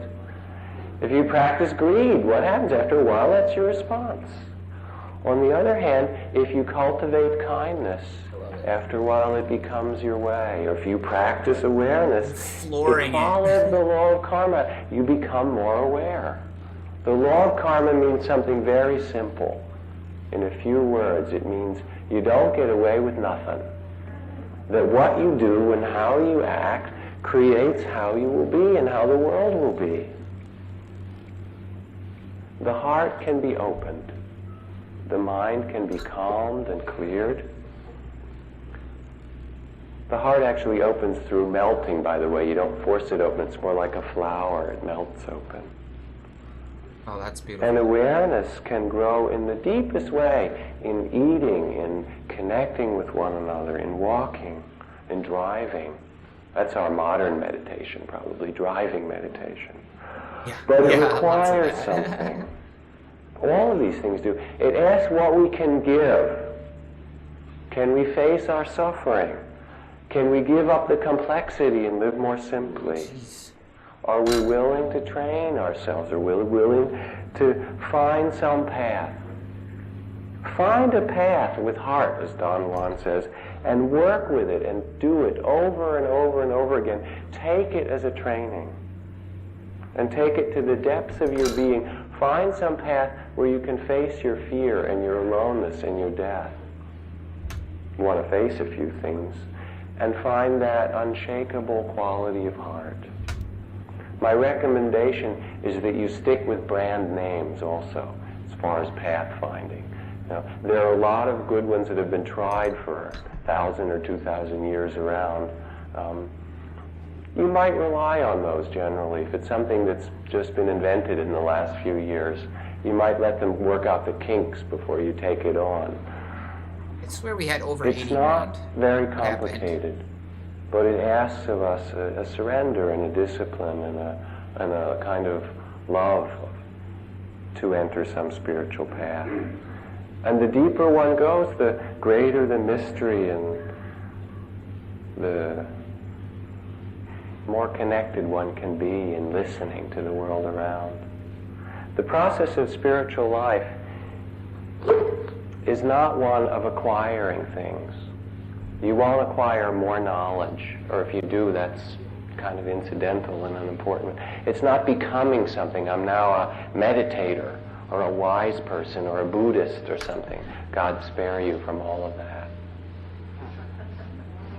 It's really a process of emptying, of listening, of simplicity of the heart. It's not getting, it's a letting go. If you want 2 words, you want a mantra, you don't have to pay $80 for this mantra. You get it free this morning, along with your fees for the conference, of course. Here's a mantra for you. My old Chinese teacher taught it to me in Chinese. Let go. That's all. You can say it over and over if you like. Little things, big things, your opinions, your views, how it should be, how it shouldn't have been. I struggle with that let go, but it His teacher feels said, so much like I don't dissociation. It's like understand not you. being a You part of it. people want what you don't have and don't have what you want. Why don't you simply reverse it and want what you have and not want what you don't have? It was so simple. It's a move of emptying, because the only place that we can love, where's the only place you can love? Anyone interested in love in your life? The only place you can love is one place. That's now, in the present. I killed the truck. Oops. The past is just a memory, right? The future was Yes, that, absolutely. a fantasy. It's super hard. The only place one can love is in the present. It's opening in that present to the mystery of not knowing. There's a story of an old Hasidic rabbi who walks across the town square every morning to pray in Russia. But I have And one felt like morning that he's lesson walking to across the temple, and the various police chief says, paths. "Good morning, So Rabbi, you where are have to you just let going?" go. Give it The up rabbi to says, "I whatever don't the know." higher power. Give it up to The your higher police chief self. says, "What do you mean you don't know?" He's in a bad mood. Nice. He said, "For That's 25 awesome. Where years, do you every live? morning you walk across the square to the temple to pray. Don't give me understand that how that goes, kind though. of an answer." And he grabs him by I the used to arm live in St. and Paul, drags him to Minnesota. the police That was station. on the east He's side. just That was brutal. pushing him in the jail cell when the rabbi turns around and says, Taught "You me a see, lot. you don't know."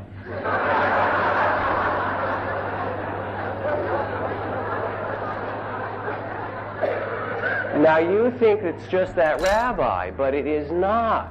The mystery and the truth is that there's some odds about what's going to happen tomorrow, but you're going to be surprised very soon.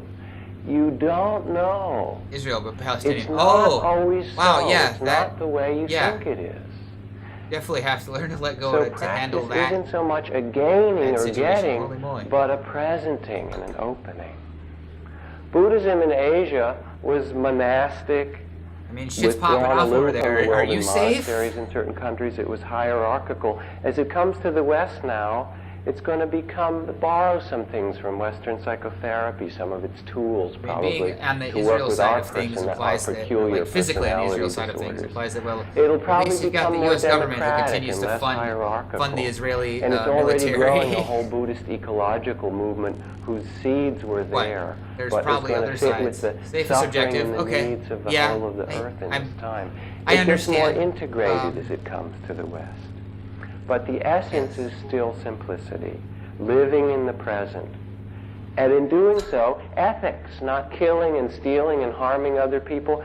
When you're aware, you can't that's heavy, do it. man. It's very hard to hurt other people heavy. if you're attentive to what understand, you're though. doing and you're I'm not here with lost you. in some ideal. And I'm glad you're here. Kindness comes naturally when you live connected with your own body and the moment with others. Calm and concentration come naturally. And wisdom, which really sees that we possess nothing, that we get it for a little while. Even our children are not our own. We can love them, and that's our whole task. And in the end, when you die, I just don't know there what aren't else to really do other very than to many be with you and hold questions space that for a you. human being Like, asks when they're on their deathbed. You For what it's know, worth, that's not one what of did the I best build things and we how can do much for did I anyone, make right? and what did I do. That becomes irrelevant, and you can't take your bank book and turn it in at the money at the change booth there. They don't take that kind of currency.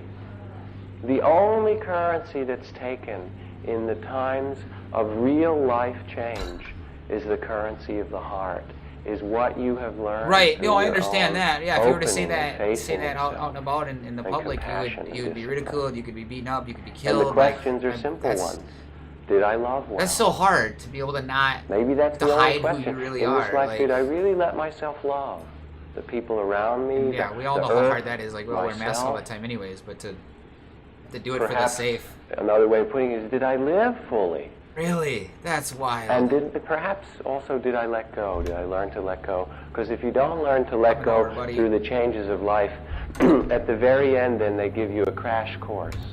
You know. That's just wild. I mean, I understand the twisted reason why. But spiritual life thing is has learning to happened, do right? it It's 'cause before you die. For what it's worth, basically. enough So you repetition, don't have people to tend to kind just of start cram buying it into all what they're into the last repeating, whether few they weeks, want to or so not. that you can live with those eyes It's really of unfortunate. wisdom and Really, really understanding and ease in this life. It's the But bus it that's going takes slow. They passed training, me and it takes before. willingness to face oneself and discipline. And the last thing that it takes is great kindness. Apparently The I can't greatest keep up teachers either. that I've Dang. been with, Ajahn Chah, my master, the Dalai Lama, various others, more than anything, one feels their great kindness. I'm and glad you feel compassion. okay about it. I And mean, when it does. we went to It does help interview that a number of you people know, in India some years ago, friends of mine and I, haven't for National experienced Public the Radio on freedom spirituality of, like, and being in social America, where I can tell responsibility. anyone anything and they Interviewed Mother can't. Teresa If they do and something about it, various we've swamis got a and fight on our disciples hands of or some Gandhi, and bullshit, interviewed right? the Dalai Lama. He was gracious enough to see us. And he poured tea for us. It wasn't like he sat on a throne, but can I give you something to eat? trying And to pass this here's bus, some but tea, and apparently I what can't. questions can I answer? And how may I help you? He was really gracious and kind. And What when we freedom? finished Yeah, the I interview, mean, it's a we were faux about to leave. freedom, He said, right? "Don't I have you the want freedom take to my say picture?" that Because we all had these cameras, but the we were so president is an excited idiot being at with him that times we'd forgotten. and not So we fear said, of to course be we do. killed. He said, all right, good. Let's but do it yeah, this way. You we're- give your we're cameras to my free to participate in attendant. the He knows how to commerce work all system that those they have set up cameras. for me. And then we can be in the picture together. So Oh, my totally. wife That's and exactly I, what it two is. other journalist friends Capitalistic stood there, and he dystopia, put his for arms sure. around us, standing there. It's a wonderful picture. We had it on our refrigerator for years. And there he is. That's exactly what's going on here. It's I don't know. And we're all I'm just struggling with grinning that, because right? he's such a good guy. There's He's so much really greed wonderful. everywhere. And the interview is all finished, and the pictures are done. And he turns to me and he holds my hand. And I know him a little bit from visits he's made to America. He came to our large Buddhist center and gave a whole talk and presentation. He knows I'm a Buddhist teacher and was trained as a monk and so forth. So I thought he was going to ask me how it's going, you know, basically how's business, because we're in the same company and everything. But he didn't at all. He turned to me and he held my hand, driving like a and he maniac looked and he said, "You're so skinny, you should eat more."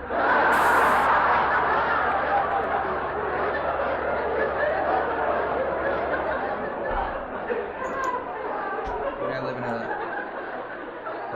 then experience American freedom. Sorry. No, I don't I would apology like us needed. to I close totally our get eyes it. and to close a 5-minute concluding meditation. Yeah, I hear you. I very much would like to experience living elsewhere, but Just as we did out of insight my meditation current in means. 5 minutes, now we're going to do the complementary practice, which is the practice of loving compassion.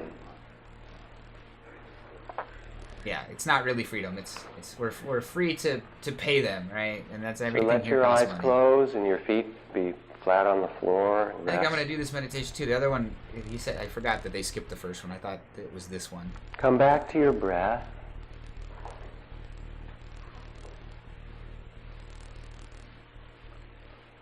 And breathe as if through your heart. Let your breath come in and out as if it could move through your heart. Whoa, that's powerful right there. Feel your heart with your attention as you breathe there. Notice whether it feels closed or open or soft or pained or whatever. Feel what barriers there are there, what's held around the heart. Let me ask you first a question as you feel the heart. What would you need to forgive? Or who would you need to forgive in order to let your heart be more open and present, to live now and let go of the past? And if you're ready to do so, only if your heart is ready, let yourself forgive. Ask and extend forgiveness for anything from the past I'm not ready. that you're able to let go of. Interesting. Need to work on that. Definitely not ready for that one. There are a couple clingers there. That's Feel a my way heart of kind of clearing closing the just because heart of that a bit. thought. Now, as you feel the heart in your breath, we'll begin to generate thoughts and feelings of loving kindness. First toward ourselves, because you can't be loving to yourself. It's hard to be kind to others. Absolutely. The traditional words are, may I be peaceful, and may my heart open in loving kindness. And as best you can, feel a kindness toward yourself, your whole body and being.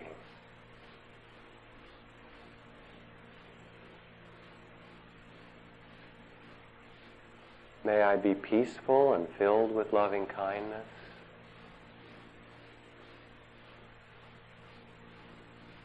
Picture yourself as a little baby, as a young child perhaps. You don't need to do anything to deserve love. That baby simply is to be loved. And feel your heart and your feelings and your body and your mind. May I touch every part of my being with loving kindness.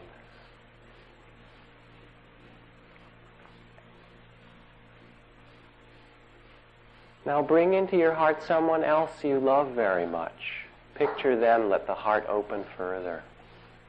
May they be happy and their hearts open in loving kindness. May their hearts be peaceful. And let the feelings spread to them and fill you even further. Think in words.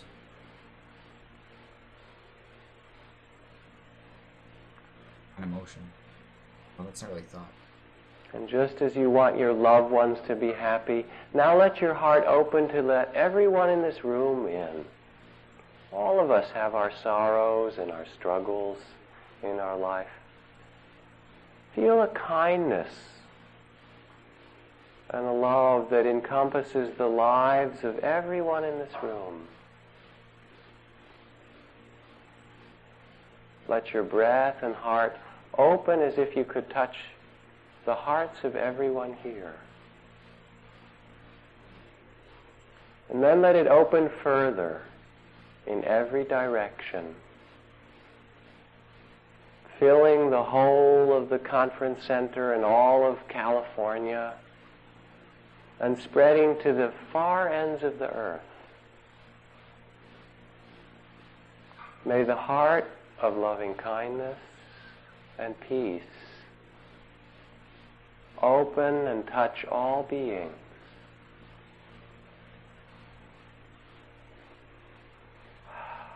And may all beings on the earth be awakened in their true nature. May they all find loving kindness and wisdom, and may they all live in peace.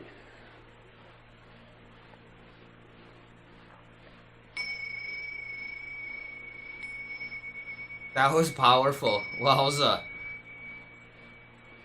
Almost lost it when he sent it around the world. Like, literally. That was to close wild. in just a few words.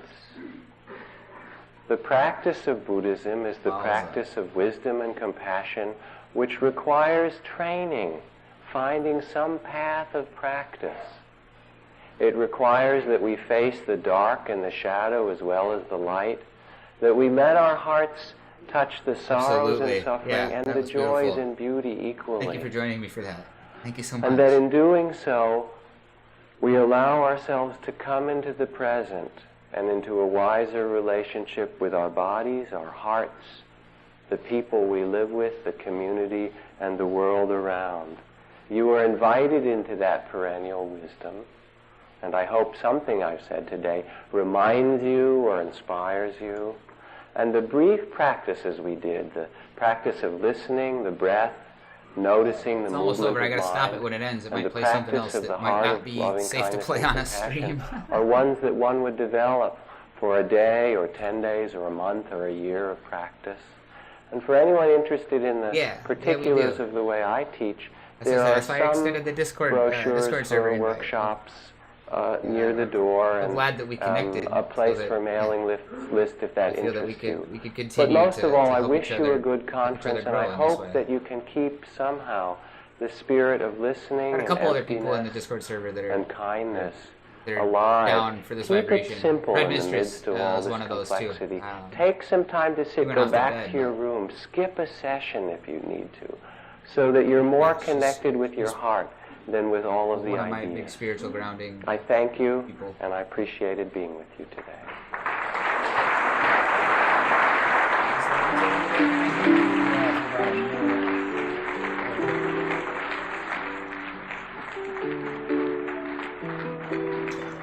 water zone's gone. That's good.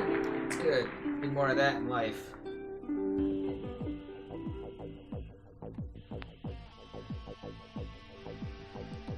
I hope that you take the time to go back and listen once again to Cornfield's comments during that last 5-minute meditation.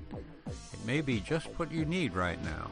Fair enough. No, fair enough. The You're thing good. that I You're remember good. most clearly, however, I from understand. this talk is Cornfield's gentle voice telling I us totally to have understand. compassion for ourselves, And yeah, particularly because the stream, our like younger, that, more naive Twitch selves. may have a record of it, but it effectively However, disappears I to the have world to admit after that I that. find so that forgiving I my understand. younger self is much more difficult than it sounds. And that's where I've discovered psychedelics can be some help. And for now, my friends, let go.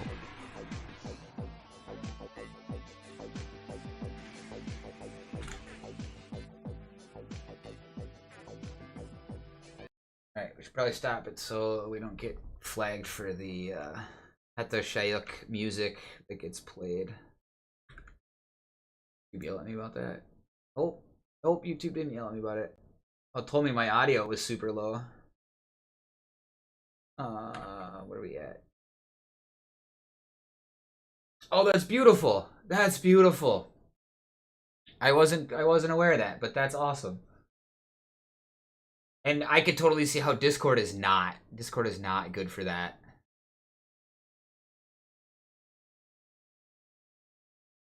I'm working on spinning up my own IRC server, which would be safe, and it would, I mean, that would be a way to stay anonymous, but it's not quite ready yet. I've got a Jonesy320 channel on irc.gamesurge.net.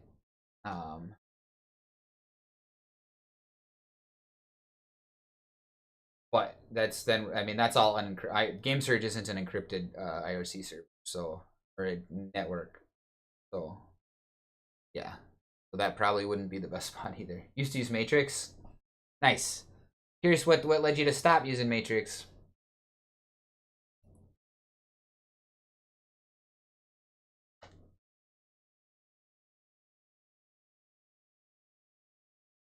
All right, if you excuse me for like 30 seconds to a minute, I got a quick run to the restroom. It's just right next there, but I'll be right back. Be like a minute tops. So please stay. Please hang out. Got bored of it. Okay, fair enough. Fair enough.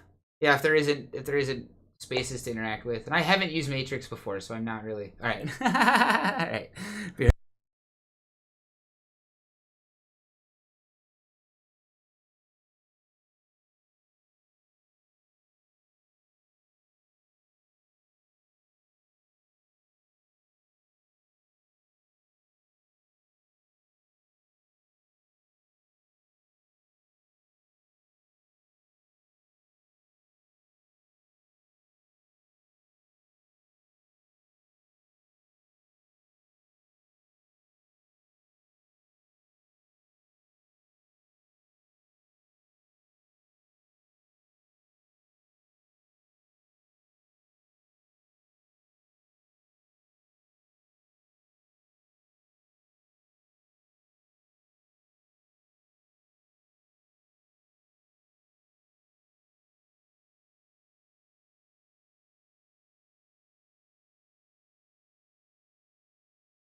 All right, we're back. We're back. Yeah, I might have to check it out. It's Linux nerds have been talking about it for ages, and yeah. So I guess that might be a good alternative to Discord, because I'm not a huge fan of Discord. I mean, I found that even just my interaction with it, they dig their hooks into a lot of things, and I don't really like that. Like for a while, like actually, I found like one of the things that really led me to it was I was playing Spotify on a different computer. Oh, it's all Linux nerds, no normal people. Okay, that makes sense. That I could see that being very boring if you're not a full Linux nerd, and it seems like you just use Linux because it's the tool to get the job done. And it is, right? That's kind of why I use it. I mean, I am a nerd with it. I do enjoy computers and putzing around with them, but I much prefer my computers to just work and use the putzing to work on other projects, useful things, instead of trying to make my machine work. So back to Discord. I like joined a voice chat. It's better. It is way better. Okay. It is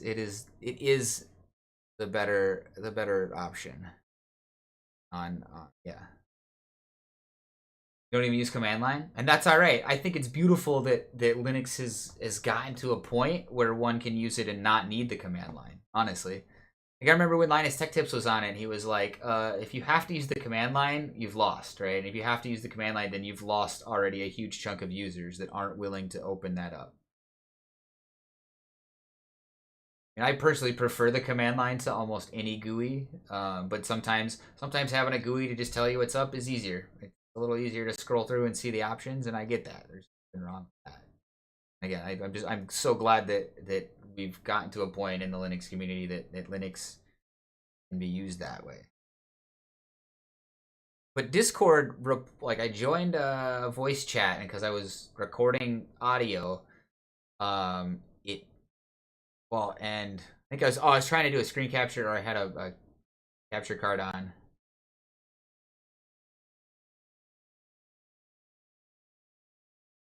Interior security service. What do you mean by interior security service? I'm unfamiliar with that term. I haven't been following a whole lot of Microsoft news lately, but I do have some videos that keep popping up in my YouTube feed that imply that Microsoft is doing dumb shit. Or maybe smart shit, I don't know, interesting things. Either way, Discord sent a ping to Spotify and prevented my Spotify music from playing because Discord said I was recording audio. And I was like, wait, what? I'm not even using Spotify on this computer. I disconnected Discord from pretty much everything. I think I left it to Steam so that people from my server can just join my games in Steam.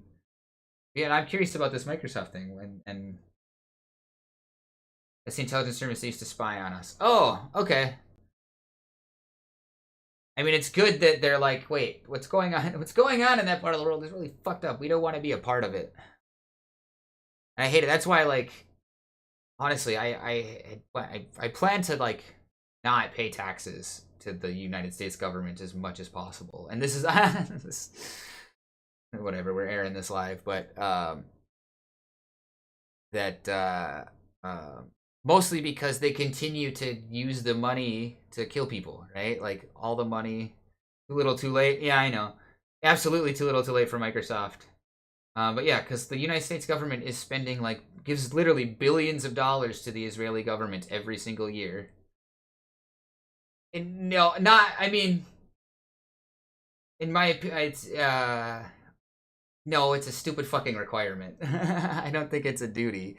And I don't agree with the way my government spends the money, right? If I knew that all the money that I paid in taxes would go to roads and schools and things like that, then yeah. But the money that goes to the federal government doesn't go to any of that shit. Money that goes to the state government, my more local state government, goes to the schools and roads and infrastructure and things like that. But almost all the federal taxes, I mean, the United States government is giving billions in military aid to Israel, and probably billions in, but it's not a true democracy. And at this point, it's with the two-party system, both parties are vying for the same thing. If in 2016 we had a Democratic president instead of the Republican president that we landed in 2016, we would have went to war with Russia that year. Like, it would have been World War III in 2016 if Hillary Clinton would have won. Luckily, she didn't. But we don't have a true enough democracy here, and the two opposing sides aren't different enough to actually change anything. In my opinion, the only way out of this is we need to overthrow the government. It's the only way out of this situation that we're in. And a whole chunk of the world I know agrees with that the United States, no, it's definitely a process. Yeah, definitely not going to happen overnight. Well, and the powers that be in this country, all the powerful families, they don't want that. They want to continue this capitalistic game that they continue to dominate. And they're gonna go kicking and screaming the whole darn way to get to there. Yeah, I mean, and I see in other parts of the world, for the most part, they are trying to do things better, right? In the EU, they care a lot more about the worker than about commerce. But part of the reason they care more about the worker is so that those at the top can continue to stay at the top. And I'm curious to see how things shake out. But luckily, I mean, last time I did do taxes, I'm poor enough that the government's pretty much pays me. I don't make enough money anymore to have to actually pay them anything, and I usually end up netting a huge chunk of money back from them. So it's worth at least filing that information. Absolutely, those at the top are done it. Yeah, they don't provide anything for anyone. And I feel like we as a society globally, we need to get back to people solving problems, right? Nowadays people are making up problems. Workers could own the means of production. And if we worked on creating things that actually solve problems instead of creating problems so that we can manufacture solutions, I think that could be beneficial, right? And if we made products that lasted forever and we didn't need to throw away and build a new one, or at least had the ability to repair without having a computer engineering degree, right? Because look, any new vehicle coming out, you have issues with it. Even new semi trucks, right? You have issues with certain parts of it. Well, it's a computer thing, and now you have to take it into the dealership because they're the only ones that have the software to work on it.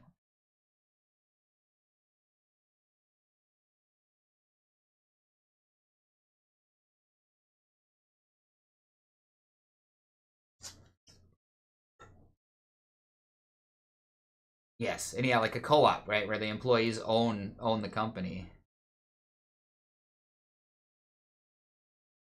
Yeah, I hear you there. Actually, my laptop broke a week ago, and I need to fix it, or one of my laptops. Got a handful of them. Very, very fortunate with my tech. I don't often have to buy new tech. I just get it. I acquire it through other various means, all legit. Usually by gifting, right? I get gifted a lot of tech.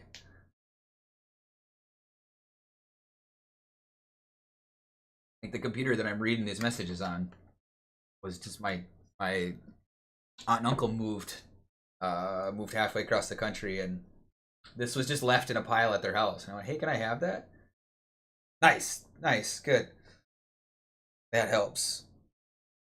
Access to technology is huge. It's super important in this globally connected thing that we find ourselves.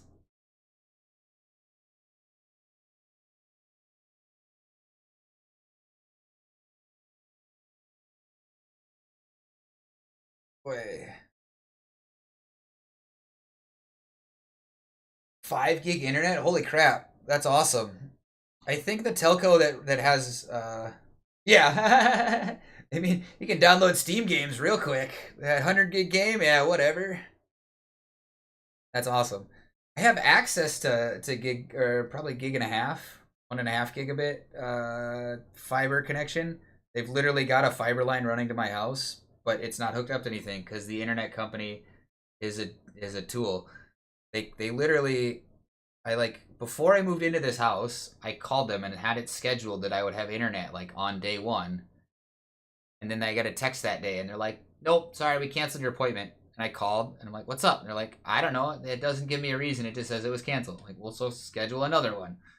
And that literally went on for 6 months, right? And every time I'd schedule.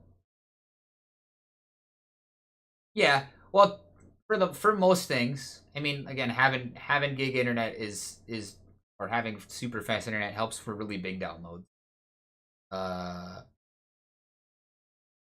That's true. I mean, yeah, most network hardware can't even isn't actually running at full gigabit. I mean, it's gigabit speed, right? You've got a gigabit Ethernet switch, but it's still only actually pushing probably like 900 megabytes or 800 megabytes a second. Megabits, not megabytes, megabits. I found that though some people, like certain groups who do a lot of video work and networked video work, are running like 25 gig connections internally. You just gotta pay for it. You just gotta have the hardware that supports it. But yeah, for most people, I mean, when I had 100 meg internet, it was amazing. That was an amazing upgrade. I loved it. But yeah, the internet company here sucks. I could have gigabit fiber for only like twice what I pay for my wireless connection.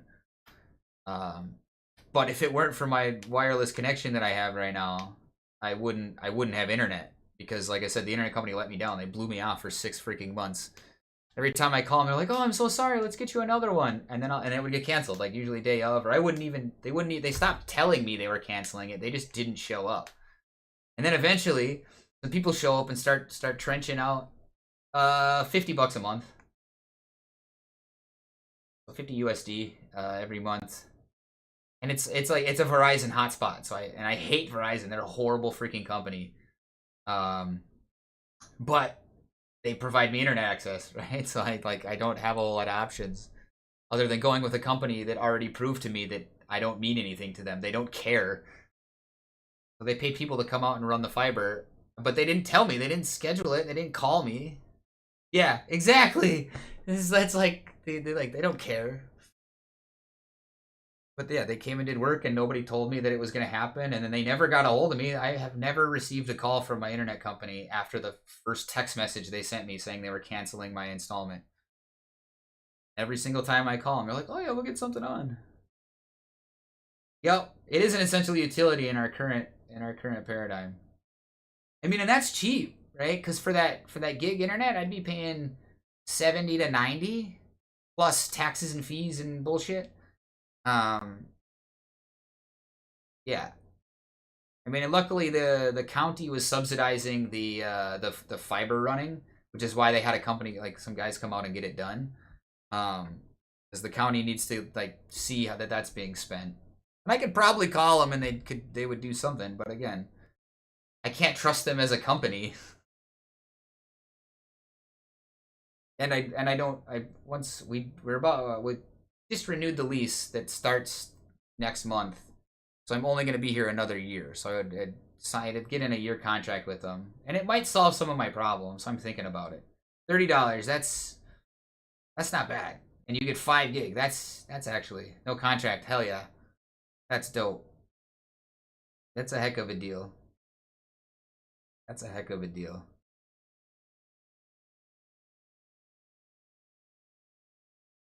I mean, all the other essential utilities like gas and electric, I pay through the nose for too.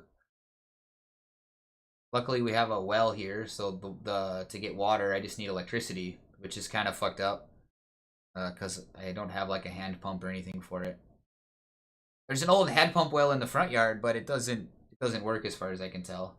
I went and pumped it for a couple minutes and got nothing. But yeah, not having a contract is nice. Luckily, the way out of most contracts, internet contracts, is just to be like, "Yeah, I moved." They're like, "Oh, where'd you move?" It's over here. Like, "Oh, sorry, we don't serve that area. Guess you're out." Yup, guess I am. Wind, like not. I don't have like easy access to wind power, and but it's windy as hell here. So I could. Well, I rent, so I wouldn't be able to erect a turbine or anything to utilize the wind. But it is windy as hell where I live, because I'm out in the middle of nowhere, surrounded by farm fields and road construction right now. Yeah, but I realized just how much power we use when they redid the power lines here, and they cut power to the house for a day. I was like, oh shit, I can't do anything in my house without power. It kind of sucks. It's like it sucks that I'm that dependent on something that somebody else controls, right? We're one of the biggest problems in this country is they tried really hard to make you as as unself-sufficient as possible, as dependent on the system as possible. And the system isn't doing well for us lately. And with the fact that, like, essentials like eggs and milk over the summer here, the prices skyrocketed. They were astronomical prices that we haven't seen before. And when the data came out about it, it turns out that there wasn't any real reason.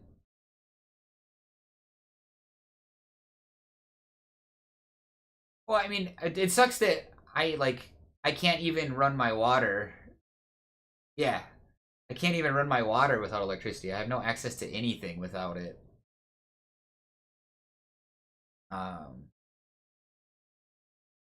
Yeah, I mean, there's enough energy in the earth and in the air and stuff that we don't need to do electricity the way we do, right? And I like if we went with Tesla's ideas, like all the problems we have, we solved 100 years ago, and greedy people made those solutions disappear. They hid those solutions away and went, no, we're gonna go with this, right? The whole reason we use AC power is because it can be billed, it can be counted, tracked, and billed.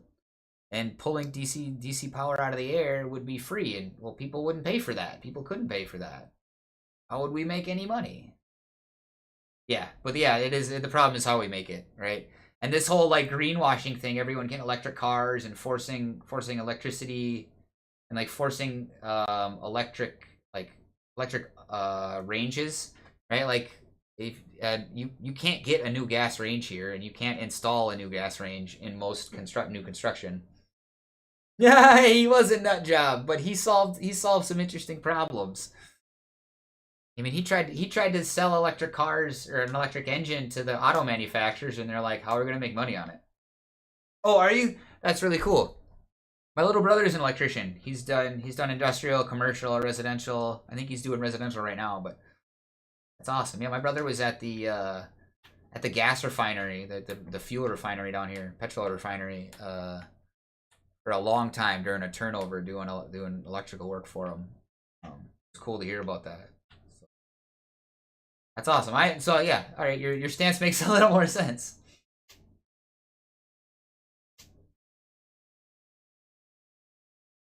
Yeah, it's wild.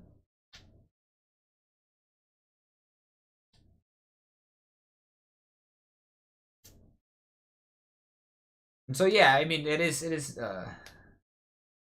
I don't really either. I mean, for what it's worth, a gas dryer and a gas stovetop do a better job than electric ones. They're just like burning gas. It heats things up really fast compared to running an electric heater. Okay, yeah, the efficiency. Yeah, things are made to be inefficient so that they can be profitable. Yeah, my big problem is greed. I'm seeing greed all over the place, which just means that's the lesson I'm working on, right? I know that, and I really am working on that lesson so hard.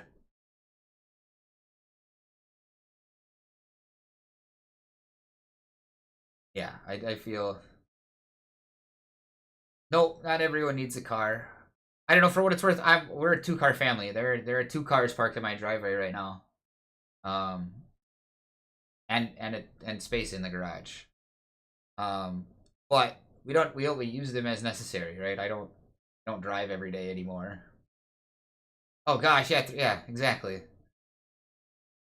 Exactly. I hear you. Sometimes my house though, which is I'm curious what the square footage of my house is. But sometimes my house doesn't feel big enough. Nope. And then the people at the top have multiple houses, and they're way bigger than 3,000 feet. Yeah.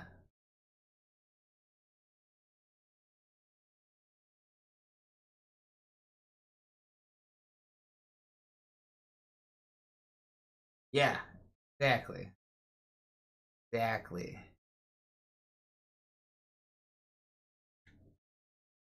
Yup. Now that's the way to do it. But to the people who are currently in power, the problem with that solution is that they can't make money on it.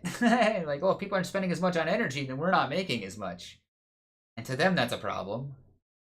And the fact that we have to spend more on everything isn't a problem to them. They like that. It's so twisted. But I agree, that would be the way to do it. That would be the way to do it. Oh, and they continue to double down on car infrastructure here. Yeah, it's super sad. It's super sad. From my perspective right now, greed is the cause of every problem this world has, including all the wars and everything. It's all about greed. It's all about somebody making money at the top. I just got really hungry. That's freaking awesome. China has bullet trains everywhere. I know, and the European Union has a lot of really nice trains in various countries. Yeah. I know, they're real, exactly, all over the world they're doing things better than they are in the States. And they're likely better than where you are too.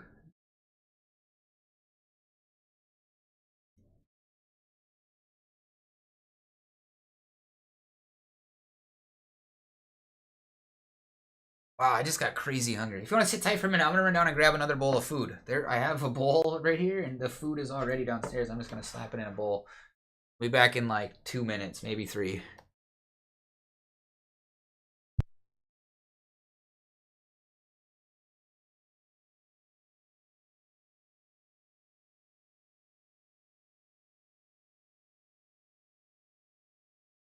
Thank you.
Alrighty, we're back. Ugh. Got some sauce, shake it and stir it up. Good to go. Oh, I must have bumped something. Dang it, we killed screensaver mode. I love screensaver mode in this game, it's great.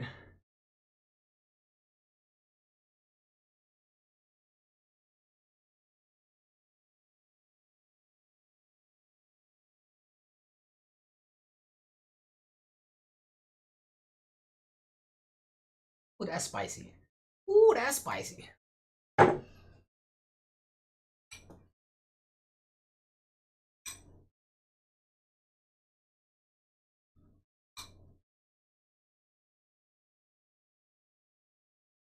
Well, vegetarian tacos. Without the Ford blur color. Oh, the Ford blue color? Yeah.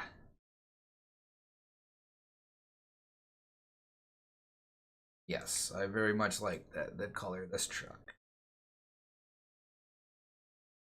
I'm always pretty partial to black, but it is a pretty blue.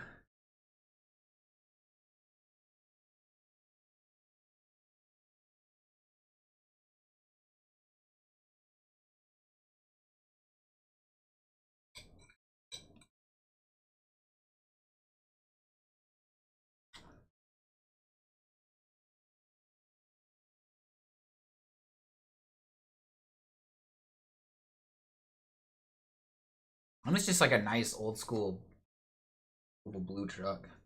I do choose a vegetarian diet, yeah.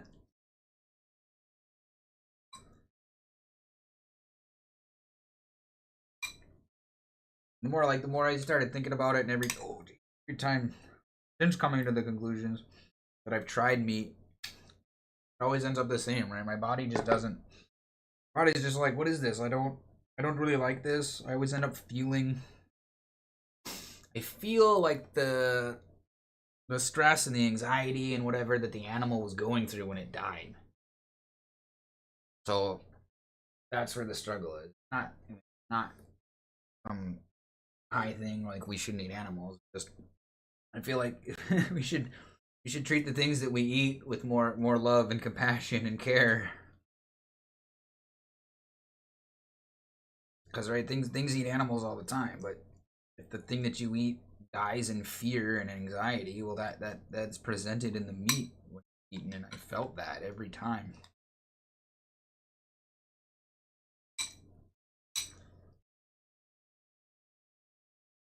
I tried to like go straight vegan for a little while, but I wasn't getting enough fat in my diet. I had to reintroduce dairy.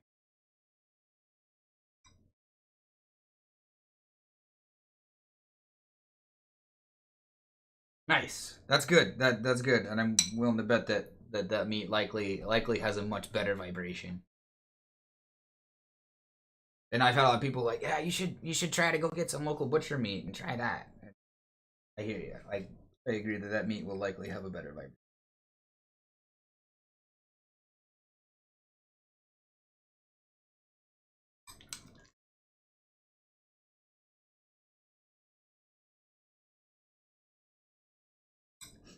Interestingly, a lot of the new like fake meat products that they've got here are feedlots, no hormones. Beautiful. Beautiful. Yeah, it definitely vibrates better.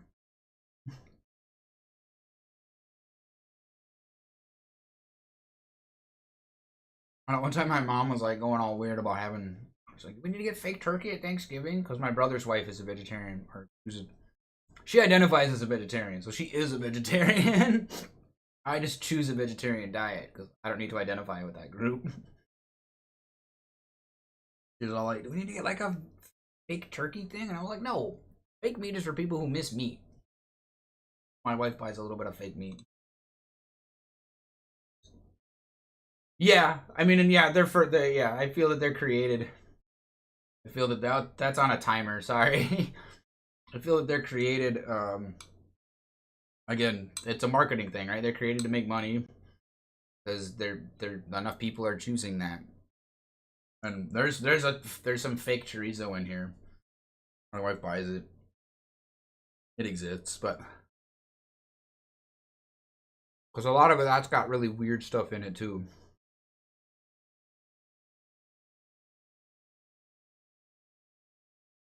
But yeah, I kind of just like quit going to barbecues and grill outs because people always like they just got burgers and they expect me to throw some veggie burgers.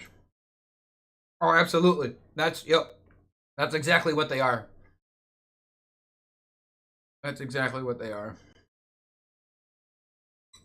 I mean, I've come to the conclusion that everything at the supermarket, like at least in America here, everything there is a product created for the sake of profit. There is not a single item in that store that is food created for feeding humans. Right? Now, like your local butcher, now that they're actually raising that cattle to be food to feed humans, right? They have that intention in mind, or the whoever's raising the cattle that gets to that butcher. And like you buy from a farmer's market or something like that, then yeah, there's food grown with the intention of feeding human. But all the food at the supermarket was created or grown with the intention of making profits for a company.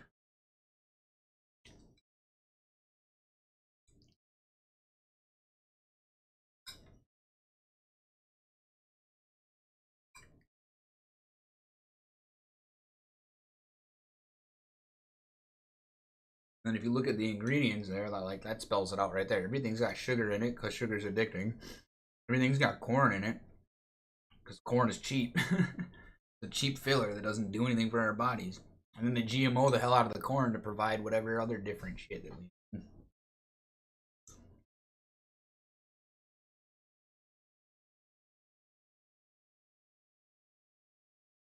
Well, then even like you can't buy a jug of apple juice or even apple juice concentrate that doesn't have malic acid and ascorbic acid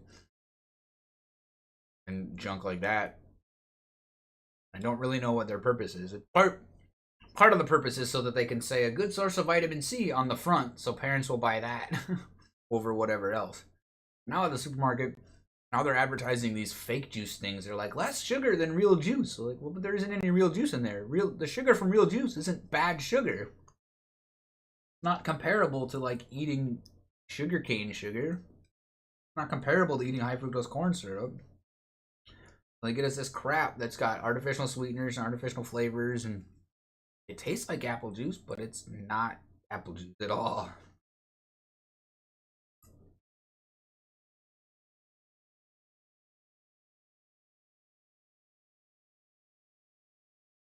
It's so quiet without my music that's in my headphones.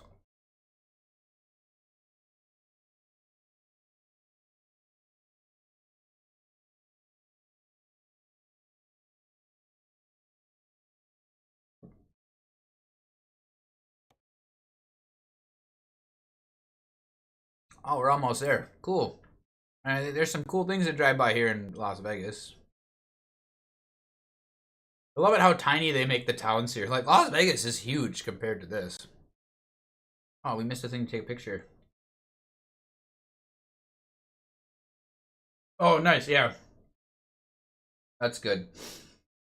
I'm grateful that other parts of the world have laws and regulations and stuff about the food. Where here they have some technically, but if a company lobbies things in the right way, they'll get them changed, or they'll get their own rules put in place that make it, that usually is done for the sake of a competitive edge, right? My dad works for General Electric, one of the biggest companies in the world, and they are often lobbying the government for regulations, partially because if those regulations land, it'll destroy all their competition because they're the only ones that can abide by them because they're a mega bajillion-dollar company. So yeah, around here, it's tough to get, but it's dope. It's dope that yeah, they're restrictive about that.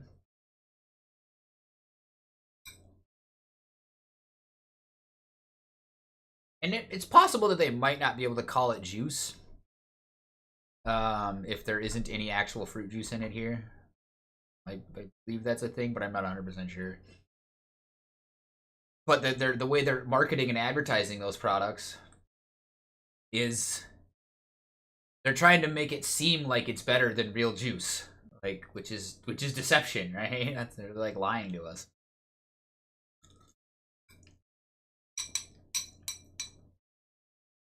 But if they don't have to put the effort into growing the apples, then they can just turn it out way faster and make way more money.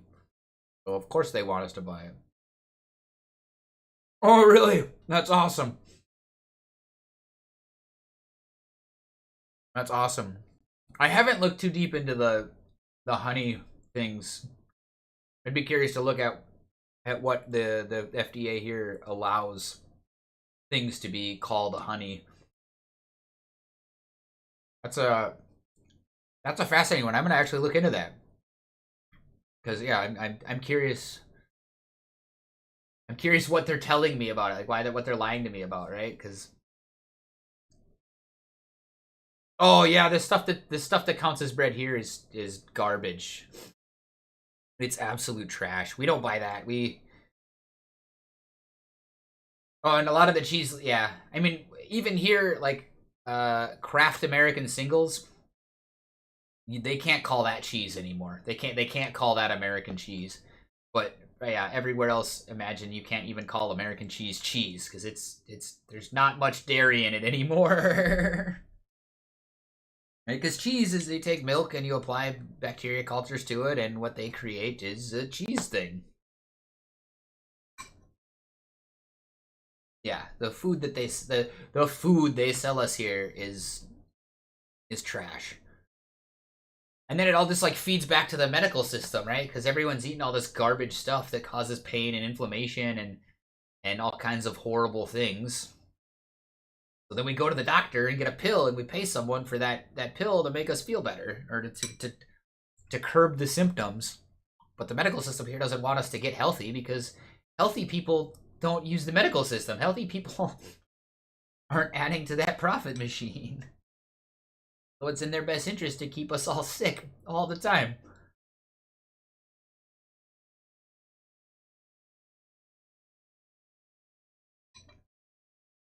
My wife has since been trying to buy.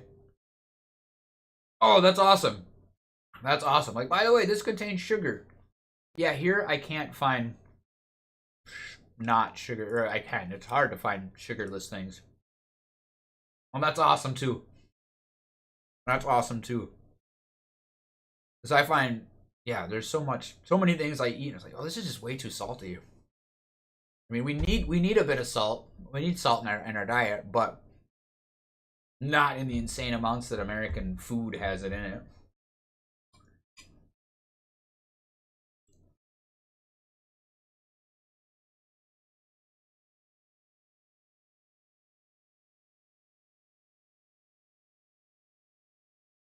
Yeah. Okay, that makes sense. Yeah. And those are big here, I think, too. I like the cigarette warnings in other countries better, where they're just like smoking kills. Fucking period. It's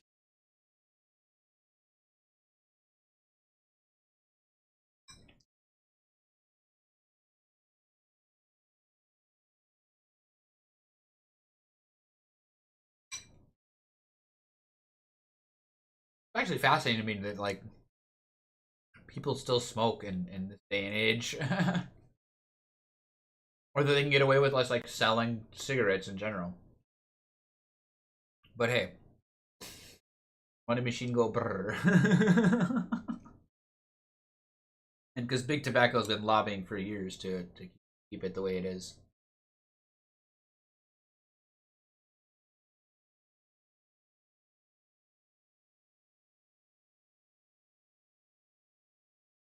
Fair enough.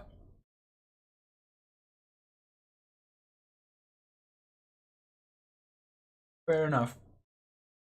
I imagine that the tobacco that you get in your cigarettes is probably a lot better than the tobacco that exists in American cigarettes. Right? I mean, tobacco exists for a reason, right? And I imagine humans have been consuming it for a very long time. So, I mean, I used to. I smoked for a very long time.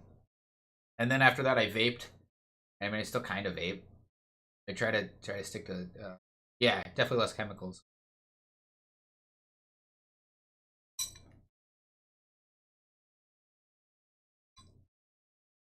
I quit vaping nicotine a long time ago, though, too.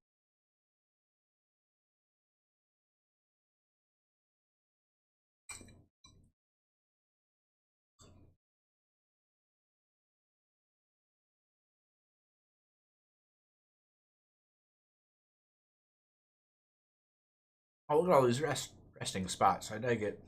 I dig it.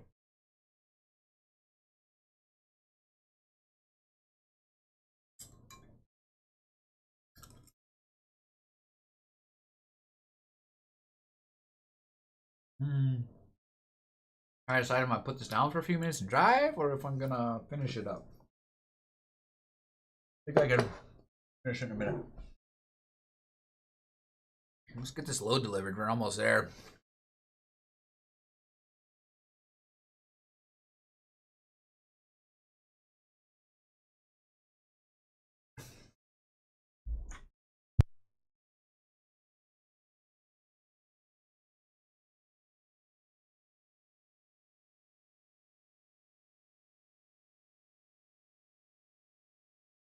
All right.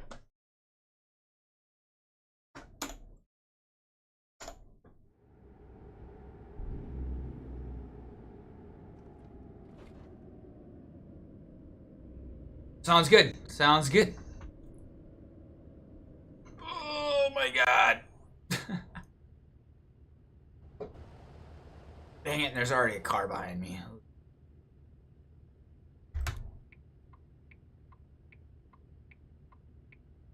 Came in crazy hot on that one.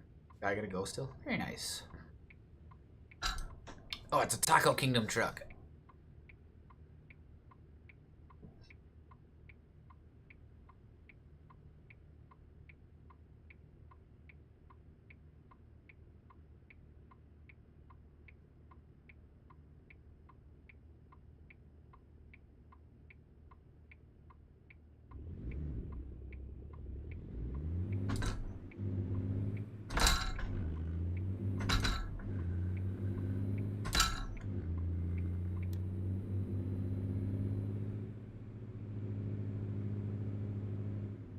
Yup, feels like Vegas. Never been there, but...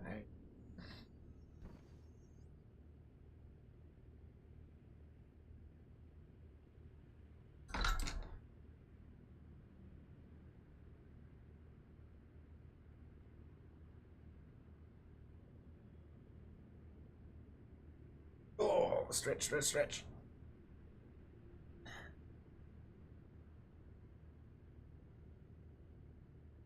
Need something to work like right here.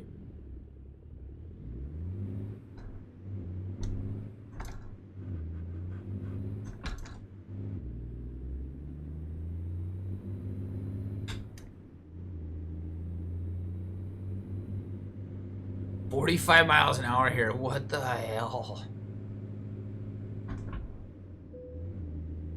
Recruitment agency, yeah, buddy. Almost to the point of needing a third truck and another driver here. We might have enough to buy one. Oh, you putz.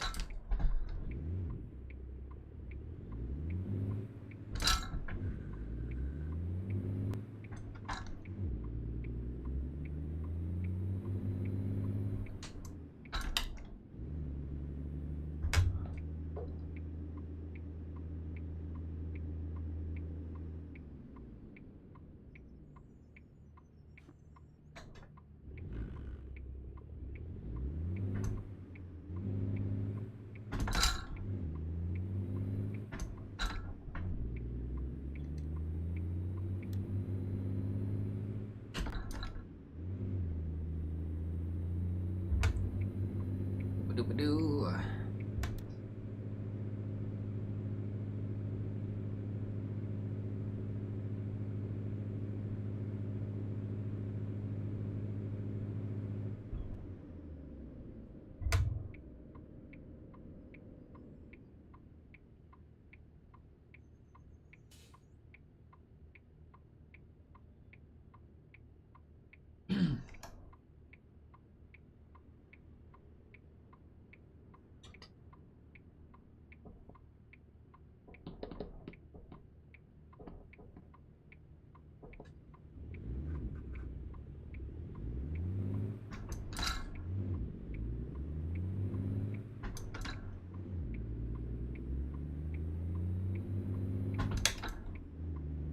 Having a shift while turning is such a pain sometimes.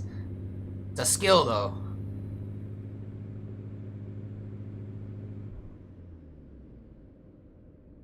1 lane over. I don't think we're gonna be able to make it 2 lanes over. We even make it all the way? We did. We're in the lane. Nice.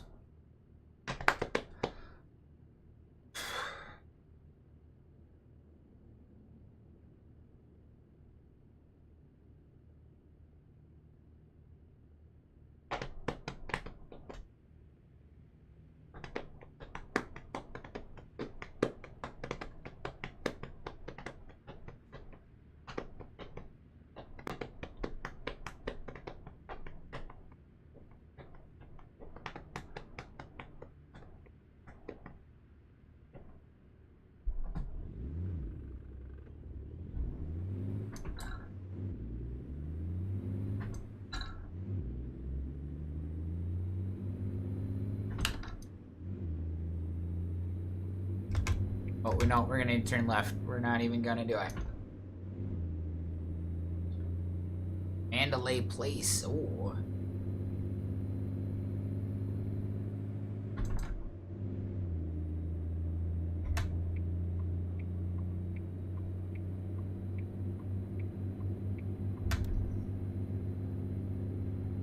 Oh, jeez, we're going too fast here.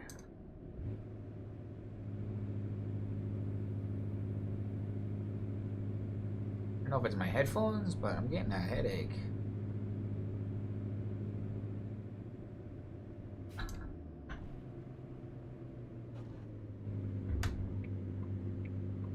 Oh, we just missed the turn light. Son of a biscuit.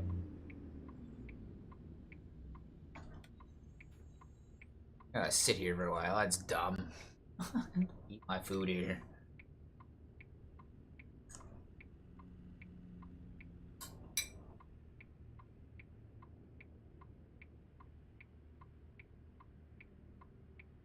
That's awesome. That's awesome. I plan on it. It's on my list actually in the next couple weeks here to get on that. It's just after the pandemic, the U.S. Implemented stricter rules. Oh, you have a test next week? That's awesome. Oh my gosh. And they implemented stricter rules here that in order, like before, you could get your commercial driver license. If you just went and took the test, you didn't have to do any training or anything. But I think during the pandemic, way too many people went into trucking. That there was just too many idiots on the road, unfortunately. And so they made it so everyone has to now go to trucks, like to go to a school to learn how to pass the test. So, and it's expensive. It's like 5,000 USD, like, to do that here. No training? Oh, there you go. Oh, what do I mean, no training? Oh, that you wouldn't have to take any classes. You wouldn't have to take any lessons on it. That you could just... Is this where I want to be? It is where I want to be. Is someone behind me? That you could just, like, show up at the DMV at, like, the testing facility with a truck and be like, here, I want to take my test. And they'd be like, okay. And they'd let you do it. But now you have to, like, attend so many classroom hours. Yeah, I mean, well, yep, it was that way for a long time.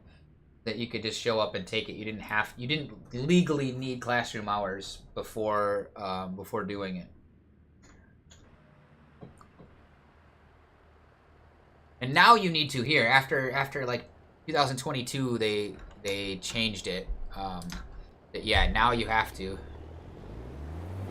Actually, I'm gonna take this turn a little wider here. Put the flashers on.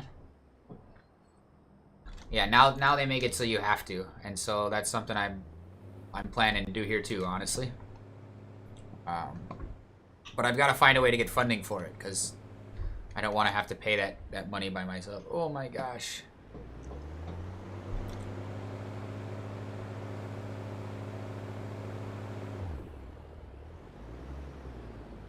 I don't know how they do it in Europe, honestly.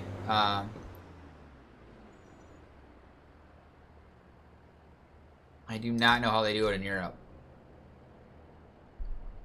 Makes me want to find some friends and ask. I mean, I have friends that live in Europe, but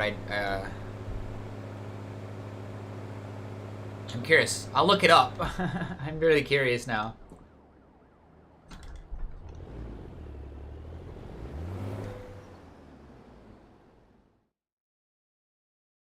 Yeah, I don't know how Europe does it, but in the United States now we need classroom lessons. I don't know how many it is. Yeah, and to me that's like indentured servitude, right? I've because of my income bracket, I know there are grants that I could get it all paid for. Oh, that it might be. Yeah, again, I don't know how Europe does. Europe did, but in Europe, yes, it is some sort of international license. Like I think at least everything in the EU, and then various other things. Because I've seen plenty of content and videos and shows where people are just, oh, where do they want it? Around the back, okay. Yeah, that makes sense, that it's some sort of international license. You can keep the flashers on, so that you don't have to worry about it in every country. I mean, just like here, like if I get one in the U.S. here, I can drive all over Canada with it, and I think I can drive in Mexico with it. We've worked out deals. So each country has to work out deals with the other countries, or if they're just in the EU, then it just works because socialism. Okay, we could probably be a little faster here. What the hell? Okay. Guess we can make that work. Stretch them cables. How far do they stretch, baby? Yeah, they are pretty cooked.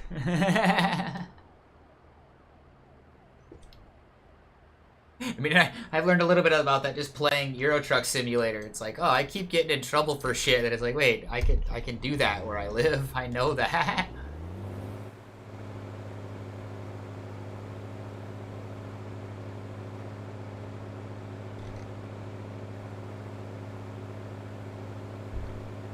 Wow, this is a snug one to back. Holy cow. Yeah, and a lot of the laws here put like all the onus on the trucker and none of it on the company that hired them, which is fucked. Like, totally. Pardon my French, but that's how I feel about it. We're not quite close enough. Ooh, did we hit that trailer? We sure did.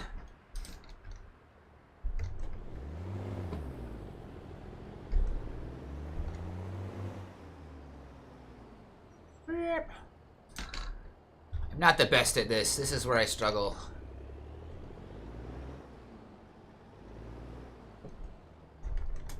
Oh, no, other way, other way. Crap. Nope, we didn't hit it right. Cornerbacking is one of my least skillful things. Oh, they'll take it? They'll take it? Me too. Saw a video on YouTube where someone from here filmed a walk past where the person needed to wait until there was no cars. I mean, yeah, that's how it is here, right? Like we literally get taught from the time we're like little, right? That we need to look out for cars, and it's not the other way around. Like this entire continent is a very car dependent place. Yeah, the streets are not safe to walk around. That's beautiful. It ought to be that way. But yeah, here that's not necessarily the case. I've been damn near mowed over in crosswalks. I almost got fucking shot. I had somebody hold a gun to my head because they almost hit me in a crosswalk, right? Like, and I like flipped out about it. And they're like, "Oh yeah," and they pulled a gun. I'm like, "What? Are you really gonna shoot somebody over a traffic violation? That makes you a big tough man, doesn't it?" Yeah, it's so screwed here.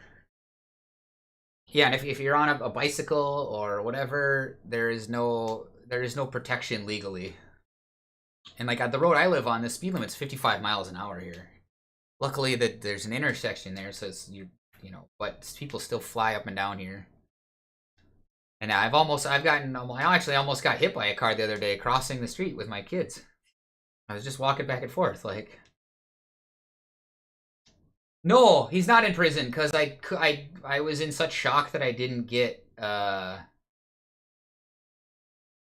his license plate number. So like I called the cops and they were like, and the cops in where I live, like when they showed up, they're like, "You're not from around here, huh?" And I'm like, "No." And they're like, "All right, well, you didn't grow up in this area. You don't challenge people who pull a gun on you." I'm like, "Well, why is somebody pulling a gun on me when no, he didn't like I'm willing to bet he didn't have a gun license. Like it's super easy to acquire a firearm these days without a license. For what it's worth, like I have a pile of them. They're not here. I've kept them somewhere safer, but yeah, it's very easy to acquire firearms in this country without any paperwork. Legally. Like I can legally go buy a gun right now from like, and it just depends on what type of vendor you're getting it from. Like if you go to the store, like you go to Walmart or you go if you go to a store and buy a gun, there's a pile of paperwork that gets done. But it's perfectly legal to buy a gun from a third party. To just buy it from Joe Blow down the street, right? Yeah. And but if there are permits for carrying them and for brandishing them and stuff like that. Well, exactly. That's a logical question to ask. I agree. Nope, you only need a license to buy a gun if you're buying it from a licensed gun dealer, like a licensed store. But if you go to like the gun show, right? They have a gun show at the county fairgrounds every year. You go there, there's no paperwork to buy a gun there. If you go buy it from Joe Blow, whose dad was a military guy and just had a collection of guns and recently died, and his kids are just selling all his guns, so you don't need a paperwork for that. But there is plenty of laws about how you can carry them and show them, right? Like if you get caught carrying a gun off like outside of your own property, there's and you're not like on your way to the range or hunting or whatever, then there's penalties for that. But yeah, just having them, they don't care, and I think that's intentional. Like part of it is because we have the Second Amendment, the right to bear arms, and that's pretty much so that I can protect myself from the government knocking on my door, or whatever, or the government using military force against me. But it also leads to a bunch of crazy violence. No, you don't have to be no. I mean, that person was probably in a gang, right? They were probably gang affiliated. Who pulled that gun on me in St. Paul? But I know plenty of people who aren't. I know plenty of people who are just into guns and they just have a lot of them. Like my brother's one of those people actually. he has a pile of them. That's where all my guns are. I handed them all to him. Here, you can keep these safe for me. I don't need them in my home.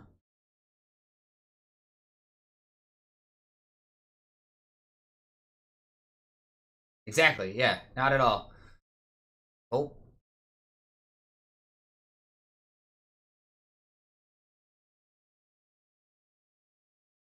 Nope, just regular. I mean, like I said, I own guns. I just don't have them on my property. And I'm just a regular citizen. no militia, no military, no police.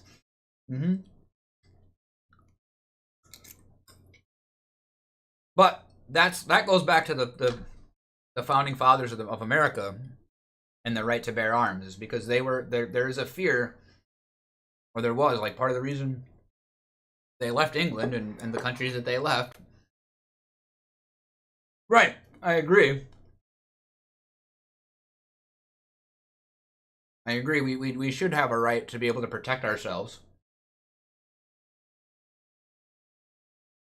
And the beauty of it is, on my own property, I can brandish a gun all over the place. When I lived in the hood, that's what I did. I pulled a gun on my neighbor's dog all the time. And they didn't believe me until I did. When they was like, "Dude, you get that dog. A dog's like gonna jump the fence and attack me. You pull that dog inside, or I'm gonna take it out." And they didn't believe me until I went click clack, and they're like, "Oh, a dog was never outside again, unless it was going to the bathroom and going right back in." Yeah, and legally, I can brandish it on my own property all over. without a permit, without anything.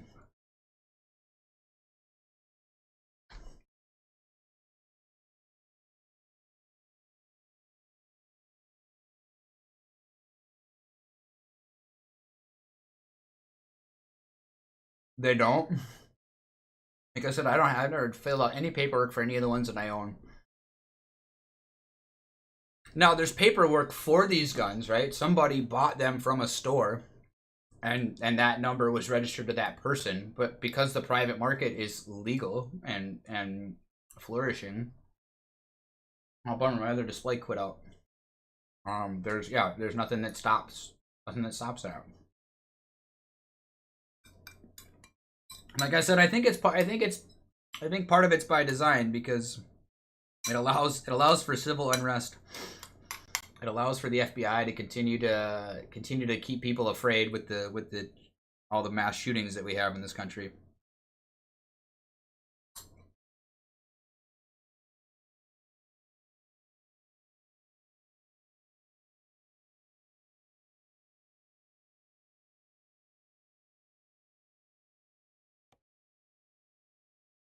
We got another skill point. Yeah. Yep. It's an interesting system to say the least. Yes, at least we have beautiful national parks. They do care about some things of beauty here. Absolutely. Yeah. Plenty of nice state parks too.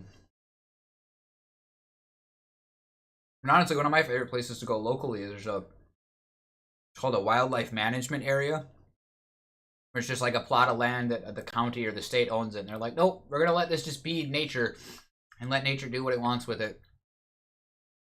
And yeah, I find myself there often for exactly that reason, to meditate and forget the dystopia. It's beautiful. It works for that every time too. Though I did end up finding myself like in a farmer's field. And it's like, wait a minute, how did I get here? I didn't see any signs that I was leaving the public space and entering private property.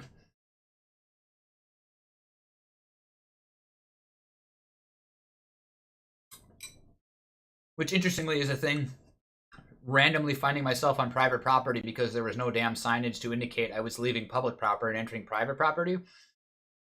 I've had many people threaten to pull guns on me for that too. I'm gonna go get my damn gun. I'm like, go fucking do it, man. I don't give a shit. If you don't want people on your property, put up a sign.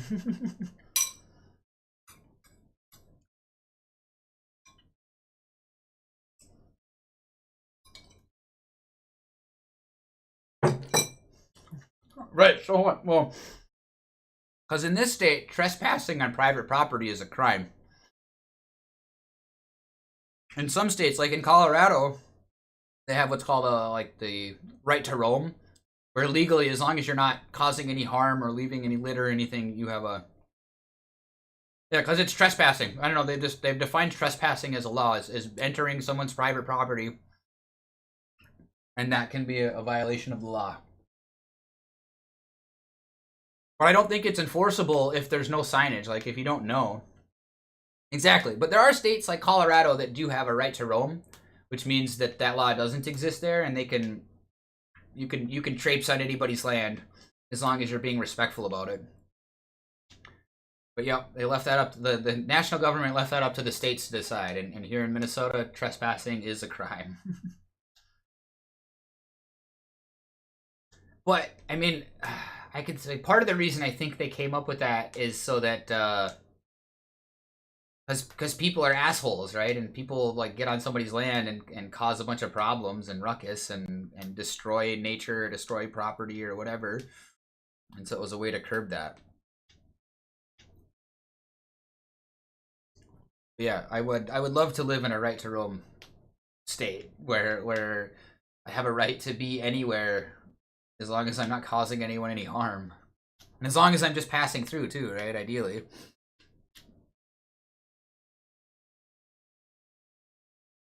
Yeah, back in the 1960s, in the 1950s and 1960s, that was a thing. That was definitely a thing.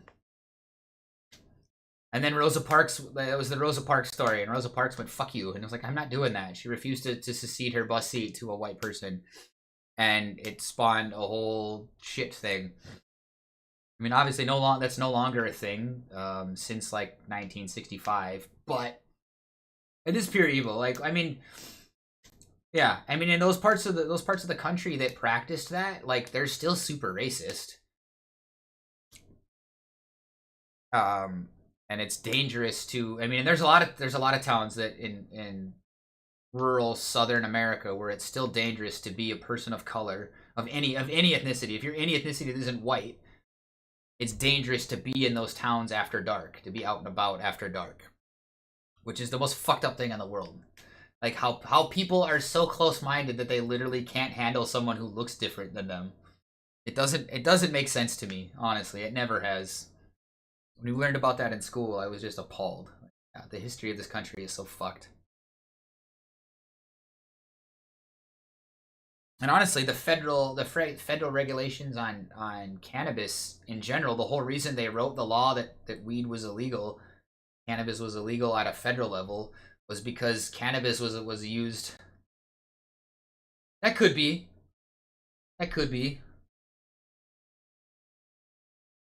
That's a definite. Yeah, I like that. It's better than any theory I got for sure.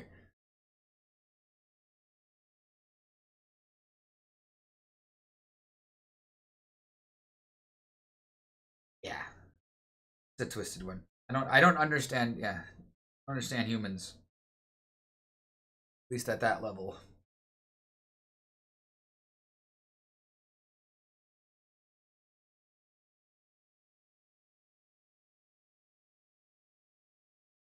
I might be able to take Fragile Car down now.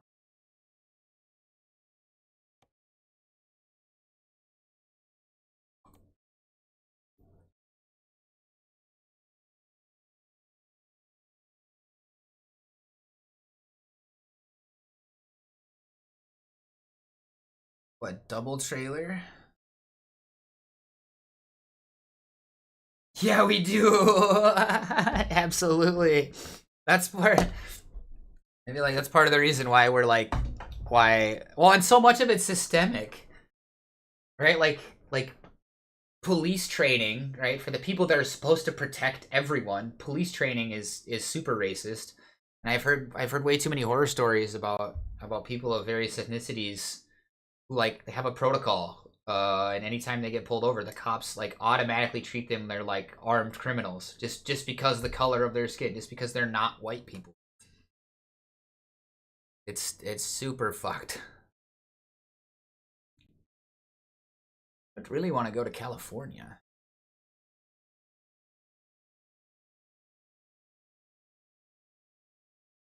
Oh, this one's going to Arizona. And we've got plenty of time to do it.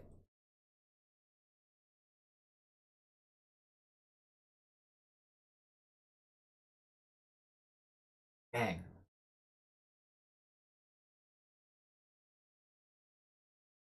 I mean, I feel like the police shouldn't automatically assume.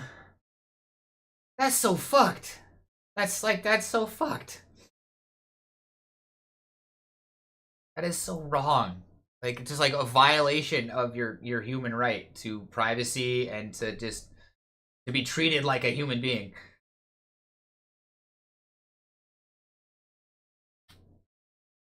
That's awful.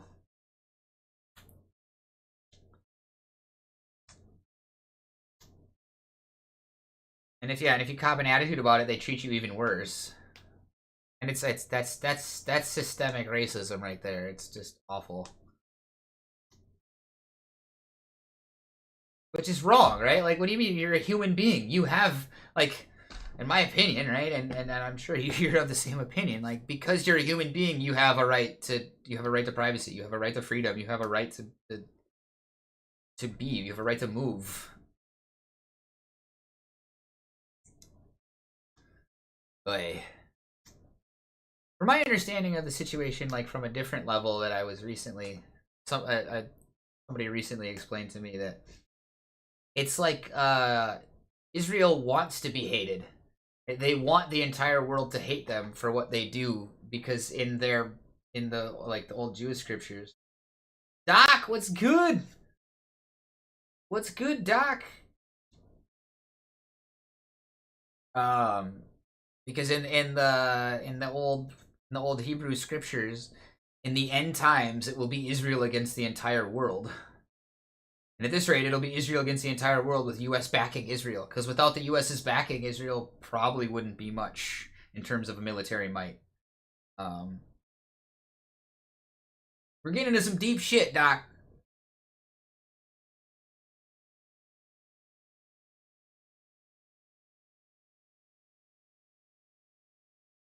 Fair enough. I'm not trying to. I guess. Just what I was explaining. No, it doesn't. It doesn't. It represents, like, but from my understanding of it, probably an incorrect understanding of it, that the Jews see Israel as their land, their holy land. And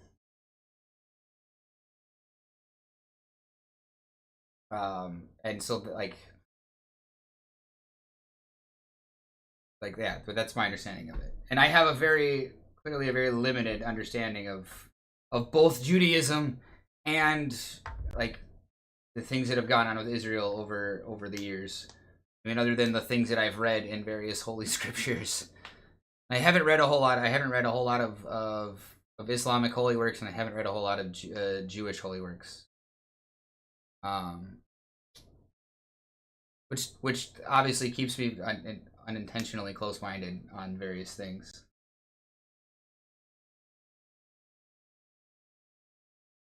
Oh, interesting. Okay. Thank you. Thank you.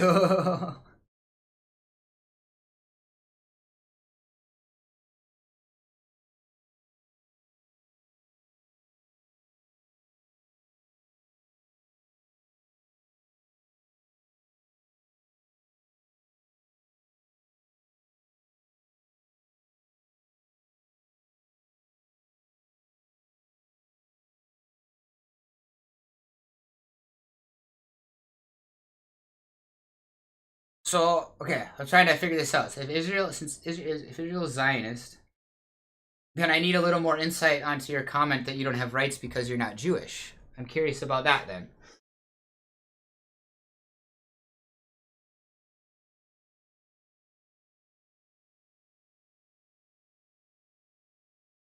And because you're not of Jewish descent, like,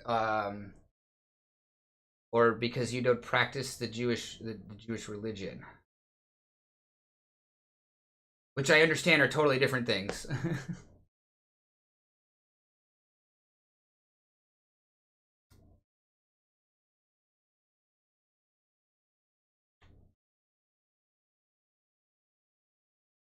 Okay, yeah, that makes sense.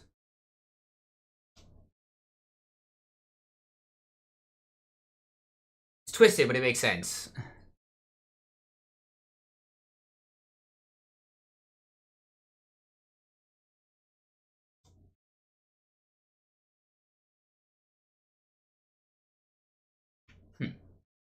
Fascinating. I've been hearing Zionism pop up a lot in my sphere of existence. I feel like I need to at least look into it a little bit. Honey and Zionism. That's on my list to research. Where's my notepad? I'm gonna write those down. Where am I gonna write it though?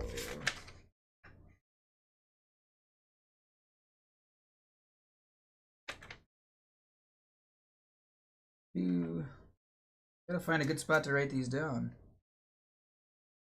This is a game note. Also game notes. We're gonna start a new one. Things to read about it. Yes, I intend to now.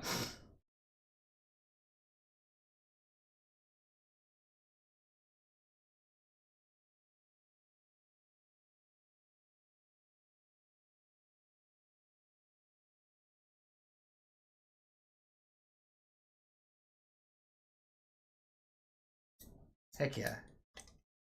Nice. Now I'm looking forward to when I get that.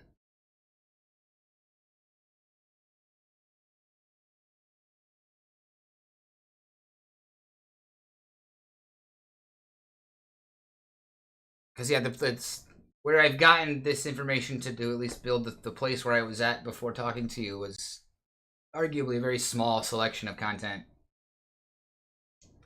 Well, not even arguably, just it was a very small selection of content.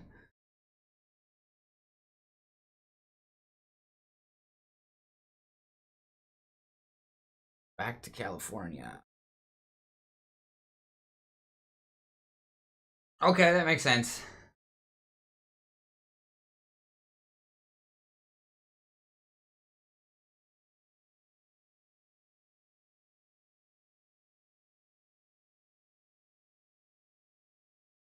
Socialist streamers. Interesting to hear someone advertise himself. None of them use Linux. Dang, which means they're only so socialist. they're still clinging to bits of capitalism then.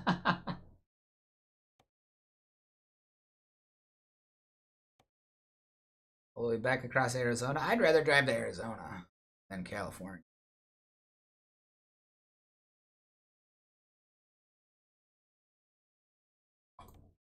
Yep, good. I nailed that one. It is sad. That's super sad. Whoever's got to pull the trailer out of 8's gonna be mad at me. That is super sad. For what it's worth, the state of many places in the world is sad to me in general.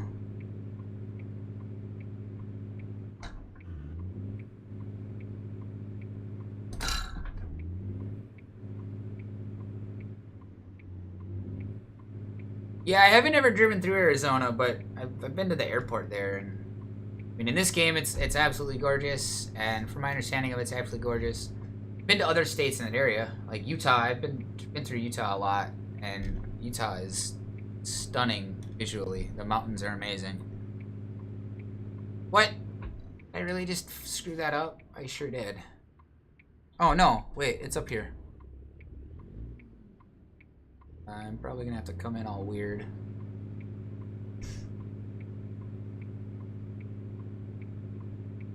Yeah, a lot of the Southwest in the United States is gorgeous.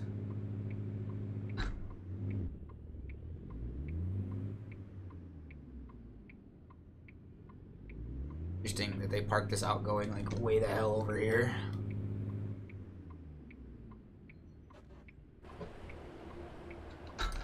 And in this game, part of the reason is just that California has dumb truck speed laws. And Arizona doesn't have a separate truck speed limit.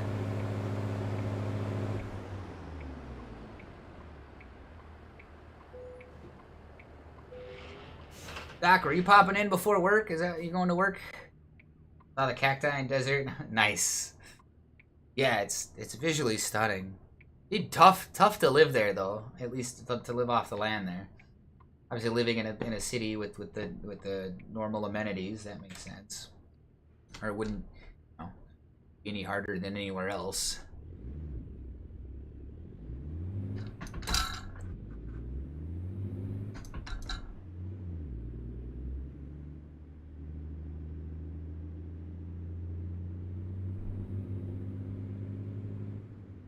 Doesn't really look like a reefer van. Oh, I gotta put it back in first.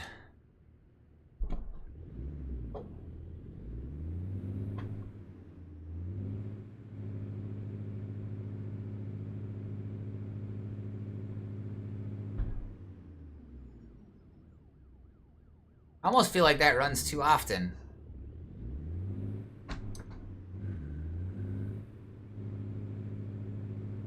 Yeah. Yes. From my understanding of it, yeah, getting water out there is very tough. Which is a bummer, because somewhere on Earth there are like just infinite wells of water. Like water is not a finite resource. It is effectively infinite, but and I think the desertification of places can be fixed if we put the right energy into it. The Terrain Theory podcast has a fair amount of information on that, and people who do orgone gifting. Wish I had an episode to reference there, but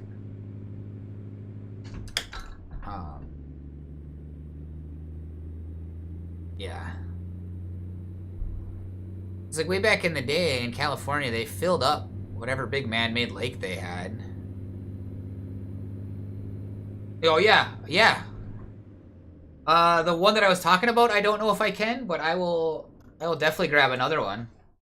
I'll grab another Psychedelic Salon, because those are Creative Commons, and I'm legally allowed to use them without any of the platforms getting upset. Let's pull one up here.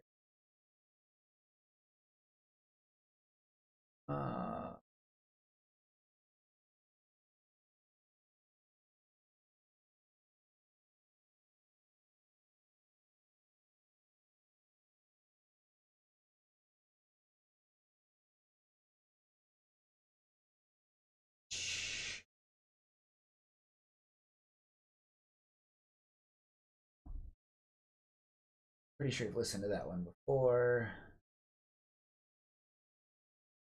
Ooh. Way of the Psychonaut. This,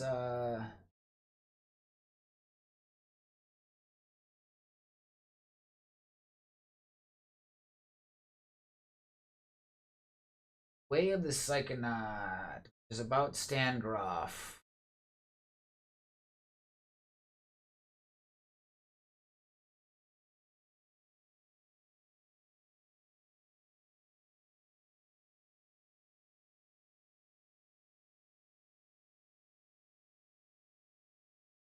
Why are they in different... They're in different spots. Interesting.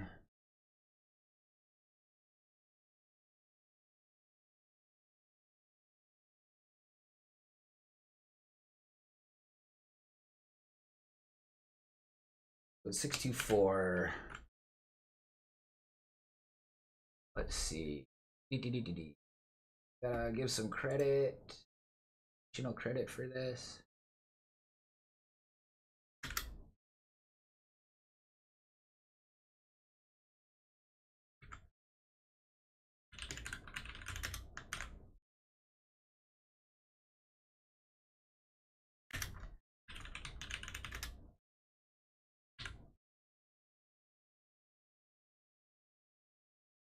Boop-a-doo.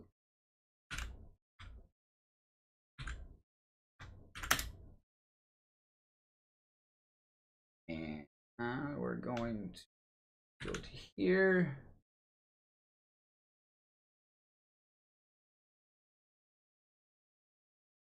How do we refresh it?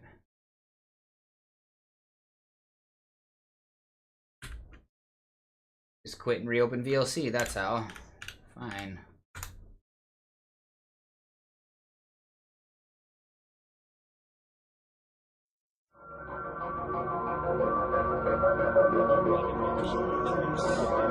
Musical linguistic objects.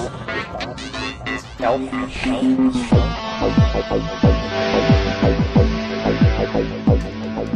This one might be a little loud. Greetings from Cyberdelic Space. This is Lorenzo, and I'm your host here in the Psychedelic Salon.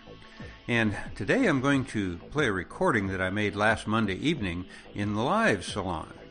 Our guest was Susan Hess-Logias, and she is the producer-director of a film about the life and work of Dr. Stan Groff.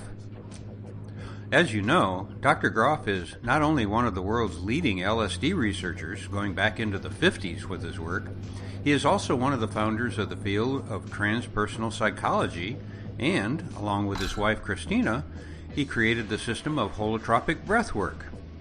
Now, technically, Susan's film is a documentary, but to me it's really much more than that, because she wrapped her own personal experiences around the main story of Groff's life and work.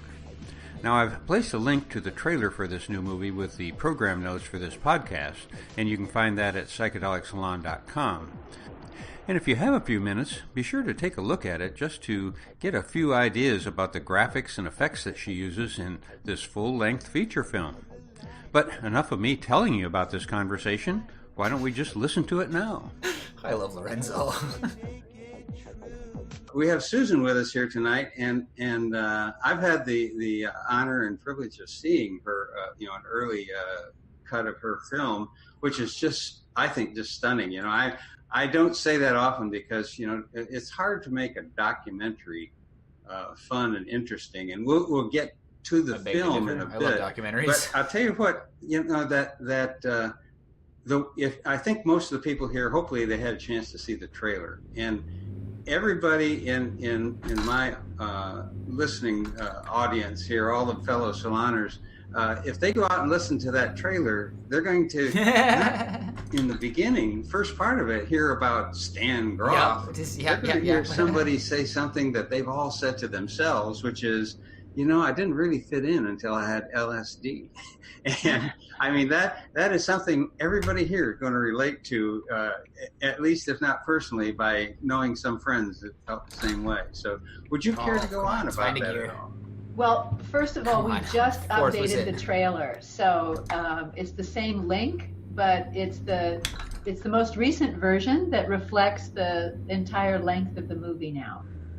And what you're saying is true in the sense that I always felt like I came from another planet. I remember looking around and just going, I don't fit in. I don't relate to what these people think is important. I don't see the world through the same perspective that they do. I love that. I love that emote. So I just felt like an outsider. And then when I had that first psychedelic... Let me interrupt you just a moment. Where was this? What part of the world was this where you were growing up and feeling like an outsider? Outside of Seattle, Washington. Oh, okay. Burien, Washington, a suburb of Seattle. Oh, okay. Yeah, and so I was in New York, and friends of mine would go to Studio 54, and that was the first time I had LSD. And I remember in that environment. Yeah. That's about the worst setting you could do it in. Well, it was the interesting. I mean, I understand the idea of waves. I also recently interviewed Stan Groff's brother Paul, who has studied the neurophysiological non-ordinary states of consciousness, and he talks about the brain has these oscillating waves, and so the waves that we experience in the psychedelic journey are a result of how the brain processes information. And so I remember these waves. I agree. Oh my God, here comes another I have one. to agree with you I there. just sort of hang on to somebody. And do you care to reveal how old you were then? I think I was 19. So, but the outcome, I remember just going, oh my God, I love myself. And I felt okay. I finally felt okay. And it really did change my life after that. So I opened the movie with just a little bit about me so that people understand what drew me to Stan and why it was important. Well, most of the people who see this movie are going to either have been in one of his workshops or know of him or read one of the books or something like that. I have his books. And yet, a couple of them. there are hundreds of thousands of people whose lives he's affected. And all of us, when we come into contact with somebody like him, we get this energy. We want to go tell the world. And yet you actually did it. I mean, you did something that I know how hard it is to kind of bootstrap things like this, and your dedication is amazing. And we'll get into talking about the film in a bit because it's truly a wonderful movie you put together. But how the second one too. How did this inspiration? How and when? And then how did you bootstrap this whole thing? Because it's a big production. This is a feature film. Oh yeah. Well, I mean, I've made other films, so I've done film work previously, and when I met Stan, when I heard him lecture, he covered mythology, he covered Tibetan Buddhism, he covered Tantra, he covered so many subjects. He covered shamanism. Fair enough. He covered all these things that I really that. wanted to learn. And my first thought was, if I make a movie about Stan, I'll get to learn all these things. I love reading. I haven't been reading enough. And then Here's the your second articles. thing Okay, fair enough. I had was that I had books are a big commitment. I'm 61. And they cost so money usually. I started in my mid-20s with shamanic work and other spiritual experiences, and so it's been a solid 30-something years of work. And so when I also, and quantum physics is another thing that I really appreciate. And so Stan's story represented everything that I had ever practiced. And then later, of course, in the course of making the movie, I was lamenting to Rick Tarnas that I missed Esalen, that makes sense. that I missed Stan teaching at Esalen, and when he heard about Sometimes all the I like the bigger context, right? The bite-sized stuff is nice for being in a hurry, but sometimes and then like I learned later that Stan had and introduced every technique that I had done. And so it was just like, it was the perfect way to honor him. And Stan was very involved in the production of the film, and his wife Brigitte was responsible for raising a lot of the money that allowed us to make the movie. We hired 35 actors and had a film crew, and we reenacted a lot of scenes, and I've been working with motion graphics people and animators and a composer. So Yeah, you know, I even hesitate to call this a documentary because it's really a feature film, and you know, it's until the people see it, even in the trailer. Oh, though, yeah, you can see I hear you some there. of the That's why I like of some of the reading graphics stuff by Carl and the Jung and effects. by. And you know, I've known of Stan's work. Oh, that's read brutal. it. Yeah, that's a brutal book. Any I've Bible is a brutal book with to him, read. and I knew a lot about him. I thought.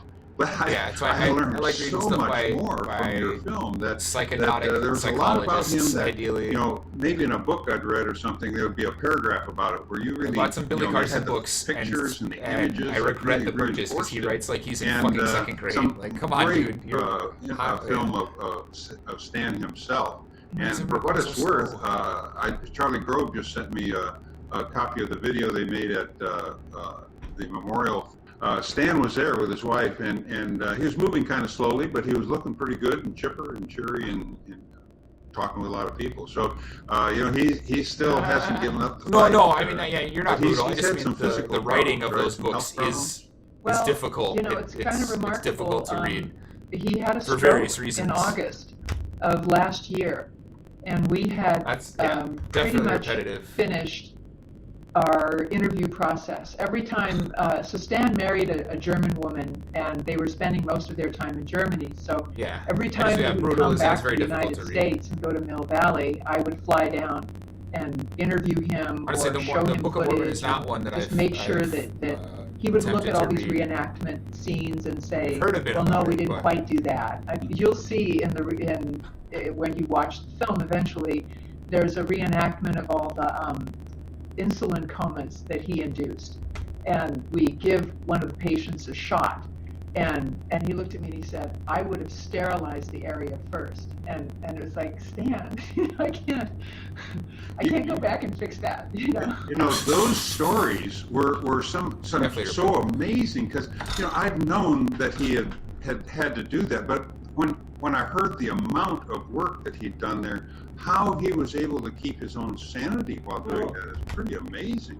Well, yeah. I mean, he was really ready to quit. But so the last time I interviewed Stan was in May of, I think it was, I can't remember the year. Was it 2017?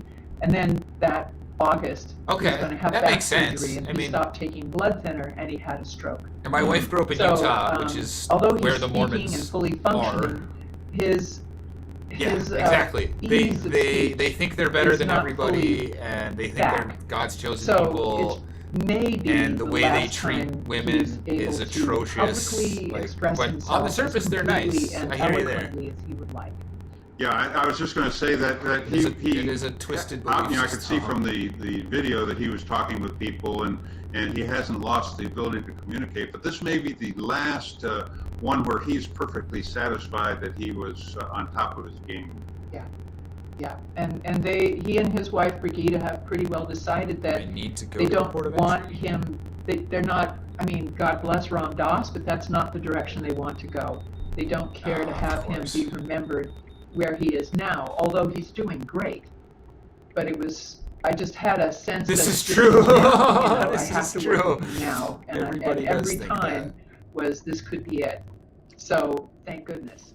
Well, you know, and I think he made a very good decision there because it was Ralph Metzner's memorial that I was thinking of. And there were so many people that spoke at the memorial, and there were some that were kind of... It's an interesting one. I'll pause just for a second so we can chat about it. Like, yeah, like we discussed, beliefs are dangerous, right? Yeah, and lately with me, I've been hearing more about the Gnostic myths, and those ones seem to make the most sense. But yeah, I've been trying to figure that out for ages. Because I mean, like 4 or 5 years ago, I read a book, the Holographic Universe, which explains a whole lot of things, and it was like, I mean, quantumly and with all the science and research, no, there is no such thing as God. I mean, there is this, like, the divinity that's within us, right? And so therefore at some higher self, I don't know, like the fact that we're all connected and we're all one being, we're all one unit, ideally, that whole unit could be conceived as God. And I find even when I talk to my wife about it, like using the word God is a hard word to use because it's been conflated and bounced around and like all the yeah, and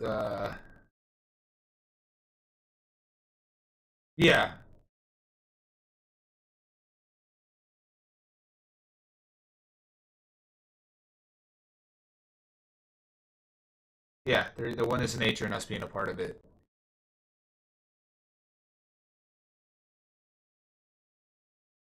Yeah, that's yeah. Like I said, it's a hard one to discuss with some. My wife sees it as a dirty word every time I use that word in a conversation. She's like, "What the hell?" I'm like, it's just a reference. It's a thing that people understand. But clearly, not everybody understands it in the same way, or we wouldn't have had holy wars, right? People arguing about their God is better than their God. It's like, well, you're probably talking about the same thing, but it's a thing that can't be talked about, right? Anytime you try to describe an ineffable object or an ineffable concept, you're going to run into issues because it's ineffable by nature.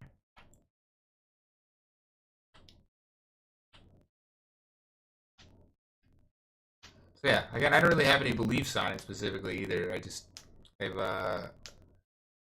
have some ideas. Some ideas make more sense than others. But yeah, we'll get back to the podcast.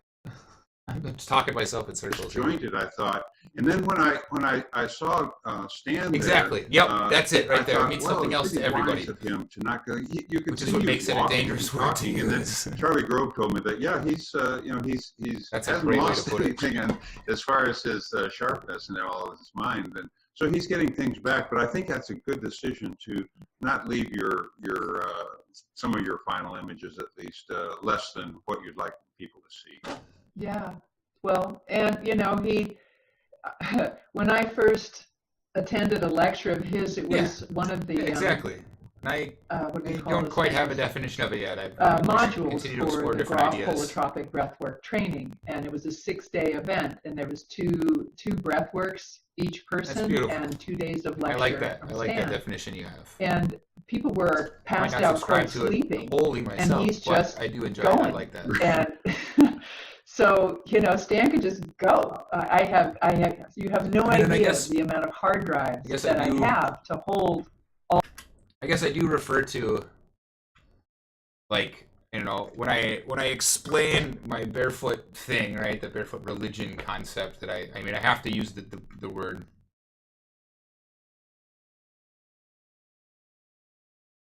Oh yeah. I mean I get answers like that all the time, right?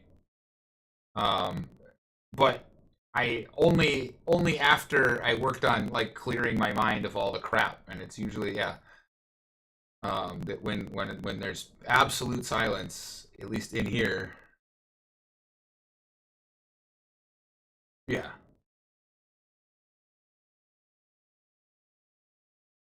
Yeah, exactly. Already answered it. All of the footage that we shot. And what was wonderful was to have filmed a conversation between Stan and Ralph Metzner. and between Stan and Michael Harner, Beautiful. and they're both no Beautiful longer way to with put it. us. Right. And those conversations are really remarkable. Both men come from very academic backgrounds, Ralph and Michael Harner, and it was really in the last months of their lives that they publicly stated that there is a spiritual dimension, there are spiritual beings, and we interact with them. And I find that remarkable that, you know, this was their finally they felt comfortable to say that.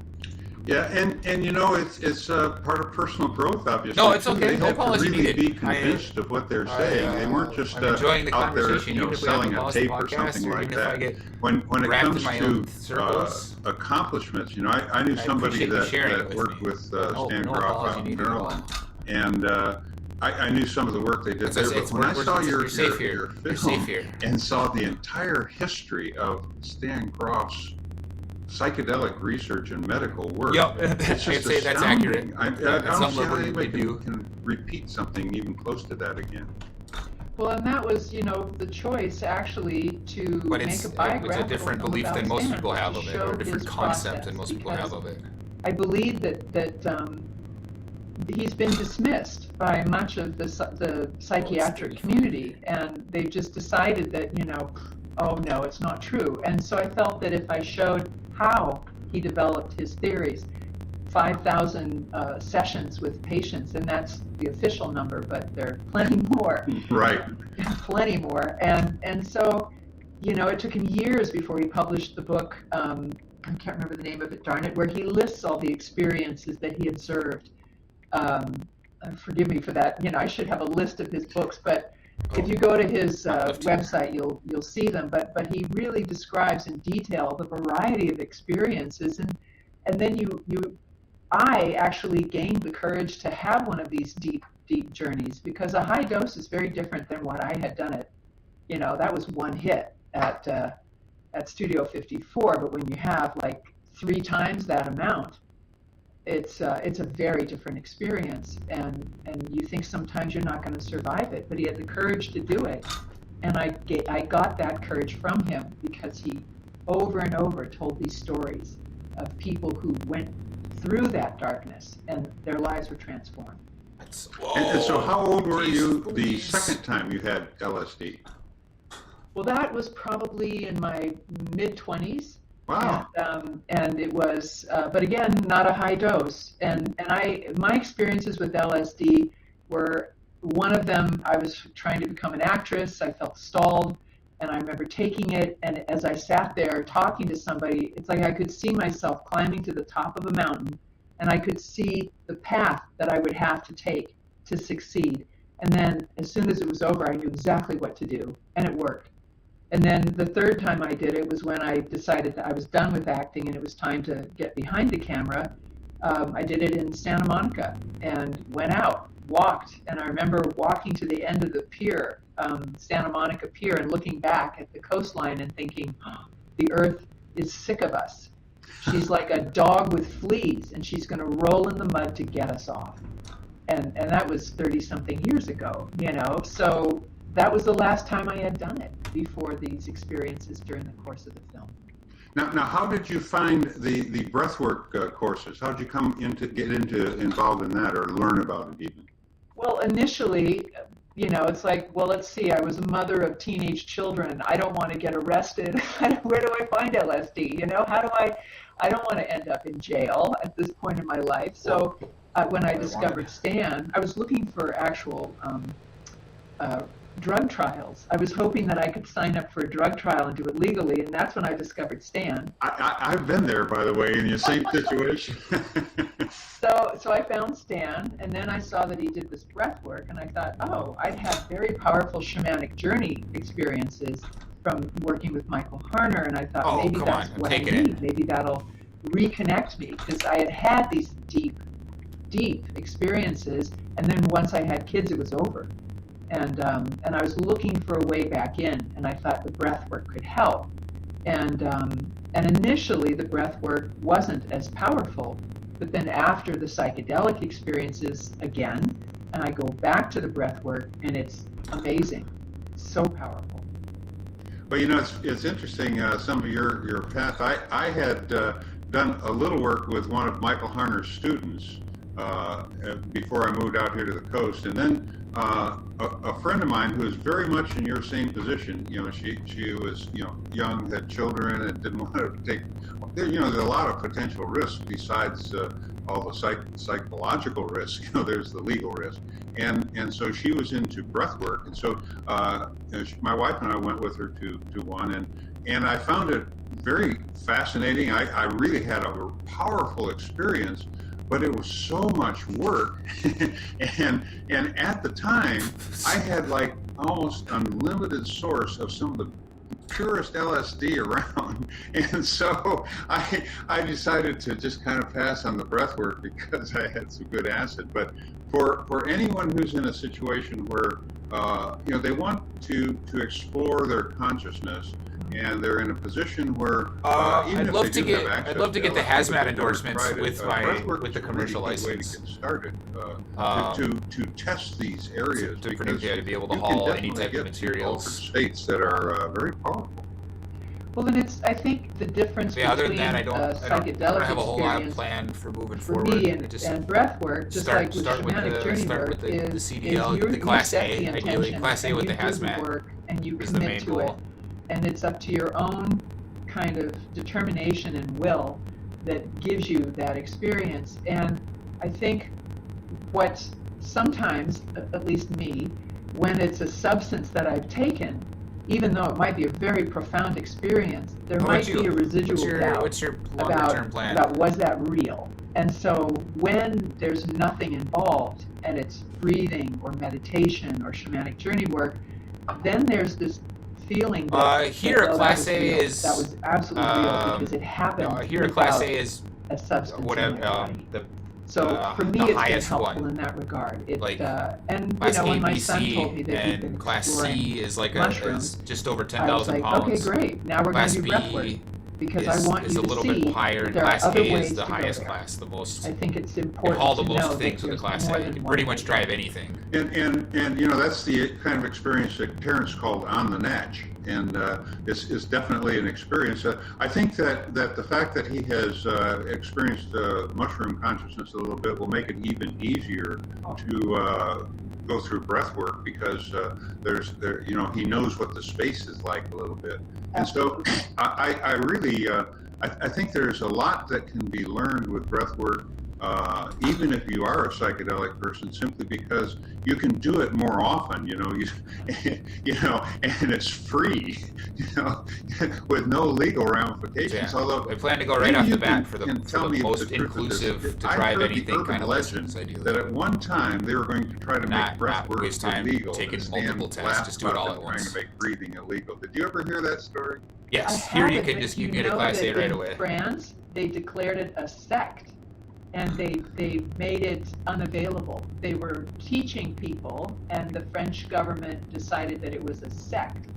They consider Waldorf education to be a sect, which is weird. It's a weird. I mean, I'm married to a Frenchman, but that's strange. So I don't know about that. But Is that still the case in France? I'm not sure, but Brigitte was facilitating or teaching facilitatators there. They make it pretty easy and here I to believe get that there get was on an the issue road. with the government because of the way they regarded it. No psych speaks test. well for breathwork because they obviously saw Not as far it as a I'm threat, aware. and any change Just like in a standard consciousness from the status medical quo is a test threat. to make sure you're physically I fit. think that speaks well for it. Although I feel sorry for the people in France, but certain conditions it's you really can't have difficult on your record, to but get they all busted buying are related a breathwork course over the internet. your physical Of course. ability Well, to drive and, the truck. The idea. They generally don't too give a is, shit about your mental I'm in ability to do anything in this conversation with country. Phil Borges, Not at all. Who wrote and directed and produced a film called Crazy Wise. And Crazy Wise is about people who have psychotic breaks that are considered psychotic breaks, but in other cultures, they might be an opening to a shamanic destiny or to the capacity for psychic and clairvoyant knowledge. Mm-hmm. And in our culture, if you're hearing voices and seeing things, then we better give you some drug to stop it. Right. And so these poor people there's two people that are focused on in the course of the movie, and it's really tragic, the process they have to go through before they're finally allowed to be who they are.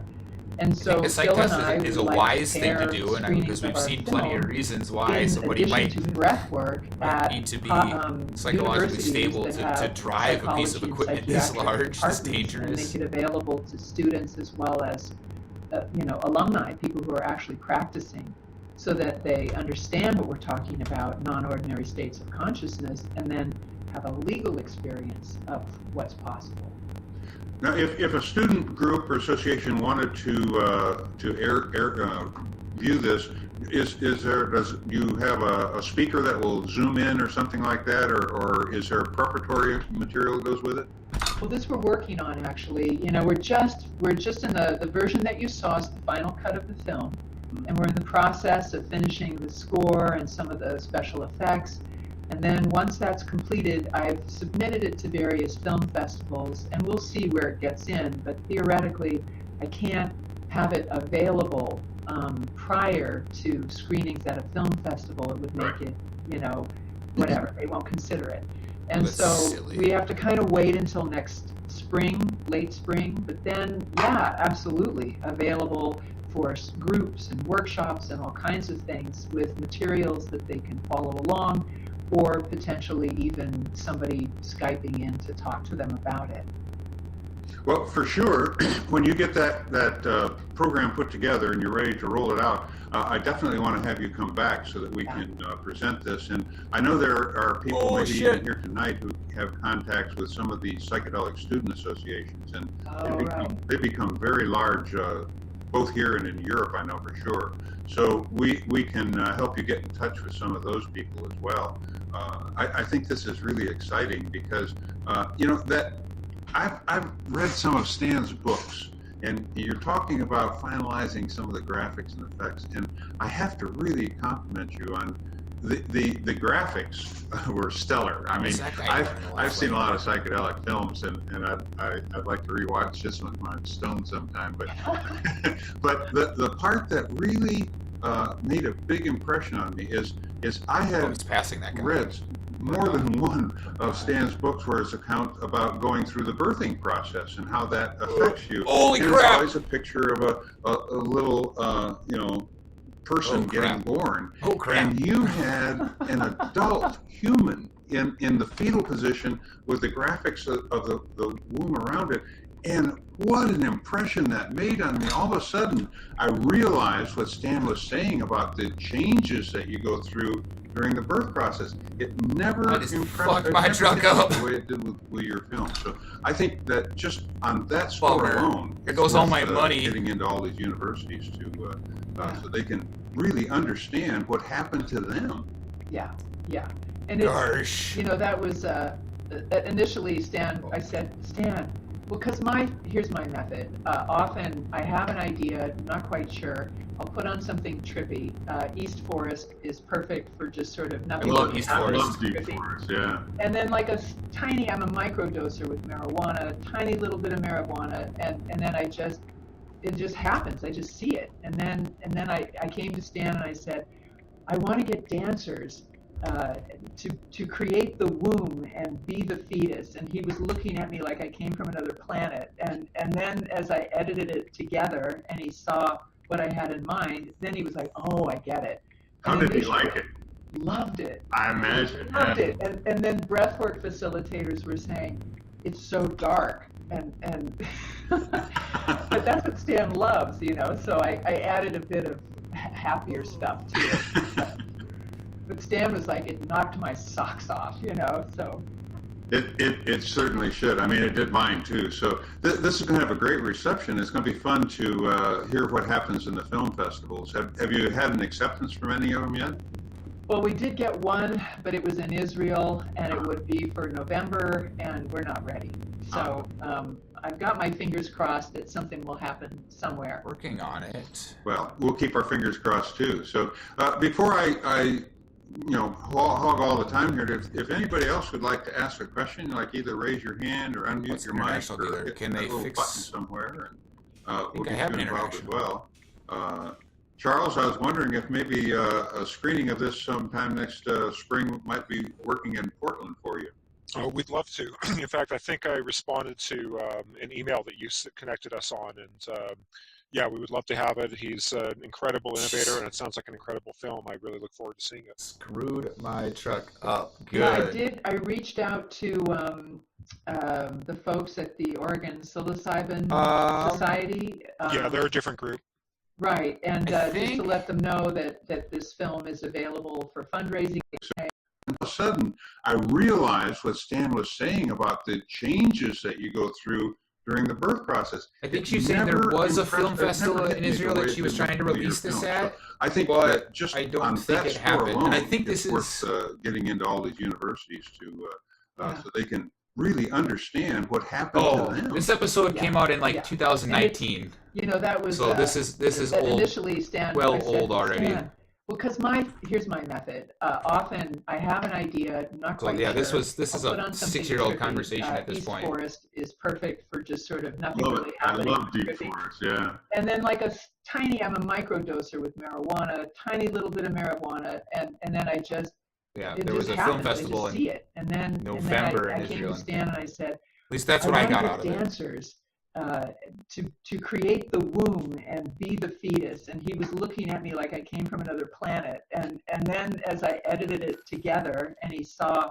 what I had in mind, then he was like, "Oh, I get it." How And did he initially, like it? Loved it. I imagine. Loved yeah. it. And then breathwork facilitators were saying, "It's so dark," and but that's what Stan loves, you know. So I added a bit of happier stuff to it.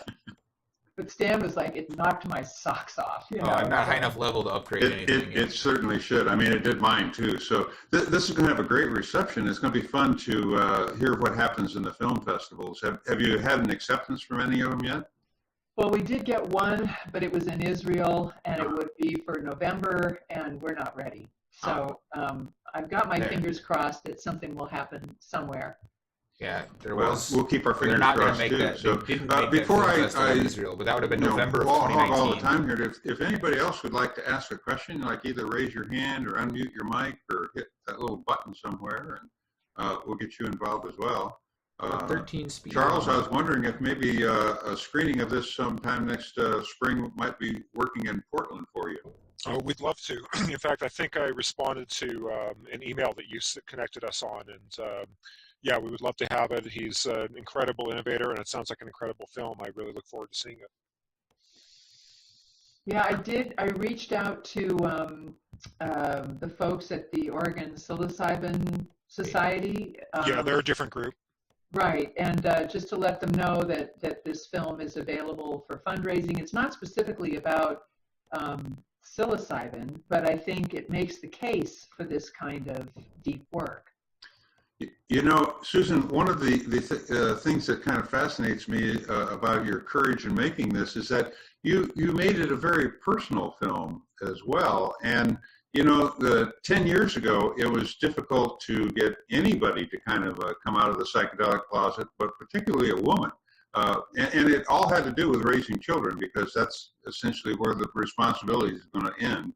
And, you know, they couldn't afford to lose their children. And that's very understandable. But fortunately, we have people now like you and Shauna Holm, who their children are getting to be adults now, that it's a little more safe. And yet, how are you treated among your friends and community that weren't really aware of your extracurriculars? Well, to be very honest, just about everybody that I know has some experience with a psychedelic, and they start telling me their stories, how it was so amazing, or I took acid and went to the art museum and it was like, wow, you know, and so everybody has some experience, or a family member or a friend has suffered with treatment-resistant depression, or some issue that the psychological or psychiatric fields can't answer, can't help. So these individuals, some of them have done ketamine, some of them would be interested in doing MDMA or psilocybin or something like that. So it's really fascinating. There's been very little resistance to it, and there's been quite a lot of press. People are actually investing quite a bit of money now in these. What was it? 17 million was donated to Psychedelic Research Center at Johns Hopkins. Roland Griffiths will be running that program. One of the interesting things is there's so much wealth being generated in the tech field, and the tech field was generated by acid heads, you know.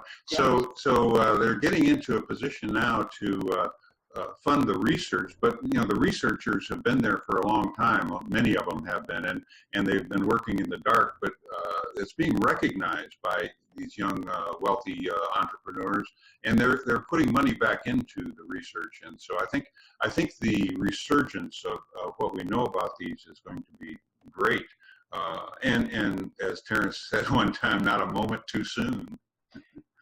Well, yeah, I mean, that's kind of the point of the movie is, I don't know, Rick Tarnas is a pretty brilliant man. He's written The Passion of the Western Mind. He's a philosopher and an astrologer. That is a must-read book. Yeah. That is an absolutely must-read book. And trying to think of the title of another one of his books that's a must-read. Which one was it? Cosmos and Psyche. Yes. Yeah, it's 3,000 years of Earth history through the lens of archetypal. Time, many of them have been, and they've been working in the dark, but it's being recognized by these young, wealthy entrepreneurs, and they're putting money back into the research. And so I think the resurgence of what we know about these is going to be great. And as Terrence said one time, not a moment too soon.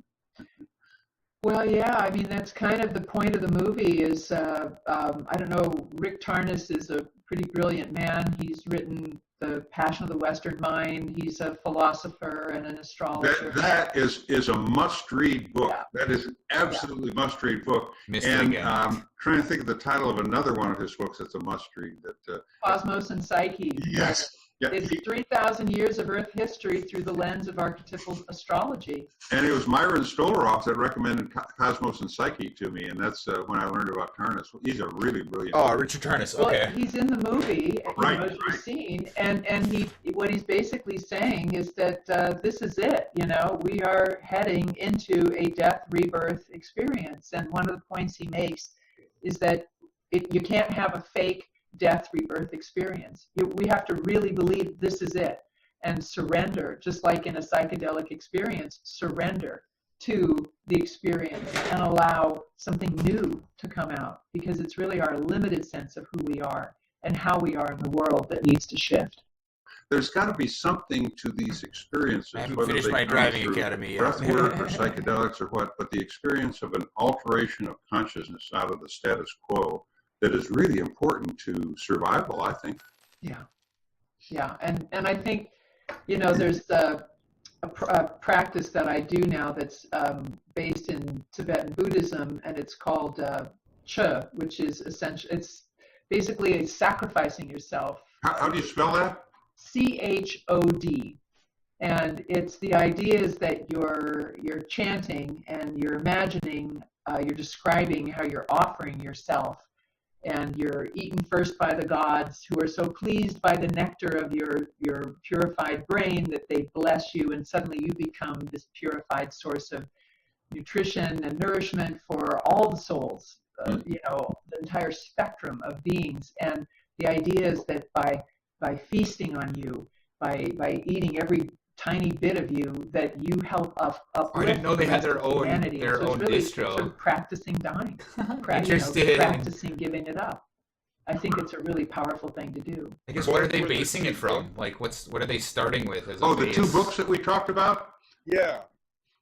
Go ahead. Writing it from scratch. The Richard Tarnas books. Oh, right. Yeah. Richard Tarnas wrote Passion of the Western Mind, which is a philosophy textbook for many colleges, and it covers the early Greeks all the way through to the postmodern. And the second book is called Cosmos and Psyche, and that covers 3,000 years of the world's history, but through the lens of what were the planetary transits. Super deep, yes. And so it shows, it really does show kind of how Jung and Freud and Einstein get the podcast were going while all driving. born around the same It's been a time. good one. I and like what were that. the That's what I do when I drive planetary around transits in real and life. what I listen to was the basic podcasts. aspects So. of their charts, and why Freud had And a I like deep particular shit perspective sometimes. and Most of Jung the had a time, different really. one. And when you see how these things work, it's pretty remarkable. Yeah, and you know, this is a book that I urge skeptics about astrology to read, because first of all, it's a big book. It must be 500 pages or so, and it is so filled with facts and logic that Arch is a good base. the facts are amazing. I tried to install Arch years ago earlier in my what Linux we server. would some people would call Failed to get a coincidences bootable system, is but uncountable. I'm getting It's closer really, and closer to like moving fascinating. to Arch. And like I say, that astrologers I don't like need I to like read it. building People shit from who have source. a little Because you get it right from skepticism the about it, horse's mouth, right? You should get it right read from it. the source. People like me, I guess. But and it really everything is captured built me. specifically And for your system. the book about the Western mind is like a reinstalling is such a trip pain. through history of Western fine with Debian. I have a lot of consciousness, control over my and Debian it's system. got a lot of great I run it stories in super it. I lean. mean, I'd forgotten about that until just now. I'm going to have to reread that. That's one I'll put back on my list. Well, and the other thing that I really love about that book is that it I like how the truck looks. it, I had the epilogue of it really talks about Stan's screenshots. work, and it really mentions how Stan's understanding of the perinatal matrices and these death rebirth experiences describe what's happening right now. And it really is sort of gives a framework Yes, for the postmodern I will. in that way. I was planning to do it after the And, stream. And the other thing, and I remembered the other book that I was trying to remember is called When the Impossible Happens. But yeah, I could That's get it done book now. Where he writes so many amazing stories that cover reincarnation. It can cover, let me think, reincarnation. Hundo, baby. Yeah, that is the next goal, to hit 100. Being I'm proud of possessed by 82. the devil. Definitely going to change it to what 100. you I perceive to be could the probably get it devil, done. past That way life we're super memories, relationships with other people, how some people are channeling access to mythic characters that they couldn't otherwise know. And so it's a remarkable book for just showing the full spectrum of experiences that are possible. You know, I came to Richard Tarnas, like I said, through Myron Stolaroff, and by then, you know, he was a professor at maybe, I think at CIIS, I'm not sure where, but you know, he, in my mind, he was this big, you know, professor Right. and Well, it's rest time in power game, and thinking about these things. And then in your film, I discovered his connection to Esalen and Stan Grof, and all of a sudden, so many more of these things started making sense to me. You know, that one of the things that struck me when I was watching your movie is that how many of my intellectual, you know, people I admire, intellectual heroes, I guess, are in that. I mean, you've hit the base home run with so many of them. I mean, it's really a fun film to watch, and I look forward to seeing it again, actually. I gotta find this flick that you're talking about. Eventually, and I'll probably start sooner rather than later, we will be creating the website will have the possibility of subscribing, and then you would have access to all the full-length supporting interviews. Fritjof Capper's interview is remarkable.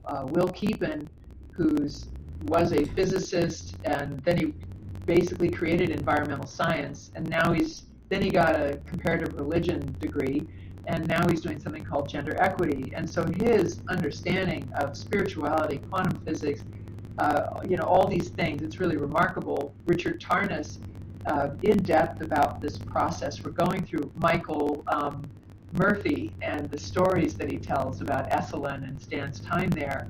Rupert Sheldrake and what he has to these are share. all names I know too.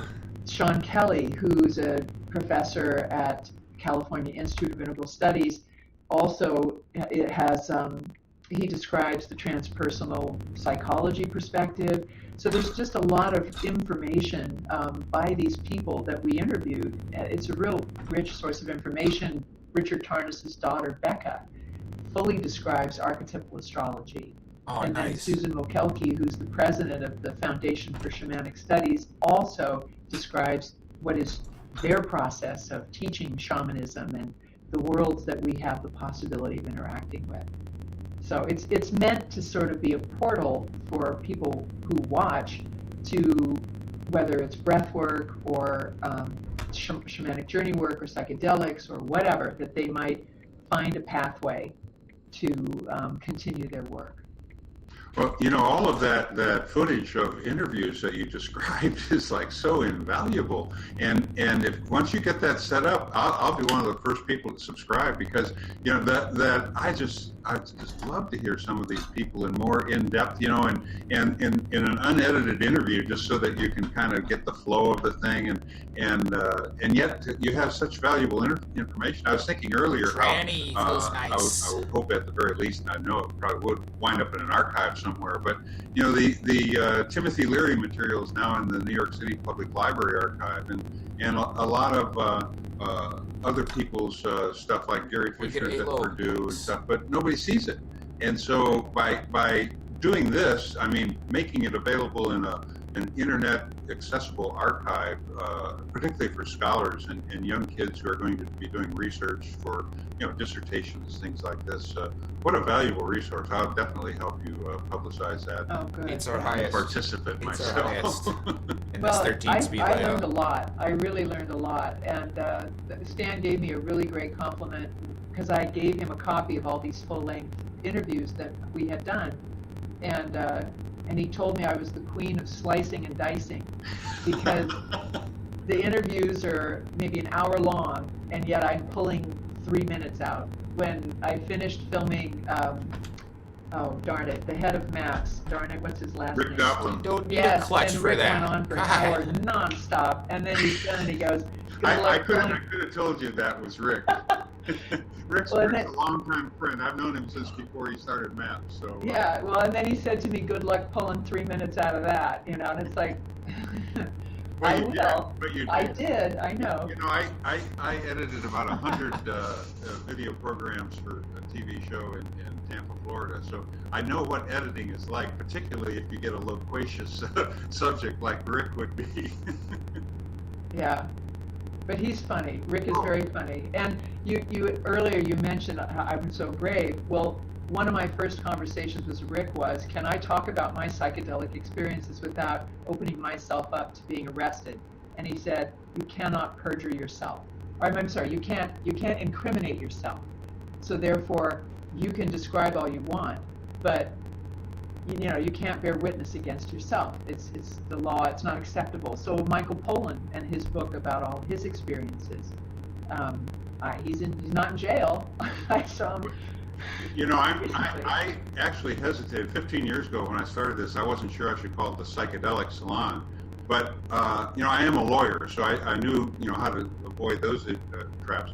But I asked both Terence McKenna and Sasha Shulgin on different occasions what it was like when they became public figures, and they both said the same thing: it's the more public they became about the psychedelic community, the less attention they got from any authorities, because they did not want to give them any free publicity or make them seem important. Oh, that's and they awesome. said, Terence said he didn't get hassled at all, and Sasha only got this one time.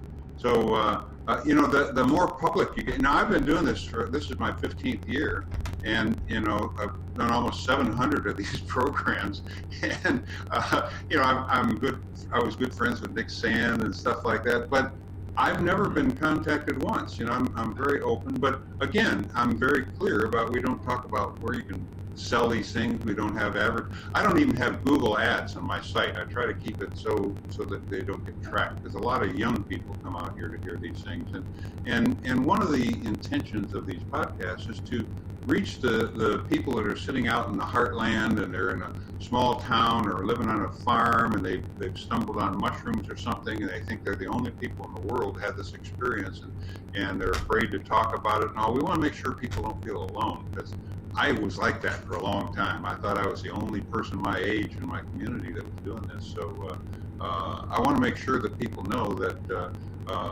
it's just not young people that there's. Now, I'm 77, but there's a lot of people older than me that are doing these things. So it's not about, you know, having a good time. Now, granted, we've all enjoyed ourselves. I'm sure Studio 54 on acid was probably much like the Start Club on MDMA.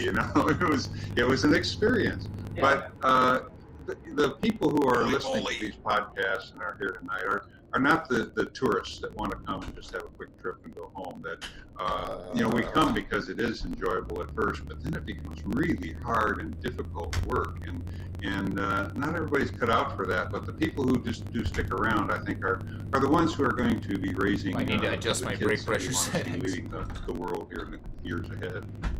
Well, and I think one of the people, we've had a number of screenings over the last 5 months or so to sort of gauge how well the film was working, to see what wasn't working, to fix the storyline. I clearly missed my exit. And all these things. And so one person spoke specifically about the value that this film holds for young people who are exploring and experimenting with the idea that, A, you better know what you might uncover, and don't be afraid if it becomes dark, and then the wisdom of having someone with you who is sitting for you. That's the term. Who's your sitter? Who's going to make sure that your experience is safe? Who's going to be there to, put your feet back on the ground if you're spiraling so far out, you're afraid you can't come back. And so the film is really meant to show people who might sit for somebody and people who might have that deep experience that, you can survive it, but you do need to be in the proper setting. You do need to be safe. And that's critical. And it's not, it can't be fun, but especially a higher dose, it's often quite deep. And what archetypal astrology does is it can give you an idea of what you're headed into. Oh yeah, we just totally missed the exit with that drama that was going on. I didn't know initially making this movie that I had what's called Pluto opposite my sun, my natal sun, which is nothing but death, rebirth, and vomiting. And it's the shamanic dismemberment. And so all of my experiences in the course of these 4 years, that was the length of the transit, were death and, just basically being shredded. It was not fun. It's been a while since I've done it because I kind of needed to, I'd rather meditate for a while. That was a bumpy ride. And that's one of the other things that you learn, that the peer pressure no longer has any effect on you, that you have these experiences when you need to have one of these experiences, and you always know. And by the way, I want to compliment you for showing that one kind of a bad trip a guy was having on a breathwork experience, because it was very similar to a guy I was sitting for one time on a ketamine experience, where it's quite frightening. And I think it's important to people to see that it's not all just sunbeams and moonshine, or moonbeams, I guess, sunshine and moonbeams, I don't know. But in any event, it's good to not gloss over things like that. But as I was watching it, you mentioned something here about younger people. For me, I've got people that fellow saloners who have been listening to this program since their early 20s, who now have teenagers of their own. Yeah. And they're all having all kinds of issues, and how do I deal with this, and I'm not the right person to tell. I was 42 years old before I had my first experience, and I was a horrible as far as a parent of a young man who was having some great experiences and is now a really close friend of mine, my oldest son. But this film is something that I think parents can sit down with their teenage kids who are learning about psychedelics, and this is a really perfect enclosure, a perfect space for you to sit down with your kids or your grandkids even and say, here's what mind work, what consciousness is all about, and you need to be really careful about these things, because it is a big deal. If somebody says, here, just, let's go to Studio 54 and drop some acid, it could take you 30 years to recover from that. Well, the other point to make, we did put this in the trailer, is it's a moment from my experience where I experienced my father dying before he died, and it was so painful. I really felt like a piece of my heart got ripped out, and And as I started crying, it was this flood of sadness. I mean, I really thought I couldn't breathe, like I was going to choke. And I realized in that moment that when you do this work, you are opening yourself to the collective experience of these deep emotions.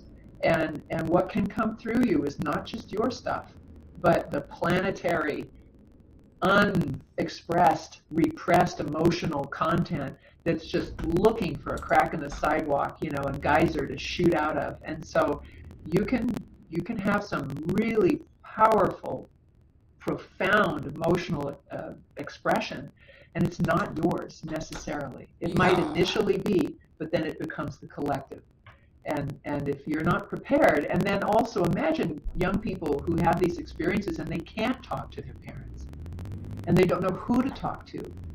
And so for the world, you know, the parents and kids alike, I love what you're suggesting, Lorenzo. The idea that if you watch it together, if a kid or a teenager or a young person has these powerful experiences, that they could then come to adults and say, I saw this, I felt this, help me make sense of it. Because in the end, it's the ability to integrate that experience that will change your life. And being so upfront and honest with your kids in a very safe way by watching this film with them, you're going to instill some trust, some two-way trust, because I guarantee if you have somebody that's even just 15 years old, they know probably more about drugs than most adults do, because, you know, I mean, these kids know everything. And, you know, they know where your stash is in case you think you've got it hidden.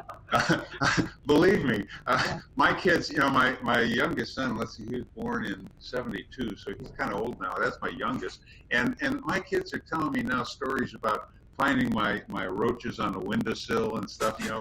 I thought I was so clever, but I didn't hide anything from them. And now the other day, my 11-year-old granddaughter asked me if it was CBD in my vaporizer, because she saw me outside with it, you know. So, you know, how did she know about CBD? I only learned about it recently. So, I mean, we have to really be much more honest with our children today, because they've got the internet and they know so much more than we did, me in particular, you know. So, but I don't care if you're only in your 30s. Your teenagers know a lot right now, and so the sooner we can get clean with them and honest and have a good family discussions about these things, I think the healthier our families would be. I completely agree, and I was so thankful that both of my kids, now my daughter's 23 and my son is 21, that they were both able to come to me and tell me about experiences that Shifting they takes had. longer And after my settings the one update. thing I've cautioned so much people more when I realistic. hear that they do like MDMA at a rave or something, it's like you realize that you've just opened yourself up to the collective stuff in the room, and that you could be going home with all that to process. And it can be, you know, so the idea of set and setting, where do you have these experiences? Who is around you? I've been in ayahuasca circles and had feelings of something stuck in my throat, and actually someone was there to do body work, thank God, and stuff started moving, and it moved into my belly, and I breathed into it, and someone on the other side of the room starts sobbing, and then later describing how she was stuck, and then suddenly there was this huge burst of energy, and she could be crying. And or you speak together after a circle, and you discover that everybody saw a piece of the same thing, that there was some sort of shared experience there. So it's important to understand how these things work, because then you're not putting yourself in a situation where you might be absorbing a lot of Usually have my headlights on. Why were they not on? Emotion Got out of the shop and they've been off since then. Silly. And could be disturbing. The $200 fine I didn't Susan, need. you just brought something to my mind that I'd never had thought about before, because I always, like everybody Funding in the this roads, community, we talk about set and setting, and we're always thinking about, or I am, I shouldn't only speak for myself, I think, well, what's my state of mind? What's my mindset? And how are we set up tonight? We got the music ready, the candles here, but you just brought up a really important point, is that the setting right now is a global setting because of social media and the internet, and so that pressure out there is there, and also the mindset of our families and our friends and those around. We might get ourselves in a good space for 2 or 3 days, but we still are dealing with a lot of other people. So I think that's a really interesting point. And like you said, that with breath work and meditation, you can pick a point you want to go to and an intention. And while you do that with psychedelics, oftentimes you get spread in other places. And I think maybe one of the reasons that it spreads out is what you were just talking about, is we're bringing in this other information energy. Or bringing in, or as I interviewed Robin Carhart Harris as well, and he's currently the head of psychedelic research at Imperial College in London, and he was talking about how the brain functions basically as a filtering device, that it narrows our perception and our ability to sense and feel. And that the best way of describing it would be how the brain has these regions, and each region is associated with a particular function. Excuse me. And then when you're in waking consciousness, these regions are basically only interacting with themselves. When they've done scans with someone on a psychedelic, the entire brain is lit up. Every region is talking to every other region, and that's why it's successful in stopping loop sort of mentality of addiction, depression, anorexia, compulsive behaviors. It breaks that hierarchical structure where it's one part of the brain who's basically deciding what's going to come through. And suddenly all these things are communicating. And I like to throw in my interview with Rupert Sheldrake, who has a field theory of the mind. And he describes that it's not happening in here, it's really what's out there. So if you think about the brain completely turned on, imagine if that means access to the field at large. It does. So suddenly you have access to all this information. And then when the experience is over, that structure comes back in terms of, regional activity, not a total access, but new information came in, new ways of perceiving and thinking. So it's pretty remarkable. And then Stan's brother, Paul, was describing how once you've had these experiences, once your brain has been able to go there, you can get it back. The way a flashback works is the brain has already been there. It's already had that experience, and so something triggers it. Music, light, sound, smell, and then suddenly you're right back. The brain can go right there. So that's sort of something I think that's really interesting to understand. Yeah, I don't know where it was. Somewhere this past week, I was listening to somebody talk about how memories are stored in 2 ways. One is a memory, and the other, everything is a memory, because all of our senses are, microseconds or behind. So those are fresh memories, like what we have right now. And then there's old memories that have a little hashtag on it that says old memory. But sometimes that old memory gets confused with the real time, and that's deja vu. So as a geek, that made sense to me. Well, or we also have a conversation between Amit Goswami and Urban Laszlo and Stan, which just briefly shows up in the movie, just to sort of acknowledge that we had that conversation. But you've got a longer one? Lasts an hour. Oh, wow. And so it's pretty interesting because Urban's perspective is that the Akashic field, everything that ever was and ever will be, is available in these states of non-ordinary states of consciousness when we open to them. And so his perspective is, a clairvoyant is just better able to see what's out there. Past life memory might be an ancestor's experience that we're tapping into. He doesn't necessarily believe in reincarnation. He just thinks that we're accessing memories. I got shoved from behind once and had this memory of having my head chopped off, and many psychedelic experiences have been there. My mother told me when I told her about this that I have a cousin who was beheaded by a Cossack. And so it's like, so is that my memory or this cousin's experience? Or is it in what's called the junk DNA that keeps track of our ancestry? Who knows, Exactly. But Yeah, these are all such fascinating questions, and I'm really looking forward. Yeah, I do, Doc. I feel once ya. you get your site I together feel and ya. you're able to talk about how we can let everybody else see this wonderful film. I've become your biggest fan, Susan. So be sure we stay in touch because this is something I think a lot of people. They're gonna take it. And Okay, fine. I plan to watch it with my grandchildren. So. Well, good. I really love what you're suggesting because I also feel like that tends to be a vibe I get when I'm done listening to Psychedelics a lot. Stan as well, as Stan says individually. Luckily, I've gotten off cannabis for a while, so if I really need like a quick trip, could be just getting real baked, getting some real fat hash, and that does it well. For the society at large, for the culture at large. I mean, who knows what's coming our way? Rick Tarnas has said things like there's plastic-eating bacteria that presents itself. Who knows what the planet's capable of doing?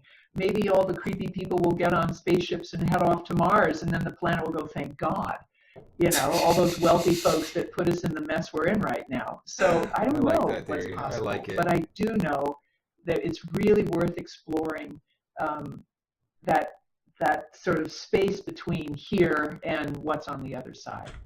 The final thing I have to say is, I don't know who's familiar with Rudolf Steiner, but he was the inspiration behind Waldorf education and was the founder of anthroposophy. And one of the things that he talks about is the importance of not necessarily being positive, but seeing things as they are. And that we have the sort of survival mechanism to be critical, to look for what's wrong. And our reptilian brains are set up in such a way as to hang on to the memories of what was threatening and upsetting for our survival. But if quantum physics is accurate in terms of our things, sort of what is being observed presents itself in the way it's expected to be seen. So if we're really participating in the creation of reality, then if we hold memories of what we didn't like and what doesn't work, and we're sort of projecting that onto every moment, and we're sort of perpetuating the bullshit that we're in. And if we're able to decide to, like, with fresh eyes, try to see the world and not allow ourselves to fall back into habit, I think we have a chance of something new happening. Well, I don't know how anybody could say that any better, Susan. I think that is a wonderful note to end on. So I thank you very much for your time and the work on this film. I know it's been a long 4 years, and I'm looking forward to the ongoing I want to build my meditation practice a little bit better first. The new interviews, because I think that we can have you here a number of times talks about some of these full interviews. So I'm really excited about that. So thank you for all that you're doing, and we look forward to the next time. Thank you so much, and thanks everybody for joining in. Yeah, everybody, and till next week, keep the old faith and stay high. Okay, bye-bye. You're listening to the Psychedelic Salon, where people are changing their lives one thought at a time. And for now, this is Lorenzo, signing off from Cyberdelic Space. Be well, my friends. Heck yeah, another one in the books.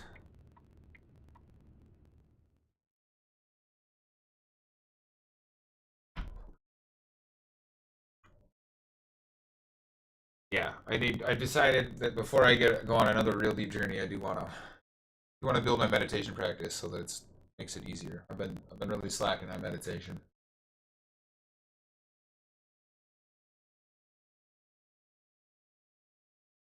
I think I gotta call it though. I've hit an interesting state. Kind of tired, quite tired. I need to find this documentary now. Figure out what happened to my other display that cut out. So let's get to some thank yous. We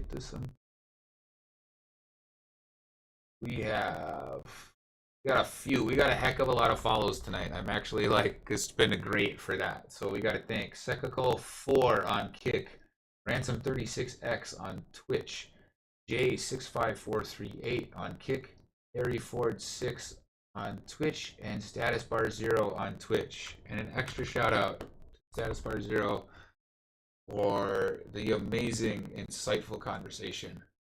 So beautiful. So you are such a beautiful human being, Status Bar. Thank you so much for being here. I look forward to conversing with you in the future. So glad that we could have a safe space to stream. And Doc, thank you so much, brother. Thank you, thank you, thank you. I will do my best. Great day. You too. You as well. You're at your work. It must be late enough that you're at work. You're the hell out of work, or you're. I don't know what time it is. I'm afraid to look at what time it is, to tell you the truth. Actually, I can look. It's 11 hours after I started my stream, so it's like 0300 locally. Thanks again, Doc. Enjoy your day as well.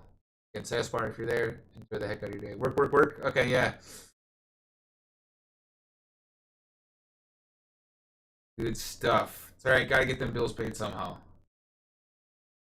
Gotta get them bills paid somehow. It's alright, I'm my next step here in the next couple weeks is to work on getting some work. Getting some training, get some work.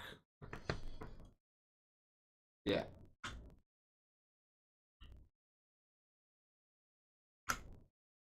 Again, everybody, stay safe. Much love.